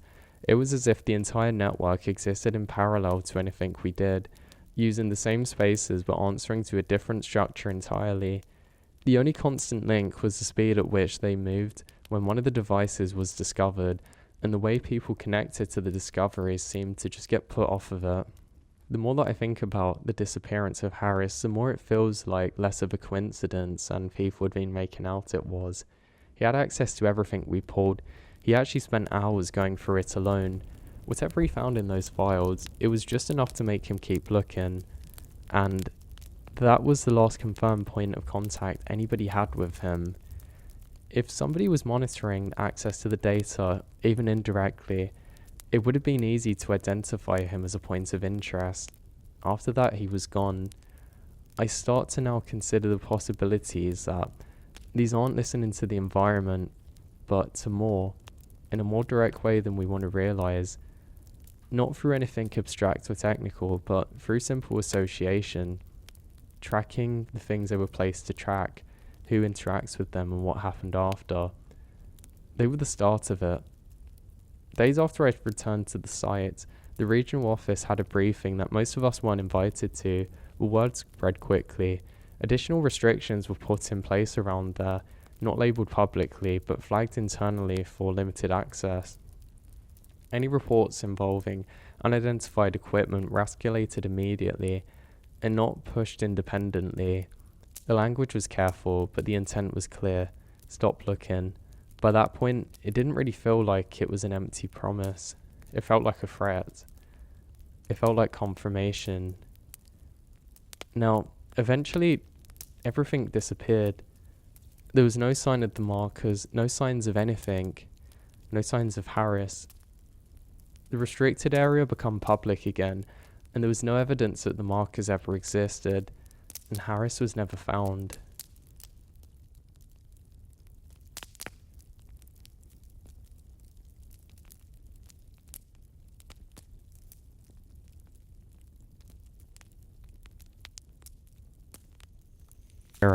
So the first thing that I learned in search and rescue is that people usually don't vanish in dramatic ways. They don't leave behind torn clothing on branches, bloody handprints on rocks, or final messages carved into trees like they do in the movies. Most of the time, they leave nothing behind. A scuff patch of dirt, a dropped wrapper, a footprint in mud that might belong to them or might belong to somebody from 3 days ago. A search begins with hope, but after long hours, it becomes an argument with details so small they seem like not worth noticing. That's why I noticed the tape, because out there, in a place where every clue has to be earned, one bright strip of blue should not have been waiting for us like it was already there and we knew it was coming. It was survey tape, bright blue, tied around a young pine beside the old miner's trail. One short trip, no more than 6 inches, fluttering in the morning wind. But blue was not one of our colours. Our team uses orange for active search grid lines. Now, yellow for cleared hazards, red for medical markers, and white for evidence flags. But this was not official. Blue was the hunters, and they shouldn't really use it, or kids who don't know better. Under normal circumstances, I would have cut it down and put it in my pocket to keep the trail clean, but that morning, a boy was missing, and anything placed along that route had to be treated like it mattered until we could prove it does not. I'll call him Daniel Pierce. He was 11 years old, small for his age, with dark hair. He has a green jacket, grey hiking shoes, and a habit of drifting away when adults were talking. He had been seen last near the picnic shelter at the Ballweather Pines around 4:20 p.m. the previous evening. His parents said that he'd gone to throw away a juice pouch and never come back. At first they thought that he wanted to walk the creek, when they thought that he'd gone to the bathroom after that. They then thought maybe he was hiding, maybe playing some kind of game, because Daniel was a kind of kid who liked attention but did not like crowds. By the time they found a ranger, almost 40 minutes had passed, and in a place like Bellwether, 40 minutes could be the difference between a child going close enough to hear and then the child becoming a part of the woods. We searched until midnight. Then again, from the first light, there's dogs, rangers, volunteers, and county deputies, a thermal drone, and every spare person command could pull from the district. The problem was the terrain. Bellwether Pines was supposed to be the easy side of the park, the side families visit on the weekends. Picnic tables, creek access short loops, old interpretive signs about the mining history, and a wide gravel parking area where parents could unload coolers and folding chairs without thinking too much about the wilderness. But beyond the main loop, the land had dropped into the north drainage, and the older miners' trail ran through the section of the abandoned shafts, collapsed adits, rotten timber and sinkholes hidden from the ferns. We kept visitors away from that area with signs and fencing, but signs and fencing only work on people who see them and care. By sunrise, we had Daniel's boot prints and sole prints in the old maintenance road. That was where the first sign was. One partial print in soft mud, matching the tread his mother showed us a photograph from that morning. It pointed away from the picnic area and towards the miners' trail. Nobody wanted to say it aloud, but everybody knew what that meant. An 11-year-old could cover more ground than you think if he was scared, curious, or trying to prove that he was not lost. The worst cases are not always the ones where somebody falls immediately. Sometimes the worst cases are the ones where the missing person keeps moving, because every step puts another layer of distance, terrain, and bad luck between them and the people calling their names. I was assigned the upper drainage with Mara and Deputy Keller. Mara had been a ranger for longer than me and had the kind of calm that made people feel panic was almost an embarrassing thing. She could look at a broken branch, a smear of mud, a half print in the moss, and make sense of it without raising her voice. Keller was new to the backcountry calls, but he was strong, careful, and smart enough to pretend that he doesn't know more than he does. We move in a line, slow and methodical, calling Daniel's name at intervals, checking behind deadfall, under root shelves, and along creek edges, and anywhere that a child might crawl into for shelter. Every few minutes, one of us would stop and listen, because there are moments in a search where silence tells you almost as much as sound does. The blue tape was about half a mile past the legal trail sign. I saw it first because it was too clean. Everything else in the drainage looks wet, brown, old, and half swallowed by moss. The tape looked freshly cut, almost glossy, moving gently while the trees around it stayed the same. I raised a hand, and Morris stopped behind me. Now, Keller came off on my right, breathing through his nose, trying not to disturb the ground. None of us touch it at first. That is something people do, and I don't always understand. In a search, your hand becomes a dangerous tool. Touch the wrong thing too early and you ruin what it might have told you. Mara crouches beside the pine and studied the knot. She did not pull on it or turn it over. She only looked.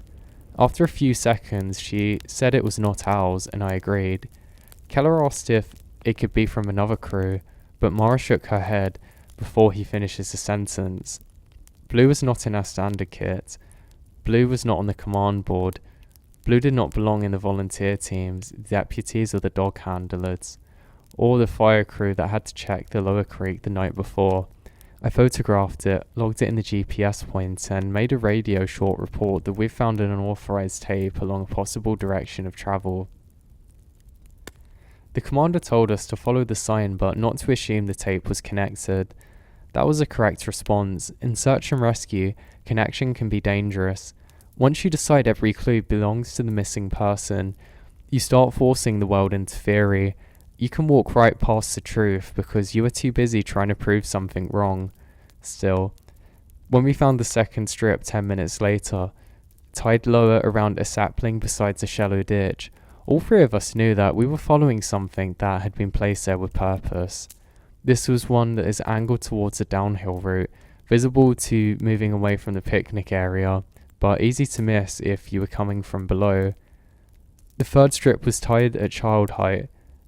That's when I stopped thinking about the hunters or lazy campers.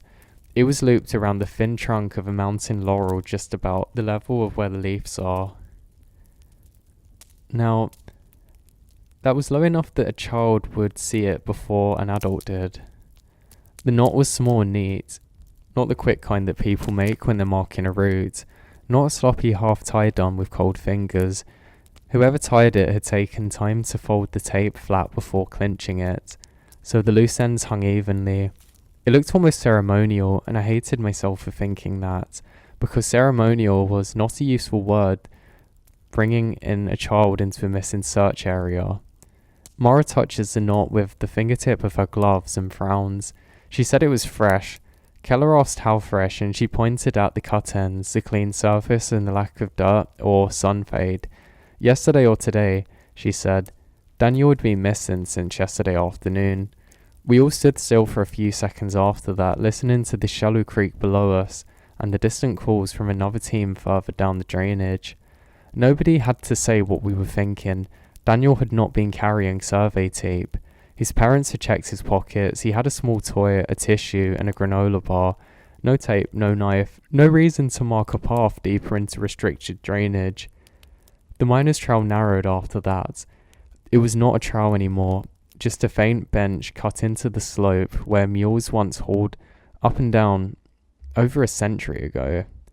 The old map showed 3 mine openings in that drainage, but everybody knew the district. Prospectors would actually cut into the hillside whenever they thought that they saw colour in the rock, and then they left holes behind for later people to fall into. Some were sealed, some were collapsed, some were still open if you knew where to look, and some were hidden so well that the ground below could be hollow beneath your boot, and before you knew it, everything was gone. Now we saw the first sign of Daniel just before 9. A juice pouch was wedged under a root, silver and black. It was the same brand that his mother had been drinking. Keller saw it and called us over. There was mud on one corner and a crease through the middle, like it had been stepped on. I photographed it before I touched anything. Mara checked the surrounding ground and found one small shoe print in the soft bank above it. The print pointed downhill, towards old shafts, and that changed the whole mood of the search. Before that, Daniel was missing. After that, he's in danger. There is a difference. Missing means somewhere. Danger means time has narrowed around you. A child near abandoned mines can be alive 1 minute and gone the next. Not because something hunted him, but because the ground opened up beneath a layer of leaves. Command redirected more teams towards us. We were told to continue carefully and mark every hazard. The drone operator was checking the clearings below the drainage, but the tree cover was heavy. The dogs had trouble because the old miner's trail crosses the creek several times, and water breaks scent in frustrating ways. We had the best lines, so we kept moving. The blue tape continued. Every 20 or 30 yards, another strip waited on a branch or trunk. It did not make a straight path, it wandered. Sometimes it stays on the trail, sometimes it cut it off, skirting around trees, crossing the shallow gullies, dropping towards the creek and then back up again. It led the way a person might lead somebody who could not move quickly. Not the most direct route, but the easiest one over small legs. I did not like that thought, because once it entered my mind, I could not stop imagining somebody walking ahead of Daniel and tying each marker just low enough for him to trust. At the 6th marker, Mara stopped and looked back the way that we've come. I asked what she's noticed and she shook her head at first, like she was giving herself 1 more second to reject the observation. Then she said that they were tied on the wrong side. I looked at the tape and behind us, and she was right. Each strip was tied so it faced moving away from the picnic area. If Daniel had tied them while walking away, maybe that made sense, but Daniel did not have tape. If another search had tied them, they would not have been visible from both directions or placed according to the grid logic. These felt like interventions meant for one set of eyes. Keller asked if somebody could be leading him. No one answered immediately because it was a question we've all been wondering. Abduction in a park is rare, but rare doesn't mean impossible. A person could lure a child with food, a story, or a promise to help. A person could know enough about search operations to place a fourth sign. The possibility made the situation more ordinary in one way and far worse in another. Ordinary is still evil, and when you are deep in a drainage with bad radio signal and evidence of a child being guided towards abandoned mind, ordinary can be terrifying. So we called command again. This time the reply took longer. The radio checked and faded and then come back with orders to proceed only until the next major hazard and wait for backup. Mara acknowledged and the voice was steady, but I saw her thumb rubbing through the dirt over and over, the signal dipping after that. Not dead, but unreliable. Every transmission sounded like it had to climb out of the ground before reaching us. Calla tried his shoulder mic twice and only get static. Then, looking at the slopes around us, it made sense. The next major hazard found us before we did. The trail ended at a break in the earth. It was not a mine entrance exactly, more like a collapsed trench, where the roof of a tunnel had given way and left a long narrow wound through the slope. Ferns grew along the edges, dead leaves covered the bottom. In places, old timbers stuck out of the dirt at odd angles, black with rot. A person could climb down into it, but a child could also slip and disappear before making a sound. On the far side of the trench, tied to a branch in plain sight, and then we see another strip of blue tape waiting. Mara swore quietly. It was the first time that morning that I ever heard anything like fear in her voice. I checked for a crossing point and found one about 15 yards upstream where a fallen cedar laid across the trench. Now, it was slick with moss, but really not too bad if you were careful. Besides it in the mud was another small shoe print. Daniel had crossed there. That meant that he'd either been moving with enough confidence to risk the log, or that somebody had persuaded him it was safe to do so. Neither option made me feel better. Keller wanted to go first, but Mara stopped him, tested the log with her boot, and then moved across slowly with her arms out for balance. It held. Keller followed her. I came last, trying not to look down at the trench as I crossed. That was what I thought when I was sure I saw something below. I had a look and there was something there. It was a body. I thought I found Daniel, but then I saw a boot which was corroded. The metal was green, and I saw a sleeve that hadn't been made for a kid. Mara climbed down part way on a rope with Keller anchored. She got close enough to see without disturbing it. It was a human, probably decades old at least. Maybe a miner, maybe a hiker. The collapsed trench had kept him. Now, we were unhappy but also relieved that it wasn't the kid we were looking for. When Mara climbed back up, her face changed. I say, "What have you seen?" and she swipes mud away from her face before answering. She said there was blue tape down there. Keller asked if it was old and she shook her head. It was fresh tape.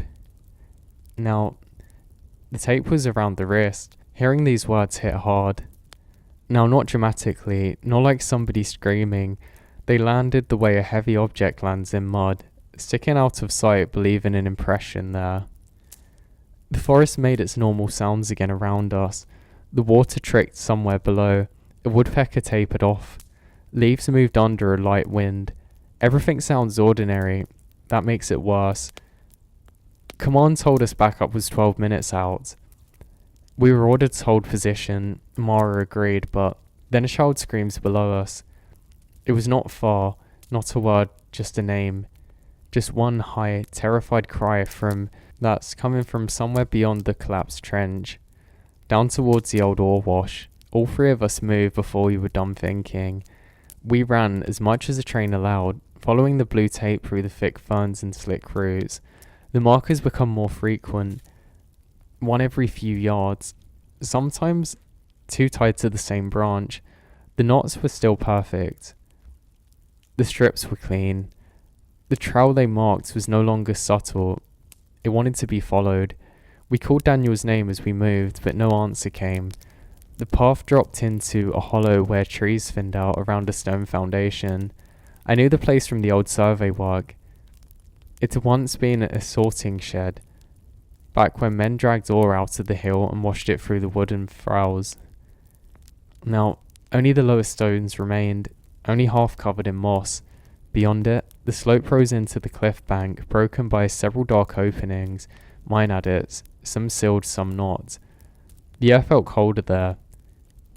Not with weather exactly, but with the sour dampness it comes from old underground spaces, breathing through cracks in the earth. A child's green jacket hung from a nail in one of the old foundation stones. Keller searched it first and reaches there, before stopping. That was Daniel's jacket, no doubt about it. His mother had shown us the zipper pull, a rubber dinosaur attached from it. It hung there now, bright green against the stone, sleeves dangling neatly, not torn, not dirty, removed in place. Now, that was the part that made me want to step back from the whole scene. A child who's cold doesn't perfectly put the jacket there in the woods. A frightened child does, not trying to arrange evidence for rescuers to find. Now Mara called command, voice low and sharp. She reported confirmed clothing, possible subject sign, upper ore wash, multiple mines opening nearby, and requested technical rescue immediately. The radio hissed, then gives only fragments back. We heard Daniel again when she was trying to transmit. This time he wasn't screaming, he was crying, and the sound came off from the cliff. There were 3 openings visible where we stood. The left one had been granted years ago.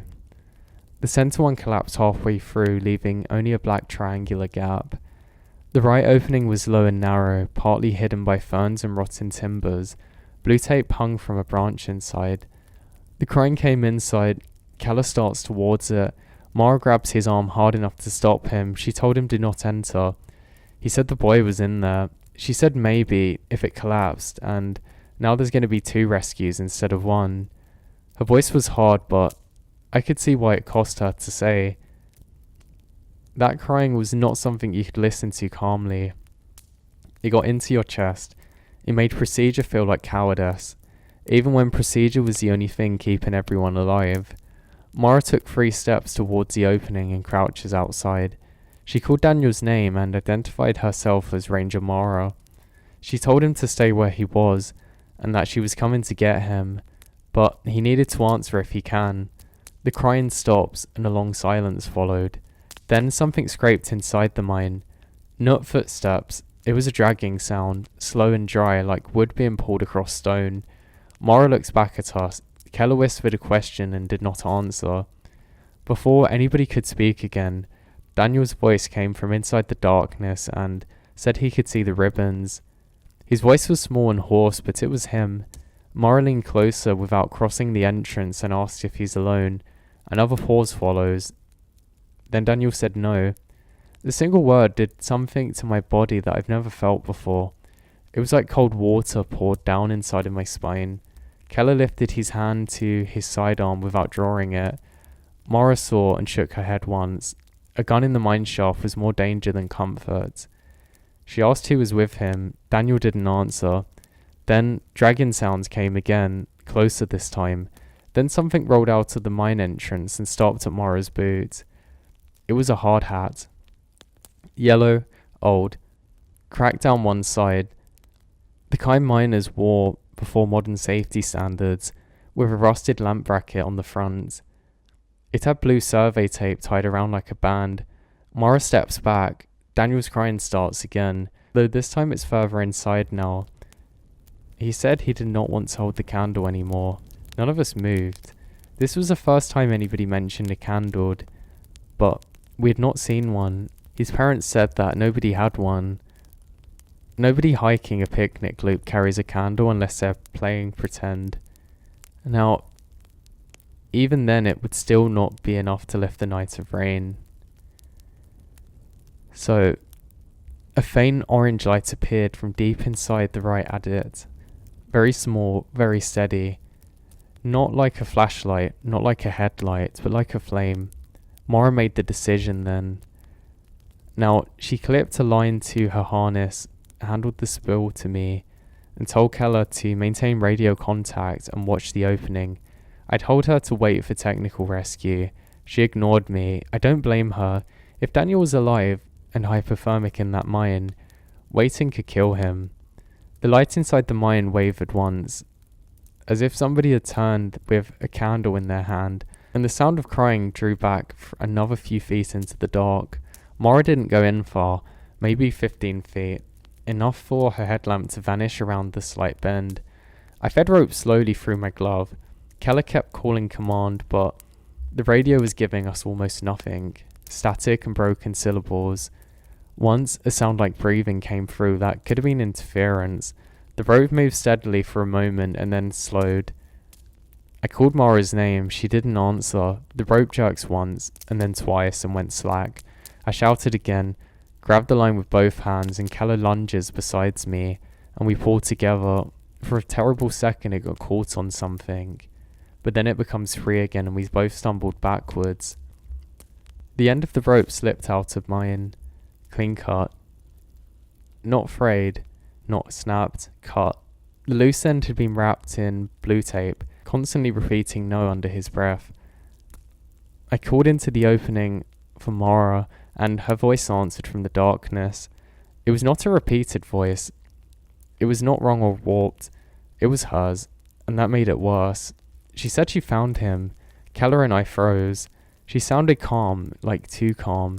The way somebody sounds, like trying not to scare an animal. I asked if Daniel was alive, and after a pause she said yes, and I asked if she could bring him out. At this time the silence lasts for a long time, enough for both my hands to start shaking around the rope. Mara said that she couldn't bring him out. The orange light inside the mine shifted slightly, glowing brighter, then dimmer, like somebody had cupped a hand around a flame. I asked why not, and she didn't answer at first. When she spoke again, her voice was lower. Now, she didn't say much of anything now, and Keller leans towards the opening. Then Daniel screamed and Keller broke. He dropped the radio and started into the mine. I grabbed the back of his vest and nearly went down with him. He fought for about half a second, not out of anger, but because everything inside him was trying to protect the kid. I shout for him to stop, because the line was cut and we don't know the shaft. He said the boy was right there. I told him we don't know that, and Daniel screams again. Then the mine exhaled. This is the only word I have for it. A breath of air came out of the opening, warm and damp, smelling of old soil, candle wax, and something metallic underneath. It moves over us in a slow push. The ferns around the entrance bent outwards. The headlamp flickered. Keller stopped struggling inside the mine, and the orange light went out, and the silence afterwards was so complete that it felt like a drain had been pulled or something. Then Mara came crawling out. She emerged on hands and knees, helmet scraped, face streaked with black mud. Keller and I grabbed her under the arm and pulled her clear. She was shaken so hard that she can't speak at first. Her gloves were gone. Fingernails were bleeding where the nails had torn. I asked where Daniel was, and she looked at the mine entrance and looked at me and said, "It was not a mine." It didn't make sense, and she shook her head. When Keller asked what it opened into, Mara said it was almost like a room. Like something with old timber there, made to look almost domestic. Shelves cut into the walls, and those shelves were weirdly placed. They had packs, shoes and hats, toys, old radios and helmets there. Lunch boxes, belts, all kinds. There's photos too, one of Daniel standing in the middle holding a candle, blue ribbon tied around his wrist. Not tight enough to hurt him, but carefully done so. Keller asked if somebody was with him, and Mara said yes, but she didn't say it immediately. She looked down at her own hands first, like she was surprised they're still hers. She said there was something sitting at the back of the room, somewhere. Looking like it was in a miner's coat, but she couldn't see it too clearly. She said it hung there like it was almost waiting for her to discover it. Then suddenly, on the radio, ground came alive with a burst of static. Then the commander's voice through loud and clear for the first time, asking for status. Keller snatched it up, talking fast, confirmed the subject's alive, Ranger injured, Possible confined space rescue and technical team needed to go instantly. Unknown additional hazards. The word sounded official. That made it feel like the world had rules again. While he talked, I saw something move inside the mine entrance. Not a person though, but a line of dirt moving. 1 inch and then another. It came from the darkness. Then some tape and a strip. Much longer than the markers we found, covered in mud. Now technical rescue reached us 15 minutes later. By then the area's crawling with people, ropes, helmets and headlights. Command staff, deputies, more rangers. There is a comfort in numbers, but it's not as strong as people think. Numbers help against weather, train, injury and panic, but there's only so much that you can do when you feel like something's really wrong. Now, Mara was evacuated for injuries and shock. Keller refused to leave and I stayed too. We were the only ones who heard Daniel clearly, and that made us feel useful to whether that he would be there or not in determining this. The technical team inspected the entrance and found what they expected: old timbers, unstable ceiling, partially collapsed and bad air pockets. They ran monitors. Oxygen was low but not immediately fatal at the entrance. No carbon monoxide, no explosive gas. And they send in the camera on a pole. The camera showed a narrow shaft expanding 23 feet and then for a bend. At the bend, the wall was covered in blue tape, not strips. Layers, hundreds of them. Too many. The camera moves lightly over them and for a second, the screen looks like it's showing water because of those things. The operators stop though. They continue on and the camera rounds a bend. The shaft is then filled with dirt and rocks where they've gone. No sign of Daniel. It's really odd now. There's no space where the rope should have went into from where we were investigating earlier. Everybody was looking at where our rope had been but confused to where it led. Then the second camera picked up a sound and the operator froze. The screen only showed collapsed dirt, but the scrape came again. Then a small hand pushes through the wall. People shouted. The operator drops the pole, and for half a second the image spun wildly. Now, we were sure that we'd found him, finally. So they start digging, carefully at first, faster than when they heard Daniel sobbing behind the collapsed wall.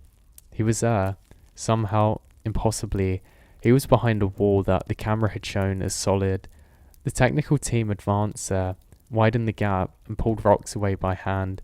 It took nearly 20 minutes to make an opening big enough. Daniel came out feet first, then hips, then shoulders, dragged out by rescuers, and he was crying the whole time. He was alive, dehydrated, hypothermic, scraped, filthy, but alive. Now, in his right hand he had a candle. It wasn't burning, it was not wax, but it was carved from bone. Nobody noticed this except for me. Medic tries to take it from him, but he clutches it so hard that they let him keep it until he's in the ambulance. His eyes were open, but he did not seem to see everyone.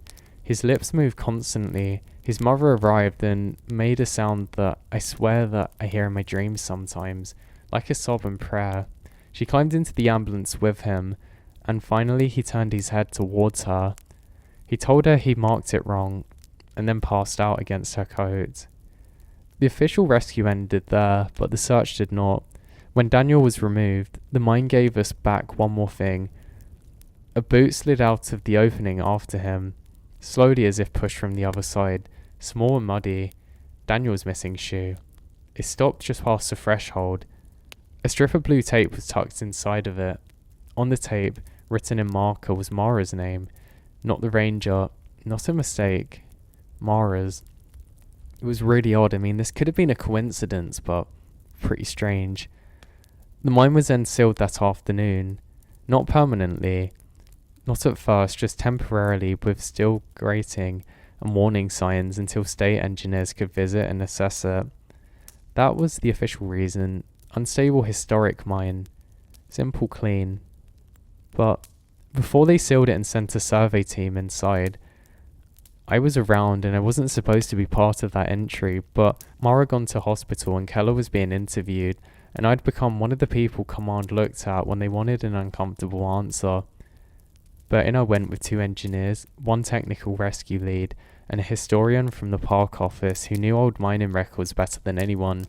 The shaft was short, maybe 30 feet to the bend, then collapsed. Solid, no hidden room, no shelves, no second chamber, no evidence of recent digging from the inside, no place for Daniel to have survived overnight, no place for Mara to have crawled beyond the bend, no place for the old hard hat to have come from unless somebody placed it there beforehand. The tape was mostly gone. That was really strange. The only thing left was 1 strip tied around a rusted spike that was bent. It was old but aged almost white. Now, the historian stared at it for a long time and then said it shouldn't be there. The rescuer lead asked why. The historian pointed at the spike and told us that section was surveyed in 1976 after a college student disappeared near the ore wash. They used blue tape back then, not our team, not the park, the county search team. They marked hazards with blue because that was all they had. He said they never found the student. The engineer cut the strip down and bagged it. As he did, something started shifting behind a collapsed wall, a small dry wall, like paper sliding over stone, coming from the other side, and we leave immediately. The state stilled the mine with concrete 2 weeks later. That should have been the end of it, but it was not. Daniel had survived, yes, and I'm grateful for that. Though he was not the same after. I do not mean in a dramatic way, but he didn't speak in any other languages or draw on the walls. He didn't predict deaths. He did not become violent. He simply became afraid of helpful things. That's what his mother told us later. He would not follow marked trails. He would not use hand trails. He would not step between traffic cones. He would not take a shopping cart from a neat row. Anything placed to guide people made him panic. Investigators asked what happened in the mine, and Daniel only gives some fragments. He said he followed the ribbons, but he thought rangers left them. He said he found a hole and heard a man coughing inside. He climbed down because he thought someone was hurt.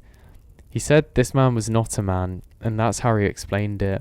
He said that it wore a miner's coat and its face was wrapped in cloth. He said it gave him a candle and told him to stand still until others come. When they asked what the others are, he said he doesn't know. The answer bothered me more than anything. Search and rescue people know how to look and what they're looking for. That's part of our job, but this doesn't make sense. We then see broken glass, disturbed soil, bent leaves, tiny traces anybody else would walk past, but we followed the sign. We trust the markers. Now, we make order in wild places by leaving tape, flags, tracks, grid lines, GPS points, and notes.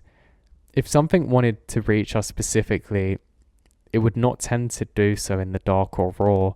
It would only leave a clue. It would only need to place something that we were following that we're trained not to ignore. 2 months later after Daniel's rescue, Mara came back to work. She looks thinner. Her hands healed, though she had faint scars across her fingertips. We did not talk about the miners at first. People think trauma makes you want to explain everything, but sometimes it feels like stepping back through the opening. So we checked trails, wrote reports, cleared deadfall, and helped tourists who ignored weather, answered radio calls, did all the normal things that keep a park functioning. In a job like that, normal routines are sometimes the only thing holding you together. Then a volunteer found blue tape near the south campground. Not Belworth Pines, not the miners' trail, but 4 miles away. 1 strip tied around a picnic table leg. The volunteer thought nothing of it and threw it away, but then that night, an elderly man wandered from campsite 27 and was missing for 6 hours. He was found before dawn standing in the middle of a dry creek bed with no shoes on, holding a rusted lunch pail that nobody recognized. He had no memory of leaving camp. He was pale and had a single piece of folded map of the park from 1976 with blue lines drawn on it. They were not trails, they were search grids. After that, Command decided that it was best if they quietly change our procedures. Nobody announced it publicly. There was no memo saying the park contained an impossible mine that used old search markers that lead people in the dark there. Instead, we got practical. So any unauthorized tape or flagging must be reported and photographed before it's removed. Historic hazard markers must be treated as evidence. Teams mustn't follow unofficial markers without radio comms or GPS login. No solo into unrestricted mines or zones. They were good rules, written by good people trying to make sense of this. So the next time that I saw blue tape, it was a fair bit later. This was actually in October, near the edge of the burn scar. There had been a small lightning fire 3 years earlier. Not enough to destroy the whole hillside, but enough to leave a section black, standing with trunks in the ground. Burn scars are dangerous in quiet ways.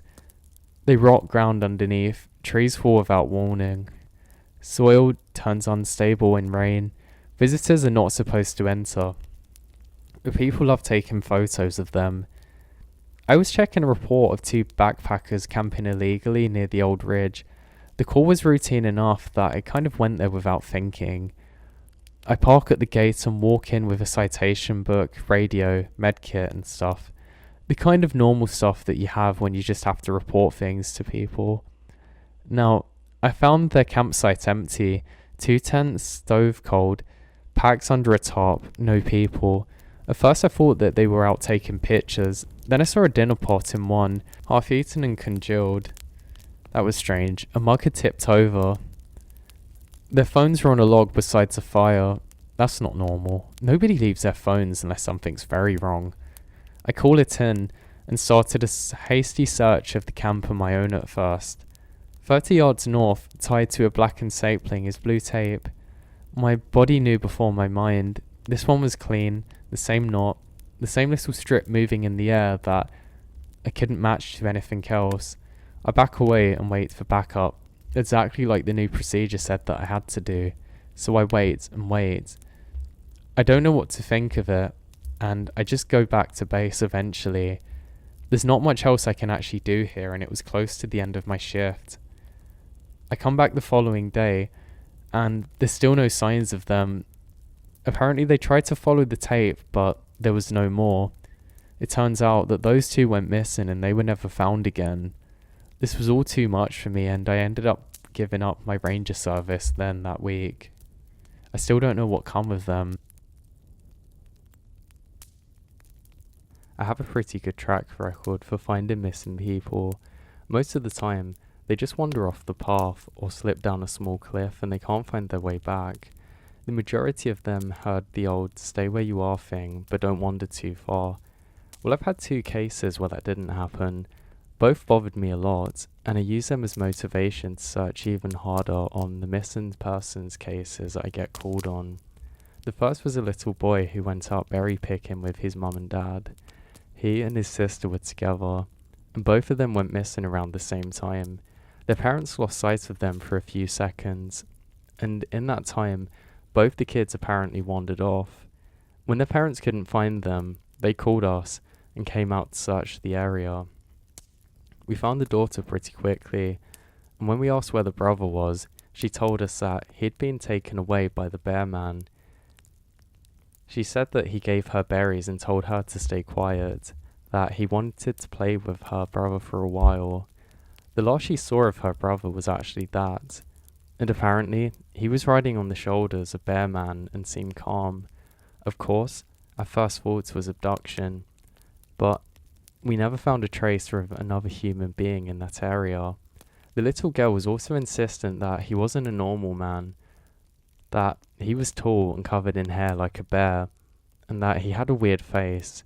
We searched the area for weeks. It was one of the longest calls that I've ever been on, but we never found a single trace of that kid. The other was a young woman who was out hiking with her mum and grandpa. According to the mother, her daughter had climbed up a tree to get a better view of the forest, and she never came back down. They waited at the base of the tree for hours, calling her name, before they called for help. Again, we searched everywhere, but we never find a trace of her. I have no idea where she could have possibly gone, because neither her mother or grandpa saw her come down. A few times I've been out on my own searching with a canine, and have tried to lead me straight up cliffs, not hills. Not even rock faces. Straight sheer cliffs with no possible handholds. It's always been baffling, And in those cases, we usually find the person on the other side of the cliff or miles away from where the canine led us. I'm sure there's an explanation, but it's sort of strange. One particular sad case involved the recovery of a body. A 9-year-old girl had fell down an embankment and got impaled on a dead tree at the base.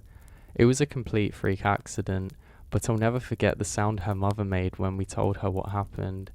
She saw the body bag being loaded into the ambulance and let out the most haunting, heartbroken wail that I've ever heard.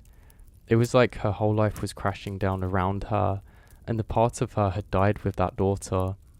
I heard from another SAR officer that she killed herself a few weeks after it happened.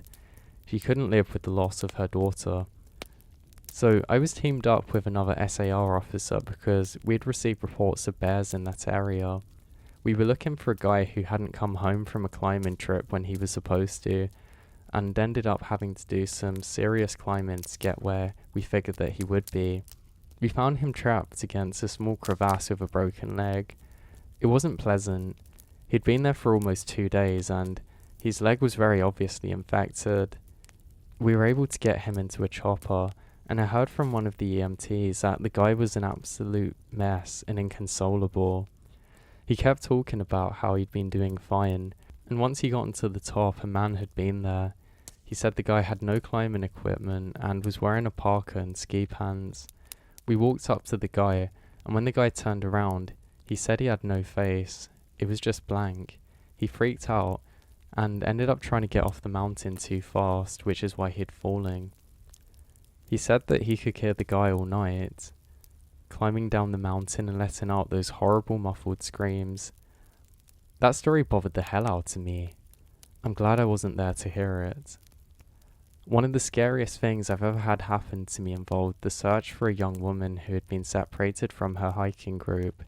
So we were out until late at night because the dogs had picked up her scent. When we found her, she was curled up under a large rotted log. She was missing her shoes and pack and was clearly in shock. She didn't have any injuries, and we were able to get her to walk with us back to the base ops. Along the way, she kept looking behind us, asking why that big man with black eyes was following us. Now, we couldn't see anyone, so we wrote it off as some weird symptom of shock, but the closer we got to the base, the more agitated the woman became. She kept telling him to stop making faces at her. At one point, she stopped and turned around and started yelling into the forest, saying that she wanted him to leave her alone. She wasn't going to go with him, and she said that she wouldn't give us to him. We finally got her to keep moving, but we started hearing these noises which were weird coming from all around us, almost like coughing, but more rhythmic and deeper. It was almost insect-like. I really don't know how else to describe it. When we were within sight of the base ops, a woman turns to me, and her eyes are about as wide as I can imagine a human could open them. She touches my shoulder and says, "He says to tell you to speed up. He doesn't like looking at the scar on your neck." Now, I have a very small scar at the base of my neck, but it's mostly hidden under my collar. I have no idea how the woman saw it. Right after that, she says that she heard coughing, and then I hear it right behind my ear. I'm about to jump out of my skin. I hustle her to ops, trying not to freak out, and trying not to show how scared I am. I was really happy when we left that night. This is the last one I'll tell for now, and probably the weirdest story that I have. I don't know how much of this actually happened in the SAR unit, but this happened in mine. It's sort of unspoken and a regular thing that we run into.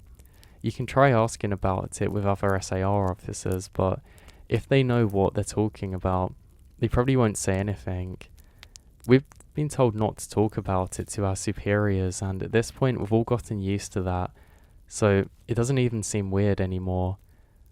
On just about every case that we've gone really far into the wilderness, I'm talking about 30 or 40 miles, at some point we'll find a staircase in the middle of the woods. It's almost like if you took the stairs in your home, cut them out and put them in the forest. I asked about it the first time that I saw some, and the officer told me not to worry about it and that it's normal. Everybody I asked said the same thing. I wanted to go check it out with them, but I was always told very emphatically that I should never go anywhere near them. I just sort of ignore them now because we run into them every so often. Now, there's a few other stories too. Now, there's an overwhelming amount of people telling me that they've had some kind of similarity between my stories and those of others, but I assure you I'm not trying to rip anyone off. I've got nothing but respect for the other guy. It also means that I can verify a lot of what the other guy talks about, because we do a lot of missing people cases, and most of them aren't really solved. Either that or we find them in places that they have no business being. I personally haven't been on many calls like that, but I've seen a few anyway. But now to my other stories. As far as missing people go, I'd say about half the calls that I get are related to that. There are other rescue calls, people who fall down cliffs and hurt themselves or get injured by fire. You're honestly barely going to believe how often this happens. But it's mostly from drunken kids. They get bitten or stung by animals or insects. Now, we're a tight team. We have some veterans who are excellent at finding signs of lost people. That's what makes these cases more interesting and frustrating, that we never find any trace of them. One in particular was upsetting for all of us because we did find a trace of them, but it led to more questions than answers. It was an older man who had been hiking alone on a well-established trail, but his wife calls us to say that he hadn't come home when he should have. Apparently he's got a history of seizures, and she was worried that he wouldn't have taken the medication and had a seizure. Before you ask, I have no idea why he thought it was okay to go out alone, or why she didn't go with him. I don't ask about those kinds of things past a certain point. It doesn't really matter. Now, someone's missing, yeah, and it's my job to find them. We went out in a standard search formation. It wasn't long before one of our vets found signs that the guy had gone off the trail. We grouped up and followed him, spreading out in a fan to make sure that we're covering as much ground as possible, when suddenly a phone call comes in over the radio to tell us that we all have to head back to the vet's location. We come right away, because this usually means that the missing person is injured and need a full team to help get them out to safety. Now we need backup, and Vet is just standing at the base of the tree with his hands on one side of his head. I ask what's going on. He points up into the branches of the tree. I almost can't believe what we're seeing, but there's a walking stick dangling from a branch about 30 feet off the ground. The little strap thing on the handle had been looped around on the branch, and it's just hanging from the tree. There's honestly no way the guy could have tossed it up that far, and we don't see any other signs that he's still in the area. We call up into the tree, but it's obvious that no one's in it. We're all just sort of scratching our heads there. We kept searching for the guy, but we never find him. We even bring our canines out, but they lose the scent long before the tree. Eventually the search is called off, because there are other calls that we have to attend to, and past a certain point of time there's not much we can do. The guy's wife called us every day for months, asking if we'd found her husband, and it was heartbreaking to hear her get more and more hopeless each time. I'm not sure why this call in particular was so upsetting to me, but I think it's just the sheer improbability of it, that and the questions that were raised. How the hell did this guy's cane end up in there? Did someone kill him and toss it up there as a trophy? We really do our best to try and find him, but it was almost like a taunt. We still talk about that one from time to time. Now, missing kids are definitely the most heartbreaking. Doesn't matter what circumstances they go missing under, it's never easy, and we always dread to find deceased ones. It's not common, luckily, but it does happen. Someone else actually talks a lot about kids' SAR fines and things like that. Now, I can honestly say that them turning up in places they shouldn't happens more than you'd expect. I'll share one that kind of confused me personally. Now, a mother and 3 kids were out on a picnic in an area of park that has a small lake. One is 6, one is 5, another's about 3. She's watching them all really closely, and according to her, she never lets them out of her sight at any time. She never really saw anyone else in that area either, which is important. She packs her stuff up and they start to head back to the parking area. Now, this lake is only about 2 miles into the woods. It's on a very clearly established trail. It's almost impossible to get lost from taking the parking area to it, unless you're deliberately going off a path like an imbecile. Her kids were walking in front of her when she hears what sounds like somebody coming up the path behind her. She turns around, and in the 4 seconds or so she's not looking, her 5-year-old vanishes. She figures that he stepped off the trail to pee or something, and asks one of her two where it went. They both tell her that a big man with a scary face came out of the woods next to them, took the kid's hand and led him into the trees. The two remaining kids don't seem upset. In fact, it almost seems like they're under the influence of drugs. They're kind of spacey and fuzzy, so of course she freaks out and starts looking frantically in the area for her kid. She screams his name and says at one point that she thinks she heard him answer her. Obviously, now she can't go blindly running into the woods. She's got 2 other kids, so she calls the police and sends us out immediately. We respond and we start a search for him. Over the course of the search, which spans for miles, we never find a single trace of the kid. Canines can't pick up any scent. We don't find any clothing or broken bushes, or literally anything that would signify a child as being there. Of course there's suspicion about the mother for a while, but it's pretty clear that she completely destroyed herself with this whole thing. We're actually looking for the kid for weeks, with a lot of volunteer help, but eventually the search peters out and we have to move on. The volunteers keep searching though, and one day we get a call on the radio letting us know that a body had been found and needs to be recovered. They tell us the location and none of us can believe it. We figure it had to be a different kid, but when we got out there about 15 miles from the site where he vanished, sure enough, we find the body of the kid we've been looking for. I've been trying to figure out how the kid got to where he did ever since we found him, and I've never come up with an answer. A volunteer just happens to be in the area because he figured that he might as well look in places that no one else would think of, on and off the cliff, thinking of where maybe that like a body could have been dumped. He comes to the base of a tall rocky slope, and halfway up he sees something. He looks through the binoculars and sure enough, it's the body of a little boy, stuffed in a little opening on the rock. He recognizes the color of the kid's shirt, so he knows right away that that's the missing boy. Then he calls it in and we're dispatched. It took us almost an hour to get his body down, and none of us could believe what we were seeing. Not only was this kid 15 miles from where we'd started, there was no possible way that he couldn't have got up there without the help of something. The slope is really treacherous, and it's hard for us to even find our camping gear. A 5-year-old boy had no way of getting up there, and I'm certain of that. Not only that, but the kid doesn't have a scratch on him, and the shoes are gone. His feet aren't damaged or dirty, so it wasn't as though an animal dragged him up there. From what we can tell, he hasn't been dead that long. He'd been there for over a month at this point, and it looked like he'd only been dead for a day or two. The whole thing was unbelievably strange and was one of the most disconcerting calls I've ever been on.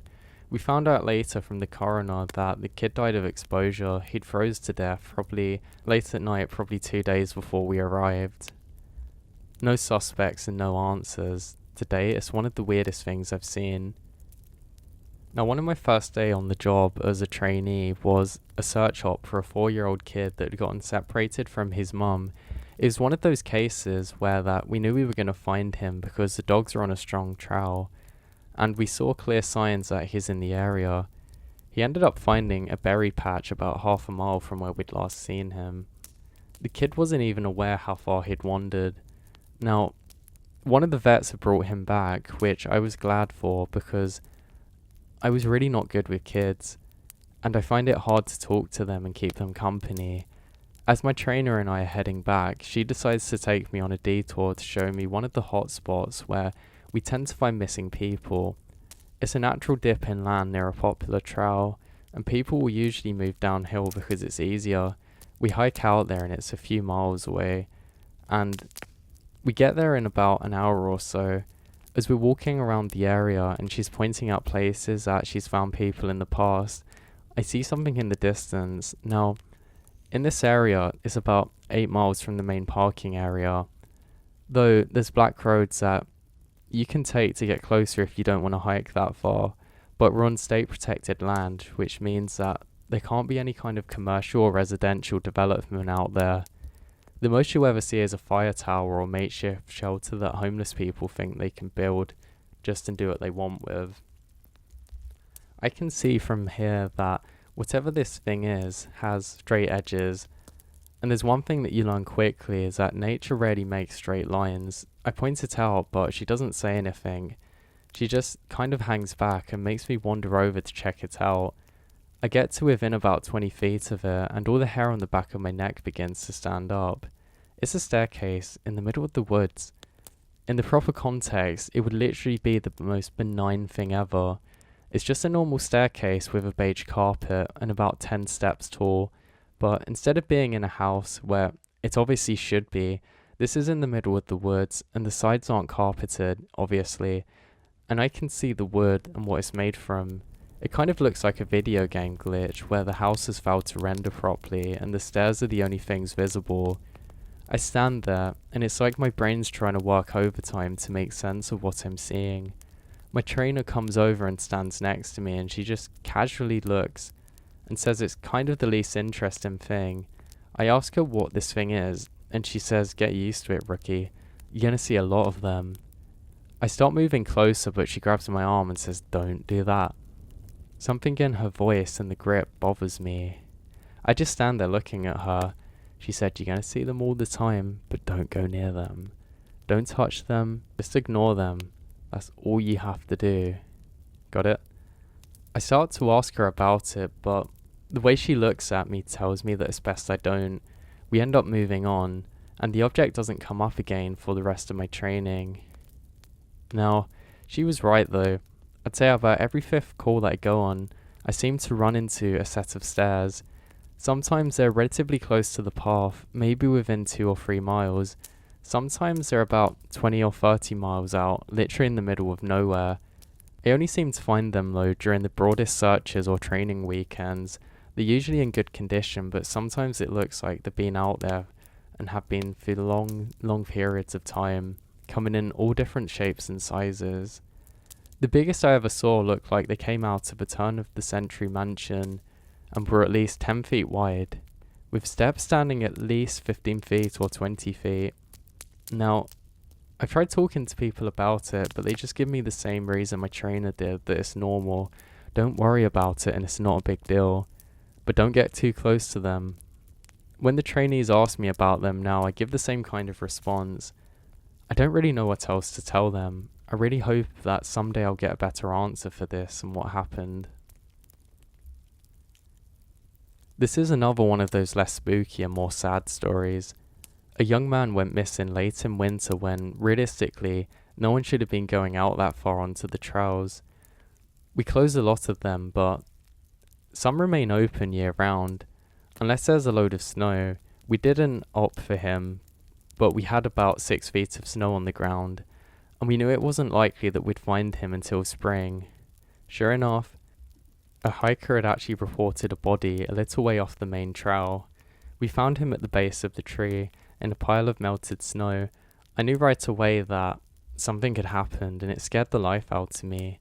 Most of you who know ski or snowboard or spend any amount of time in the mountains will be aware of my guess too.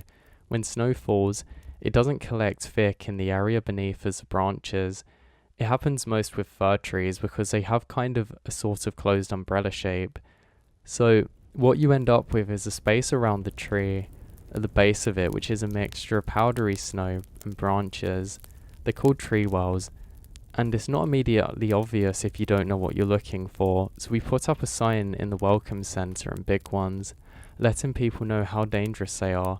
But every year, when we get an unusual amount of snow, at least one person doesn't read them or doesn't take the warning seriously. We found out about it in spring.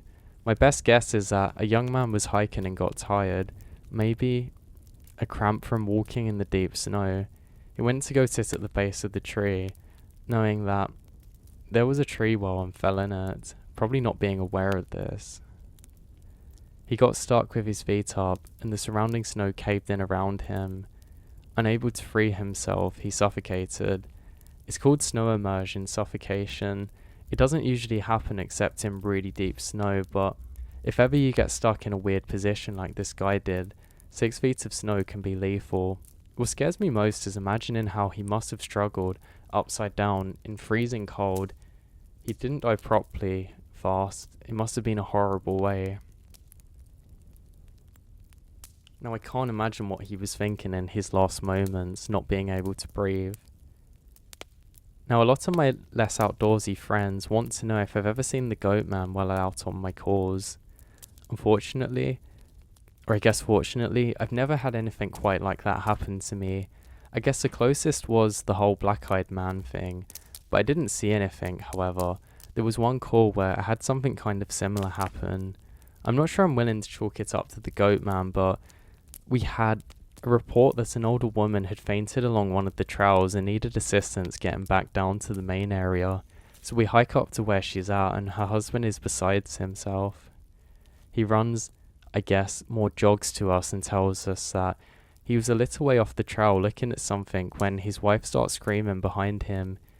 He runs back to her and she's passed out on the trail. We get her on a backboard and we're getting down to her into a welcome centre. She comes to and starts screaming again. I calm her down and ask what happened. I can't remember verbatim, but essentially what happened was this. She had been waiting for her husband when she started hearing this really strange sound. She said it sounded like a cat, but it was somehow off. She couldn't quite figure out why. She went a little ahead to try and hear it better, and it sounded like it was coming closer. She said it got closer, and the more uneasy she was, she finally figures out what's wrong. I do remember this next part because it was so weird that I couldn't forget it if I tried. It wasn't a cat, it was a man saying the word meow just over and over. Meow. Like that. But it wasn't a man, it couldn't have been, because I've never heard a man have a buzz like that. I thought the hearing aid was going out, but it wasn't. I adjusted it and it sounded buzzy. It was awful. He was coming closer, but I couldn't see him. The closer that he is, the more scared I get. And the last thing I remembered was a shape coming out of the trees. I guess that's when I fainted. Now obviously I'm a little perplexed as to why a guy would be out in the woods saying meow at people. So we get down from the mountain. I tell my superior that I'm gonna go search the area and see if I can find anything. He gives me the go ahead and I grab a radio and hike back to where she fainted. I don't see anyone, so I kept going about a mile more. And when I head back, I go off the trail to see if I can figure out what she was going on about or where he was coming from. It's almost sunset by this point, and I don't have any desire to be out at night alone. So I just sort of write it off and make a mental note to check it out again tomorrow. But as I'm heading back, I start to hear something in the distance. I stop and call out for anyone in the area to immediately identify themselves. The sound didn't get any closer or louder, but it sounded exactly like a man saying meow in this really odd monotone. As comical as it makes it sound, it's almost like that guy on the South Park with the electronics, Ned. So I go off the trail in the direction I think it's coming from, but I never seem to get closer. It's almost like it's coming from all directions, and eventually it kind of fades out. Now, I ended up going back to the Welcome Centre and I didn't get any further reports after that. And even though I went back to that area, I never heard the exact sound again. I suppose I could have been out there and it could have been someone with a stupid kit, but I have to admit it was weird. I've never really experienced anything just like that since, and I think it's creepy. Alright, so let's move on now. This first happened on a case when I went out right after I got out of my training. I was still pretty new to everything. Before I took this job, I was a volunteer, so I had a basic idea of what to expect. But on those calls, you're mostly dealing with finding lost people after vets have found signs of them. As an SAR officer, you go out on all kinds of cases, from animal bites to heart attacks. This case got called early in the morning from a young couple who went out on one of the trails that goes by the lake.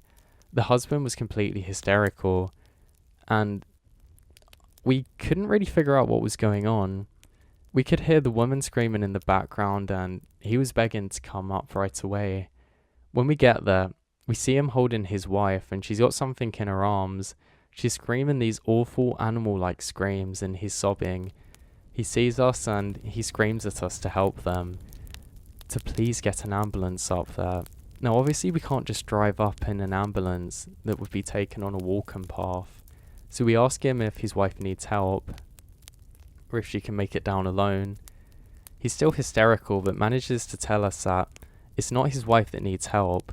I go over while one of the vets tries to calm him down. I ask the wife what's going on, and she's rocking, holding something, just shrieking over and over. I crouch down next to her and see what she's holding, and it's covered in blood. That's when I notice a sling in the front of her arm, and my heart sinks.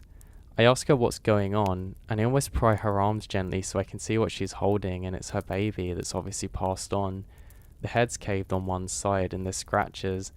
Now, I've seen some things before, but something about this one hit me hard. I have to take a second to compose myself. I get up and go over to one of the other vets who's standing by. I tell him that it's a passed away kid, and he sort of pats my shoulder and tells me that he'll deal with it. It took over an hour to get this woman to let us see her kid. Every time we try and take it from her, she flips out and says that we can't have him, that he'll be okay if we just leave them alone. But eventually one of the vets manages to calm her down and gives us the whole body. We took it back to the med area, but when the EMTs showed up, they told us that there was never any hope of us saving the kid. Passed away instantly from trauma. I was good buddies to one of those nurses who met them at the hospital, and she told me later what happened. The couple had been walking with their baby in the sling, and they stopped because of the kid fussing. The dad takes the kid and is holding him, looking over at the little guy on the gully path. The mum comes over and stands next to him, but stands on a loose patch of soil and ends up falling into them. The dad drops it, and then they fall down. The dad climbs down to retrieve the baby, but obviously it was too late. Now, I haven't seen a lot of animal bites in my time as an SAR officer, mostly because there aren't that many animals that come to our area. While there are bears in the area, they tend to stay pretty far from people, and sightings are highly unusual. Most of the animals you see are small ones like coyotes, raccoons, or skunks. We do see frequent mooses though, and let me tell you, mooses are nasty. They'll chase off things for no reason, and God help you if you get in between a female one and its baby. One of the more amusing calls we got was from a guy who'd gotten chased down by an absolutely massive male moose and stuck up a tree. It took almost an hour to get him down, and when he was finally on solid ground again, he says, "Wow, these guys are big up close." And I guess it's not scary, but I had a laugh with that one. Now, honestly, I don't know how I've forgotten about this story, but it is by far the scariest thing that happened to me. I guess maybe I tried for so long to forget about it that it just didn't come to mind right away. And as someone who spends literally all of their time in the woods, you don't ever want to let yourself get scared by being alone or out in the middle of nowhere. That's why when you have experiences like this, you tend to just forget about them and move on. This today is one of the things that really made me seriously consider if this job is correct for me. I don't really talk about it much, but I'll do the best I can to remember it all. As I recall, this took place at the end of spring. It was a typical lost child call. A 4-year-old girl had wandered away from the family campsite and had been missing for about 2 hours. Her parents were completely despondent, and they told us what most parents do. "My kid would never wander away. She's so good and always stays close. She's never done anything like that before." We assured the parents that we'll do everything we can to find her, and we spread out in a standard formation. I was partnered with one of my good buddies, and we sort of just casually hold conversation while we hike. I know that sounds callous, but you do sort of become desensitized once you've done it long enough. It becomes the norm, and I think to a certain extent you have to learn to desensitize yourself in order to work this job. We search for a good 2 hours, going well beyond where we think she should be, and we come out of a small valley when something makes us both stop in unison. We freeze and look at each other, and there's almost a sensation like a plane depressurizing. My ears pop, and I have this odd sensation of being dropped about 10 feet. I start to ask my buddy if he felt that, but before I can, we hear the loudest sound I've ever heard in my life. It's almost like a freight train passing by us, but it's coming from every direction at once, including above and below us. He screams something to me, and I can hear him over the deafening roar. Understandably freaked out, we look all around us, trying to find the source of the sound, but neither of us see anything. Of course, my first thought is a landslide, but we're not near any cliffs. Even if we were, it would have hit us by now, and the sound goes on, and we're trying to yell at each other, but even standing close enough, we can't seem to hear anything but the sound. Then, as suddenly as it stops like somebody threw a switch, and we stand there for a second perfectly still, and slowly, the normal sounds of the woods come back. He asked me what just happened, but I kind of shrug it off, and we just stand there looking at each other for a minute. I get on the radio and ask if anybody else heard the same thing, but no one else hears it. Even though we're all standing within shouting distance of each other, my buddy and I sort of shrug it off and keep going. About an hour later, we check up on the radios and no one's found the little girl. Most of the time, we won't search when it gets dark, but because we don't have any kind of lead on her, a few of us decide to keep going, including me and my buddy. We keep close together and we're calling out for her every couple of minutes. At this point, I'm hoping beyond hope that we find her, because while I may not like kids, the idea of them being out alone in the dark is awful. Now, the woods can be intimidating to kids in daylight. At night, it's a whole different beast.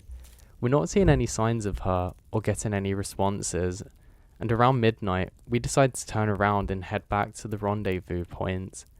We're about halfway back when my buddy stops and shines his light to the right of us, into a really thick deadfall, a growth of dead trees. I ask him if he's heard a response, but he just tells me to be quiet and listen. I go, and in the distance, I can hear what sounds like a kid crying. We both call the girl's name and listen for any kind of reply, but it's just really a faint crying. We head into the direction of the deadfall and go around it, calling her name over and over, and we get closer to the crying, and I start getting this weird feeling in my guts.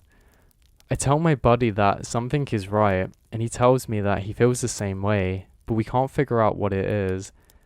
We stop where we are and call the girl's name again, and at the same time we both figure out that the crying's on a loop. It's in the same little hitching sob, then wailing, then a quiet hiccup, and repeated over and over again. It's exactly the same every time, without saying another word. We both take off running. It's the only time I've ever completely lost my composure like that, but something about it was incredibly wrong, and neither of us wanted to stay out there anymore. When we go back to the rendezvous, we ask if anyone else heard anything strange, but no one else knew what we're talking about. It sounds kind of anticlimactic, but messed me up for a long time. As for the little girl, we never find a trace of her. We kept an eye out for her and tell the other people about it, but they've never found her, and frankly it really bothered me. Now, of the missing persons calls that I've gone out on, only a handful have ever resulted in complete disappearances, meaning no trace of the person or body ever found. But sometimes finding a body just leads to more questions than answers. Here are some of the bodies that we found which have become infamous with our team. So, a teenage boy whose remains were recovered almost a year after he vanishes. We found the top of his skull, 2 finger bones, and his camera almost 40 miles from where he was last seen. The camera sadly was destroyed. We found the pelvis of an older man who vanished a month earlier. That's all we found. The lower jaw and right foot of a 2-year-old boy on the highest peak of a ridge in the southernest part of the park. So there's the body of a 10-year-old girl with Down syndrome almost 20 miles from where she vanished. She died of exposure 3 weeks after going missing. All of her clothes were intact except for her shoes and jacket. There were berries and cookies and meat in her stomach, which had been cooked. The coroner said it appeared like somebody tried to take care of us, but there were no suspects ever found. We found a single vertebrae and right kneecap of a 3-year-old girl found in the snow almost 20 miles from the campground her family had been at the previous summer. Now on to a couple of stories my friend told me. I mentioned that you were interested in all the stairs and stuff, so you're kind of in luck. But anyway, my buddy had been an SAR officer for about 7 years. When he started, he was a junior in college and had a very similar experience when he first encounters the stairs. His trainer told him almost the same thing mine did, that was never go near, touch or ascend them. For the first year, he did just that, and apparently curiosity gets the better of him. On one call, he broke away from the line and went to check them out. He said that they're about 10 miles from the path where a teenage girl had vanished, and the dogs were following a scent. He was on his own, lagging behind the main group, when he saw a set of stairs to his left. They seemed like they were from a new house, because the carpeting was pristine and white. He said when he gets closer, he didn't feel any different or hear any weird noises. He was expecting something to happen, like bleeding from his ears or collapsing, but when he got up to them, he didn't feel anything. The only thing he said that was quite odd is that there was absolutely no debris on the steps, no dirt, leaves or dust or anything. There also didn't appear to be any signs of animal or insect activity in the immediate area, which he found strange. It was less like things were avoiding them, and more like they just happened to be in a relative barrier in a part of the forest. He touches the stairs, and he didn't feel anything except the kind of sticky feeling you get from new carpet. Making sure his radio was on, he slowly climbs the stairs, and he said it was terrifying because the way they've been stigmatized, and there wasn't really much else to go off of. He didn't know what was going to happen to him. He joked about half expecting to be teleported to some kind of other dimension after watching UFOs swoop him, but he got to the top with a little event. He stood there looking around. He said that the longer he stood there, the more it felt like he was doing something very wrong. He described the feeling as though remembering that you're in the part of a government building where you have no business being, as if someone was going to come and arrest you or shoot you in the back of the head any second. He tries to brush it off, but the feeling got stronger and stronger, and that's when he realized that he couldn't hear anything anymore. The sounds of the forest were gone, and he couldn't hear his own breathing, which was kind of weird. There's also an awful tinnitus, but more oppressive. He climbed down and rejoins the search, but didn't mention what he'd done. But he said the weirdest part came after. His trainer was waiting back at the welcome centre after the search ended for the day, and he cornered my buddy before he could leave. He said his trainer had his look that he's not seen before of intense anger, asking, "Why did you go up them? You did it, didn't you?" My buddy said it wasn't phrased as a question. He said, "How did you know?" He said, "Because we didn't find her. The dog lost her scent." My buddy said, "What's that got to do with anything?" And he said, "How long have you been on the stairs?" He responds, "No more than a minute, really." And the trainer asked how long that he's actually been up there and seems really annoyed. And he then says that if he ever does it again, he's going to get fired. Now, my buddy's been involved in a lot of missing persons cases where there's never been a trace of them found. And my buddy said that he can confirm one of those stories being accurate. Here's another story that he told me that really stood out. A little boy vanished from a picnic area late in fall. In addition to mental disability, he was also physically handicapped. His parents explained over and over again that he simply couldn't have vanished. It was impossible. Someone would have had to have taken him. He said that they searched for the kid for weeks, going out for miles, but it was like he had never been there. The dogs couldn't pick up his scent anywhere, not even in the picnic area where he'd vanished from. Suspicion fell on the parents, but it was pretty clear that they were devastated and hadn't done anything sinister to their kid. The search was concluded about a month later, and my buddy said that everyone had pretty much forgotten about it later in winter. He was out on a training search area in the snow when he was actually up on one of the higher peaks. When he come across something in the snow, He said he saw it from far away at first, but then it got closer and realizes that it's a shirt, frozen, sticking out. He recognized it as belonging to the kid because it has a distinctive pattern, and about 20 yards away he found the kid's body laying partially buried in snow. My buddy said that there was no way that the kid could have been dead for more than a few days, even though that he'd been missing for almost 3 months. The kid was curled around something, and when my buddy brushed off the snow to see what it was, he said he almost couldn't believe what he was seeing. It was a big chunk of ice that had been carved crudely to look like a person. The kid was holding it so tight that it had actually frostbitten his hands and chest, which my buddy could tell even with the decay that had taken place. He radioed the rest of the crew, and they took his body off the mountain. Now, he recapped this for me and put it simply as there's no way the kid could have been there and survived for almost 3 months on his own, or have ever got to the peak. There was no physical way the kid could have got that far. It was 50 miles and got to the top of a mountain? To top it off, there was nothing in the kid's stomach or colon, not even water. It was like my buddy said that he'd been taken off the face of the earth, put into suspended animation, and then dropped onto the mountain later, only to die of exposure. Now, this is the last of the stories from the body that I'll share. Now, they were out doing a recon for mountain lions, because there had been several reports of sightings in the last couple of days. One of our jobs is to scout out the areas where these animals are seen to ensure that they're only in that area and we can warn people and close off trails. He was out on his own in a very heavily forested part of the woods towards dusk when he hears what sounded like a woman screaming in the distance. Now, as you know, a mountain lion screams and it sounds almost like a woman being murdered. It's unsettling but far from abnormal. So my buddy radioed back and let Ops know that he'd heard one, and that he was going to keep going to see if he could figure out where its territory starts. He heard the mountain lion scream a couple more times away from the same spot and determined the proximity and area of the mountain lion's territory. He was about to head back when he heard another scream, this time only a few yards from him.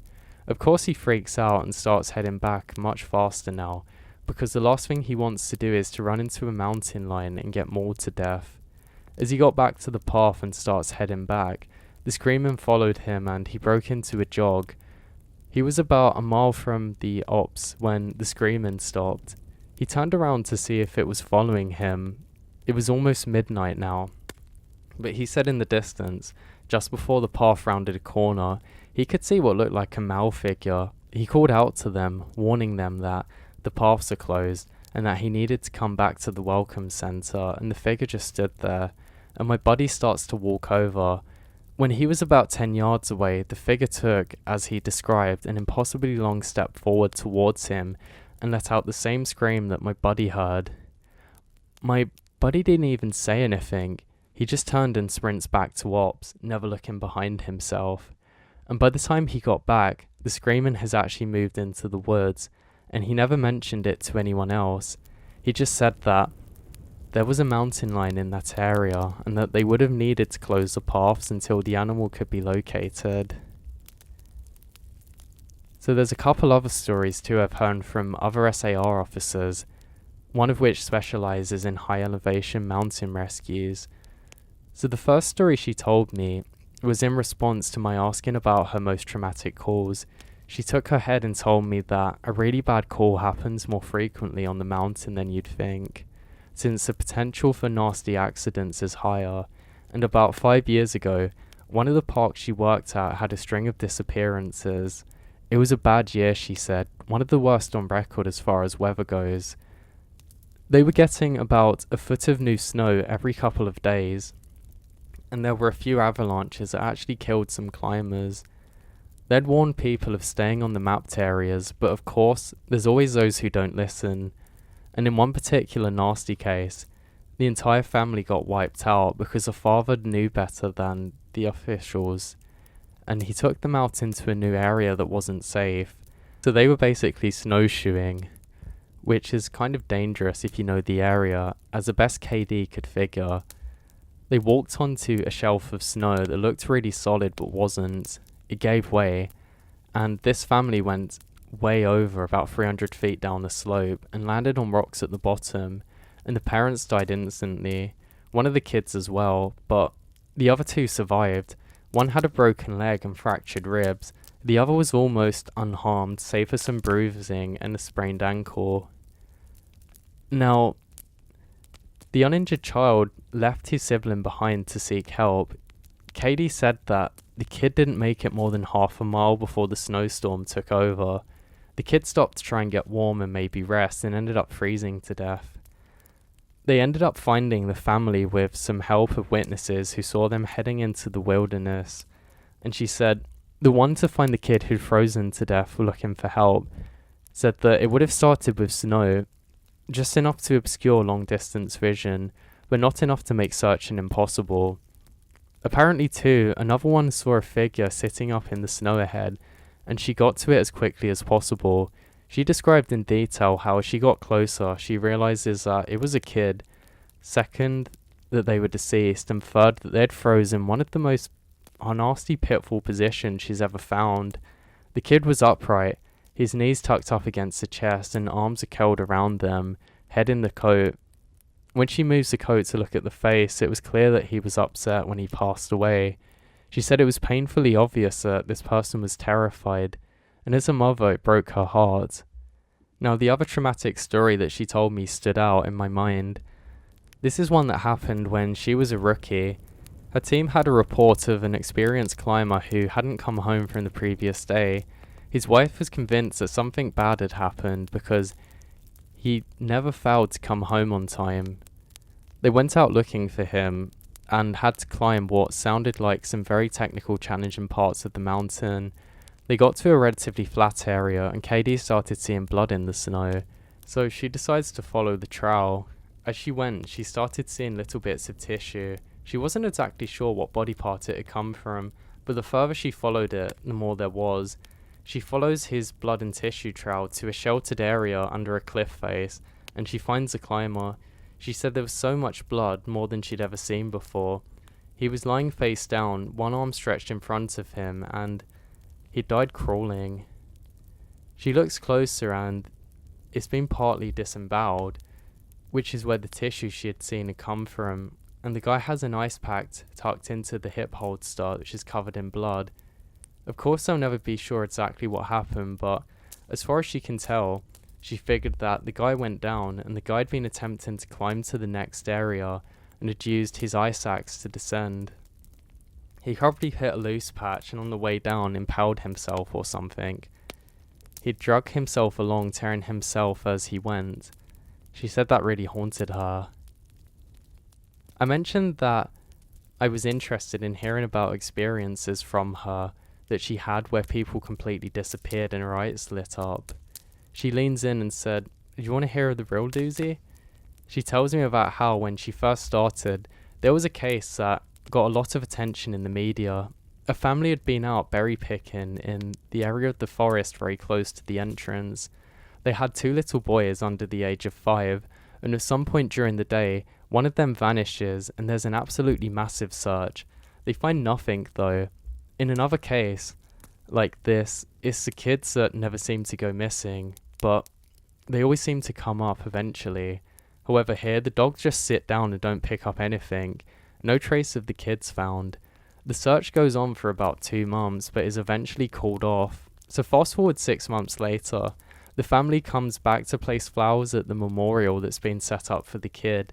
They bring their other son. They're placing the flowers and they lose sight of the kid about 3 seconds in. Now, in the span of time he vanishes into thin air. Now obviously the parents are beyond devastated. It's awful to lose one child, but 2 is beyond imagination. The search is huge, one of the largest in state history, and there are about 300 volunteers combining to search every inch of the park, just looking for the kid, but again there's no trace of him. This goes on for about a week, with people looking for miles about where he's vanished from, and then, almost 2 weeks later, a volunteer, almost 15 miles from the designated search area, radios that he's found the kid. They assumed the kid was dead, but the volunteer says that he's not only alive, he's in good shape. KD and the other team go out to recover the kid, And when they get there, she can't believe that the kid has been missing. His clothes are clean, and there's no dirt on him anywhere, and he doesn't appear traumatized. The volunteer says that he's sitting on the edge of a log, playing with a little twig bundle that's bound near some old rope. Katie asks where he's been, and who he was with for those 2 weeks. And the kid tells her that he's been staying with the fuzzy man. Now, Katie believes in Bigfoot, and she gets all excited and asks what he means by the fuzzy man. Was he hairy?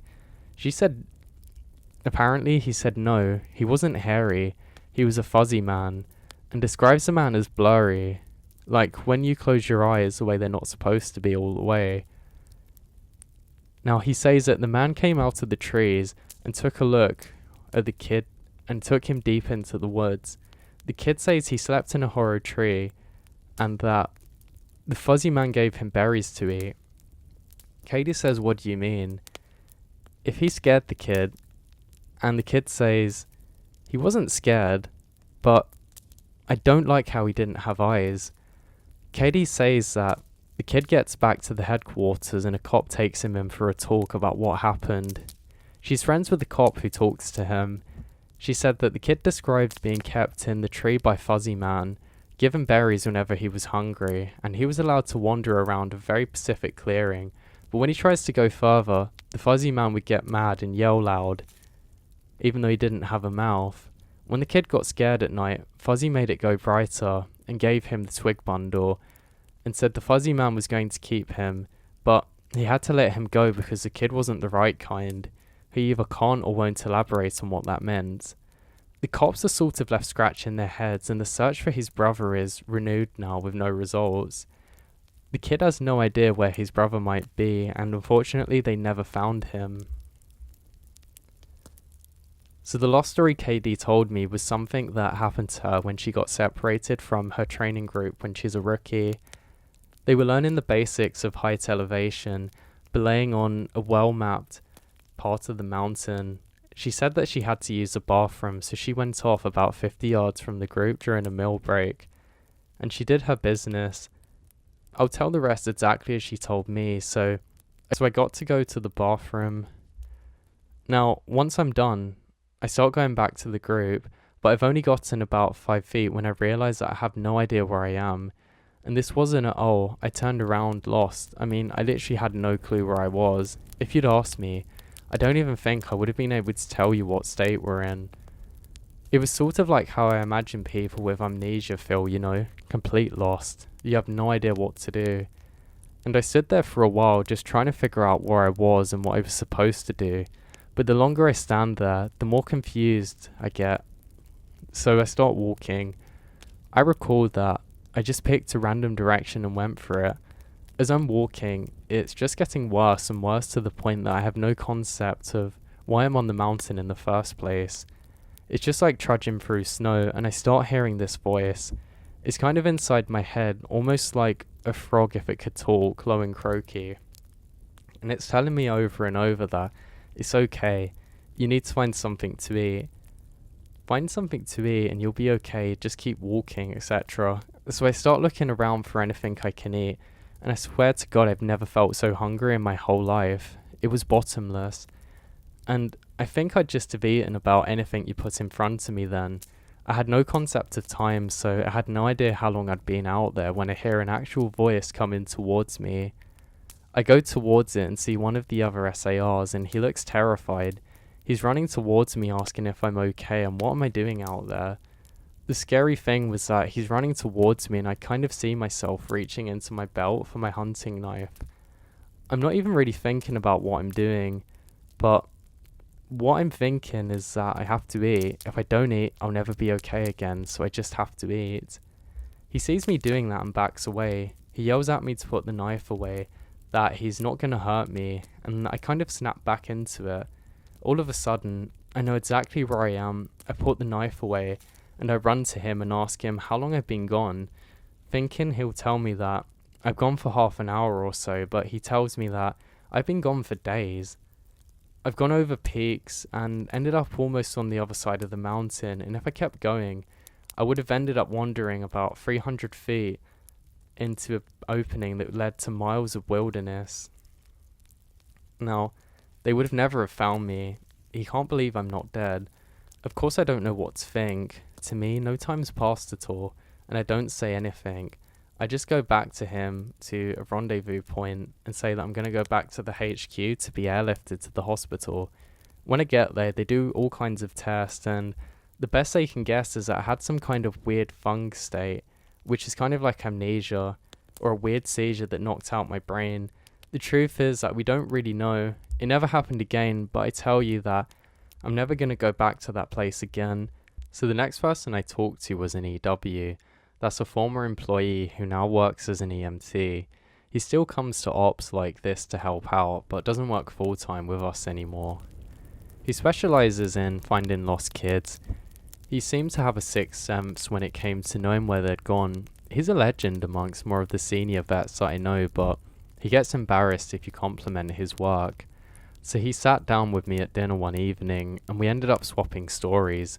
Most were just casual, but when we get to the subject of weirder calls, I mentioned that I had a buddy who'd gone up a set of stairs when he got kind of quiet and told me that he's heard of a little boy who disappears from his park a few years back, and I hadn't, so he told me the story.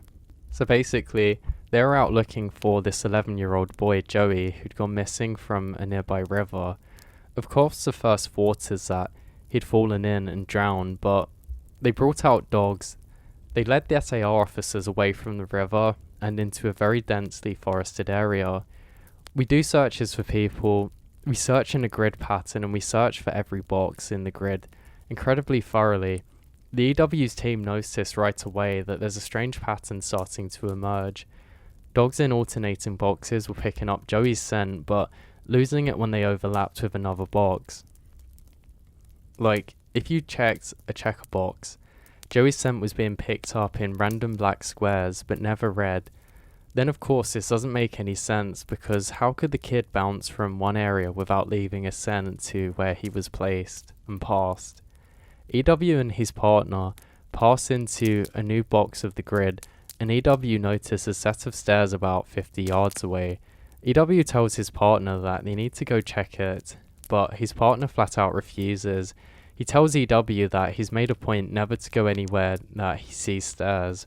And while it may be routine, he's not pretending it's normal. He tells EW that he'll wait in sight while EW checks. EW was irritated, but he felt for the guy and didn't push him on the subject. So I walk over to the stairs, and they're kind of small, like stairs into a basement. I don't really feel strongly one way or the other about them. The stairs, I mean. So I wasn't scared or anything. I guess I'm like everyone else. I just prefer not to think about it too much. Anyway, I went over and I could see that there was something lying at the bottom step, sort of curled up. My heart sings. Because, of course, you always hope for the best, and we were confident that we'd find the kid alive, because he'd only been missing for a few hours, but I knew right away it was him. He was dead. He curled up in a little ball on the step, holding his stomach. It looked like he'd been in horrible pain when he died, but I don't see any blood, except for some on his lips and chin. I radioed that I'd found him, and we got his body back to command. The poor family were devastated. The parents couldn't understand how he'd been dead, because he'd only been gone for such a short amount of time, and on top of that, we didn't have any obvious cause of death, which just made it worse. I figured he'd probably eaten something poisonous, so when he was holding his stomach when I found him, I didn't want to guess. It's hard enough to hear that the kid's dead, let alone some stupid SAR guy was guessing about what happened. They took him away, and I went home and tried not to think about it. I hate finding dead kids, man. I love this job, but it's one of the reasons I left. I've got 2 daughters, and the thought of losing that way just... He looked up a little, choked up. I'm not great with emotional stuff like that, and it's always the sort of awkward when you see a grown man cry, so I didn't really know what to do. He pulls himself together eventually, though, and kept going. We don't always hear back from coroners for the cause of death. It's not like it's really our job to know. I guess sometimes it's not our job to know, and maybe they won't tell us if there's any foul play because of legality. but I've got a friend who works for the sheriff department, and he'll usually pass along any interesting info if I ask. In this case, though, I actually got a call from him about a week later. He asked if I remember the kid, and of course I do. He says some seriously weird things are going on. He tells me, "Man, EW, you're gonna think I'm crazy, but the coroner has no idea what happened to this kid. He's never seen anything like it." My friend goes on to tell me that when the coroner opened the kid up, he couldn't believe what he was seeing. The kid's organs were like Swiss cheese, holes through them, and every single one of his organ except for the heart and lungs, but colon, stomach and kidneys, were full of holes. He described it as though somebody took a hole puncher to them, which were perfectly neat, but the kid doesn't have a scratch on him.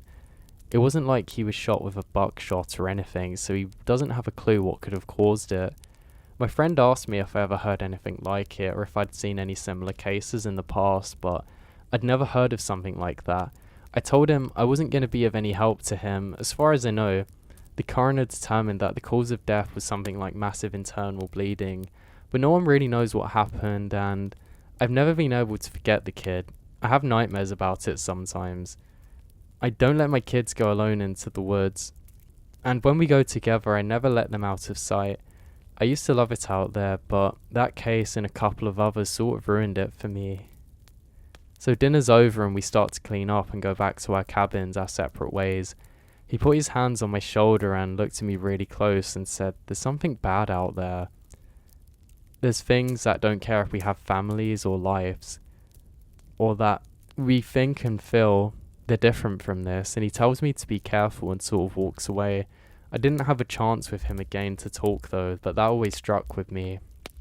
Now, by pure coincidence, I got talking to another SAR who's been on the field for years, PB. So we were patterned on a grid sweep during a training exercise, and we've been chatting about it casually and how we like the job, what kind of things we'd seen, and like. So at one point, we passed an old set of stairs, though these were probably from an old fire lookout, given the area that we're in. I casually mentioned that I was curious about the stairs and that I wished to know more about them. He got kind of quiet and worried, like he wanted to tell me something, but wasn't sure if he should. He finally told me, "Turn off the radio." Obviously there's something that we never do normally, so I did the same thing he did. About 7 years ago, he told me when he was on a call with a rookie, they're in an area of the park that had a lot of strange reports and events, disappearances and stories about lights in the forest, odd noises and things like that. The rookie was totally spooked and kept on and on about things out in the woods. According to BB, the guy wouldn't stop talking about the goat man and so on, goat man this and goat man that. Finally, I told him that there was plenty else to be afraid of out there that was very real, and that he'd better get over this thing with the goat man. The rookie wanted to show what kind of things I was talking about. Now, I just told him to shut up and walk. We crested a little over the ridge and there was a staircase about 10 yards ahead. The rookie stops dead in his tracks and stands there looking at them. I tell him, "See? There's something you should be afraid of." The rookie asks me what the hell those are doing there, and for some reason I open up and tell him a little of the truth. Now, I could have gotten in a lot of trouble for doing that, and I could still get in trouble for repeating it, but you're a nice kid, and I don't want you to stop looking into this. Quit while you're ahead. So I'll tell you what I know, under the condition that you never breathe a word of this outside of this. I tell him that I won't say a word, and he double checks the radios are off. When I first start out, we're a little less tight-lipped about them, and other things that happen out there. We warned people before that they're even hired there was stuff going on, which is weird. I guess the Forest Service was tired of having such a massive turnover rate. They wanted people to know what they're getting into, so they started having people sign agreements that they wouldn't go to the media about these. The FS wanted to try and not scare people away, so the last thing they needed were spooked rookies running off to the media with stories of ghosts and haunted stairs. But eventually, they found the agreements weren't necessary. People not only didn't want to talk about what they saw, they wouldn't A few times the media tried to talk to people when kids or hikers would disappear. No one would say a word. I can't really explain it. I guess just really, we don't want to admit anything's wrong. This is our job, to be out in the woods every single day. We don't need to be spooked, and the best way to avoid that is to pretend like everything's okay. So I will tell you everything I can think of, and after that, I'm gonna stop talking about it for good. I expect you not to bring it up around me, so anyway. The stairs have been out there for as long as the parks have existed. We have records going back decades describing them. Sometimes people go up to them and nothing happens. Other times, look, I really don't like talking about this, but sometimes really bad things happen. I saw one guy get his hand sliced clean off when he got to the top step. He reached down to touch out to a tree branch and it happened so fast. 1 second his hand was there, the next it was gone, completely clean. We didn't find his hand and the guy almost died. Another time a woman touched one of those stairs and a blood vessel in her brain exploded, literally like a water balloon. She sort of stumbled down and came over to me, and all she got out was, I think there was something wrong with me, and then she dropped down onto the floor like a sack of flour, dead before she hit the ground. I'll never forget the blood leaking into her eyes. Before she died, I watched it turn red. I watched it happen, and there wasn't a single thing I could do to help. We warn people not to go anywhere near them, but there's always at least one or more people that do, and if anything ever happens to them, something bad always happens. Kids go missing when they're on the trail, someone dies the next day, cut in half in a completely safe area of the park. I don't know why something bad always happens. I don't know exactly why they're out there, but it doesn't matter. They're here, and if they were smart, we'd tell our new officers exactly what they're capable of. We're both quiet for a while. I was afraid to ask. I wasn't sure if he was done. He looked like he wanted to say something else. Finally, he spoke up again. Have you ever noticed how that you can't find the same ones twice? I nodded, expecting him to continue, but he stayed quiet, walking alongside me. And eventually he starts a story about the biggest deer he's ever seen in the park. I decided not to bring up the story again to him. I just didn't know what to think. I didn't bring it up. I didn't want to press him for more stories. He dropped out of the op the next day. Apparently he left before the sun came up. He said he was sick. None of us have really heard from him since. Now there's a few more stories too that I wanted to share. So one is of a firefighter who had been helping us, training, and says about some things that he's had happen to him. Now supposedly he had a call to help rescue a kid from an absolutely massive tree. He said they gave him details, and not very clear ones though, just that they needed him to come out and help because they lacked proper equipment. He'd been called out specifically because this thing was so huge that the SARs didn't feel safe to try and climb it. There had been a tree trimmer before joining the BFD, so it was easy enough for him to grab his old equipment and come out to help. He was led out about 2 miles. The team just stopped at one of the biggest trees in the area and pointed up. He laughed and asked the OP captain about how the kid could have possibly gotten up there, and made some kind of joke about the old cat in the tree or something. Now think, but the captain just shook his head and told him to get up there and get the kid down. He said that he knew something was up, so he decided not to push too much. Now, he said that just as he started climbing the tree, now apparently he starts to wonder if someone had been playing pranks on him or something. I say, why is that? And he said, well, there was something off when he starts to get about halfway up there. There was no way that the kid should have been able to climb this thing. It was massive. About halfway up, it starts tapering, and it had almost no way to turn back a few times. So he said that he didn't think it was going to be possible to get up there, but he kept going. He kept going, and he was just at about where the top should be when he saw a flash of blue in the branches. I saw a kid's shirt kind of caught in the branch, and I called out to him and told him to come near me if he could. He didn't say anything, and I kept moving. I kept calling the kid's name and telling him not to be scared, that I was there to help him. But by the time I got to him, I knew he wasn't going to answer me. I found him, or what was left of him, cradled on a fork of a branch. The fact he was up there was sheer luck. If he'd fallen any other way, he'd have come crashing down. It wouldn't have mattered though, because the kid was dead long before he ended up in that tree. Now I don't know who'd actually put him up there, but honestly, it was disgusting the way that the body was put around, almost like a Christmas tree. I'd honestly never seen anything like it, and it really made me feel disgusted.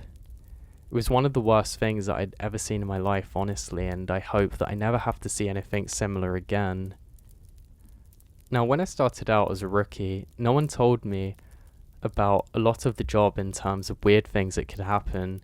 I'm assuming this was largely to prevent me from freaking out and abandoning the park, but a few months into my service, while I was still a rookie, a friend and I were drunk at a party and opened up a little. Yeah, it can get a little crazy out here, I guess. I think the worst ones are the ones where people die when they shouldn't, or when we find them dead like 10 minutes after someone says they last saw them. They were fine when I passed them on the switchback, I swear.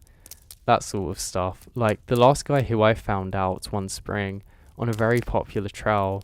So someone comes into VC freaking about some guy who's lying in the middle of a giant pool of blood. So we run there and find that a guy's passed away on a door now. Now, he absolutely should be there because the back of his head is mashed in. The skull is decimated and the brains are everywhere like custard. It's revolting. Old people fall all the time, it's not a big deal, but this was way different. This area doesn't have any big rocks. There's not even any stumps or branches on top of that, and there's no blood on the trail. So he clearly died where he dropped, but that's when you turn to murder. But there were people just out of sight of this guy. If somebody had came up behind him and murdered him, there would be no way that we wouldn't have heard. Then again, even if someone had, there'd be blood splattered all over the place, but everyone on the scene said it looked like he'd fallen and smashed on a rock. But how could that have happened? What did he hit his head on? And then there was this lady found in a different park about 5 years ago. Back when I was upstate, we found her in the middle of a big stand. Now, she was just around there, cold around the trunk, like hugging it. We pick her up to try and move her, and it was like a waterfall splashing out of her. Her clothes were dry, her hair is dry, but there was loads of water, so how on earth could that have possibly got there? Of course we had no idea, and this is one incident that really truly freaked me out. Now, there's another case as well that I'd like to share, and one that I've tried to forget about, but there was a guy with Down syndrome in his 20s who went missing after his family lost sight of him on a major path. That was odd in itself, because this guy never left his mother's side.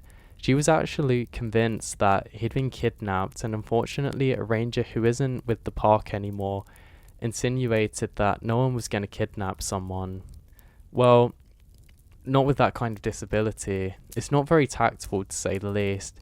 We wasted a lot of time trying to calm her down enough to get information about him.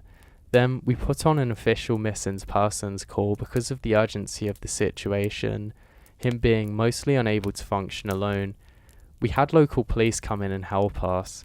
We didn't find him the first night, which was heartbreaking, and none of us wanted to think of him being alone out there. We'd assumed that he'd probably just kept on wandering and stayed ahead of us. We brought out helis the next day, and they spotted him in a little canyon.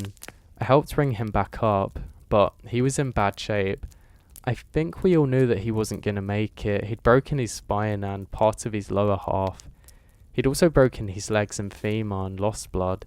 He was confused and scared while alone, and he'd been probably exacerbated by the injuries and dragging himself away. I know that sounds awful, but when I was riding in the chopper back with him, I asked him why he wandered off. I just wanted something to tell his mother to let her know it wasn't his fault, because he was fading fast and I didn't think that she'd ask him herself. He was crying and he said something about how the little sad boy wanted him to come and play. He said the little sad boy wanted to trade so he could go home. Then he closes his eyes and woke up again. He was in the canyon. I'm not exactly sure what he said, but it was what I thought was in the gist of it. He kept crying, asking where his mum was. I held his hand and tried best to calm him down. It was cold out there, he kept saying like that. It was cold out there. My legs were frozen. It was cold out there. It's cold in me. He was getting weaker, so eventually I stopped talking. He closes his eyes for a while, and then, about 5 minutes from the hospital, looks at me. And then he says, "Mama won't see no more. Loved Mama while she was here," and closed his eyes and never woke up. It was horrible. In one case, it rattled me badly. Because of how badly it affected me, I reached out to a senior in the ranger team who ended up helping me through it. As time went on, we got to know each other better. He ended up sharing one of his own stories with me. It was disturbing, but it helped me to know that I wasn't the only one affected by things that was going on here. It must have happened before you got here, because I think if it happened while you were here, you would have remembered. I know it didn't end up in the news for some reason, but I think most people would have been here long enough to have known about it. So the park sold off a portion of land to a logging company, and it was a really controversial thing, but it wasn't the large or old part of the land. It was right after the recession, so we needed the cash bad. Anyway, they were failing this plot of land, and we get a call that we need to get our supervisors out right away. I don't know why, but they ended up sending me with some of the other guys ahead. I guess for the power in numbers to see what was up. When we got there, all of the guys were crowded around a tree that we've just cut down. They were all annoyed and freaking out, and the foreman comes over and says that he wants to know what we're up to. What the hell y'all think this is? Some kind of sick joke? You got a lot of nerve pulling this stuff. We bought this land fair and square. Well, we don't know what he's talking about, so he brings us over and this felled tree points and says they're about to cut it down. It was just like this, and they'll be damned if they put it there. The inside of the tree was all rotted and hollow in one spot when they cut it and exposed the chamber. It was like a perfectly severed hand though in the middle, and it looks like it was actually fused inside the tree. Well, now we're all thinking they're pulling a joke, so we tell them that we don't want to be messed with and that we start to leave. But they tell us that they've already called the cops and that they'll go right through the media if we don't stick around. That gets our attention, so they stick around and talk to police about it. Everybody's denying who put the hand in there, and besides, how would anybody have done it? It's clearly a real hand and not a mummified one or skeleton, and it's brand new, probably not even a day old, and it's definitely fused with the wood. You can see what's coming out of it. The loggers insist they didn't put it there. Somehow, this fresh human hand ended up inside of a tree that was living. The cops have them cut up that section into a movable chunk, and they take the hand away and close off the area. There's a pretty big investigation, and I don't know if they ever got any answers. Now it's kind of become like a legendary thing now, but it's creepy as heck. So as all of you know, I went to a training seminar recently and heard some amazingly horrible things there. One of the guys I spoke to told me a story that when we're all around the campfire one night, the guys are pretty drunk. You all see a pattern here and we're swapping stories. He told me this one. Me and another guy are out on the field search because some camper reported screaming noises at night. So we head out there to where a mountain lion had actually wandered into the area, and I'm annoyed. We had 3 of them show up in the camping areas that year alone, and I'm getting tired of constantly having to deal with them. Plus, I don't like that anyway. They're a pain to deal with. They're loud and scare me. They're awful.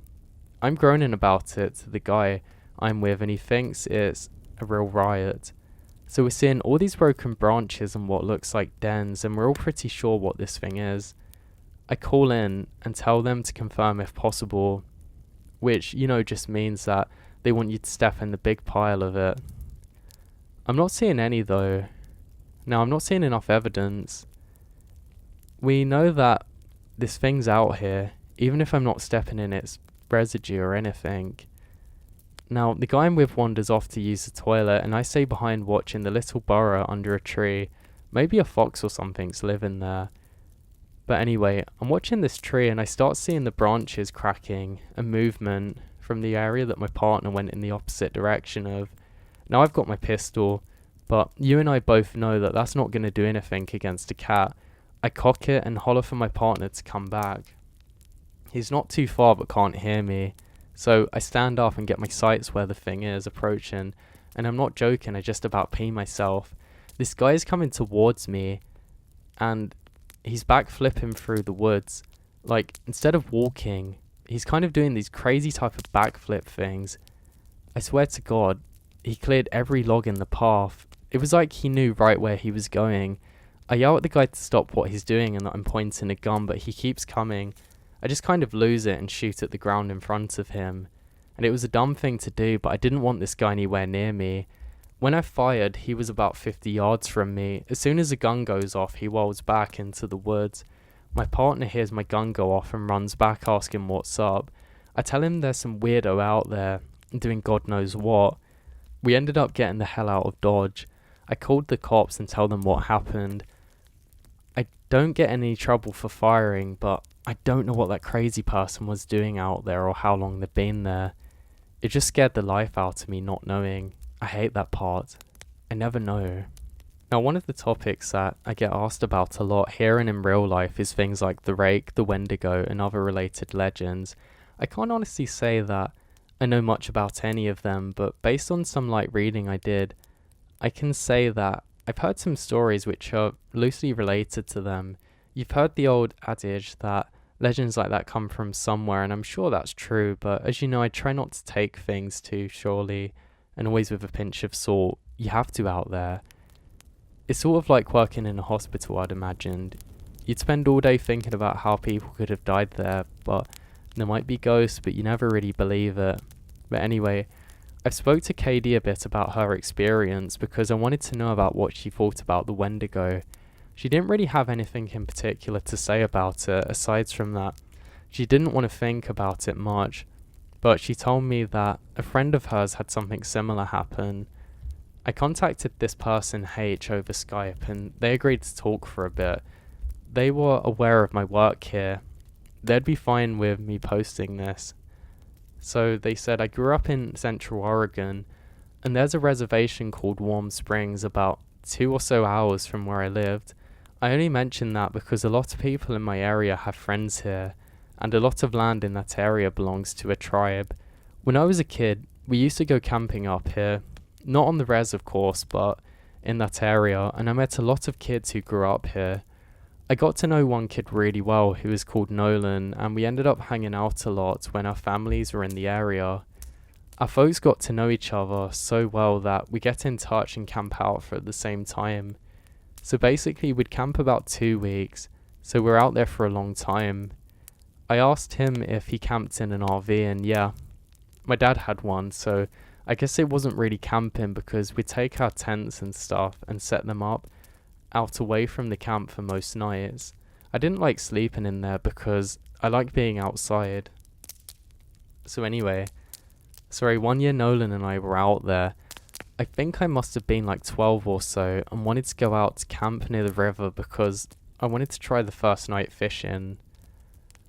I think we must have been out about a third of a mile from the main base, far enough that we couldn't hear or see anyone else. I remember that we were messing around most of the day. I don't really remember much about it, but we ended up building a fire at some point, and I was really impressed because he had this flint or something that he uses to start it. I never really seen that before, and I thought it was pretty cool. I got him to teach me about how to do it, and we lit some stuff on the fire, which looking back on it was really stupid because we're in the middle of summer, and if I remember right, the fire warning was either at yellow or orange, but thankfully we didn't start anything major. When it got dark, we sat around and talked about whatever it was, as 12-year-olds do. I don't really remember. What I do remember though, is at some point, he looked over at my shoulder and asked me if I could see anything. The way our camp was set up was about 10 feet from the river, We're about at the widest point, so it was probably about 12 feet to the other bank. It gets hot up in summer, but the water's still cold, which is important. I look over my shoulder and I could see something wading into the water on the other side. From where we are, it looks like a deer, but I couldn't really tell because of the fire. I got up to look closer and I saw a pair of antlers, so I figured it was a buck. But I thought it was weird that it was wading into water. It was definitely heading to us, and I asked Nolan what he thought we should do. He's looking at the fire with this weird expression, and he tells me to sit down and shut up. So I do, because I've never seen him act this way before. He's whispering at me to ignore it, so I just keep walking like we were, but I couldn't think of anything to say. He was saying something about an episode of a show, but I could hear the deer coming through the water, so I wasn't really paying attention. And I kept trying to see over his shoulder, but every time I did, he'd sort of hit me on the arm and make me look at him. I wasn't really scared. I remember I was just kind of confused, but then I hear the deer coming out of the water and I kind of make out what it looks like. And I realise it wasn't just a deer, because whatever it was walking on two legs. I start to get up. I was super freaked out, but Nolan just yanked me back down, talking louder about the TV show, and I could tell he was just as scared as I was, probably even more. He leaned in and poked the fire with a stick, and he whispered that whatever I do, I can't speak about it. I could see it come closer, and it stood right behind Nolan's back. I was about to pee myself, and I think it's probably best if I'd run alone, but I don't want to leave Nolan, so I kept sitting there still and sneaking glances at it. It wasn't tall, but the way it carried itself was wrong. Like its center of balance was screwed up. I just can't describe it, but it was kind of like it kept shifting too far forward. It just stood there behind Nolan for a long time, and eventually Nolan ran out of things to say and we just kind of sat there for a second. The fire was making noise, but I thought I could hear this thing talking in a really low voice. I heard whatever it was saying, but it wasn't clear, and it leaned forward a tiny bit. I did actually pee my pants when it leans forwards at the same time as me. Now finally I get a chance to see its eyes, and they were cloudy and milky. And if you want to know what they look like, find the scene from The Lord of the Rings where Frodo falls in the lake and all the dead people are floating towards him. That's what its eyes look like, so all I saw was these two white eyes floating above Nolan's head. Now that seems really strange to me. Now I don't know exactly what my face looked like, but at the same time Nolan and I booked it out of there. So basically we run non-stop until that we get back to the main camp. My pants were soaked with pee, so I took them off as we were running and threw them in the bushes. We both stopped once we get to the front of the RV, and we could see nothing chasing us. We stood there catching our breath, and I asked him what the thing was, and he said, I don't know. He said his grandpa only warned him that if anything ever came up to him, that he was to run. That was it. Now, this one reminds me of, in a lot of ways, a Wendigo. There's a phrase used to describe it that I think fits well, which is that the Wendigo is the spirit of lonely places. I know sometimes when I'm out in the winds, when I know no one else is around me for miles and miles, I get this kind of weird craving that I really can't explain. I don't know if this happens to anyone else, but it's a desire to consume. It's not like I crave anything in particular, but more of this weird, distracting hunger that comes from part of my gut. Now I also wanted to find out more about the Faceless Man. If I was able, found out a few similar things when asking around a few circle of friends I have. And one of them said that he was out doing repairs at a park in his area when he notices something similar. So we're having dinner in town, 5 of us introduced myself. Now this guy, he was repainting at an information booth, heard a man ask him for directions to the nearest campsite. He didn't turn around because he's up a ladder, but he informed the man that there weren't any campsites nearby, but that if he headed down the road about 4 miles, he'd find one at another park. He asked if he could be of any other help, but the man said no and thanked him. My friend said that he kept painting, but he was listening and never heard the man leave. The second he came up and talked to me, the hairs on the back of my neck stood up, but I wasn't sure exactly why. I just had this really uneasy feeling about him the whole time, and I wanted to finish painting to get out of there. I figured that maybe part of it is that I couldn't turn around to look at him because something just felt off. There was also this weird smell floating around before the guy talked to me, kind of like blood or something. So yeah, I looked around to what was causing it, but I don't see anything. So I waited for the guy to walk away, but I don't hear him leaving, which made me think that he was just standing there and watching me. So I asked again if I could do anything for him. He didn't answer. I knew he wasn't there though, because I hadn't heard him leave, so I did this awkward turn on the ladder and took a slow look down to see what he's doing.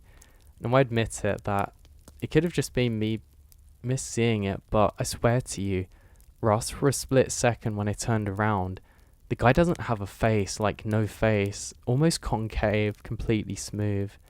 And I just had a heart attack because I couldn't even wrap my brain around what I was seeing. I started to say something, but there was this kind of pop inside my head, and suddenly he was just a normal looking guy. I must have looked weird because the guy asked if I was okay, and I was like, yeah, I'm fine. And he asked me about the campground again, and I point to where he has to go, and he's like, I'm not around from here, could you help me get there? Now, this is when I knew something's really up, because there was no way that this guy was gonna get out of here and not know where he was. And for that matter, there's no car around, so how did he get here? I said I was sorry and that I couldn't take him anywhere in a company vehicle, and he's like, please, I really don't know where I am. Can you come with me to help me get there? So I'm seriously weirded out, and I start to wonder if this is some kind of ambush or whatever. I told him that I could call him a taxi to come out and take him wherever he wants to go. I pulled out my phone and he goes no and walks away really quickly. But he doesn't walk out of the park. He walks back into the trees, and I get right back into the truck and start to get out of there. I don't care about the painting. I looked in the mirror to see where he was, and as I was leaving, he was standing there in the tree line again. I don't know how he got there or how he did it so fast, but this time I know he doesn't have a face. He was just watching me leave. And right before I turned the corner, he took a big step back into the trees and kind of dissolved, is the only way I can describe it, looking like he just melted into the darkness. Now, interestingly, right after the guy finishes the story, someone else piped up with another one, but with a slight different twist. He said, you know, actually, I had sort of something weird happen like that a while back. I was out doing some trail scouting, and I was in the middle of nowhere trying to figure out where we were going to go for this trail run. I hadn't seen anyone else for probably a good few hours, so I wasn't really paying attention to where I was going. I was just looking at the ground for the most part. Then out of nowhere, I crested this little hill and almost ran into this guy. He was older, probably in his 60s, and starts to apologize for running into him. And then I noticed he doesn't have a face. I probably looked a couple of seconds longer, trying not to stare, but it took me a second to figure out why the guy's face was wrong and so huge. I know that sounds weird, but it's the only way I can describe it. Like, his head wasn't big or anything, it was normal, but the amount of space that his face took up was just way too much. Like, if you look at someone's face and it's enlarged by about 2 times, he doesn't say anything and kind of looks at me. I backed up and was kind of stuttering and kept saying sorry. I went around him and got out of there and did what I had to do. The whole time I kept looking back because I was so freaked out that he'd pop up behind me. I know it sounds ridiculous, but I swear to you it's one of the creepiest things that I've ever seen. So then I switched the topic to the stairs a little later. There was a definite shift here in enthusiasm. No one speaks up at first, and there's a real stigma around discussing them, even when we're away from work, but I broke the ice with a story of my own. And the guy who told me the story about the faceless man tells me one. So, a couple of years ago, I was camping with my girlfriend, and we're about 2 miles off the road, and we went to bed at night, and I couldn't sleep because now someone interjected a funny comment, and we were dangerously close to going to another subject, but I got back on track. So yeah, really. No, it was because we kept hearing these grinding noises. My brother used to grind his teeth in his sleep, and it kind of reminds me of that. My girlfriend was freaking out, but I kept telling her just to ignore it because I've heard the sound before and you just have to ignore it and it goes away eventually. You know what I mean? So eventually I got her to sleep, but I woke up 2 hours later because something was off. I rolled over and she wasn't there. I kind of freaked out because he thought for a second that this just couldn't be right, but then he took a very big drink. Anyway, I ran out of the tent calling her name because I didn't have far to go. She was standing at the edge of the camp looking at somewhere in the trees, and I could see she's really pale. The fire was low, but bright enough to see her.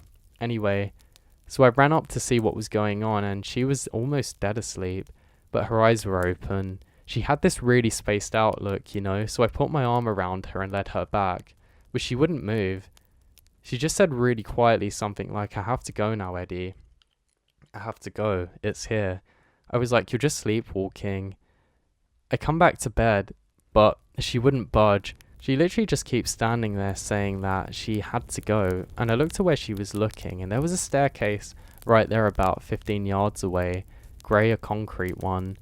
And she started to walk towards it, but I yanked her back and she woke up. She looked at me like I was out of my mind, and she asked what I was doing out here and out of the tent. I don't tell her anything and said, "You're sleepwalking. Grinding's gone."